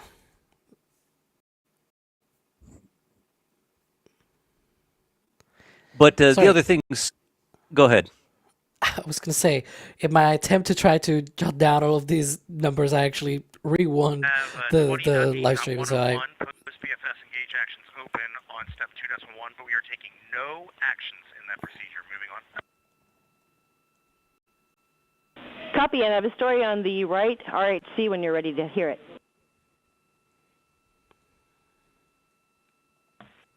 call you in 2 minutes. Standing by.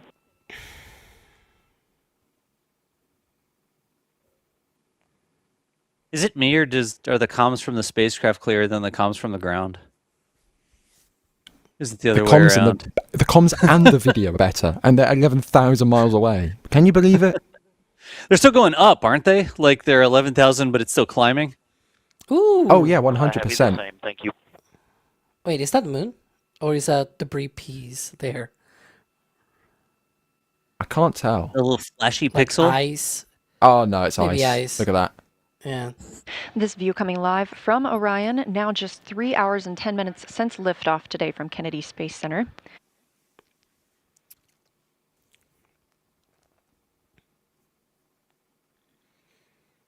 All right, well, just I think there's just little particles floating away. I don't think we would be properly exposed to see stars in the background there with those bright, sort of blown out parts of the spacecraft in the foreground.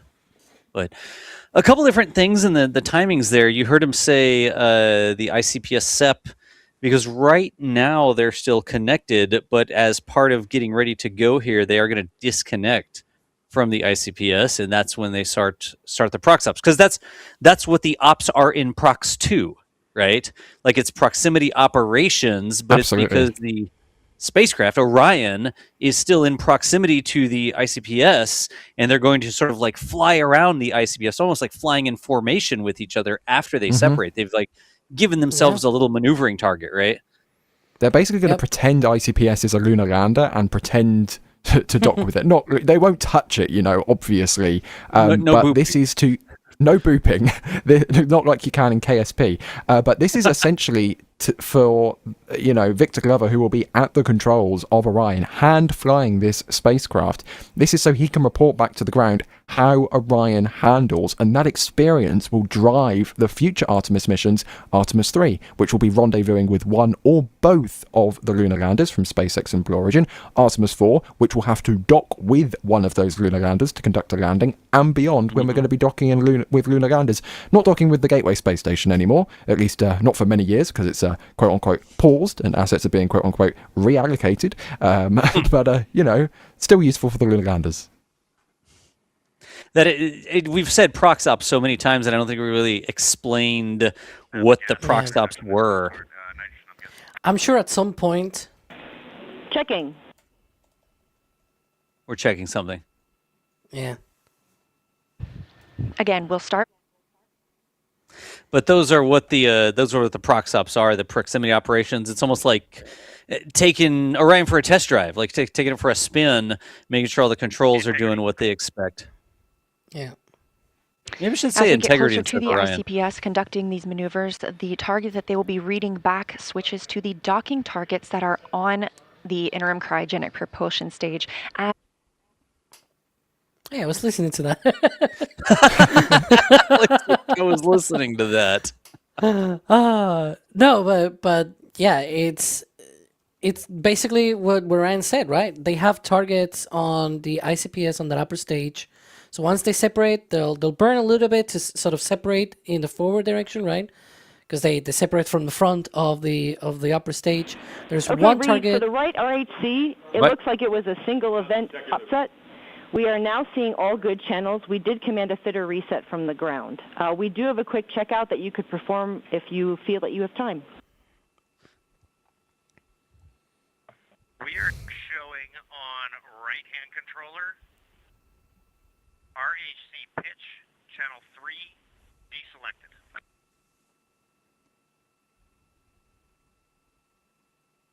You can see the solar arrays turning to point at the sun. And we expect that. For the checkout, you're going to confirm CSS is not selected and then do a full deflection positive pitch, then negative pitch.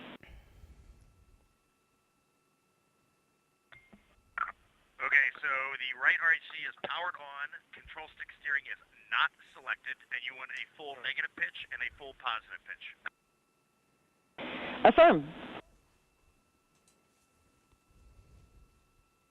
Just talking through the commands they'll send. Here is a full.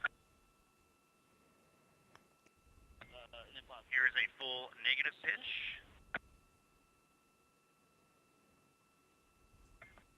now 0, and here comes a full positive. Copy, we're following. Are they sending commands without firing? Still show pitch channel 3 deselected.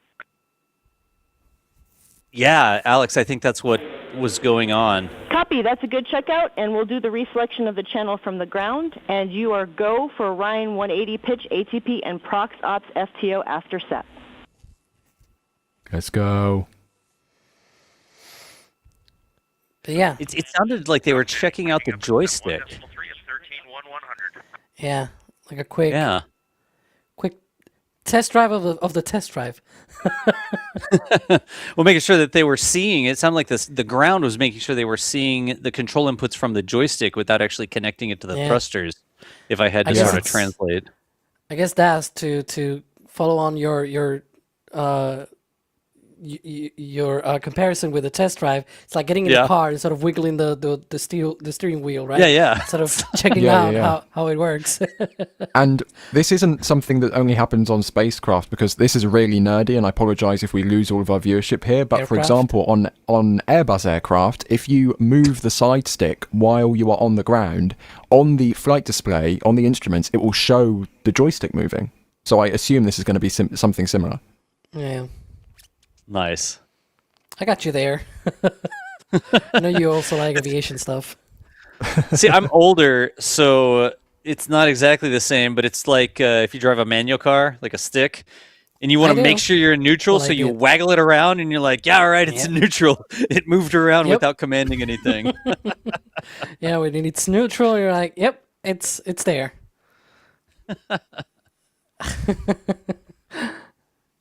Should be under 6 minutes now for that separation of Orion from the ICPS. Yeah. Yeah. ICPS from the. Listening in. We might get some. Yeah, Once that thermal turn is complete. Okay. Who's doing the sipping thing for Kevin? But as Alex was usefully taking those notes earlier, if you missed it, the time for separation is 3 hours, 22 minutes and 24 seconds. So obviously there'll be a delay, I imagine, to the video feed, but keep an eye at the clock in the top left. 3 hours, 22 minutes and 24 seconds. That's separation. I wonder if we'll see anything. Like, when it separates, will we see solar arrays flex or anything like that? If it's anything like Artemis 1, I believe so. I believe on Artemis 1 there was a bit of a jolt when Orion separated away from the ICPS. Yeah, because they do. You want them to actually separate. They don't just disconnect and then like stay there touching each other. Yeah. You do want them to move away, right? So we might see a little boing on the solar array, or a little bit of a vibration or something like that. It'll be really interesting. Go ahead. I was going to say, I hope we get the same views that we got from Artemis 1 when they separated from the ICPS. We got a view from the solar array wing camera, the selfie cams. The same one that it's my background we were showing before, right? Yeah. And you can see... Go ahead, Ryan. I was going to say, they had cameras literally at the end of the solar arrays, and they were using the solar arrays as selfie sticks, and that was awesome. So fingers crossed those return for Artemis 2. I guess we'll find out. The plan is to keep it installed during the crew sleep period, but they will remove it during crew wake since it keeps the crew from observation and photography out of that window. What, the selfie stick? Was she answering us? I wonder if they're talking about a shade. Look at these solar arrays! Wow. Look at that! All of the wiring.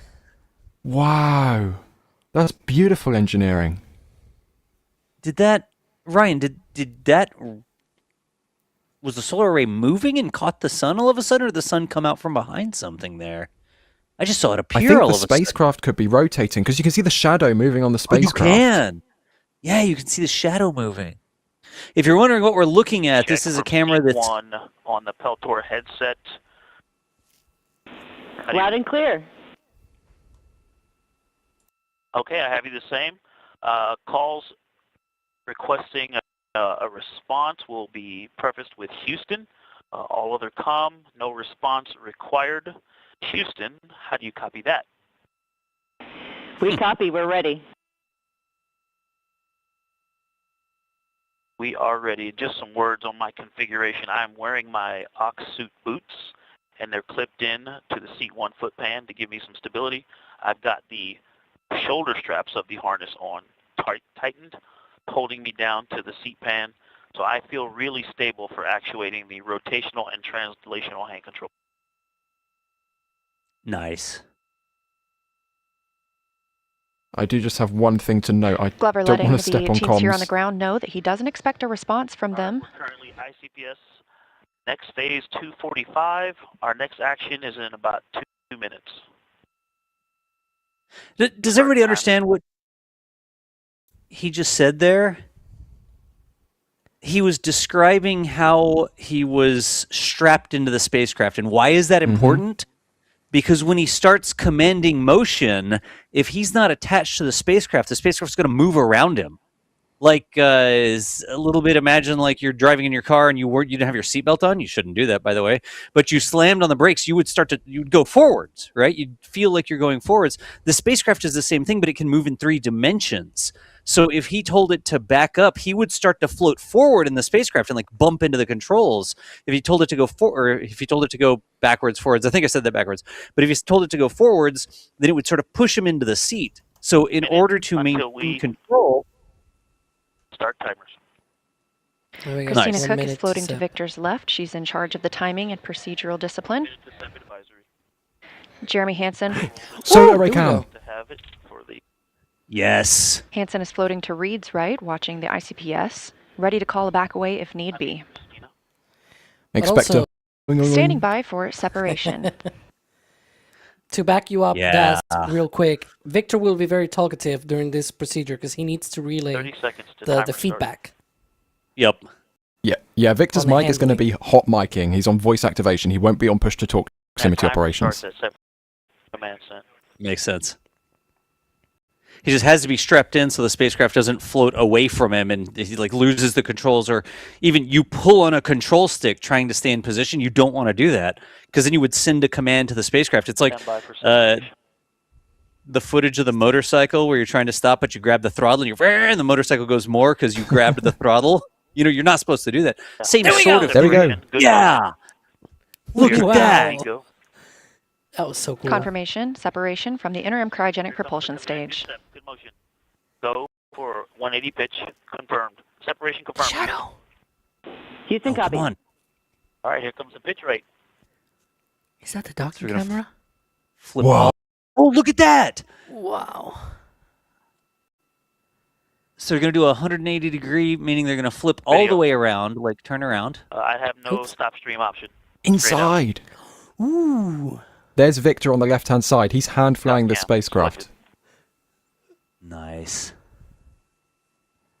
That was a fair amount of impulse that they. I didn't expect it to be that much of a buoyant.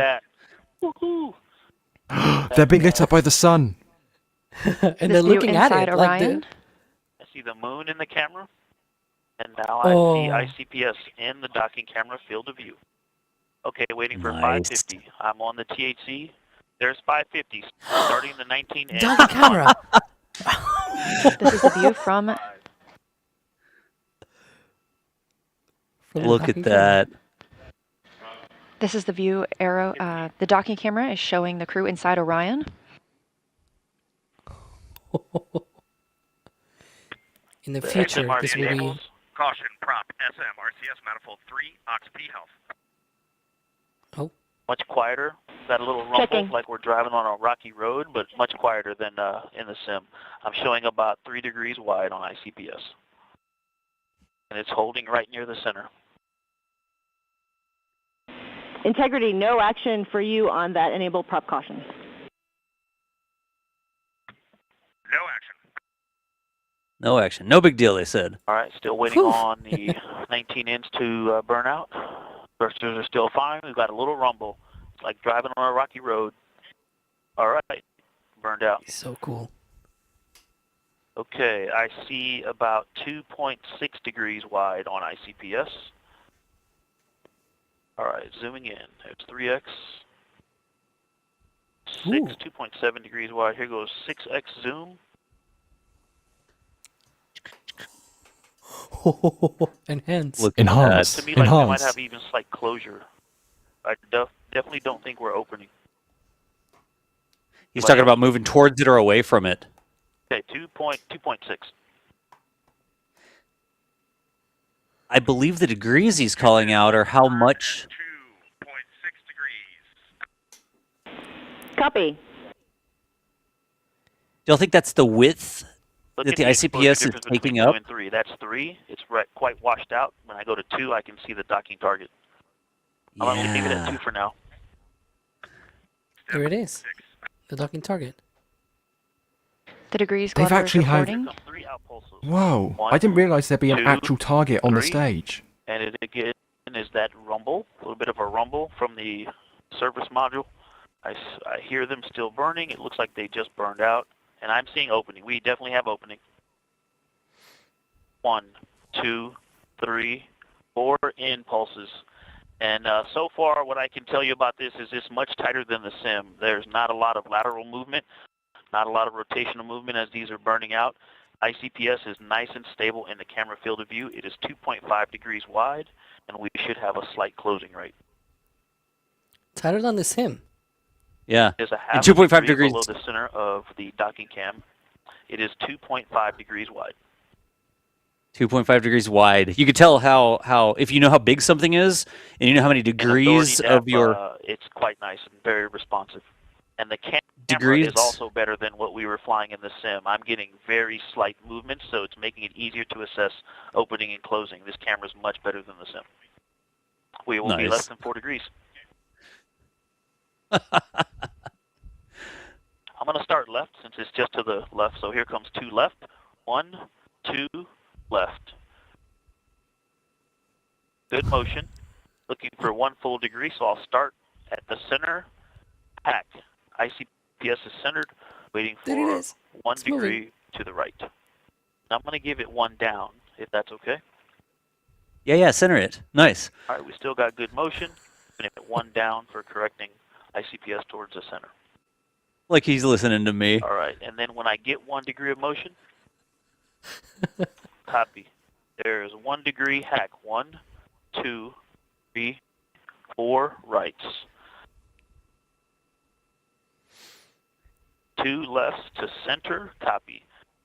Again, very responsive.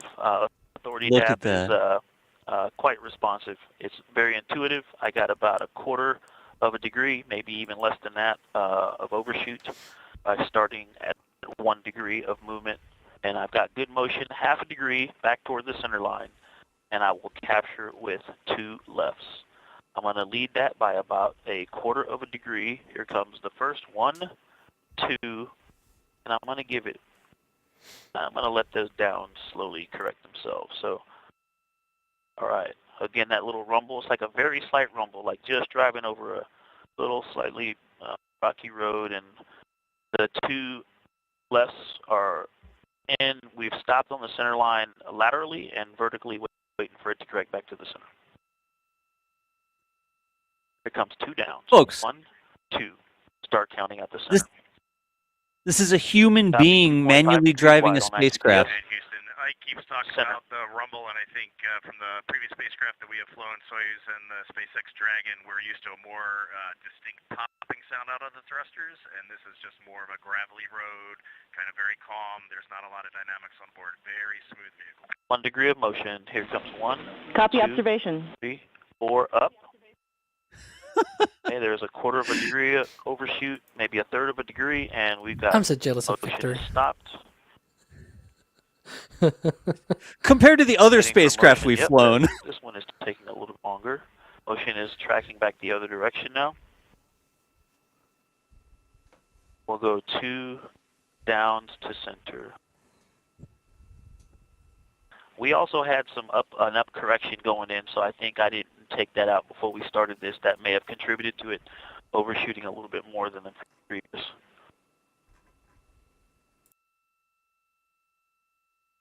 Do you think it has SAS turned on? Yeah, we started with a little bit of Z motion due to that correction earlier.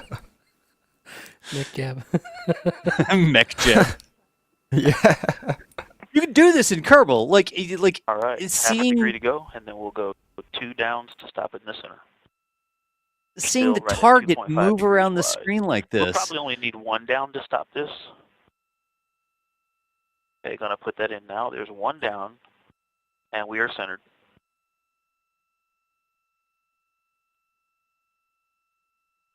This is exactly what you do to line up to dock. Houston, integrity translation checkout complete. Moving to step 7. 2.5. Copy.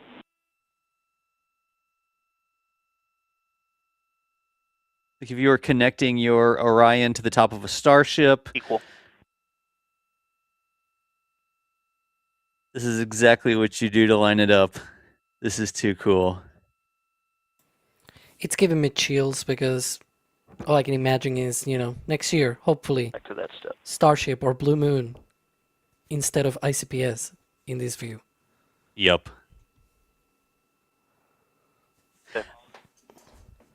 Okay, I'm good. The target that we see, this isn't a... ICPS diameter. We do have the opportunity to do 1 in pulse, but we are going to hang here for now. Copy. Concur. That's the stage that launched with them. This isn't a separate launch on a separate day or anything like that, like we did with the Gemini back in the day. All right, control stick steering. Engaged. Hold inertial. Diaphragm is ref.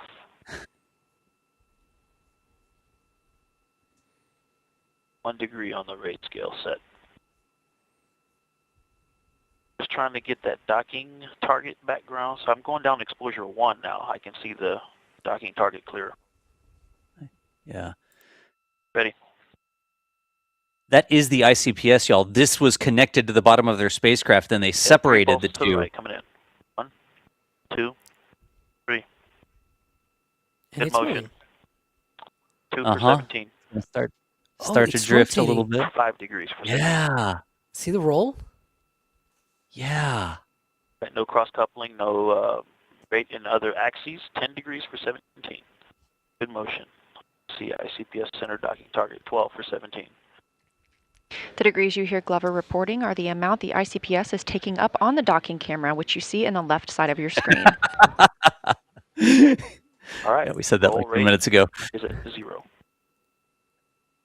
At some point, they're going to be going over to the side of the ICPS. There's another target there. Yeah, yeah. This one is the easiest because you just have to turn around. Yep. But then you have to translate. That's another step forward, right? Down, on left. More work. You're going to have to like circle strafe around it 90 degrees. Little gravel road. Copy. Can I say something? And we got another momentary enabled caution prop SM RCS manifold 6 OX P.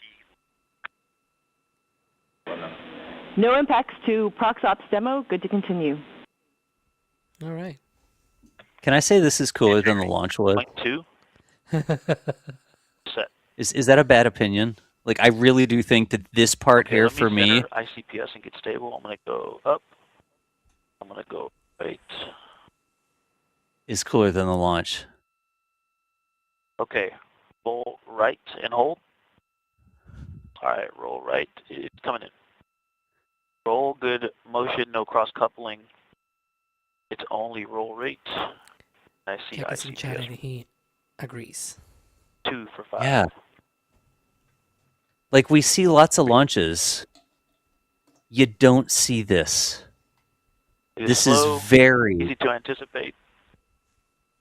Rare. And stopping at 5. Was able to stop right at 5. For those keeping track of the timing, we still have about 50 more minutes of this demonstration. Integrity. Oh, sorry. Okay, going left. Good motion. It's all roll.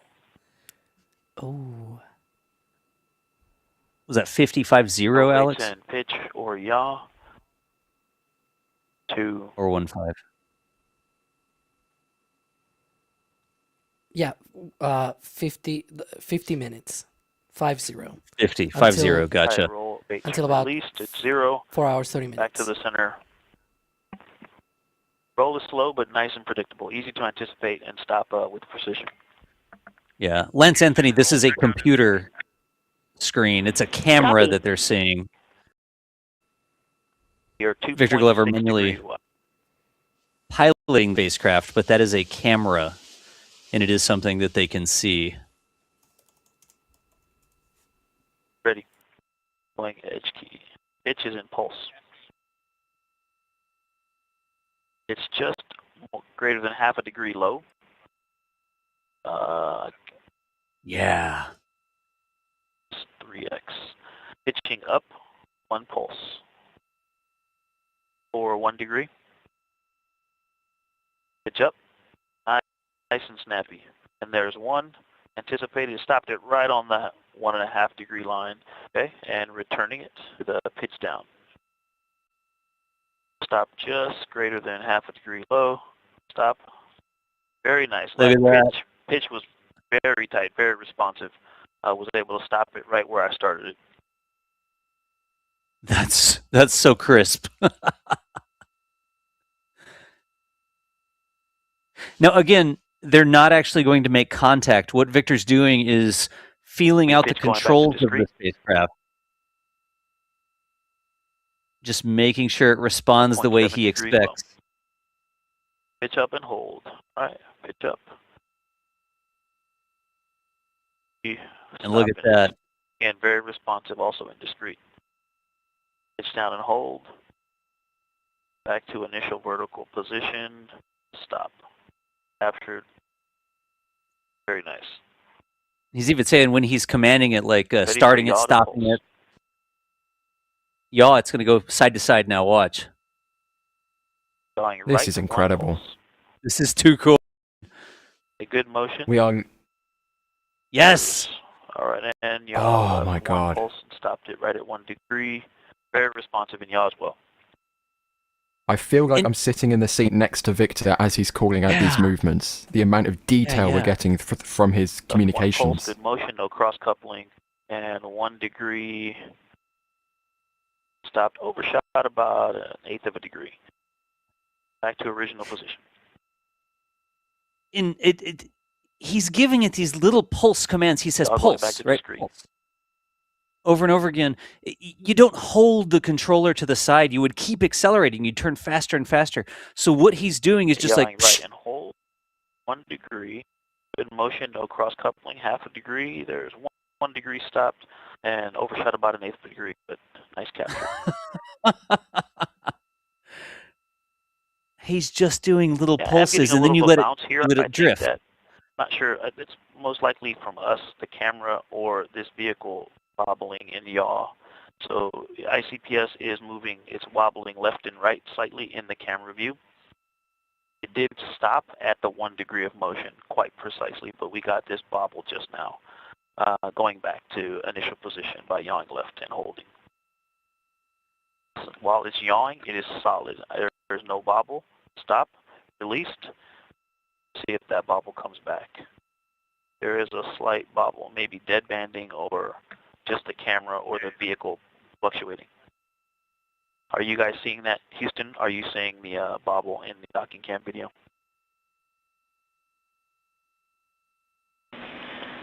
Victor, we are not, but it might be because it's low rate for us. Like a bandwidth issue or something. A little bit of a lateral oscillation there. Houston, authority, DAP checkout complete, ready for step 12. Copy, go to continue, and also, once you get there, you are go for forward target approach to 10 meters. So they're going to approach. Integrity. They're going to close. They're going to get closer to it. They've been a little bit further away. I think this was in 3x. If I'm not mistaken, there's a little bit wider camera view.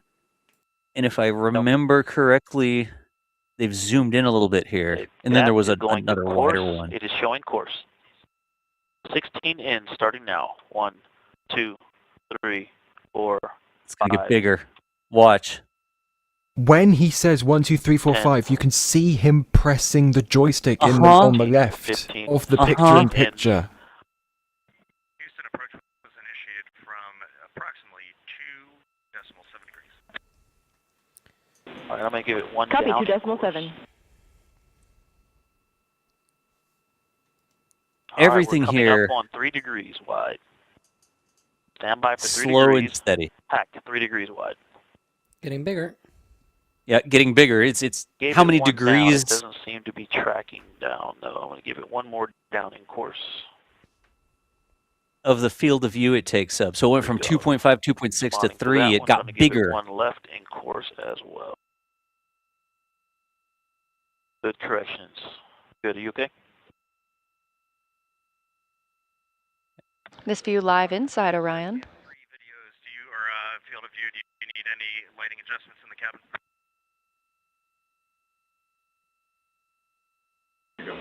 Cab camera looks good to us. Thanks.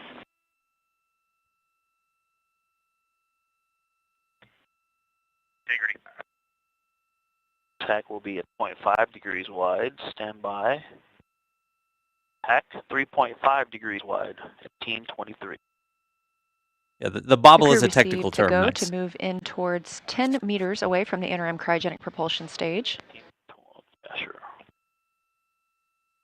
Look at that. They're just coasting towards it. Again, pilot Victor Glover flying the Orion spacecraft right now. Hack will be at 4 minutes. I'm sorry, 4 degrees wide. This is all to teach us about how Orion flies manually in space and prepares us for future missions when we'll need to dock with a lunar lander. Yes, yes. Stand by for 4 degrees wide. Hack. It's getting even 4 bigger. degrees wide at 19. It's gone from 3 degrees to 4 degrees. On his screen, he must have And here comes 10 outs. 2. some markers or something like that that he can see that we're not seeing. It's like we're getting the raw camera feed, and he's got some additional 10 markers outs. that he's able to measure. ICPS is still stable. That little wobble, lateral, a little yaw induced. Again, can't tell if that's the camera or the vehicle, but overall it's pretty stable. Very, very minor oscillation. Houston, 75-meter braking is complete. Going into DOCCAM exposure check. Copy. Copy. You got it. It's not just the camera either. Jeremy Hansen is actually looking out the window right now, out the window. keeping an eye on the stage with his human eyes. He's doing analog calculations. 1950. The old Mark 1 eyeball. Do you think he's got any grease paint on the glass so he can measure things? Good old Apollo days. Uh-huh. Look at him changing the exposure there. All right, coming up on 5 No degrees way. wide. 5 degrees. It's just getting bigger. 5 degrees wide, 2020.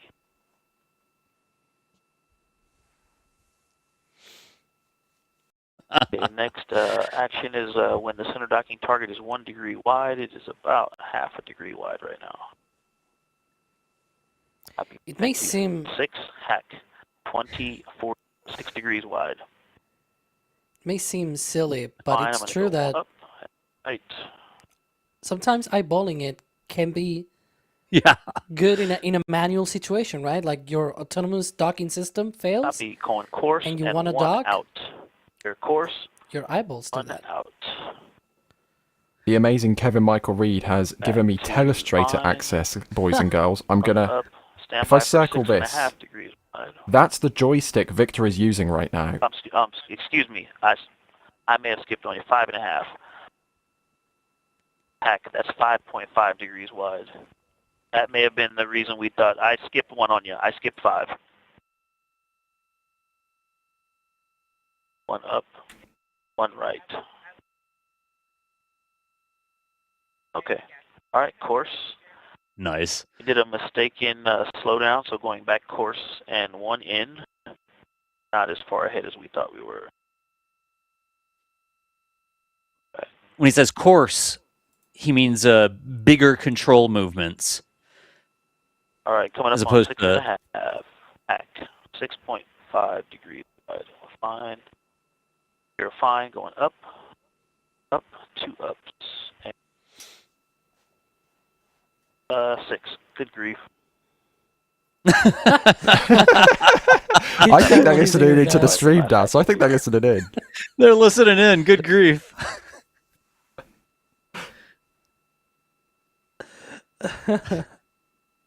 Hey, feedback is feedback, okay? Yeah. Again, they are not I'll give you 7. They're not going to dock. They're not going to intentionally make contact here.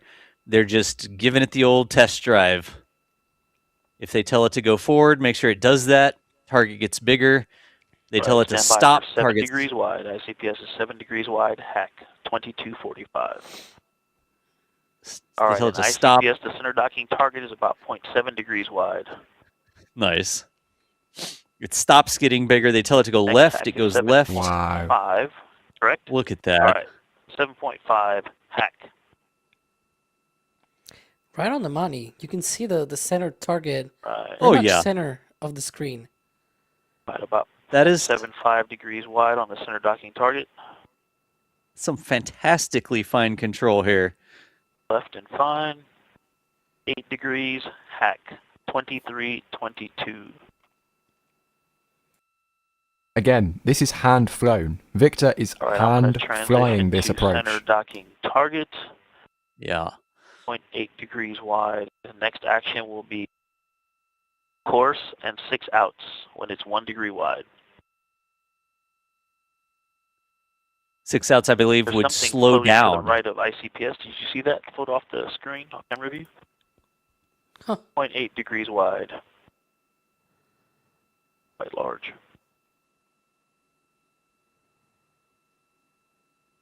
All right, I'm going to course. Big control movement. 9 degrees. Target's getting bigger. 1 degree wide. Here comes 6 outs. 1, 2, 3, 6 outs. Houston, 30 meter braking complete. Copy. This view from Orion's docking camera looking at the interim cryogenic propulsion stage. They have completed their 30-meter braking and are flying in towards 10 meters away. It's already Look at that. out of the field of view of the camera. Copy. Yeah. 2.5 plus or minus 1/4 of a degree. So he set the spacecraft to coast towards the target, and then he went out. He told it to slow down. It's about 1.2, 1.1. This is why he's the pilot. He knows how to fly this thing. I want to do this. Me too. I feel like I've done this enough in Kerbal that I could do it here. It's all the other things like, run 15 miles without stopping. Is a zoomed-in view at this time. Couldn't do that. And we are coming in. We were at. There's some other physical tests I'd have to go through, but I feel like I could control this and do this. You know how SpaceX made the Dragon docking to the ISS simulator? NASA needs to make one of these, but for ICPS operations. Yeah. I see a PS Proxops. I like it. Can you do this? You have to do this in order to be an astronaut pilot. Reed found that funny. I would apply. And they'd be like, yeah, your hell. 1.5 degrees wide on the center docking target. Nice and smooth. It is actually holding quite close to the center, so I haven't had to make many corrections. Nice and stable so far. We are at manual exposure 1, which is interesting. I don't know what the sun angle is right now, but that seems to be the best view. Look at that. You can see the target view, the vertical sort of thing, right? The grid that they use on the right panel there at the bottom of that right panel. The bottom right, and so they have that view, and they know exactly how center or how off-center that target is. And so when he says it's bang on, it's like it is. You can see there. The big circle is sort of the adapter, right? The smaller circle is where that adapter is. Excuse me, the target is. But yeah. This is the camera view. 2.5 plus or minus 1/4 of a degree to be, of course, 4 outs. Course 4 outs is slowing down again. They slowed their drift earlier with the 6 outs, and he's going to slow down even more. Put up to the window and see it out in front of us. You're jealous, Victor? Really? You're getting to fly the spacecraft, dude. I'll take over if you need me to. It'll take me a little while to get there, but yeah, Get me up there. Coming up on 1.75 degrees wide. This view inside Orion as the crew is using their iPhones to take pictures out of the window of the 1.75 degrees wide at 2740. You weren't supposed to identify the phones. They're able to see the interim cryogenic propulsion stage outside the windows. 10-meter arrival. So once we get to 2.25 degrees wide, we're in the window to start braking. Course and 4 outs. Coming up on 2 degrees wide.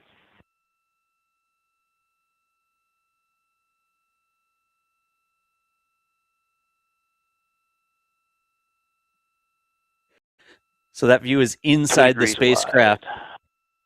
On the left-hand side there, Victor Glover using the controls you can see. Back 2820. Center docking target is 2 degrees wide. Standing by for Orion to arrive 10 meters away from the ICPS. Copy. I'm going to go ahead and go to course now. And I see we're at about 2.25 degrees wide. I think we're in the window to start braking. Let's start the outs. 1, 2, 3, 4 outs. That did not induce a lot of rotation, so not a lot of cross-controlling there and waiting for closure to stabilize. I'm showing us at about 2. When he says cross-control? Fine. Just to center us up, we're in fine. Going right. Houston, 10-meter arrival confirmed. Copy, Reed. Nice. You are go to execute forward target handling qualities test. When Victor's 2.3 degrees wide, we're in the window. Yeah, fine control, or sorry. Is now moving into some precision translation. Copy. We are within 2 degrees, definitely. I could do 1 or 2 things, but this is fascinating. I like want to explain what's going on, but I also don't want to. Okay, yep, I'm going to center it up, so I'm going to go down and translate down. Talk over them. Just a little bit. I mean, we're talking about a fraction of a degree. Going to 6x, and I'm waiting for that cross to get centered, and then I will pitch up. Again, cross-control explanation probably too much. Right there. Stop to fit in here. Now I'm going to pitch up, center it. Glover is using the docking camera on Orion, looking at the ICPS that you see in the left of your screen. That was very easy to do, and I show us as a flyout complete. Look at that. Copy. That looks pretty aligned to me. Houston, angular alignment complete, ready to begin fine handling qualities test. Copy. Copy.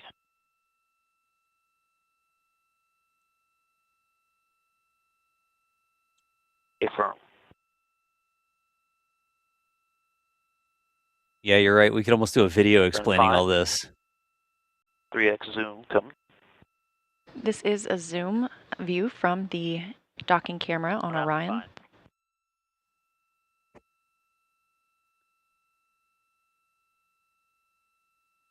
We are about 10 meters away from the interim cryogenic propulsion stage. Y-axis ready.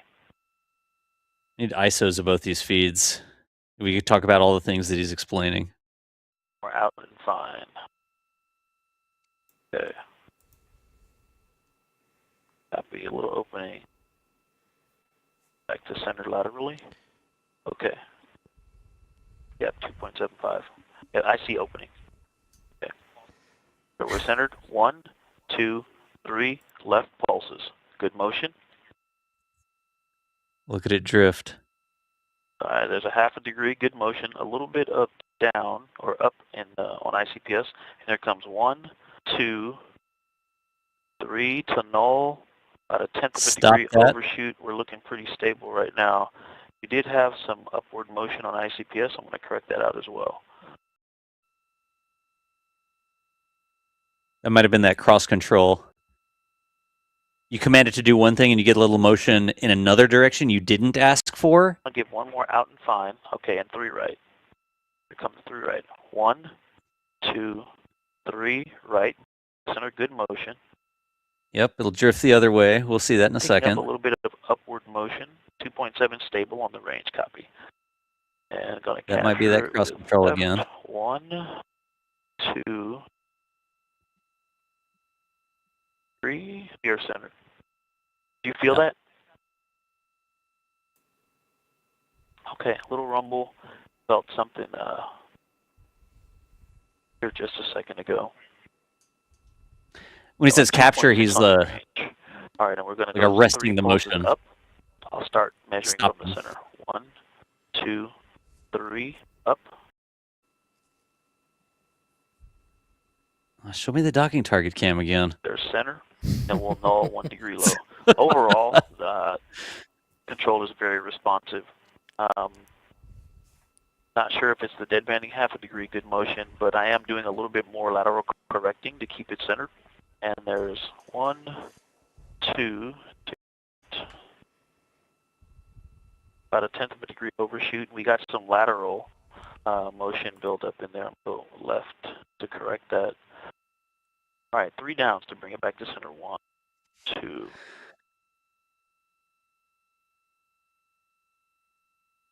Range is good. We had to do some opening half a degree. Good motion. Starting to take out the 1, 2, 3 downs, and we are centered. And so like that, it does seem to move a little bit more, but it's very responsive in the corrections, and so I was able to stop it right on the center. Holding at 2.6, 6x zoom going in.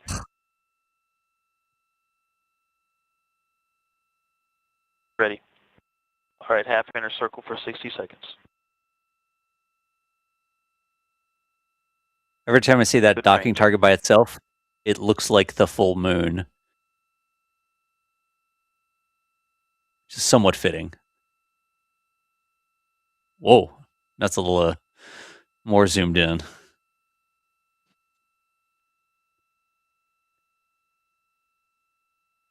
I am trying to see, does this docking target have a 3D component to it? Copy. Minute.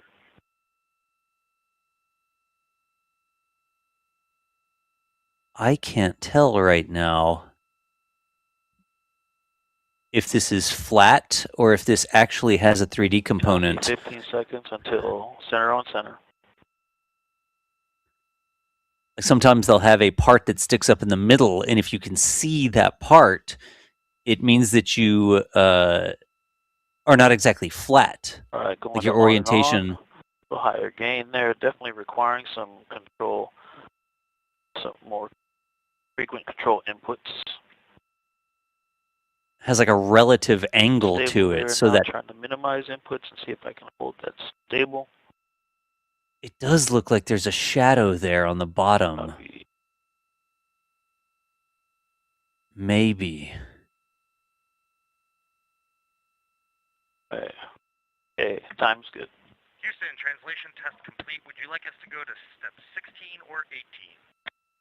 I would like you to go to step 16 or 18. Perform step 16. Good, yes, 16. I want the step where they actually... Oh!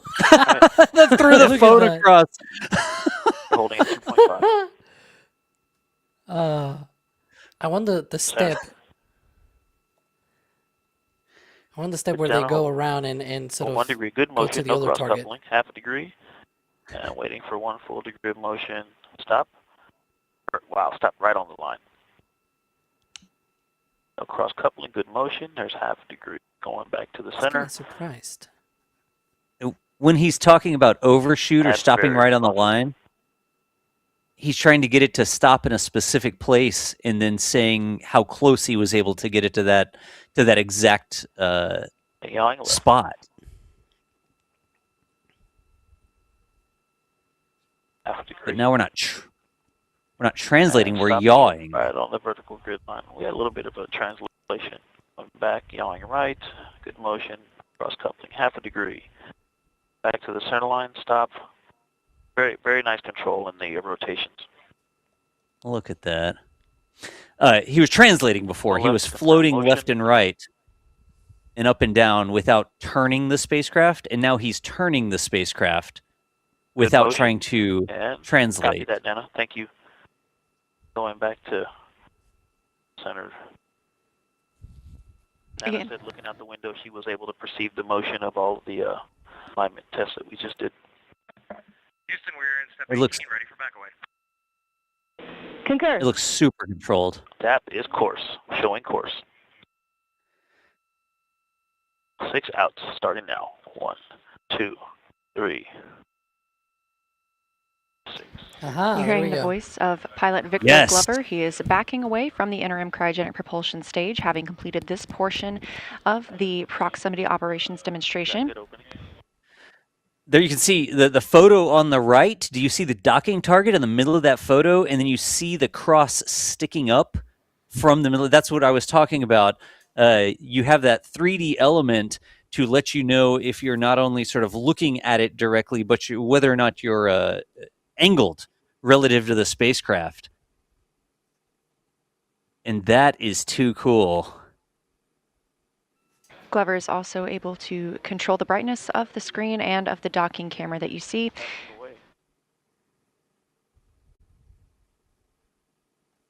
Now I would expect the degrees to get smaller. If that docking target was taking up 7 degrees of the field of view, as they back away, it should start to go down. It should go to 6 and 5 and 4. Just like if you're driving and you have a car in front of you, right? You get closer to the car, the taillights are bigger. They're wider in your vision. They're wider in your windshield. And then if you get further away, you can look at it. And they're smaller, right? They take up less of your windshield. You can sort of gauge the human eye and the way that your mind is sort of like mapped. Just has this processing to make this make sense to you. You sort of know, oh, that car's about this big, and am I getting closer? Am I getting smaller? Is it getting bigger in my view? Is it getting smaller? And you just automatically process that, knowing whether you're getting closer or further away. It's also why I complain about Jeeps, because their taillights are closer together, so it's harder. You think that the Jeep is further away than it actually is. Anyways, personal pet peeve. Confirmation the crew has completed backing away from the ICPS. We're holding right at 1.5. Expecting that thermal turn to happen in about 1 minute and 20 seconds. All right, I'm zoom 1x to watch the thermal turn. Glover is also able to choose the zoom on the docking target.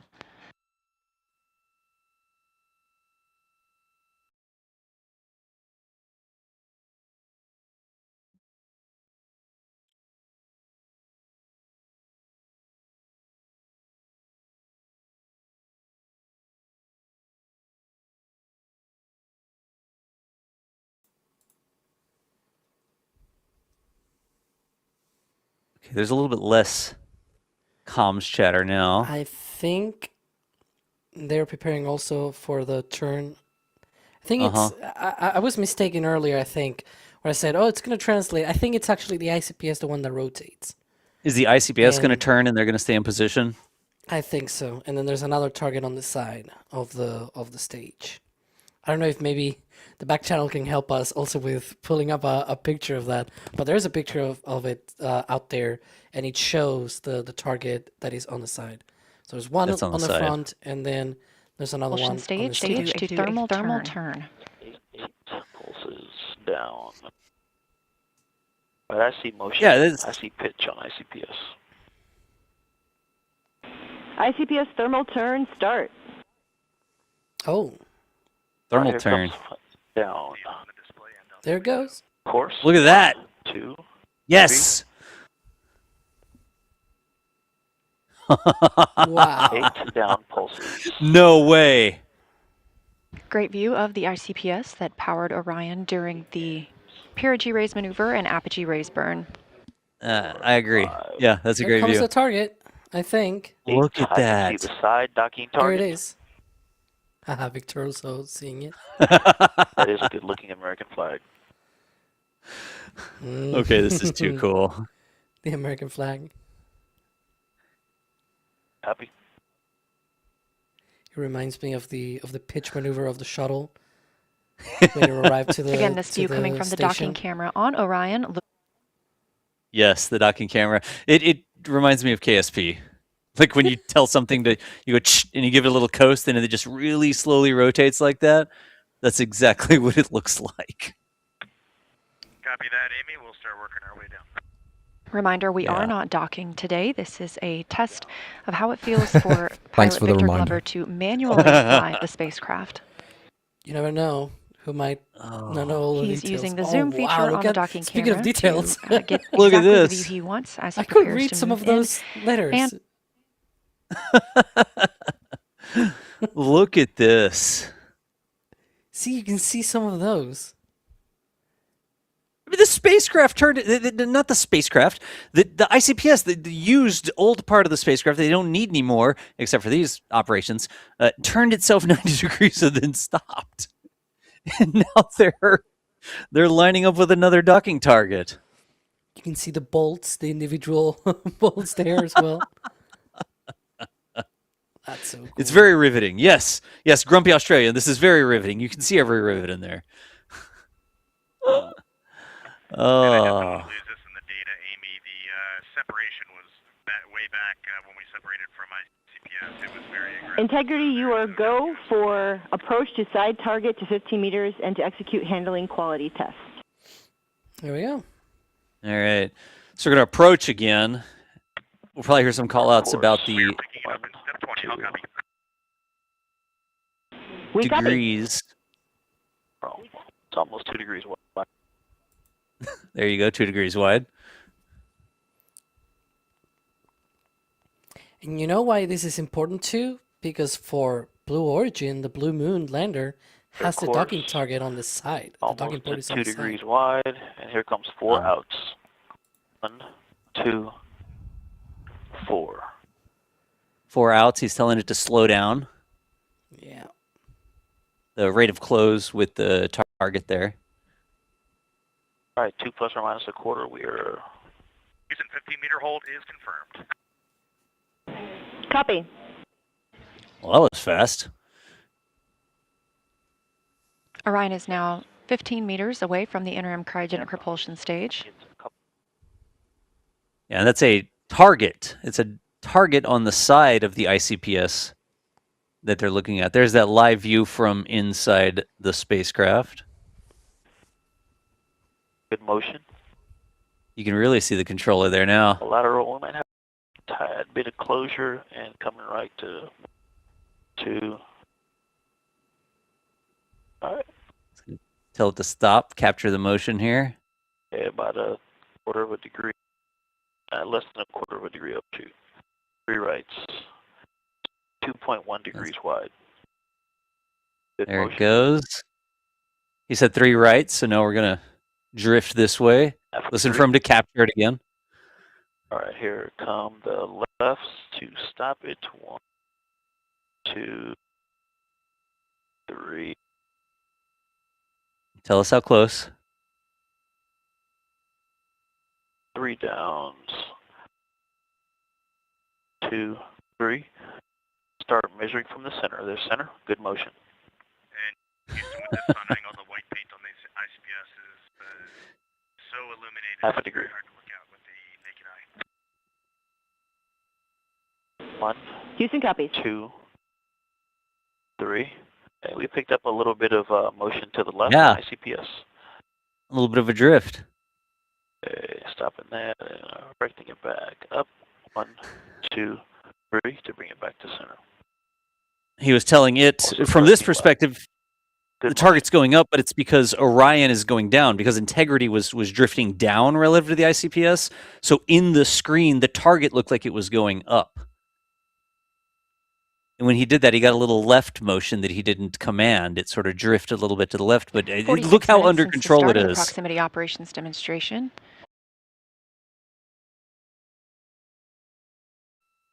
This is too cool. All right. 2.1 degrees wide. The degrees you hear pilot Victor Glover reporting are the amount of space that the docking target is taking up in his view that you're seeing here on the docking camera.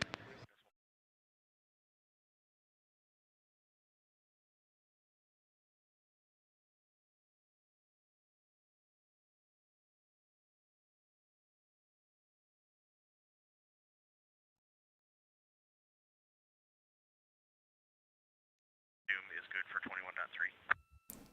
Ah, the cockpit is so illuminated now. Yeah, yeah. Good range. Good time. 6x zoom is good. Starting the lateral alignment test.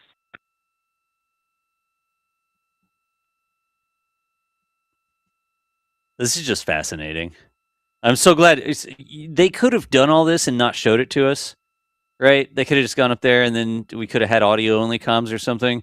But getting these live views back, especially two camera feeds, inside 15 meters. The forward camera and the internal camera. It's not doing a whole lot of commanding. It's holding quite steady. When I'm not doing anything, it's holding nice and steady. The camera and the vehicle are holding steady. It's almost at the center.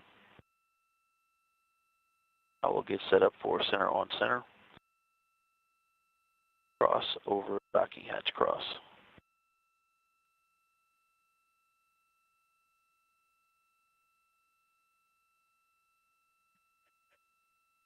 All right, we're starting precision.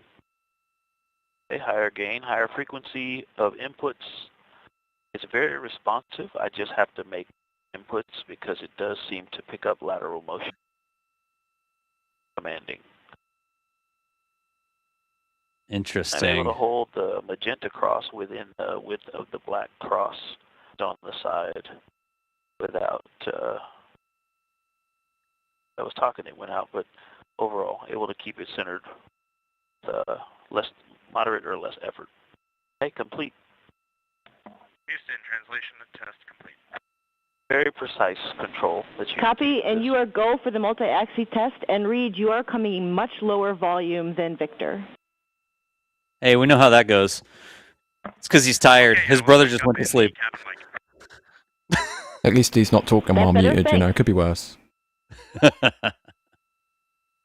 Again, pilot Victor Glover on the left side of your screen is manually piloting the spacecraft, executing the 6 degrees of freedom, translating forward, backward, left, right, up, and down, and rotating the pitch, yaw, and roll of Orion in relation to the interim cryogenic propulsion stage. Well, when you say it that way. Course selected.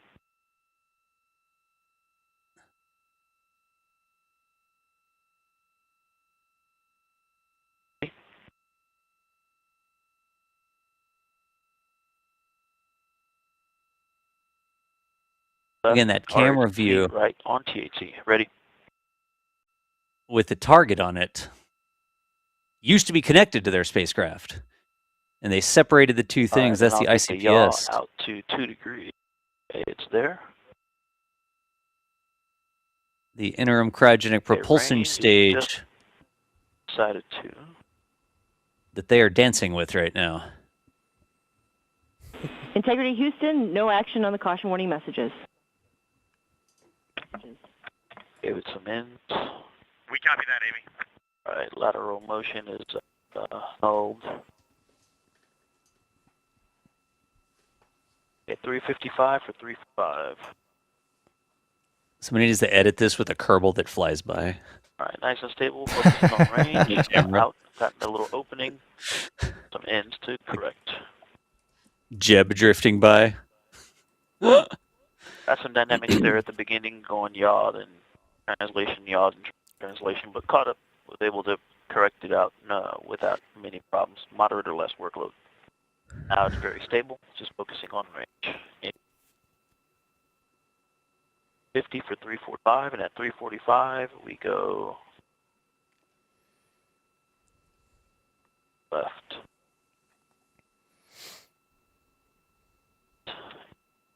$50 for 345. I hope we get to see all of those amazing pictures that they're taking with their iPhones. Yeah. You mean with their undisclosed camera phones? Their undisclosed personal devices? Range is good. Are totally not iPhone 17s. 48 for 3.5, nice and stable, so we're in a good position to go course. Also, I just want to say, this crew has been awake since at or before L-8 hours, so they've been going for over 12 hours at this point, and he's hand-piloting a spacecraft. Degree of freedom yaw test. 7 for 3. Me too, though. But I'm not piloting a spacecraft. Yeah, I mean, I've been on air for longer than that, but I'm not piloting a spacecraft right now, and I don't exactly have to make my words make that much sense. I mean, I think we're all in the same boat here. Planet or whatever. I'm 0 miles from the planet. You know, like on the second story yeah, or anything? Or I guess the dropped first off story? a bit. I put it back in. To the nearest mile, it rounds to 0, Das. Yeah, It rounds to 0. Nice.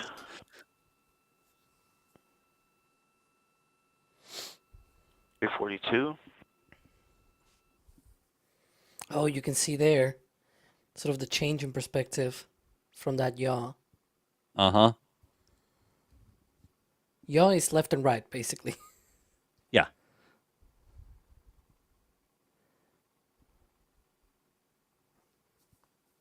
I just want that screen, like full screen. Zoom in again. This is just fascinating to watch. It's very cool. Of course. Stand by. To hear him say something and like understand what he's planning to do and then see it happen.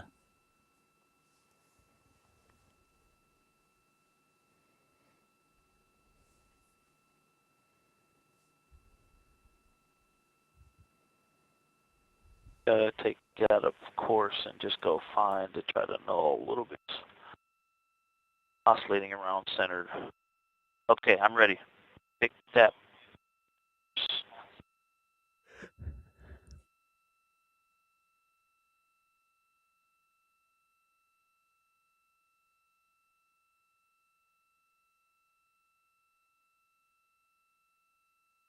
All right, got a good yaw rate. I'll watch the yaw rate closer this time.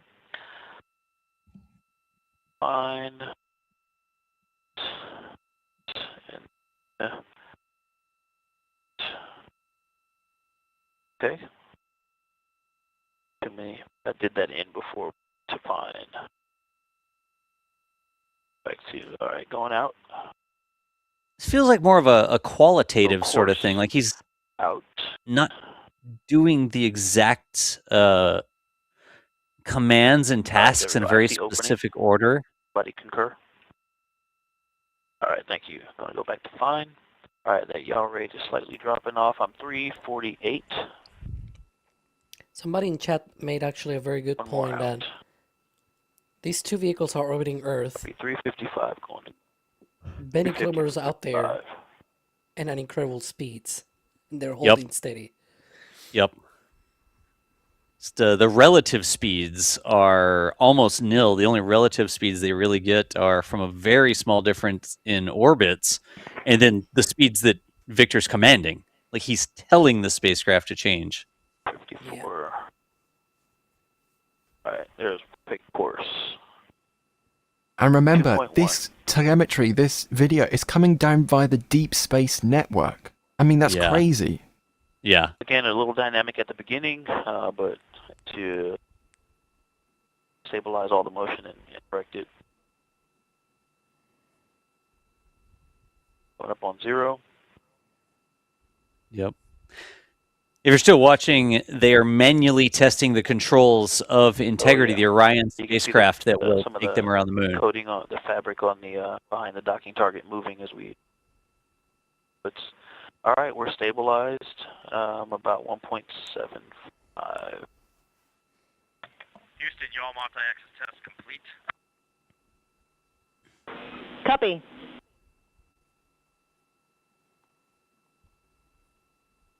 I do. Change some exposure there, look like. And in terms of timing, we still have a little bit over 10 minutes to go in this demonstration of the manual capabilities of Orion. Is that where they get to the freestyle portion of the event? Okay, I think we've stopped the opening. Where he gets to really show off? After that, the proximity operations demonstration ends, and then there's going to be what is called upper stage separation burn at T plus 4 hours, 50 minutes. Half an hour from now. Copy. Yeah, hey Cassie, this is Cassia. Actually, this is real. Yep. Reed, we're ready for you to go to instruction 169. You are go for the multi-axis maneuver biased tail to sun. And they're still in orbit around the Earth. Still not TLI. Yeah, they are not on the way to the moon yet.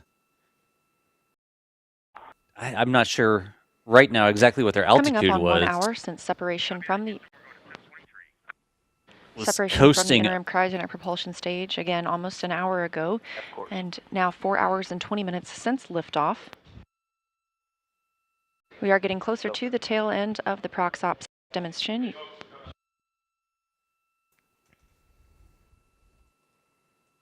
They've got about 10 minutes, human being, left in this portion, but 10 days. During this demonstration, Victor Glover, the pilot aboard Orion, was manually piloting the craft in relation to the interim cryogenic propulsion stage.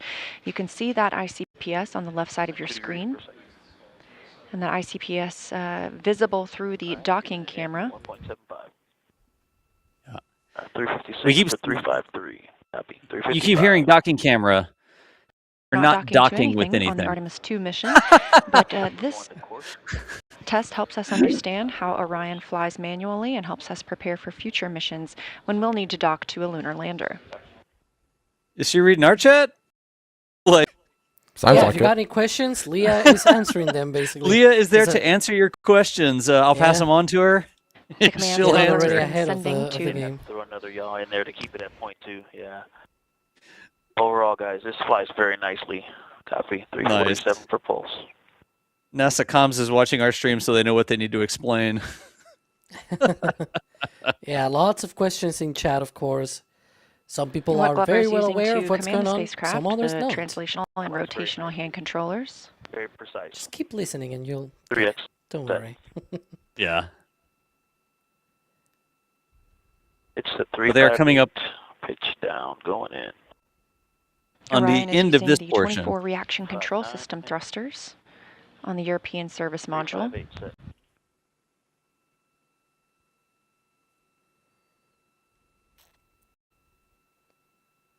All right, going back to center. So course, then getting the docking count, target back to center. Yeah. Focus on being stable. Jake, the thruster firings are a lot less aggressive than I thought it would sound or feel, like driving on a gravelly road. The response is quite immediate. Not all the axes are even. Roll is very slow, but pitch and yaw are very snappy and responsive. And when you have the zoom set right, you can see very small motions, and so translations are all quite tight and very nicely balanced. Nice. I see that comment about the Deep Space Network. It's evolved a lot since Apollo, I can tell you. Yeah. I see you in chat. Yeah, you can call ICPS the booster. I mean, it kind of boosted them away. It's not the big core stage booster, the big orange booster, but technically it gave them a little bit of a boost. Yeah, and the TLI burn should be tomorrow. Auto inertial. Around the T plus 25 hour mark. Just going for stable. We're stable. Step 25.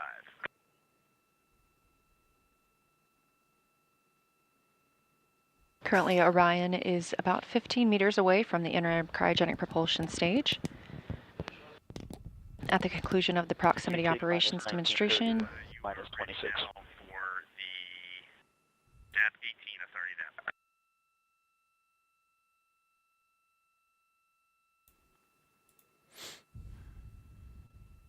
Less than 10 minutes left in this, right, Alex? And Reed, please repeat.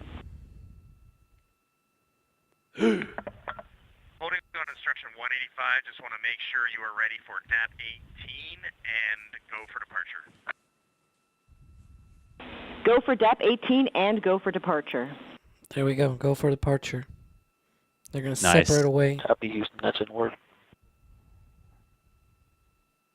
Capcom Amy Dill calling to the crew. They are go for departure from the interim cryogenic propulsion stage. 3 outs. I'm still amazed by that view in the bottom right. Houston, like, imagine if we had that departure perspective for initiated. Apollo missions. Copy. Yeah, right. Orion is now backing away from the interim cryogenic propulsion stage. The proximity operations demonstration is complete. Coming up next, we will have the upper stage separation burn, providing distance between Orion and the ICPS. Oh, wow, look at that. Let's go. What? Wow. What are we looking at? Victor, describe it. Copy. Tell us Looking up out the Great flying, window. Houston. Nice vehicle. Oh, he did? Did he finally Great get a job, chance to look Victor, out the and window? The entire crew, and we enjoyed Yeah. your excitement at seeing ICPS out the window. Nice.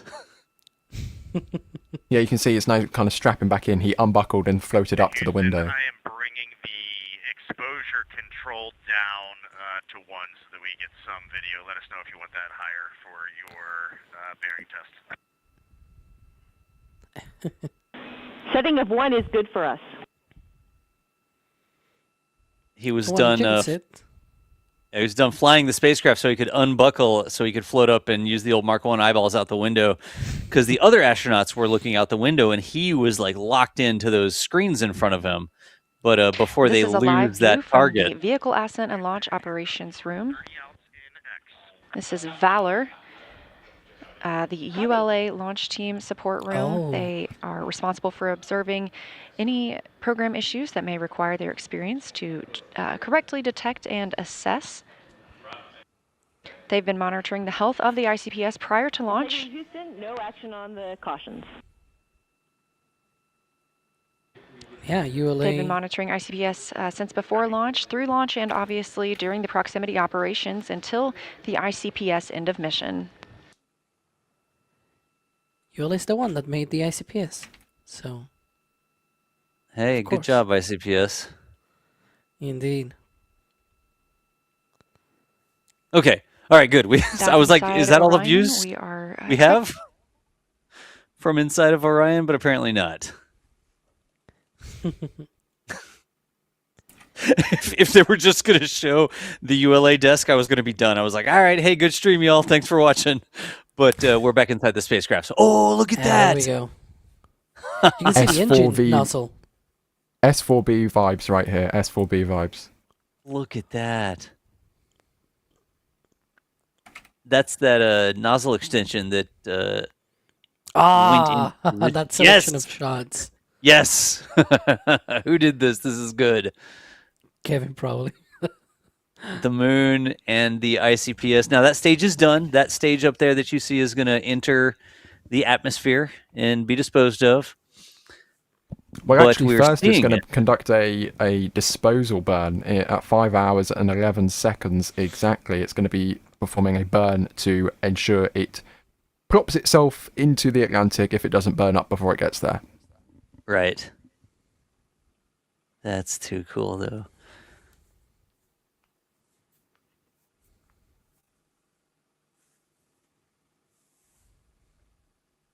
Now, oh, they're changing the exposure. Nice. We've talked because this is enthralling. Now that we're sort of at the end of the prox ops and they're backing away from that, they're not going to be anywhere near it whenever it does its disposal burn. Can y'all tell that we're enthralled by this? Like, we are very interested in this entire mission, in all the minutia. Like, we are going bananas over joystick inputs. Which is a little bit ridiculous, but that's also where we are, like what we sort of do.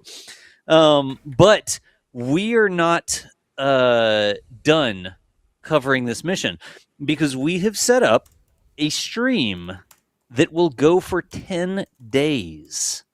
The entire mission, we are going to be live for the next 10 days. Now, I'm not going to be talking for 10 days straight. Are you, Ryan?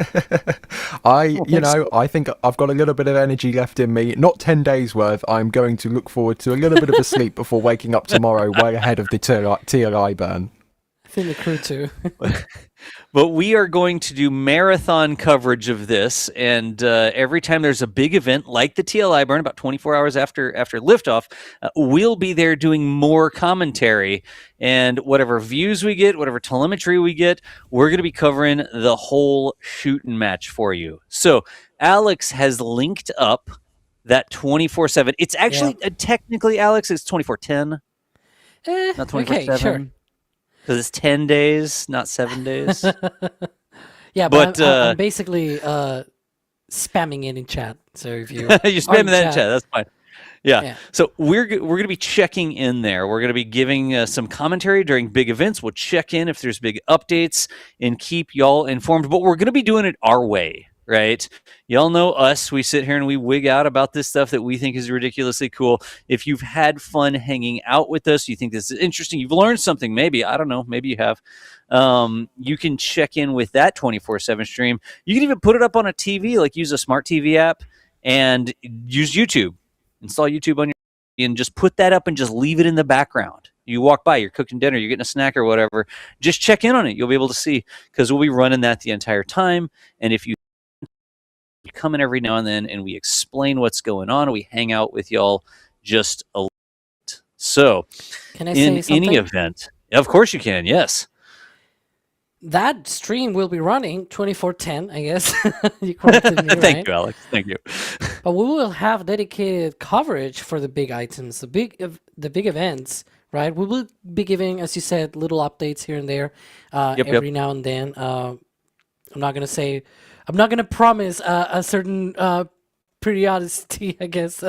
But we'll shoot it for a rather regular update cadence there. But for the dedicated streams, you know already the next one is already up there as well in our channel. It's of course a TLI burn. We'll be covering dedicated the TLI burn tomorrow. So just saying, if you go to our channel, you go to the live page, and there'll be already that TLI burn stream there for you to reminder and everything. Are we getting played out? They just turn on the music and stop commentating? We're going to the moon! Come on! Couch! Good grief, do you think the astronauts get to go home? No, they're going to be in integrity, doing their thing, and you're going to go home and go to sleep? Seriously? Folks, they're just going to keep turning up the music until we stop talking. So we appreciate y'all hanging out with us here. You know how to get back to, actually I could just turn this down so I don't have to listen to it and just keep talking. You know how to get back to the stream. You know how to find the other streams that are going to be happening here on the channel. Also, all the stuff, there's so much support that came in today, and there's no way that we could have read it all. Literally hundreds, if not 1,000 messages in the support queue. We couldn't have made the entire stream just reading this. I don't know, Ryan. You're going to make me run through all that entire support queue? Messages? I was just doing the whole disclaimer about how there's no way we could read everything. Ryan, you don't have to. No, you're good. It's 10 hours. It goes back 10 hours. If I read through that queue, we'll still be live by the time of re-entry. You have until TLI to finish the support queue. Go. Yeah, still have 20 hours or so go ahead. No, y'all have absolutely killed it with the support today. Also, the shop, like I said, we sold out of pins, the commemorative pins. We're getting more of those made. We'll get them expedited so that y'all can get those as soon as we can. Patches, we still have patches that are ready to ship if you want to pick up one of those patches. The pin mounts, the shirts, the little baby covering if you need to cover a baby, whatever. Y'all have absolutely killed it with the support. All the good questions in chat and that sort of stuff. I want to start by saying thank y'all in chat for watching us. What? To do it on the 24/10 live stream. Just switch to the 24/10 we put Ryan there, stream. and he just spends like 2 hours reading the super chat. Yeah. We're gonna need like AI Ryan voice. We need to train a language model in Ryan's voice and inflection and have it read the super chats.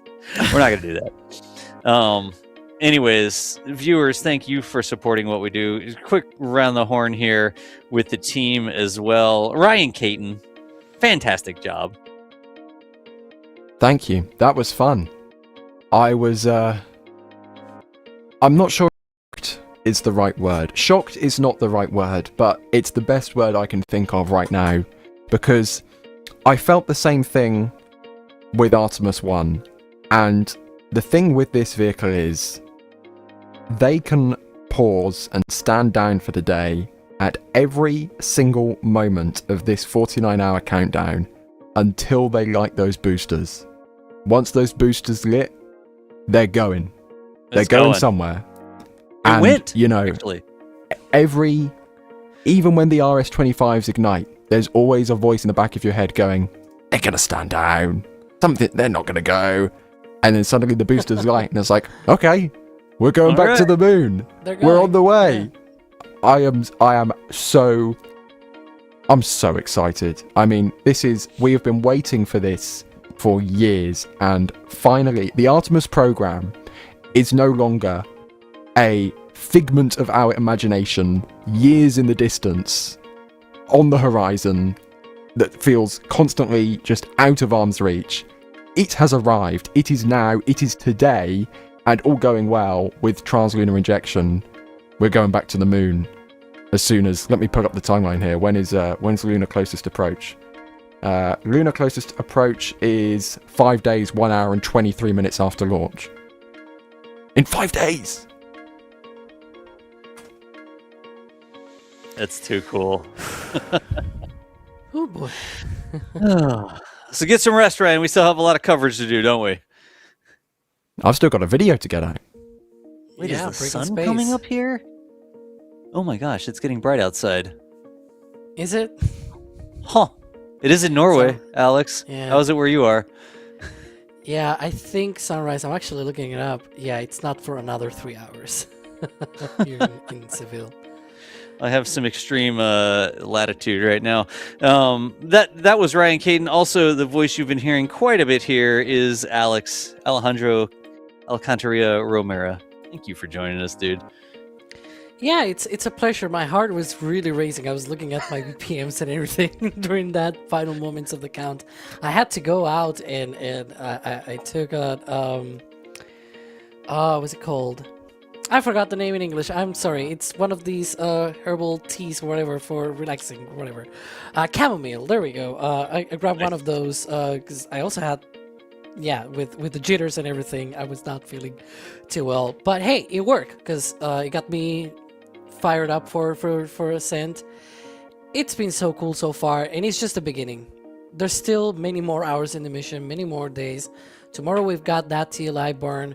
Even before that, there's a perigee race burn that Orion will do around 13 minutes into the mission. You can watch that on the 2410 live stream, of course.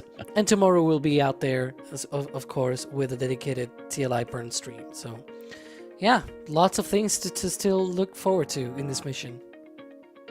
Good deal.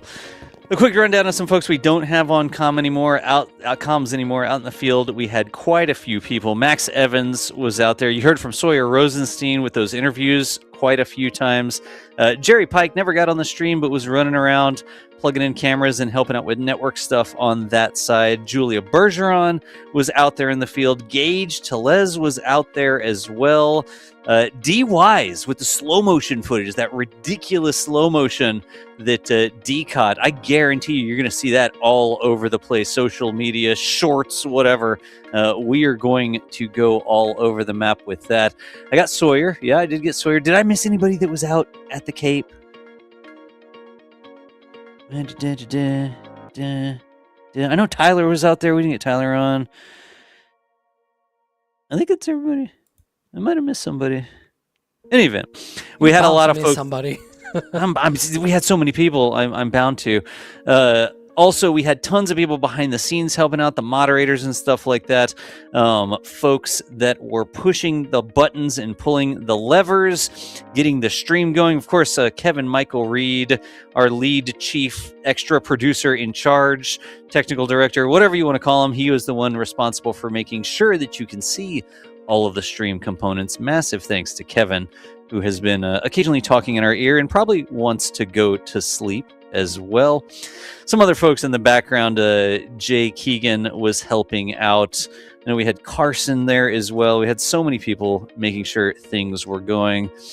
Oh, some of our friends, actually, yeah. Dr. WD40. We had some live views from him touring the different spots around there earlier today.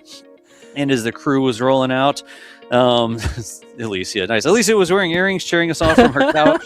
Apparently, I guess that counts. Good vibes. Should be on This Week in Spaceflight on Friday, by the way. So are we still doing that? This Week in Spaceflight is like, here's your Week in Spaceflight. It was this, basically. Artemis flew. That's Artemis II flew. They're going to the moon. That's going to be Twiz this Friday. Yes. Also, hey, big thanks to our shop team as well. Lindsay and the shop team and Kristen, who are going to make sure that y'all get all the cool stuff that you ordered. Still have some opportunities to do that if you haven't, but I can't go down the list and say thanks to every single person involved. But that's who we are and what we do. We have a huge team of folks who all pitch in with their own skill sets and their own enthusiasm to make this sort of stuff happen. You heard from Chris, too. We talked about Chris Bergen, the whole reason that we're even around right now. Yeah. I don't wonder if he went to sleep and woke back up again, maybe. Hopefully. But in any event, you got to get back to us if you would like to ever hang out with us again in the future, the rest of this mission or any of the other stuff we do, the Starbase coverage, etc., etc. Y'all know how YouTube works. Come on sometimes. My name is John Galloway with NSF over here. Been an absolute treat. I was supposed to be off the stream hours ago, but when I saw what the prox ops were going to be, I could not peel myself away, and now I am going to be going to sleep as the sun rises. I didn't talk much about it, but I am actually in the Arctic Circle right now in northern Norway. Set up a studio up here and dialed in so that I could help out with the stream here, but I would not have missed it for the moon. That's funny. You like that? It's usually for the world, but because they go to the moon, that's really funny. See? And then Kevin showed the moon on the sea. We work together. We're on the same wavelength. Anyways, y'all, that's going to be the end of the show here. We cannot say thank you enough for joining us. I'm sure we have something to play on the way out, but we appreciate you watching, and we will see you nerds later because we're on the way almost to the moon. I'm Victor, Christina, and Jeremy. We have the best crew that you could put together from NASA and the Canadian Space Agency here. So we really have broken down the specifics of this mission across all four of us. There are times when I have responsibility. There is times when others have the direct responsibility. But at the end of the day, every ship needs a captain, and I'm ready to make those decisions. But I'm not making them in a vacuum. I can just watch my crewmates here. I know their facial expressions. They know mine. We know when we're tense. We know when an immediate decision needs to be made. But the biggest thing that we try to remind ourselves every single time we fly, we say, no fast hands in the cockpit. You do not want to do anything too quick in this vehicle. You need to take your time. You need to process everything. Almost always it pays bigger dividends to move forward than to go backwards. So no fast hands in the cockpit. We're going to go slow, and we have the ultimate trust in each other. And that's how we will get through this.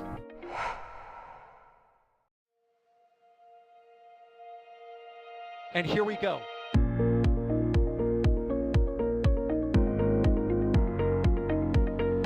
There's the W. Here's ignition. Doubling up. Did he just do a Kerbal? Back to the moon and beyond. Put that in the big bag, you know. Back at home, we all have a lot of work to do, but from here, it sure looks like a perfect flow. Propulsion continues to be normal. We did have an observation. Equalization. 343 unfolds to go. It's orange. Water towers can fly!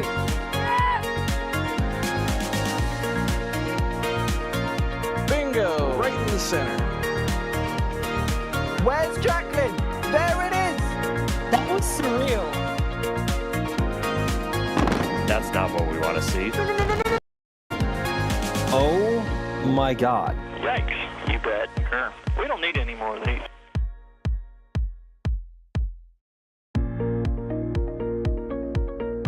One of the questions we get all the time is, are you excited? Absolutely. Artemis II is more than a mission to the moon and back. It is the next step that gets humanity to Mars. For decades now, literally thousands upon thousands have risen to that challenge. May I introduce them to you all? Jeremy Hansen, Christina Hammett-Koch, Victor Glover, Reed Wiseman. We are going to launch on top of the most powerful rocket NASA's ever made. We're going to fly around the moon in the spacecraft Integrity. We are going to the moon together. Let's go.